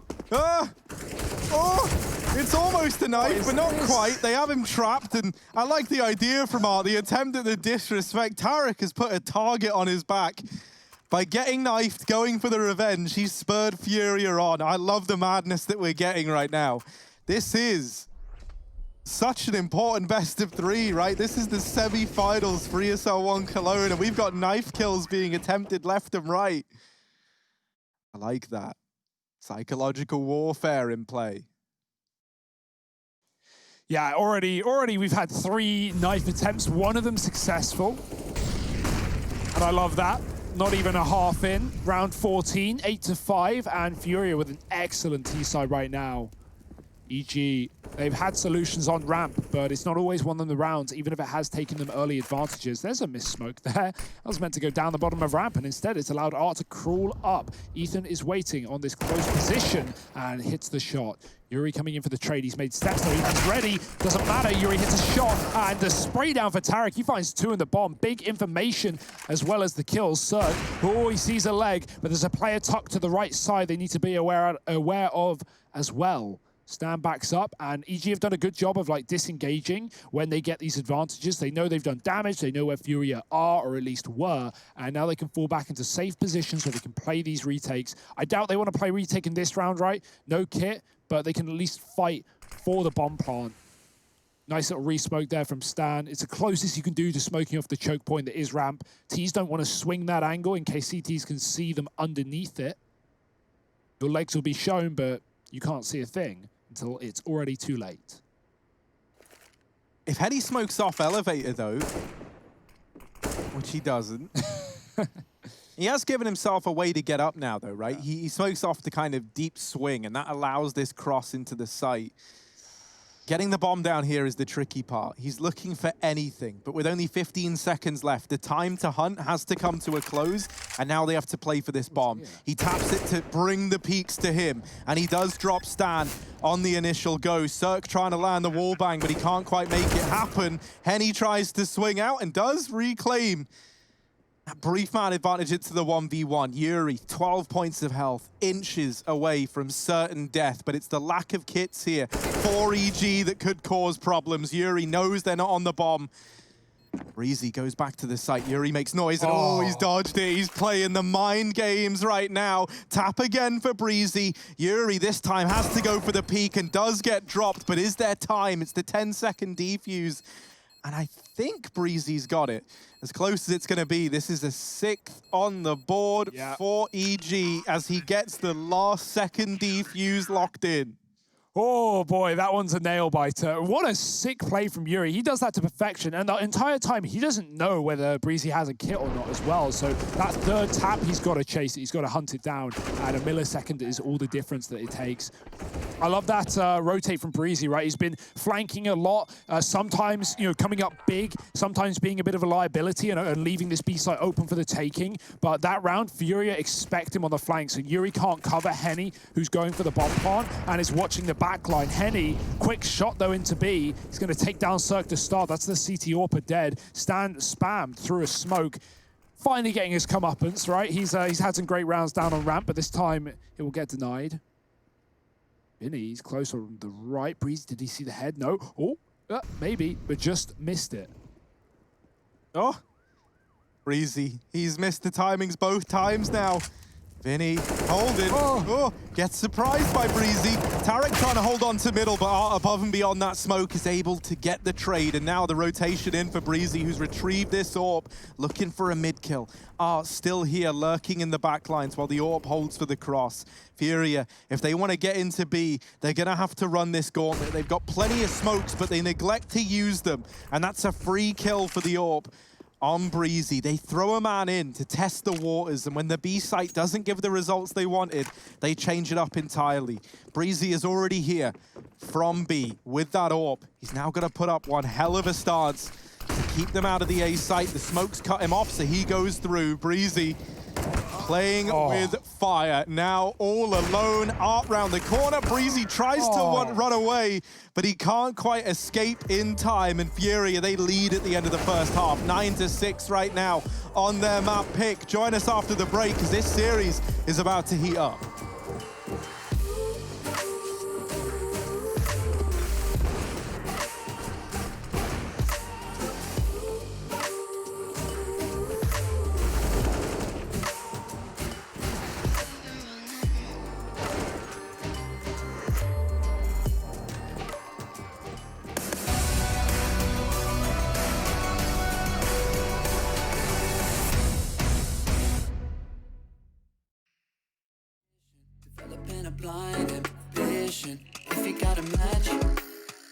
Just go ahead and light it.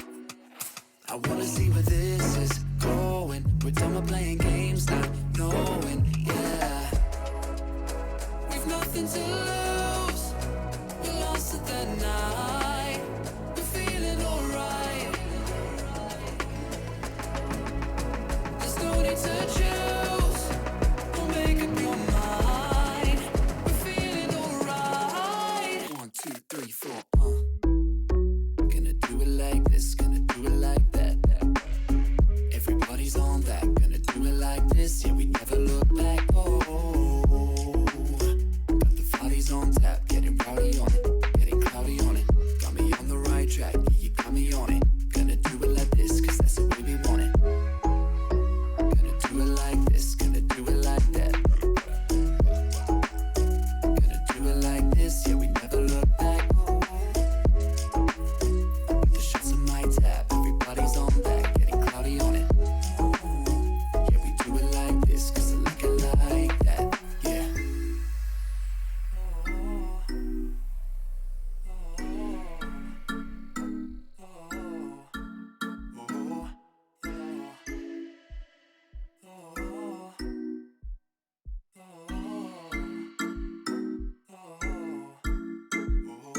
We're going through the motions, in super slow motion.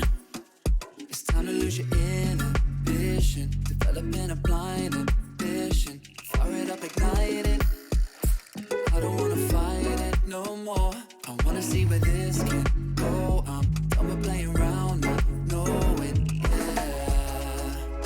We've nothing to lose. We lost it that night. We're feeling alright. My eyes are on you, and yours are on mine. We're feeling just fine. Just let it go. Gonna do it like this, gonna do it like that.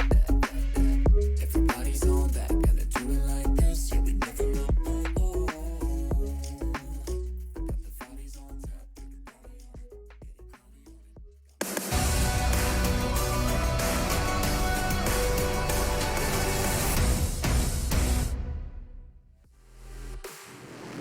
Well, coming in to ESL 1 Cologne, EG, they look like they'd reached new heights, but here on Vertigo, FURIA, they're the ones leading the charge.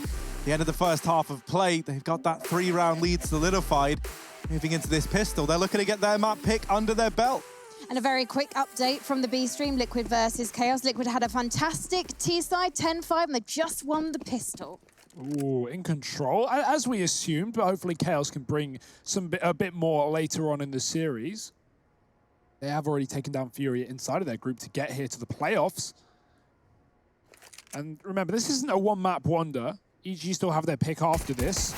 Oh, he's in a precarious position. That smoke's got to leave his hands, and actually, he will live because EG drop off the top of the stairs. The bomb in first, and it's going to fall. Art gets traded by Cirque's P250. There's a few of them chunking down these CTs and their Kevlar.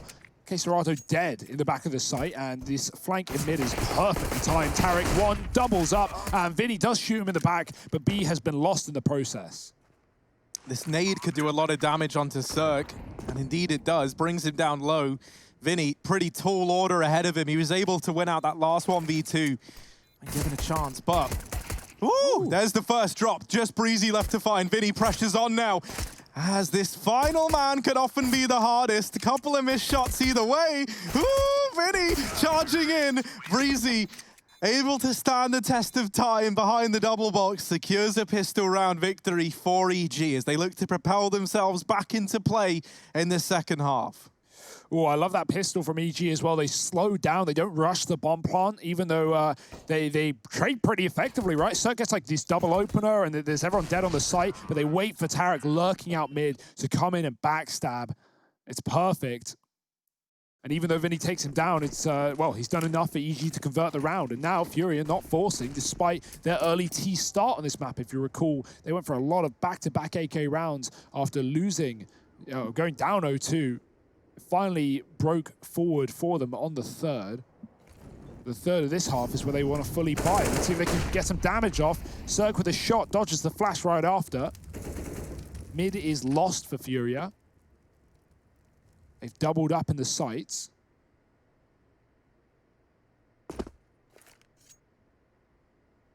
And EG, they're going to take advantage of that. They're going to move heavy numbers into middle, try and collapse on this B bomb site, perhaps.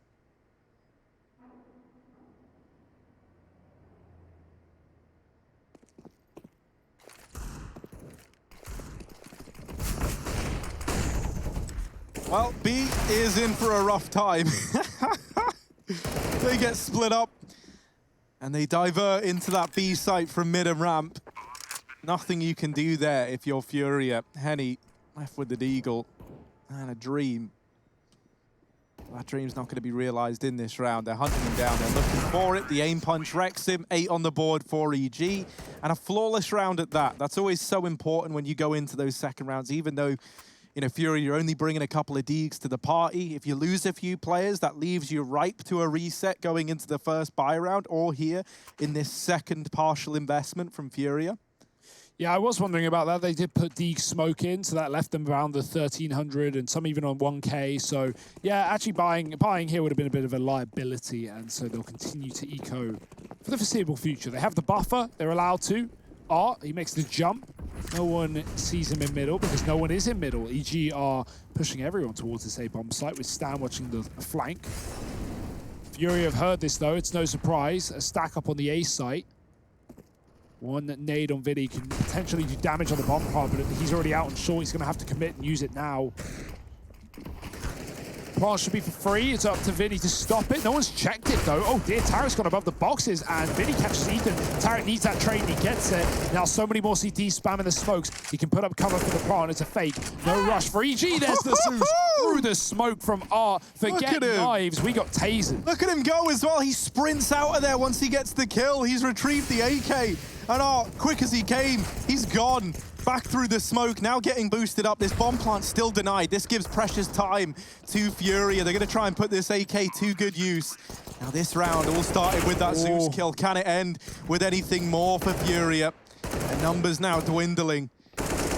In with another second kill in the round. It all started with a bit of electricity, and now it's another force of nature. In with 2, looking for even more. The ramp peak. A third in the round. Stan is left to clutch. They've done a lot of damage at the very, very least. They're hounding him down. And while he has made quick work of the first, he follows up and locks it in for EG. But damn, man, so quick, so scary in those situations. And the little BM war continues. Look at this. Woo! He runs through that smoke. Whoop! Down goes Cirque, back through the smoke, and then goes on to get even more. DMSI, like, that's a great way of getting someone off the bomb there, right? That's a really, really smart decision. Instead of using a pistol where you got to hit the headshot, you got to spam. That's an immediate kill. Even if you get traded, you've at least delayed things enough. And FURIA trying to hunt down that last player, if they knew it was a Mac 10, maybe they wouldn't have done so. Absolutely mows him down. Wonder if they covered the plant, if that would have gone any better for them. But regardless, Stan, an important 1v2 clutch on a round that really never should have come so close. He doesn't even get to save an AK either, so that is a bit of a shame. But yeah, FURIA, they know they've done the damage. They know they've whittled the economy down of their opposition. And as a result, if they win this rifle round, they could be flung high into a great spot. Double AWP. Cirque's on his as well. This double AWP can be dangerous on Vertigo if you know how to use it, and boy, do FURIA know how to use it.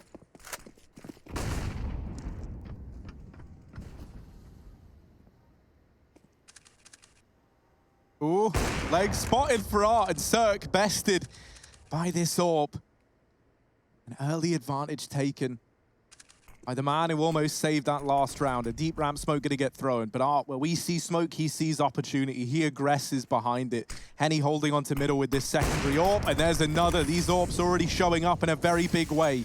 And for EG now, they've been kind of hamstrung here. They don't really have any options open to them. They were stacked up outside of B. They look to hit the site, but now they're maybe reconsidering as they send Stan back towards the ramp. But remember, Art had pushed this a little bit deep earlier on in the round, and now he's just holding passively with the AWP. As they look to commit to B, there's 2 players here and 2 more in middle that can rotate in very, very quickly. And to even get into the site, you've got to get past this AWP on Henny. This is not an easy streak to try and run your way into this bomb site up against this buy. K-Serato is holding for the boost. The barrel glitching through betrays Breezy. Valve, please fix. K-Serato still alive here in this site in spite of the nades pushing him out of position. Stan running the gauntlet, but Henny here lands the tag onto the USP. Both players low. K-Serato waiting at the back of the site, leaves Henny out to dry, but it doesn't matter. FURIA, they still get the round locked in. Yeah, when you have that A-ramp control and you have a solo AWP watching it with all that information, that's a dream scenario for a CT side on this map, right? Putting 2 in mid and 2 in B is just brutal. And to add the fact that you got K-Serato hiding at the back of B with 2 in the site and mid covered from Scaff, there's just nowhere to go there for EG. Whatever they do, they're walking into a stack or they're walking into Art, who's almost guaranteed to get at least 1 kill on that position. Really nice round for FURIA. Back to B for EG, and looks a bit faster as well. They're not going to rush it as the molly comes down on stairs. At least waiting out some of the util, but more will follow. Grenades in the face, and 2 here on B. Okay, Serato waiting for that boost up again. The molly's good, but the flash is better. He's so blind, he can't see a thing. Stan gets that entry, and he can double down as well. Him and Cirque combine for the second. B is lost, and now the pendulum swings, the scales tip, and FURIA might have to duck and dip.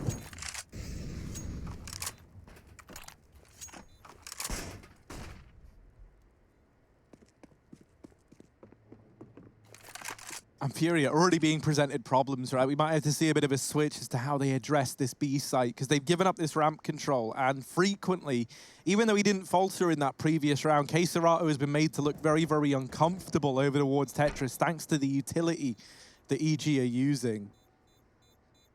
So I'm curious what the solution is here for FURIA, especially because, you know, saving these 3 weapons at least facilitates a buy in this coming round. They're going to be a bit limited on 1 player, and that player might have to be Vinny. Henny can drop an M4 over, actually, so, you know, holding on to a bit of util already, there's no harm in that.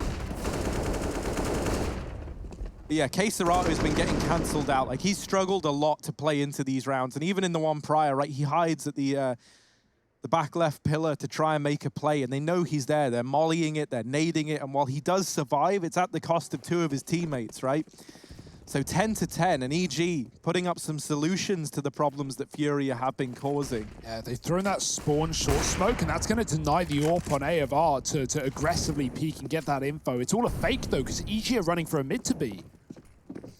Yeah, and with the aggression at B ramp looking to be the solution, a lot of this now falling into a very awkward realm for FURIA. 1 by 1, they get picked off. And that felt like such a good read from EG, knowing that the solution to giving up that bottom ramp control and the problems it's been causing was likely to be the aggression. And hearing the AWP of Henny chiming on down the ramp only solidified that fact. So they wrap through mid quickly, they get behind FURIA, and they completely annihilate them. That's 2 very good rounds for EG. That first one poises them for success the second time around. Yeah, we may have had a dominant T-side for FURIA, but now EG are showing us what they can do. 1 round has been won from FURIA in this half, and that's it. EG have now taken the lead away from them, and with huge results. Ethan's looking for a gun, nothing found. Even had spam kills coming through both sides of that wood. And the money is starting to build for EG as well. Getting out with 3 alive is massive. Just look at that. No one can see a thing. Somehow K-Serato and Ethan trade.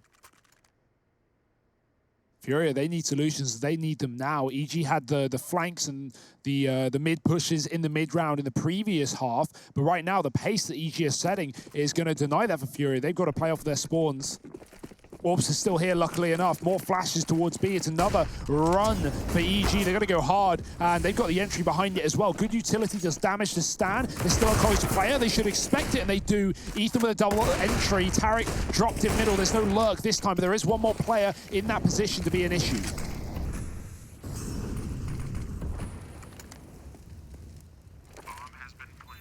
It's already looking like a save for FURIA. They're backing out entirely.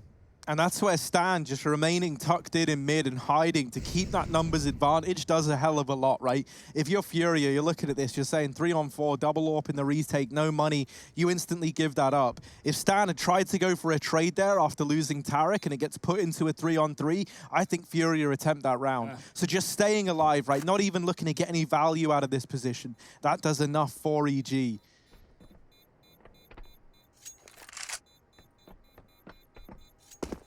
This team is rising to new heights. Like I assume FURIA win this map just off of the head-to-head. That this series has always been competitive, but not just that. FURIA love Vertigo, and it's not one that EG have tended to too much. The last 2 times they played it were only against FURIA. That's when we see this map played for EG, and once they won, once they lost. So, you know, close games across both 30 and 29 rounds. So unsure, so uncertain, but right now EG are taking control. Not out of the woods yet, though. Another pause for FURIA, their 3rd called in. And what's the answer? They wanted that mid-aggression in the last round that we talked about, and it did net them a kill and a lot of damage, even though they didn't know it onto Stan. But if EG keep rushing this B bomb site, then FURIA aren't going to have time to make these decisions. They've got to either save or retake, and both of those are uncomfortable decisions.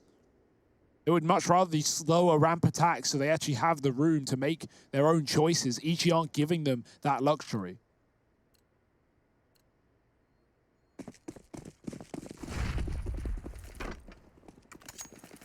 Short smoke getting thrown in early on by EG. That's going to facilitate a ramp play.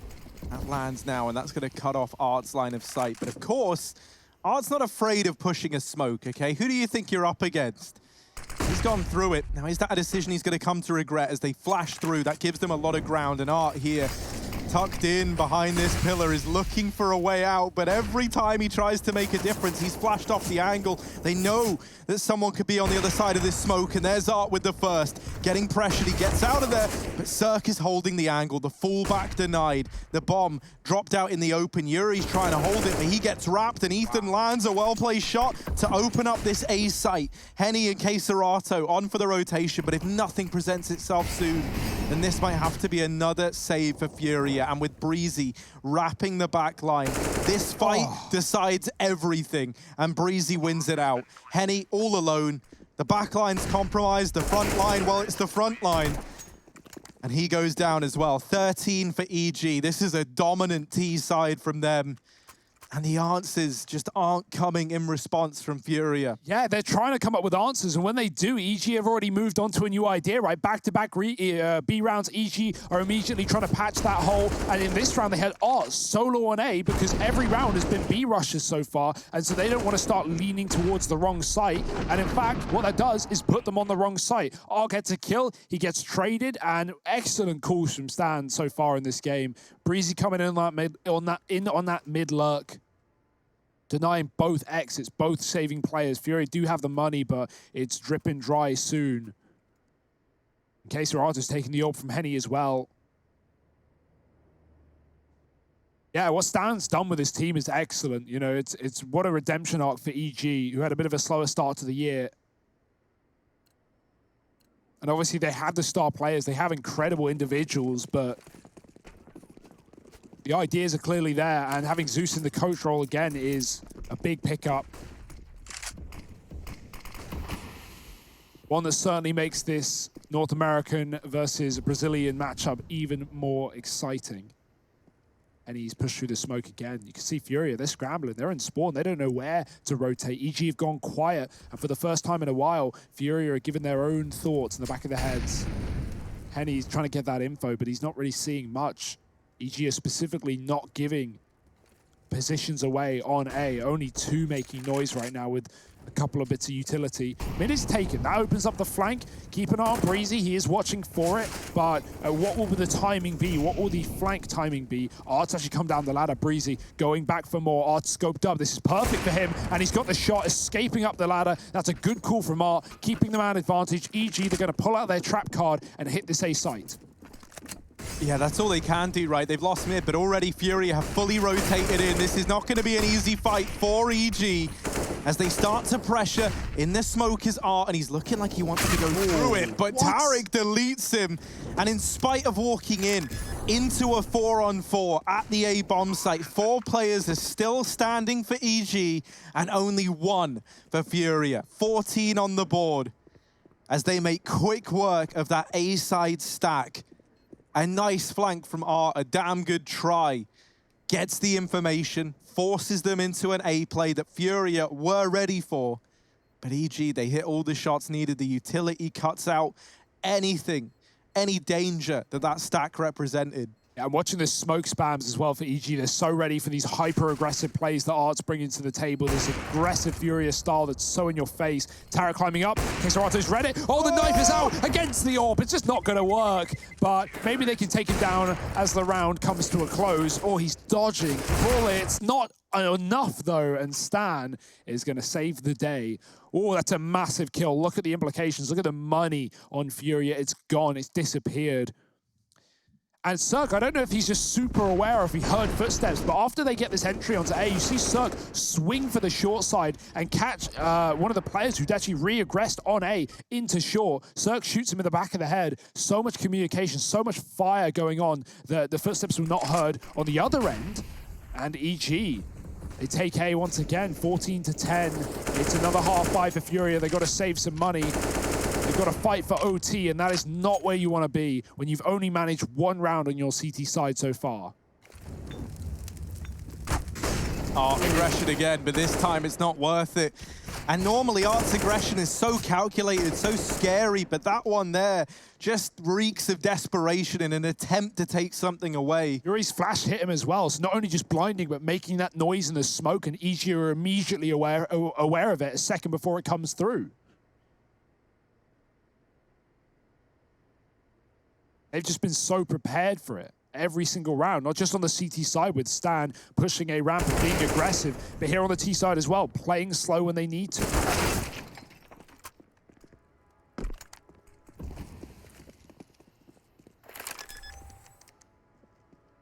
Breezy's even lurking again. Oh, but Yuri's going to catch it. That's an AK that can be retrieved for Kesarato if they did want to save, but they are up against 14. So you understand if they do float around a bit and look like they want to give this one a go. However, you know, it does hinge on like EG getting caught out at all. And in this situation, when you're 3-on-2, when you've already got so much money on everyone, you're about to get 15 rounds, there's no reason for you to be pushing the envelope out here, right? There's no reason for you to go hunting these players down. And with no kills getting presented, it does have to be this save. Now, at least they hold on to 2 AKs. That facilitates a lot more money for them in this coming round, especially with Art making a decision to force buy in this one. AWPs can be dropped over. We can see that double AWP setup come back into play for FURIA. Hell, maybe even 3 AWPs, right? We said it likely wouldn't happen again, but desperate times call for desperate measures. And boy, are these desperate times. At least for FURIA with the double AWP. EG, I've loved the pace of this T side. It's you know, not that FURIA even played slow, but they played like far more calculated at times with like, you know, denying info on A and walking up in the late round. EG have been rushing bomb sites off of spawn and not even necessarily just A. These flashes to B have been great, and they're going to go back to it as well with a double mid-lurk. It's so quick. Art misses his shot, and that might be the map right then and there. Vinny with a double at the back of the site. He's looked good, but good is not enough as EG have a bomb plant and a man advantage to close out FURIA's pick. This is normally the home map for FURIA, and now in this 2-on-3, it falls onto the shoulders of Henny and Yuri to bail them out and keep Vertigo alive. They're up against overwhelming odds. The bomb is already ticking away from them. Time is of the essence. And with utility still remaining for EG, problems are going to start to arise the longer they leave this round. They deal with Cirque on the entry. Ooh. They follow up onto Ethan. Breezy now for the game, for this map. They're on the bomb. They're tapping it. Breezy with the spray down, and he's going to get it. 16 for EG. They take FURIA's map pick. They go 1-0 up in this semi-final series. And Nuke now right around the corner. You don't want to miss this second map of play.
being down in the first half, EG turned out a stunning T-side, which burnt Furia's hopes to the ground on their own map pick of Vertigo. Boys, what did you think of EG in the opening of that map? Because for me, I was just like, Stan, why'd you keep pushing ramp? Why'd you keep pushing ramp? It's not working. I mean, I see why you could say it wasn't working. He was getting traded a lot, but the key was they were trying to play into Furia's aggressive A ramp style and get those opening picks. And sometimes Stan, he would be quick switching, he'd let his teammate die, but he would trade and he would often get those opening kills, which led to the chaos that EG thrive in. And I mean, Furia, talk about chaos, no team more chaotic. They had an excellent T-side despite Stan's attempts. He clearly knew what they were going to do, but sometimes knowing isn't enough. And yeah, you're absolutely right. He knew what they were going to do because on the other side of things, you have to give EG credit. They knew everything that Furia were going to throw at them. There was some fantastic exploitation of mid. It felt like Furia just didn't seem to think about covering their behinds, Harry. Yeah, well, that's all because of the conditioning that EG had done earlier on in the game, right? They'd really established that this B site was something they could just take whenever they wanted it. And so this led, like more commonly than not, into these heavy B leans out of spawn with then this triple ramp setup. And mid was something that was discounted till later in the half. And then, like, you know, once that had kind of felt like it was maybe going to run its course for EG, they would switch it up. They made these mid and A splits happen. They would keep slowing things down. You had Breezy constantly lurking in the backlines. For EG there, they did something very, very impressive. And that is that they were able to force Furia to subscribe to their game plan. Yeah. They mastered the pace so damn well. And no team, as far as I'm aware, have been able to make someone like Art look like a liability as opposed to the solution. Because this guy is normally so proactive, so tricky to deal with, so hard to shut down, and EG never gave him any of that room. And towards the end, it started to look more like desperation than something that with an actual game plan behind it for someone like Art. And if you think about Inferno against 100 Thieves, Furia completely refused to be conditioned. They always got those rotations spot on. And yet here, they just couldn't seem to fight back against EG. And a man who was more than happy to exchange BM was, of course, Tarek. I do love a little BM when it's taken in good faith by the team. Obviously, Henny and Tarek having their fun.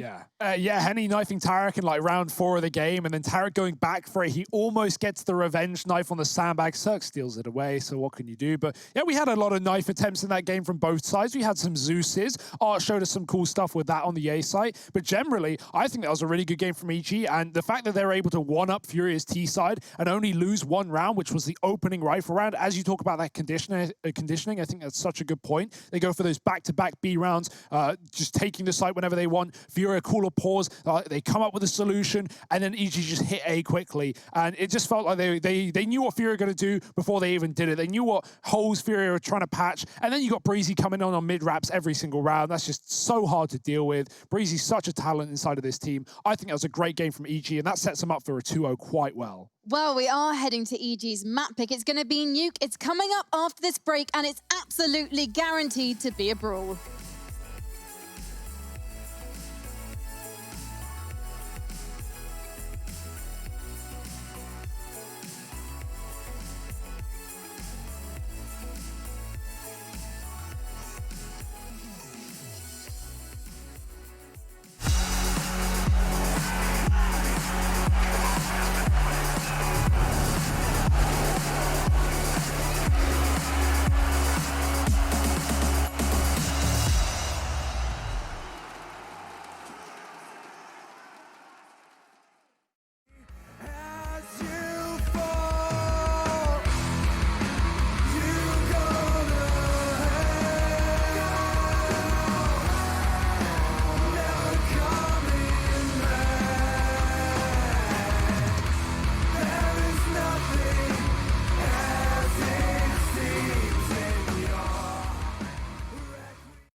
Intel Gamer Days is on now. Whether you're looking to buy or build, now is a great time to upgrade. Get limited time offers and giveaways from top names in PC gaming. Unleash elite gaming performance with systems featuring new 10th gen Intel Core processors, and bring Marvel's Avengers to life with in-game optimizations for a mightier PC experience. Act now. Intel Gamer Days is only here for a limited time.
forever. No surrender, it's forever. You know, yeah, this right here forever.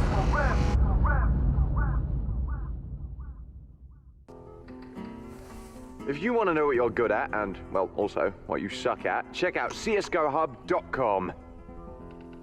Coming! Everybody loves an underdog. Who needs to be liked? Mountain Dew Amp Game Fuel. Victory in a can.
ESL 1 Cologne Online is brought to you in part by Intel, Mountain Dew Game Fuel, DHL, and GGBet.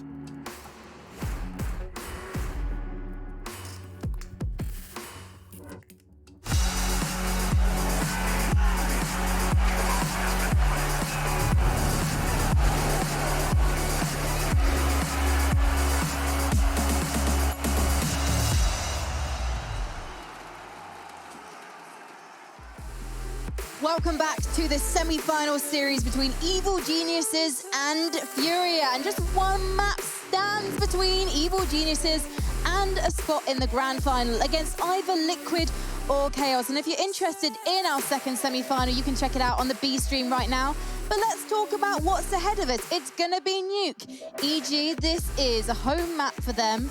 Nuke and Inferno, they absolutely love both of these maps. And this is a map with a masterminded CT side. We need to take a look as well, in particular, at what Ethan and Breezy get up to, because it's going to be super important for FURIA to shut these players down. Otherwise, they're going to run rings around them. They've played this map against each other 6 times historically, and all but 1 have gone in favor of EG. However, the last time that they did play on it, that was the one that went in favor of FURIA. That's not to say that it was easy, though. It was 14-16.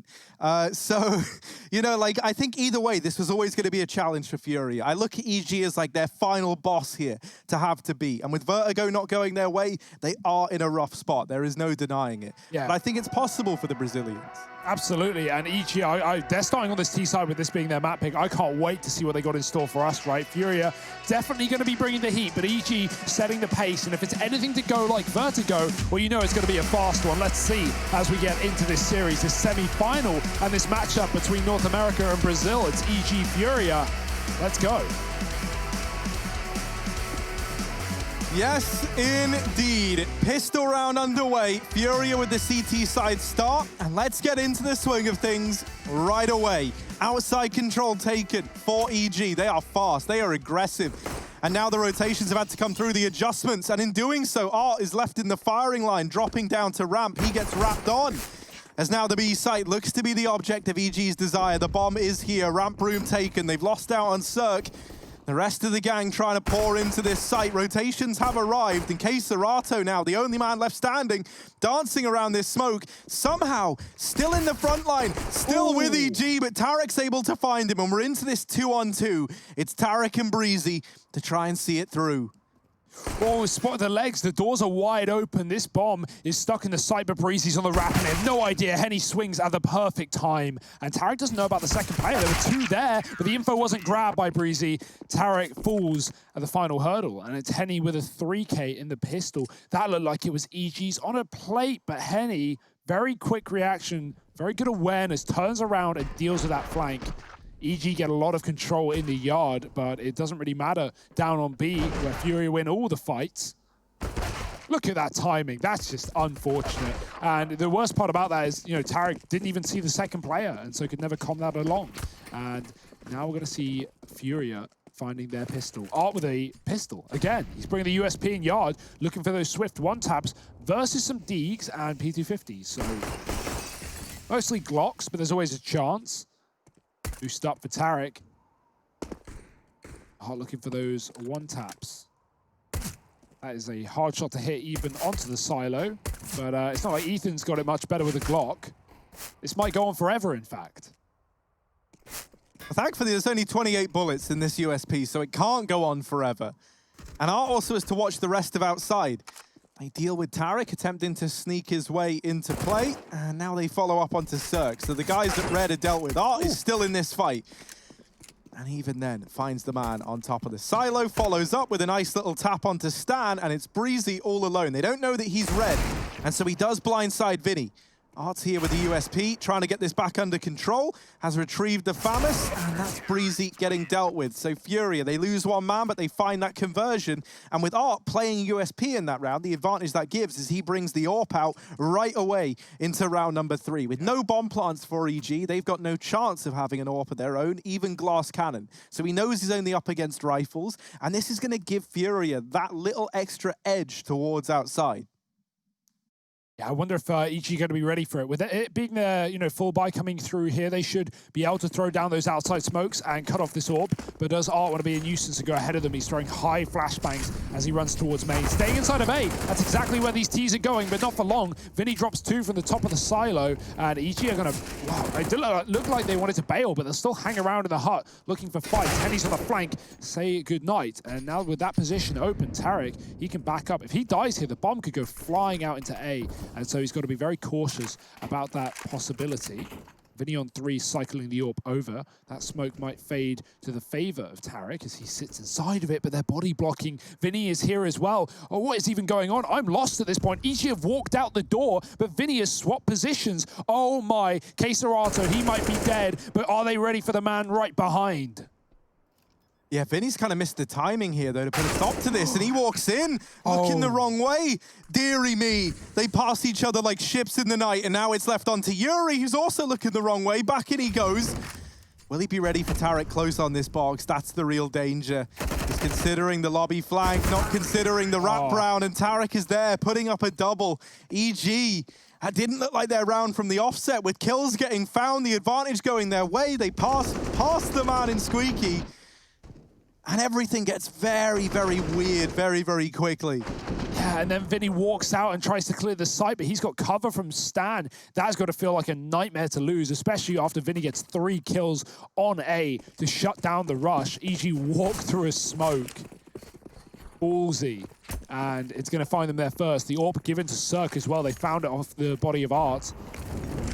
They know they're up against pistols, but how much? Oh, Ethan. Well, he's making money. 2 kills on the ramp. There's a 3rd to be found, but Cirque is holding it down, and Yuri's not in a rush either. But this round already almost lost. Yuri might need to push. They're mollying it off. And EG, they're just not going to move. Why move? Why go anywhere? Wait for it to come to you, because you know it will eventually.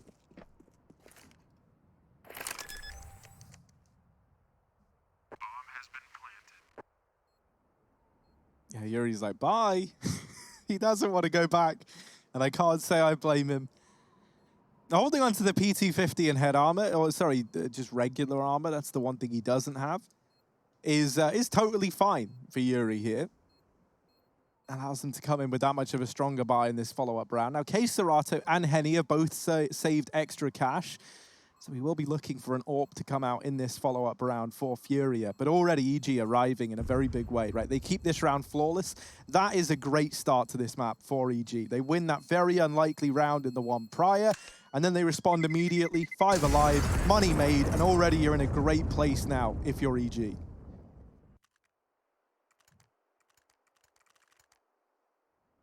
And not much spent in that previous round, though. FURIA didn't throw everything at it, so after their ramp push gets mopped up, they can buy up pretty sweet. Art's got that AWP as well. Utility is lacking, though, especially those Molotovs. Henny's the only one with an incendiary, so a rush again for EG. It could work wonders. Lining up smokes outside. Will they commit with them, though, is the question in mind. Back to the lobby. Only a couple of men crossing behind the red.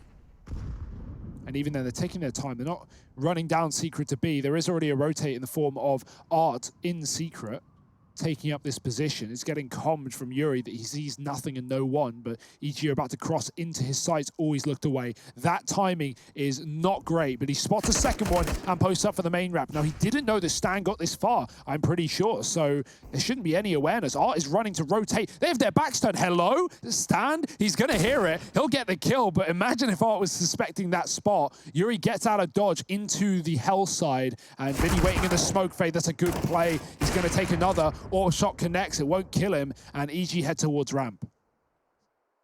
I love this position from Henny, just holding the close left. You can't see this remain, you've got to check it as you go in, and no one does. The first man down, Breezy in with a response, and now a 2-on-3. The drop down through the ramp into the B site. Vinny's going to try and beat them to this side of the map.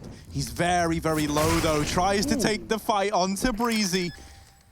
And that's a decision he's going to come to regret. The bomb now down. Serato and Yuri setting up for the retake. They open up the decon door. They draw the attention in to this position, hoping to free up Yuri a little bit more, but it's Breezy with 19 points of health who just keeps making play after play. Serato now backing out of the round, conceding this one to EG. And heartbreak for FURIA. No money once again. That's the problem with these CT side starts. If these first few rounds don't go your way, it can spiral out of control very, very quickly. Gonna have to be another partial investment at best in this round here. And that should poise EG for one hell of a start.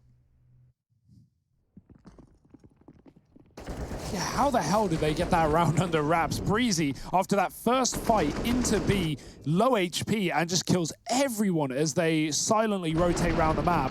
He hit some perfect timings and hit some even better shots. FURIA, bitter pill to swallow, but swallow they must. 3-2. And Art, he's got that AWP at least. It's the one weapon saved. Can it save their day? Because fast out A is Tarek. Not long Art's going to drop him. Stan gets into the vent at least, and now the bomb's down into the B bomb site. Cirque is going to take that kill to outside as Art moves to the AWP, but another man has picked it up and done his job. Yuri with one. Oh, the Deeg, doesn't stop the bomb, and now there's cover from Breezy. Living to tell the tale is Stan, who actually wins the fight instead. Breezy just did the damage, and he can plant the bomb on this B site. Oh, quick hop into vents. Breezy avoids this double setup that certainly would have resulted in death after at least one, and now 2 AWPs on the retake. It's a weird round for FURIA. And Breezy's just come alive, and he might have another chance to do exactly that. They're both there looking the wrong way. Breezy, it falls onto him to have to clutch this round out. K-Serato now scoped onto the angle. Breezy trying to swing, but does get bested.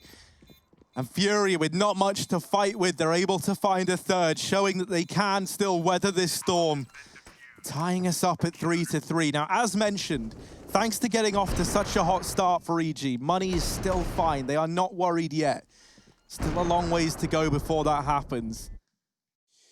Yeah, Breezy, man, he had the round in the palm of his hand. That spray down almost looked like it was going to kill both players, but getting out of dodge with the AWP and just waiting as his teammate defused the bomb, Breezy had to run out through that position. He had to take that fight. No waiting. 3-3. Double AWP is still here for FURIA as well. I love how they just pull this out at any opportunity on any map. Cirque looking for a hot pick. Risky fight to take. There's so many angles you expose yourself to here. The top of silo, the rafters, scopes on the site, sees nothing. It's a ramp play instead. How does that shot miss? I don't know, but Henny's going to have to drop B as players come to patch up this wound that is the ramp room. K-Serato falling down from the ladder, not letting them wrap this A site from this position. They can either go back to lobby or they can drop B, and well, B is stacked right now. 3 players for FURIA. One of them will be checking yard. That's Art with the AWP, but still 2 players here to deny the bomb. So EG want to drop in and bring the fight to them. Vinny's just lost in the smoke. That's one, but that should be it. The trade immediately coming through. Pressure now on for FURIA, because they still don't know where this play is looking to end up. And now it's only Henny in the B site. If EG continue, they've only got to get past 1 man. Yuri comes in on a rotation as Henny puts up some resistance. Stan getting the better of him. And now the wrap coming in from K-Serato, looking for his teammates to buy him some time to activate. Oh my. EG. Oh, they've seen it. They're ready for it. That doesn't stop them, though. K-Serato doubling up, and a 4th round for FURIA solidified on the back of that flank. Keeps their heads above water. Oh, huge talent, K-Serato. Even though he fires off that bullet, Breezy gets the awareness. He knows he's there, and then K-Serato just domes both players immediately. Lovely aim. Big shots. Keeps FURIA in this one. The economy is theirs. The lead is theirs. But EG coming back in at least with a bit more money to play with, to spare.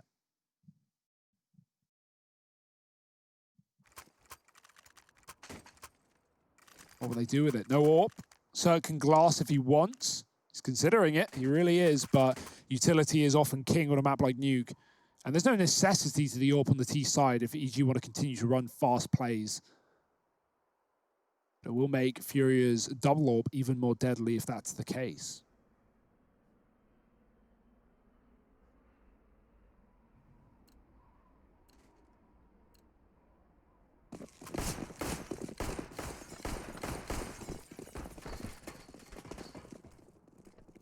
They throw the outside cross smoke, but they want nothing to do with outside in this round. They set up in lobby, looking like they might go fast. Ooh. Ethan throwing that old school big molly to try and force a man out from the rafters, and here comes the push. K-Serato on top of the hut, good for 1. Yuri cuts down the others. Ethan in the hut, trying to get in, and a missed shot from Henny has given him a window of opportunity to get the hell out of hut and go for this rotation.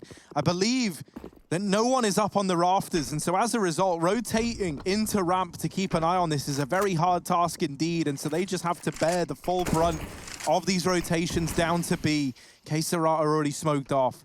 Ethan going through their own window smoke. Stan inside of the site, and Henny chiming in with an AWP shot has given up his position. Stan trying to plant the bomb. K-Serato not quite able to deny it, so now the bomb down for Ethan, but it's not planted for him, and that can be where problems start to arise. He's got no way of stopping this defuse, and so it will come in. FURIA 5 to their name, and Ethan not able to get away.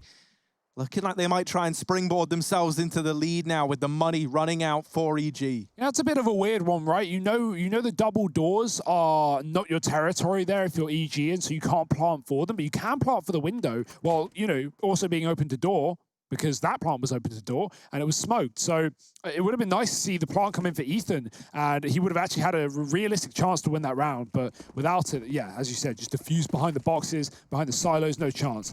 But regardless, it was a nice try from EG to recover from an A stack. And oh my, they just run down Yuri outside. Breezy takes a lot of damage to the gravity.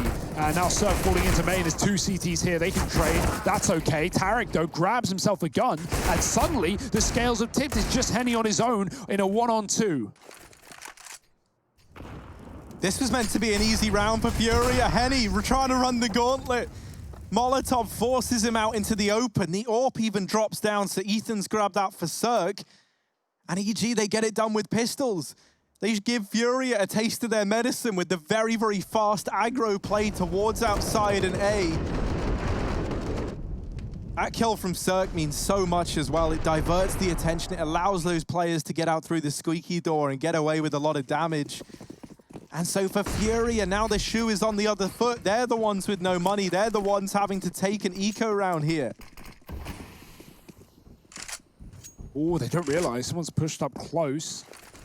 Sorry, that's actually Yuri inside of main. It looked like he was on the side wall, but instead he can see the shadow.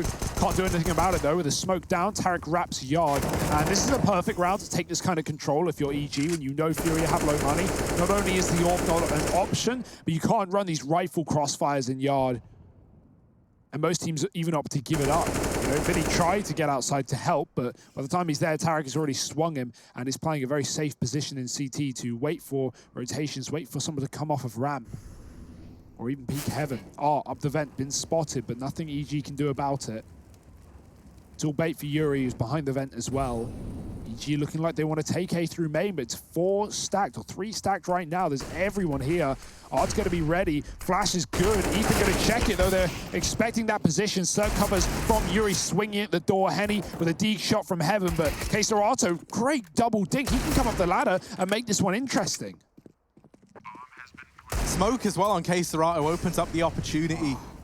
I was going to say to drop that one-way smoke over in heaven, but he decides against it and maybe just wants to hold on to this M4.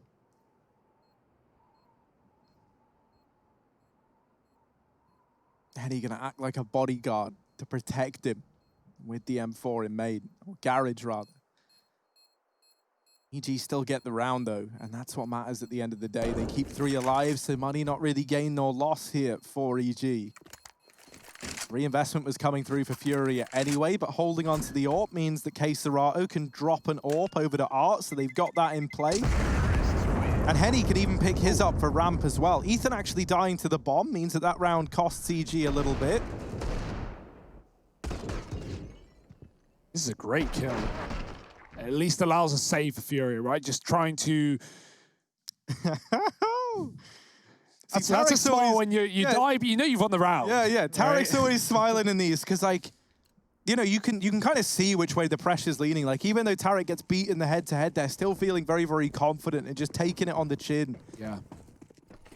Only 1 AWP in play for FURIA. They could have gone for 2, and already it's removed from the round by Cirque. Yeah, we've been seeing that head-to-head a lot through the squeaky door, and Cirque just plays a very passive line from the back of lobby to take him down. Who knows if he could even see him? You sometimes see players just spam through all those nades and smokes that go towards Squeaky and hope for the best. Oh dear, that's not the best, not for Yuri. The AUG does so much damage, but Ethan takes the kill. Deep flash dodged, and they can come into main, so Vinny's got to be very aware. He's going to try and push the limits. Taking one as a smoke pops, Queserato swings out and trades for a second. Bomb dropped, and T's have to pick that one back up. How the hell is Queserato finding another? Now Cirque is locked off the angle by Vinny's AWP that's pushed out through main. Breezy, oh dear, they're right below him. He could take them down. It's Cirque to steal it instead. And Queserato still hanging around outside. The molly lands, and Breezy knows he's going to get pushed back. The grenade not needed. Cirque's done the damage, and now Henny trapped in the A site. Do EG just want to trade their way to a win? This was a 2-on-4 when this began for Breezy and Cirque. And now 2v1, Henny feeling the pressure. No idea where they could have got to in all this time that's ticked off the clock. He is in the unknown right now. They go back in towards ramp. They're just sticking together. They're playing a numbers game. They're looking to keep Henny guessing and uncomfortable. And nothing screams uncomfortable like just having to hunker down at these CT vents and wait for the reaction. B site now falls. Bomb plant going to come in. And Henny, he's going to give it a go. He's going to give it a look in. Can he find anything? Opens up the double doors. Now they know that he's here. And up on top of the site, up on top of the silo, is Zerk, just as the fail-safe. They're not giving over this 1v1 fight. They're coercing the peak from Henny, and they force him out into the open. EG 6 rounds as they recover that 2-on-4. Got to be feeling good for EG right now. This T side is really building, and the money is just gone again for FURIA. That has been a consistent factor. EG winning every crucial swing round, and even though FURIA make these eco rounds entertaining, they make them close. They still aren't winning the ones they need. Breezy playing with his food, opening and shutting the doors, going forward and back. Oh dear, falling off. No silo control this time, and that might have been key because Vinny's pushed outside. Luckily, Ethan did go above and will send him packing. We have this double B rotate to come up from Secret right now. Ethan's smoking off main. K-Serato might get mollied out again into the open. Oh, he's been spotted crossing. That molly's well-timed as well. It keeps Tarek from harm's way. Breezy nades K-Serato behind the back of the garage. And yeah, just great utility in this round for EG, right? Not just the main smoke keeping Yuri out, but that molly combo with the nade. Another one down Secret. Yuri's been spotted, and there's no way out alive. Goodbye. 7-5, and EG now cleaning up with 5 alive in that round. Their money is going to be untouchable for the rest of the half by the looks of things. FURIA, they've got to patch this one up now.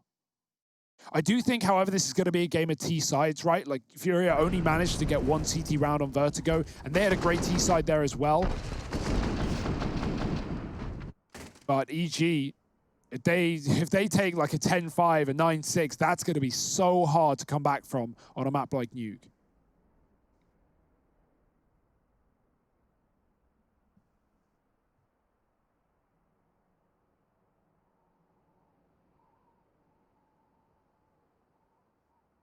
FURIA are often so good at standing the test of time, withering the storm and making these comebacks happen.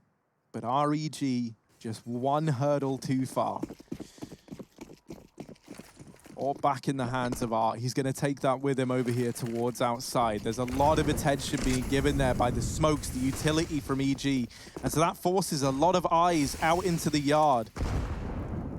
But EG want nothing to do with it. They've got their sights fixated elsewhere. Looking like it's going to be a ramp play.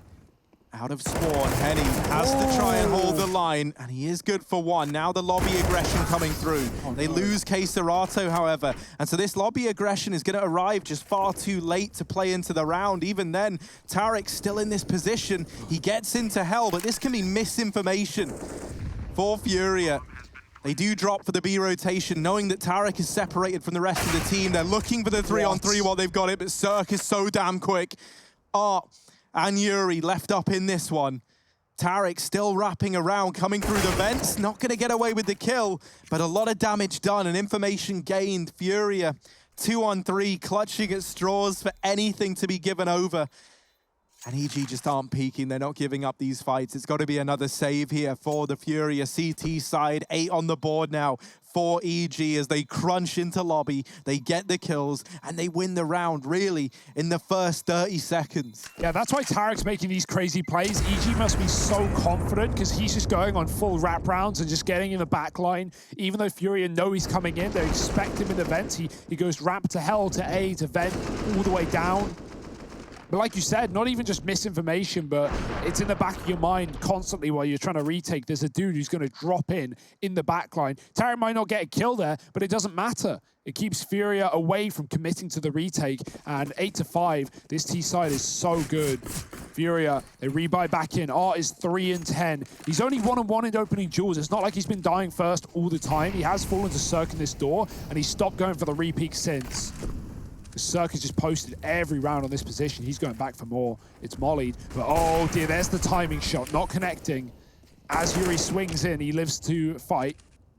Art, he's pushed outside, he's pushed to red. Ethan is playing very passive, but this could be his back offered up. If Art looks up, Stan's covering for the push as well, so there's at least a good amount of cover, and Ethan checking. He's been spotted. Does he know? Oh, that's very close. Art not quite taking the head off of Ethan, and we need an opening kill here for FURIA, something to give them anything. And even then, EG slowly crawling back outside, leaving towards the lobby.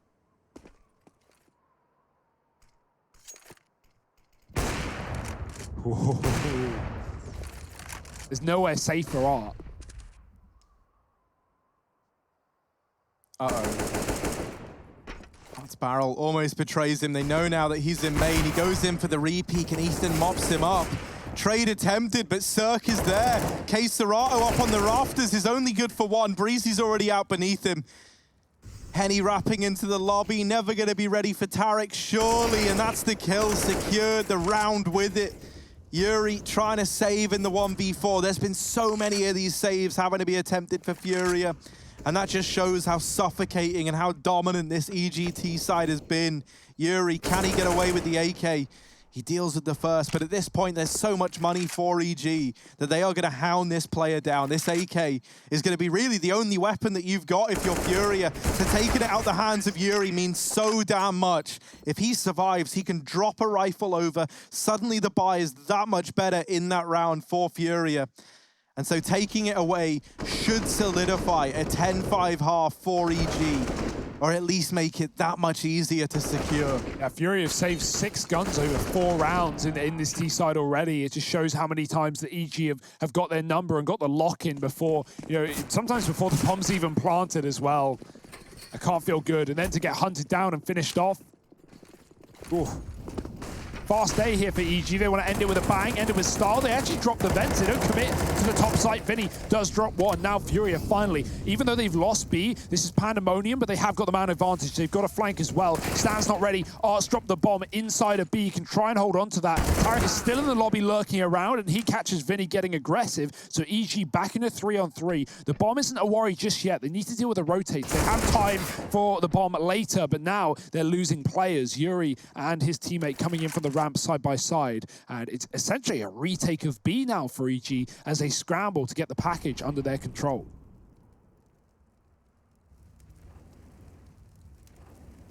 Tarek and Cirque, they're going to be able to join back up here at the vents and move into this round together.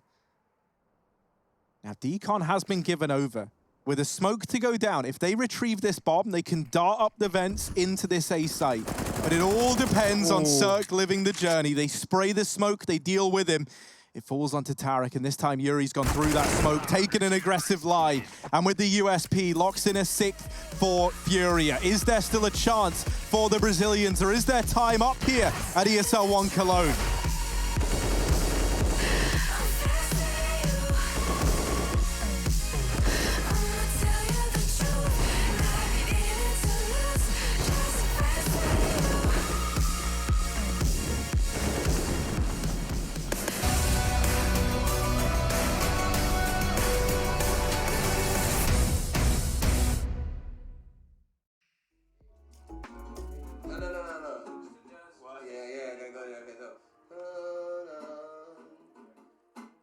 Up, up, up, 1,000 miles of luck.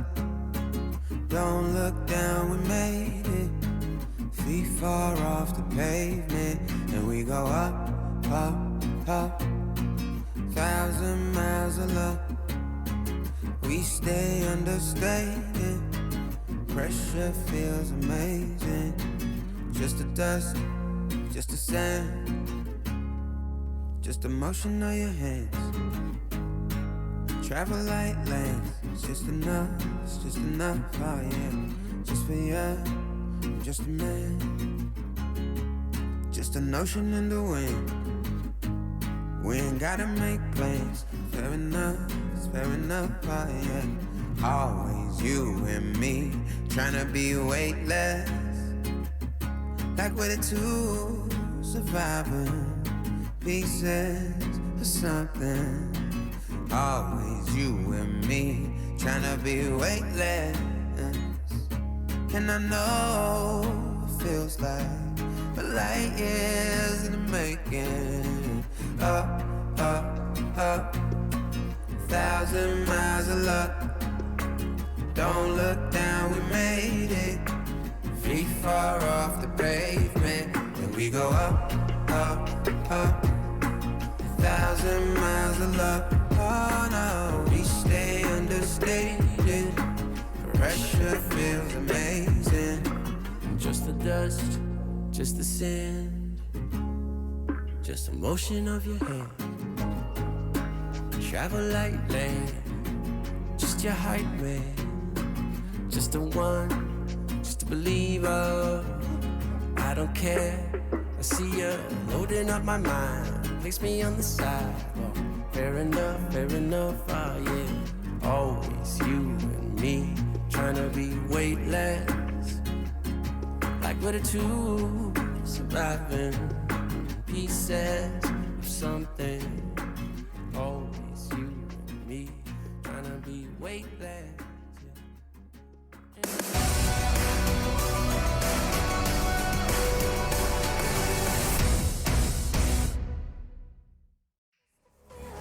EG, they continue to be the Grim Reapers of NA. They did him with Liquid just the other day, and now FURIA, as one of the final tests before that grand final, are at breaking point. At the end of the first half, EG lead the way, and now they move into their CT side. FURIA, T side. I see that, I get excited. Can they come back here on Nuke to drag this series on just that little bit longer, or have EG solidified a grand final placing? Lots of util. Do they want to drop Vent? That's an ARC classic on this map. Whatever it is, it's not going to be fast and furious as we know and love, but they will be lining up these mollies to the top of the hut. EG triple ramp, they're pushing faster on the flank, and everyone's got their back turned. 3 kills for a second before the T's react and try and deal with this aggression. EG, they give them the respect, they give them the room, and FURIA dart down into the vents, into B. One of them is trapped, one of them is stuck. Heady goes out through main instead, because that's all he can do. Breezy's chasing that kill down, but he doesn't want to overplay his hand as B is lost. That's the real object of FURIA's desires, and they've got 2 kills there as well. Tarek dropping the bomb. Oh no, it's gone awry, and FURIA have to get back into the site. Yeah, and he's had to rotate down, joining up with his teammate, FURIA. They know how important this round can be in terms of coming back on this map. They deal with Stan. Tarek having to back away, goes back for more, now retreats into the site. They have got it down to this 1v2. And Tarek slows it down. Silence falls, 40 seconds, so time is still plentiful. FURIA, if they do want to come back on Nuke, this pistol round feels like a necessity. It was a 4-on-2 and now a 2v1. Tarek, he hears the door swing. They're down beneath him. Death from above has to come swiftly for Tarek. And there's the first, looking for the follow-up. He's dinked Yuri in through the floor, but still needs to land the shot. And Tarek has done it. 10 on the board for EG. And the pistol round goes their way on the back of Tarek. That is so clean from Tarek. That first shot right through the rubber ring as well. Immediately headshots the player pushing deep. And FURIA, they checked everything but above them. They looked everywhere else. Even hits the dink, like you said, through the wall. It doesn't get much better than that. Tarek dropping the bomb. And even though FURIA had a massive advantage initially, like a 5-on-3 as they, or sorry, a 4-on-2 rather, as they get down into B. They kill that top site lurk at Breezy's. He tries to chase down Henny outside. It still doesn't matter with the bomb lost. That was similar to the round where Stan loses the bomb to the wrap round by Art in Decon. And the entire round is just desperately trying to pick that one back up. Oh, FURIA, that might have been their lifeline, like you said, Harry, their chance to pull this game back and get to the grand finals, but now they've got to fight even harder and with even less money, time, rounds, you name it. They got none of it. Henny are gone as well. Tarek just destroyed them on ramp. He's not stopping. The pistol's out again, and it's looking like a done deal in this one. EG up to 11. Tarek has come alive on this CT side. He looked good anyway in the first half, getting some lurk kills off, but now he's just storming the fort and taking no survivors, taking no prisoners. 11-6. This is the buy for FURIA. The first one they need to get on the board as soon as they can. And man, while Tarek could never get revenge for the knife kill that Henny gave him, this is his way of getting that revenge, right? He wins the 1v2. He 4Ks the follow-up round. They have poked the bear, but now you have to be ready for what the bear brings to you. A tactical pause for FURIA. A chance now to try and right their wrongs, moving into this first rifle round. This first oh so important rifle round in the comeback.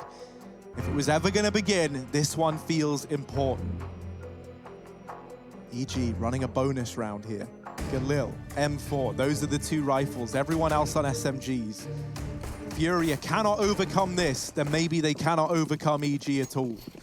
Yeah, they got low util. This is not the first rifle you want if you're FURIA, right? Not just Queserato limited weapon-wise, but half of those grenades already gone. Henny, he's on the quick drop. Cirque, is he ready? He's going to hear it. It will all come too late. The comms come through. Ethan's dead. Cirque only gets damage, and that's excellent for FURIA. The pace is not what EG expected, and they own the A site. Stan moving in through main. Very, very loud on the approach. Queserato looking the wrong way, and that's a free kill for Stan. Follow-up for Vinny is in, and this leaves Stanislaw all alone. Now, two of these players are so damn low. Stanislaw, does he want to give this round a go? If he nades, he finds Henny, and then that's a 1v2 open to Stan. Makes noise towards outside, that's been heard, and now they should expect this heaven wrap. Vinny playing CT vent is very, very low, so the bulk of this round is going to fall onto Art. Stanislaw needing an ace clutch to get this 12th round on the board for EG. Molotov going to force Art either into the site or into the hut, and it is the first of those two options. Art wins that fight out, narrowly so, to put a 7th on the board for FURIA. Yeah, that was a nice molly, but I didn't think he realized that someone was going to swing off the back of it. Look to clear out more positions, but FURIA will never let you. They'll keep the pressure high, even in those 2-on-1s. Nice try from Stan. Good grenade to catch Henny close towards the vent. He tries to dodge it, but not a lot you can do about that. And FURIA, that's the lifeline. That's the round to get them back in, because they can break EG's money before it even builds to a full rifle round. While there's the AWP up for Cirque with no armor, there's still SMGs and FAMASs in play. So it's far from perfection here for EG. FURIA, I like the call. Fast yard, down B. Tarek's already begun his rotation from the ramp room. Cirque has to fill that void. This isn't looking to end on B, though. They take the bomb into main, and it goes in first. Now, the trade is found from Yuri immediately, and Ethan is about to get pressured in a very big way. Queserato looking to deal with him, and he follows up. Cirque up in heaven. How much can he even offer here with the AWP? The answer is nothing. Queserato arriving with 3. Tarek barrels into his demise. And so FURIA claim an 8th. Now with no money left for EG. That first rifle round, you get flashbacks to it and how important it was. FURIA were able to pick it up. Now they get this second. They ruin the money of Evil Geniuses. And so if this comeback was going to happen, these were the steps. These were the foundations getting laid down by FURIA. And now they get to reap the reward. It's only pistols for EG. I love how much they're causing chaos with these rotations, right? Not just EG missing timings, but rotating and FURIA double back. Causing so many issues for EG. They don't know where to look and when to look. Ethan getting caught out from behind. Cirque with a crucial miss shot from heaven with the AWP. And FURIA can just walk out. Hey, there's no one here to stop them. This is a clear sight. Tarek has one flash to pop them back in through main. That's assuming they're not dead before that flash leaves his hands. There's, Cirque catches one. Now they pop in. That's a great flashbang. They've got a gun. No way they're going to win this eco. Not like this. It's just on Cirque. He needs 2 more, but they get double peaked. And Henny with the pistol saves the day. That was scary. I like the idea there for EG. FURIA make it work, though. They get rid of the pistols, and at this point, forget about the money. You're just looking to take the rounds, and that's exactly what FURIA have. Oh, boy. Henny, he has bailed them out of a lot of uncomfortable situations on this T side. No AWP here for EG. Another crucial rifle round without the kits either. And knowing how fast FURIA have been, you're getting this outside control, dropping down vents in the pass. This could be a problem for EG. Fast ramp, but at the perfect time. There could be 2 players here. We'll note that there's a man rotating down to B in the form of Stan. He's able to come back and help if needed. And we're now ramp room falling. It is the B play. Stanislaw's got to make a stand. He's here early, but they're too deep. Art bests him in the head-to-head, and the B site now belongs to FURIA in this 4-on-4. Ethan, the first man in, the first man arriving on rotation, gets smoked off by a deep smoke from Vinny. Looking for a one-way through it, but there's nothing there for him. This is not a good spot to be in if you're EG, right? This 4-on-4 straight away leaves lots of utility in the hands of your opponents. They've still got this Molotov, they've still got these flashes, and they've had so much time to get into these advanced positions, ready and waiting to lock this round in. EG, this one might be too far gone. This is a save. They're getting out of there. It's 10 on the board for FURIA, and Cirque doesn't even survive the journey. That's all the difference as well. If you're saving 3 guns, you can at least drop some over and buy in the follow-up, but now that's just forced the eco moving forward from EG. If they buy, that would really put them in the dirt. And so FURIA, they've come up with the answers. They've come up with the solution so far on this T side. I'm loving the pace. They're really being annoying, and EG... That early B-rotate was perfect for Stan, but after he gets that first kill, he didn't realize how deep Art got.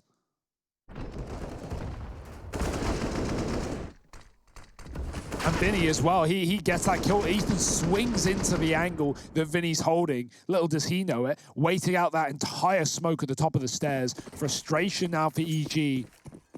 FURIA are making it hard. They're not going down without a fight. And maybe they're not going down at all. We'll have to wait and see. Tarek, he's taking his one rifle, cross towards Red outside. They're already past him, though. Oh, he's going to hear the footsteps. He's going to try and jump up at the right time. There's one. Oh, can he escape? It's actually support from the heaven as well. Rifle for Breezy finds a second, and FURIA duck, dive, and dip towards the ramp room. Breezy's already on rotation, but he knows he's likely lost it. He'll give them that position and let Tarek take his rifle B instead, making sure that FURIA can't ramp heaven and overtake that A site. Stanislaur's been grimy, and while this is happening, has gone and retrieved an AK. Tarek, already here at the B site, gets smoked off in the double doors and isn't able to get away with anything yet. Bomb now down, but this was just pistols for EG, and they are in a very good spot to do some damage here. Ooh. Ethan going to attempt the wallbang. Keserato holding a little bit wider than you would like, and so he's not going to find that damage he's hoping for. Stan has been waiting patiently, but no kill has presented itself just yet. EG going to try and blitz their way in. Down goes the first. Follow up onto Vinny, and Henny is deleted as well. Defuse to come on through, and EG with just pistols, they are able to find another round. Yeah, they were set up perfectly for the exact play that FURIA went for, right? They've always had this outside control on the T side, crossing red pretty quick with not much in the way. Not only Breezy in heaven, but Tarek here as well outside, gets that opening kill, survives, the attention gets drawn, and Breezy's able to lay down the fire. And obviously, I say just pistols. There were those players who saved, and both the rifling players put them to great use in that round there. Tarek getting a double, Breezy getting 2. It all comes on the back of those saved rifles, and the pistol players then arming themselves from the success that they find. A little streak that FURIA were on, put to an end by EG, but the money is still there for the Brazilians. They reinvest, they give it another go. This game nearing that tipping point now. This round is crucial as well, right? FURIA, you can see that streak of 4 on the board. EG find 1 just about. If they win this one, they can break FURIA's money. The other way around is still available as well, although EG have a little bit more left in the bank. Drop guns, 3 AKs and an AWP as well. It's a pretty buy for EG as Art gets back on his AWP. He's had a slow start to this map at least. He's getting caught out a lot on Vertigo as well. Now FURIA need him more than ever, especially with Cirque on the other side. Art looking towards the door, the angle that Cirque won so many battles from in the first half. Parrot pushed on ramp, 3 up on A for EG.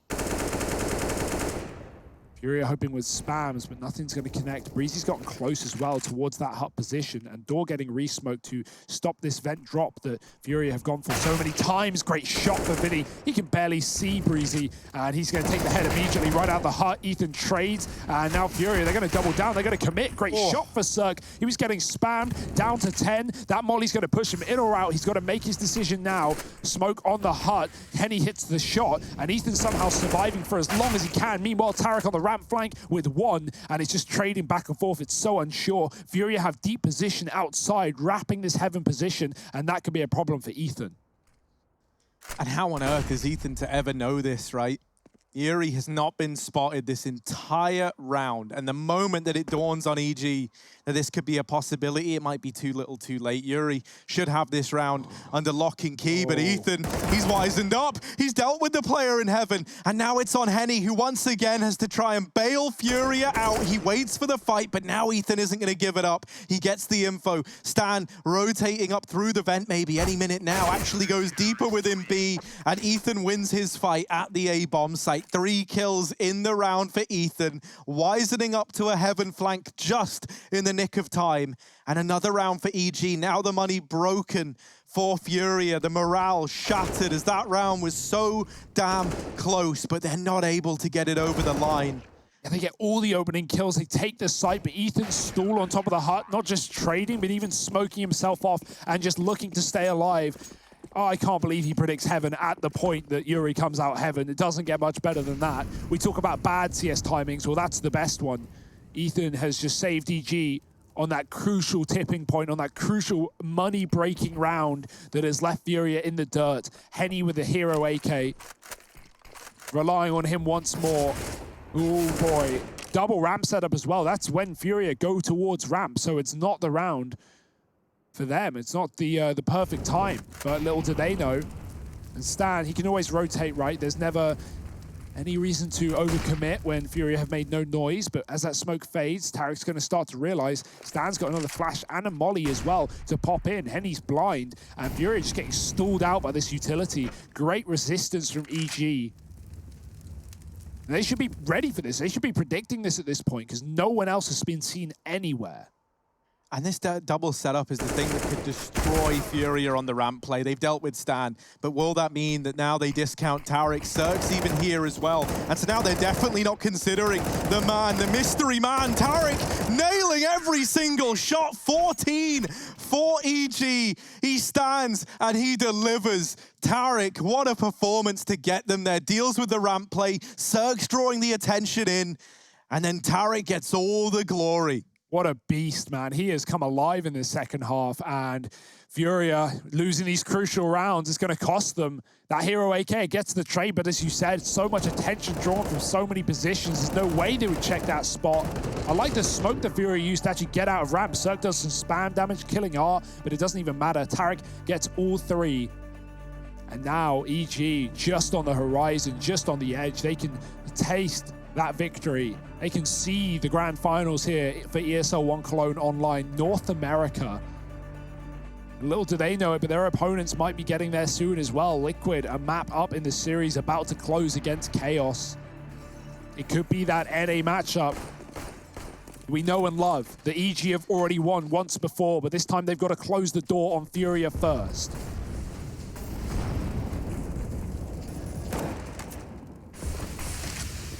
Oh, Ethan, there's the double. He gets forced out from the top of the hut, but it's a blessing in disguise. He's doubled up. And now just Yuri and Keserato. The bomb has been lost. It's out in no man's land. How on earth are they going to recover this? Cirque rotating in, takes up this hidden little position at CT vent. Bomb lost. Bomb given to the Wolves. Fury are going to try and group back up outside. Keserato and Yuri. They must be trembling here. This round decides so much. Losing it, you are broke. You are up against 15. You've got elimination staring you in the eye. And EG, they're looking to waltz into that grand finals without even dropping a map. Fury are just going to save here. 50 seconds. That's a horrible call to have to make, right? No one ever wants to be in this situation where you just have to write off a round that gives 15 over to your opponent, already being a map down in the series. That bomb went out first as well, right? Like that just commits you. That dedicates you into A, whether you like to or not. And often on those A pushes, especially with CTs running triple setups like EG been doing round after round, with Cirque even rotating heaven with the AWP at times. Like that first kill, that's everything. If you don't win it, even if you trade it, it can just be enough for EG to hold down A. And that's exactly what they've done. They don't lose a single man in this round, so the money is no longer a factor for EG. It never has been. It's been FURIA battling back, desperation. And this is what it all comes down to. The money's not even there. They got a bit of loss, but the two saved guns have to do everything here for FURIA moving forward. Ethan has been unbelievably good on this top site. Tarek has saved them in many spots on ramp. But even the calls and the T sides of this map, right? EG of not just this map, but Vertigo as well. They've had excellent T sides all day long. 9 on both sides. And they might just be getting it all the way to the grand finals. One round lies in their way. Molotov was down to put a bit of a gap in these outside smokes, but it hasn't really done that. They've still fallen in a way that will allow FURIA to cross. Zerk spamming the smoke. Yuri boosted up to try and take advantage of these smokes, but he can't find anything. Tarek is already down in this B site. He has been the undoing of FURIA so many times in this game. And right now, biding his time. Door swings. Tarek only good for one. And now this B site ripe for the taking. FURIA gonna move on in fast. Breezy gets one before the molly deals with him. The bomb committing. No one really here to help Henny out of danger. There is a flank coming in from Keserato, who moves through the lobby. He's caught a very good timing, getting ahead of Ethan. Oh, no. But Zerk seems ready. Zerk is watching, looking away at just the wrong time. And this B site now conceded belongs to FURIA. Oh, that's a spot given up as well. Ethan needed that kill. Are FURIA going to bail? EG still think it's B, and even though they just spotted a man in the lobby, they're going to come back up through heaven and try and take this top site. Ethan can put a stop to it. Once again, he can be the man in the right place at the right time with the right shots. He's done it. Ethan sends it home, and EG head to the grand finals. An excellent performance here on Nuke. They 2-0 FURIA, and they are looking like the North American powerhouse of 2020. Is anyone going to be able to stop them? It does not look likely.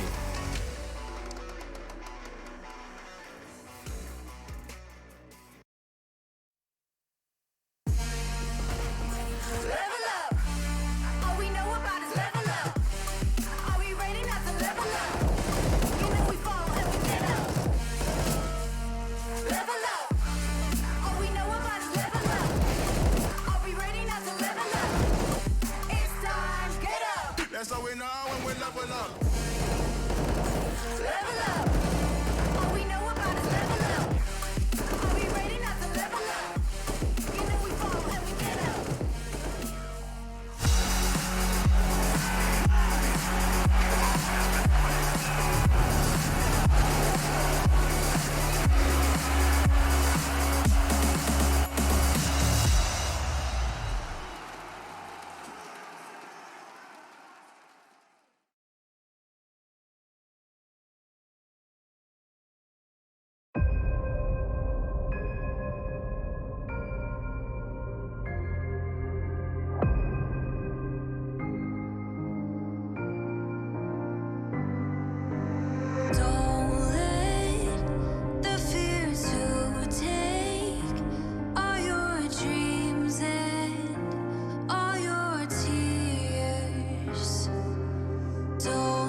to take the throne. Time is running fast. Take the throne. Pick up your arms, stand up and fight. Take the throne. Leave the doubt behind. Take the throne. Rise from the dust. Prove them that you're the one.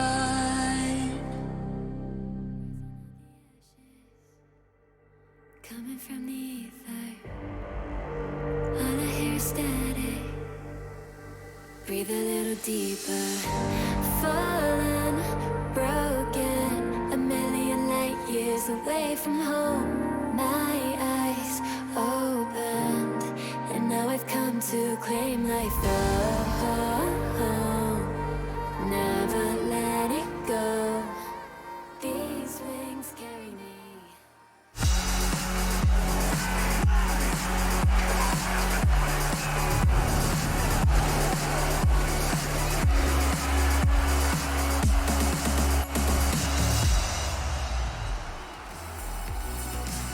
And with two series concurrently back-to-back, we have our two finalists, Evil Geniuses, and cover your ears if you don't want a spoiler, but no prizes for guessing, Team Liquid. We are setting ourselves up, gentlemen, for a fantastic grand final here at ESL Cologne.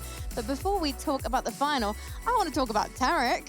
Yeah, for good reason. This guy's nuts, right? Like, what a stellar ramp hold. He had some great rounds. He won like 1-on-2 in the pistol as well. T side, he was getting aggressive. He was getting exciting, trying to flank FURIA. And who can forget the knife battles in the first map as well? And I think it's really useful when you have someone like Tarek lurking, especially as FURIA were trying to deny control, all the control they could in that first half, Harry. I felt like that CT side, it wasn't a weak CT side, but EG, they're a team that's forceful with the ideas. They're always going to try and disrupt you, and they're always going to play aggressive. Yeah, you know, I think the reason for that is, you know, you could see like FURIA, they look very, very frustrated with Vertigo going against them. That is usually like a home map for FURIA. You could see that frustration setting in, and that's never what you want, because on the other side, every single time we cut to EG, it was all smiles, and so they were feeling confident, right? And confidence is so key in a game of CS, and I think that reflected in the play styles. Like FURIA are often the team that we label as like this hyper-aggressive, not afraid to do anything squad. Well, in that series there, those roles had reversed, and it was EG possessing that confidence, that firepower to do things that just shouldn't be possible. And FURIA, it didn't look like they were in the right place to be shutting that down. Henny tried his best. K-Serato gave us some damn good rounds, but I think the fact that we had Art struggling showcases and highlighted the pressure and stress that FURIA must have been under, because so many of those rounds, he would try and get the information, he would try and make those classic Art plays, and every single time it was cancelled out by EG. Well, it is time for your Mountain Duel Game Fuel post-match interview. And we thought we'd grab ourselves a little bit of Tarek on the line. Hello, congratulations on being in the final here at ESL Cologne. How do you feel after that epic performance on Nuke, Tarek? That was sick. It's a great way for us to enter the finals. I think that was a big confidence boost for us. Yeah, it was great by us. Yeah, I'm happy. Tarek, after you got knifed on Vertigo by Henny in mid, and then you go back for the revenge on Sandbags, how much were you molding after Cirque took his head off with the AWP instead? Dude, I think I had him right there. I think it was like a half a second off. And yeah, I was trying to get them. I was trying to get him that time at Sandbags, and then I was trying to get K-Serato and T-Spawn, but no cigar this time. Hopefully next time I'll get him. In the battle for the best of NA, right? You and Team Liquid in this grand final. What are your thoughts ahead of this series? You beat them once already. I want to know what the vibe in the team is like now that you've secured that grand final placing. Yeah, I mean, it's grand final time, so anything's possible. We're not going to underestimate them. Obviously, they just had a roster change, so we're going to make sure we do our best, come and swing in to, you know, like just dominate as much as we can. We're feeling good right now, so I think we're going to be able to take it away. Despite FURIA being able to upset and take down pretty much every team in your region, you guys have an insane track record against them. You've never lost a BO3 to this roster. Why do you think that is? Do you feel like Stan and Zeus have got the read on them? Yeah, I think Stan and Zeus definitely have a good read. I think Peter does actually a really good job calling against them. I think it's one team that I can say like we definitely have their number, and maybe they need to have a different approach or something. I'm not going to tell them the secret to beating us, but we enjoy playing them right now. And every time we go against FURIA, we're very confident, and it's usually a good match for us. Can you tell us the secret to beating you? I mean, if you shut down Art's aggressive plays, then.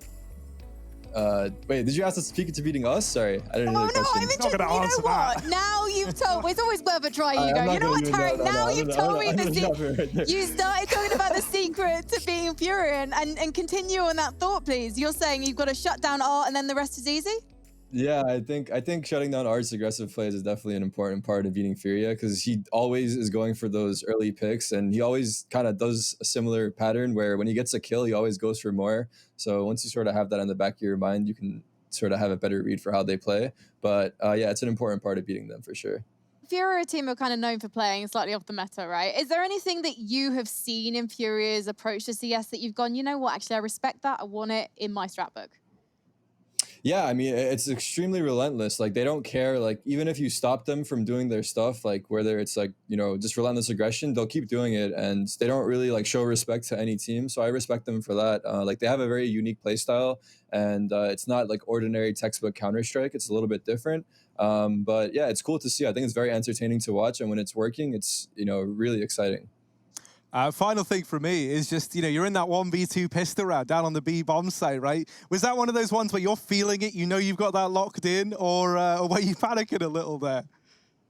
Yeah, I was a little worried once they slowed it down a bit, but when I heard them open the door and both jump out, then it was a much easier because they didn't clear me right away. So yeah, I mean, I was feeling it that whole game, so I don't know, it was pretty easy.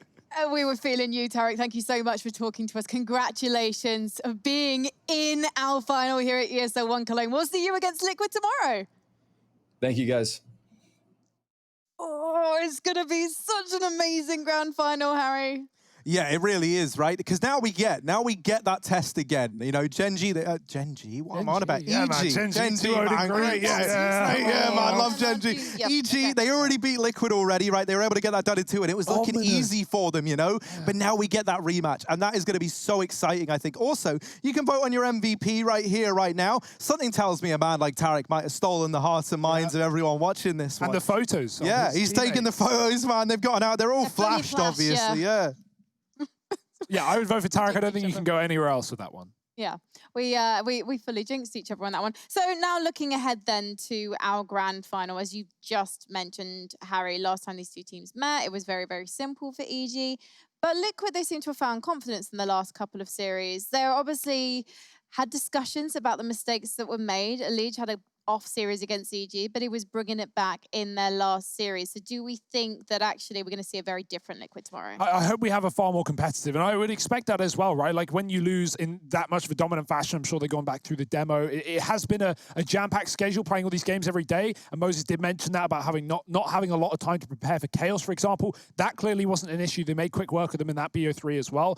I'd like to think Liquid are better than they were the other day, especially when you make a change, like adding in a new player. That's huge, and playing officials, you're going to get better every single matchup. So Liquid, they've had a few days, they've had some time, but I'm leaning in EG's camp for that one. Yeah, I also think the fact that it's best of 5 should give us a more drawn-out series. You no longer can end up on like anything super uncomfortable. You're going to get away with a strong pick coming out of the gate. So I think that one should be very, very back and forth. And we haven't had many best of 5s go the full distance, but that one, in my opinion, certainly has the possibility to. Keep in mind as well, when we had BO5s between EG and Liquid back earlier this year in places like RTR, for example, sometimes, yes, with map advantages, but Liquid would like 2-0 them. They would just like slam the series, sometimes making it look super, super easy. So it's definitely not going to be easy this time around. EG are coming in with heat. And a best of 5, we've got a new coach, we've got a new player on Liquid. This is going to be their toughest test for this newly rebuilt roster. But let's take a look at the results from earlier today in case you missed what happened in Europe. And if you missed our opening series, G2 versus OG, you probably saved yourself some health bills, because I think all of us were having heart palpitations in the green room, but G2 just managed to take it on Dust 2 in overtime. And then we had Nip versus Astralis. You would have thought, right, okay, Astralis, this is going to be a walk in the park for them, but Nip really showed some magic, and they are going to be competing in the semi-finals. And let's take a look at the schedule so you can find out when that's going to be. That is going to be our second semi-final of the day against Vitality. So there you have it. Mark it in your diaries. And of course, our best of 5 grand final. It's going to be Evil Geniuses versus Team Liquid, the creme de la creme. That was French. Of the North American region. I just wanted to translate it for you guys. Yeah, no, I appreciate it, Frankie. I wouldn't have known what that meant otherwise. I stood here scratching my head. I just can't wait for the games tomorrow. I think we should wrap up this whole damn thing, get the show over and done with, get you folks out of here. We'll head off. Be ready, though. You got semi-finals, you got grand finals. It's all to come tomorrow, so don't go anywhere because you don't want to miss it. Join us then. Tell me if it's over, come a little closer. We should take our time to think this damn thing over. Should we grow closer? Should this be over? My heart for your mind, probably we should start over.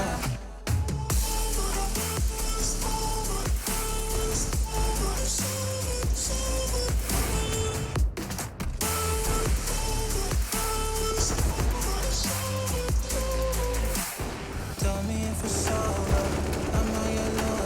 Are we going solo? Or is it polo? Her face is saying don't go. I'm acting like I don't know. Whisper my name. Say what you want, show me your thoughts. I do the same. My bread on your neck, but I slowly caress. Feelings are great. It's still the same. Tell me if it's over, come a little closer. We should take our time to think this damn thing over. Should we grow closer? Should this be over? My heart for your mind, probably we should start over.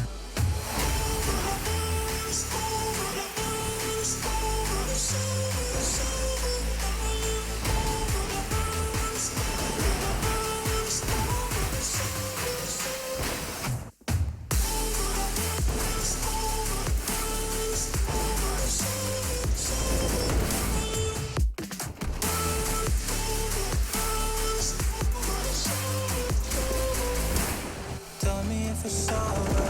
Am I your lover? Are we going solo? Or is it polo? Her face is saying don't go. I'm acting like I don't know.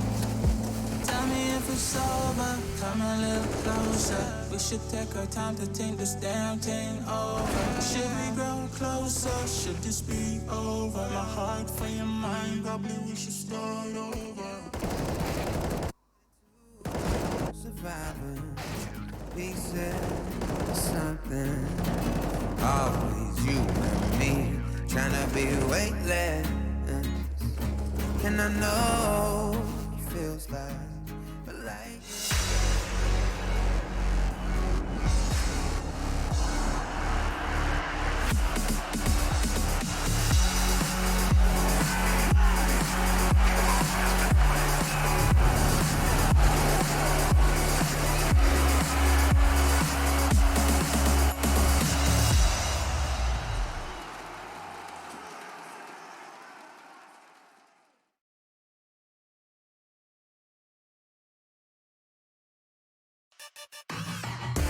Intel Gamer Days is on now.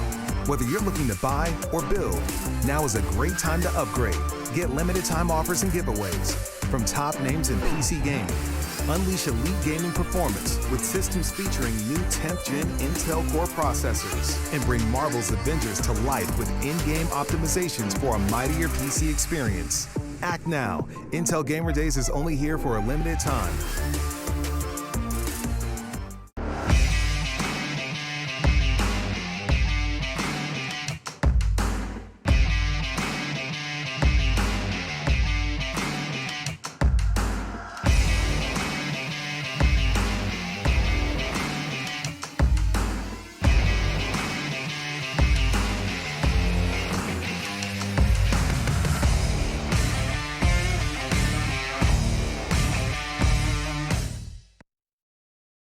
My name is Jordan Gilbert, aka Nothing. Hi, my name is Sue Lee. My handle is Snix. I think it's important for these initiatives to happen. Empathy really, really goes a long way, and it always means so much to us, and I think that's where initiatives like this really help. I encourage everyone in the community, anytime they see bullying, anytime they see someone getting called names, I encourage you to step up and say something. Good luck, have fun. Good luck, have fun.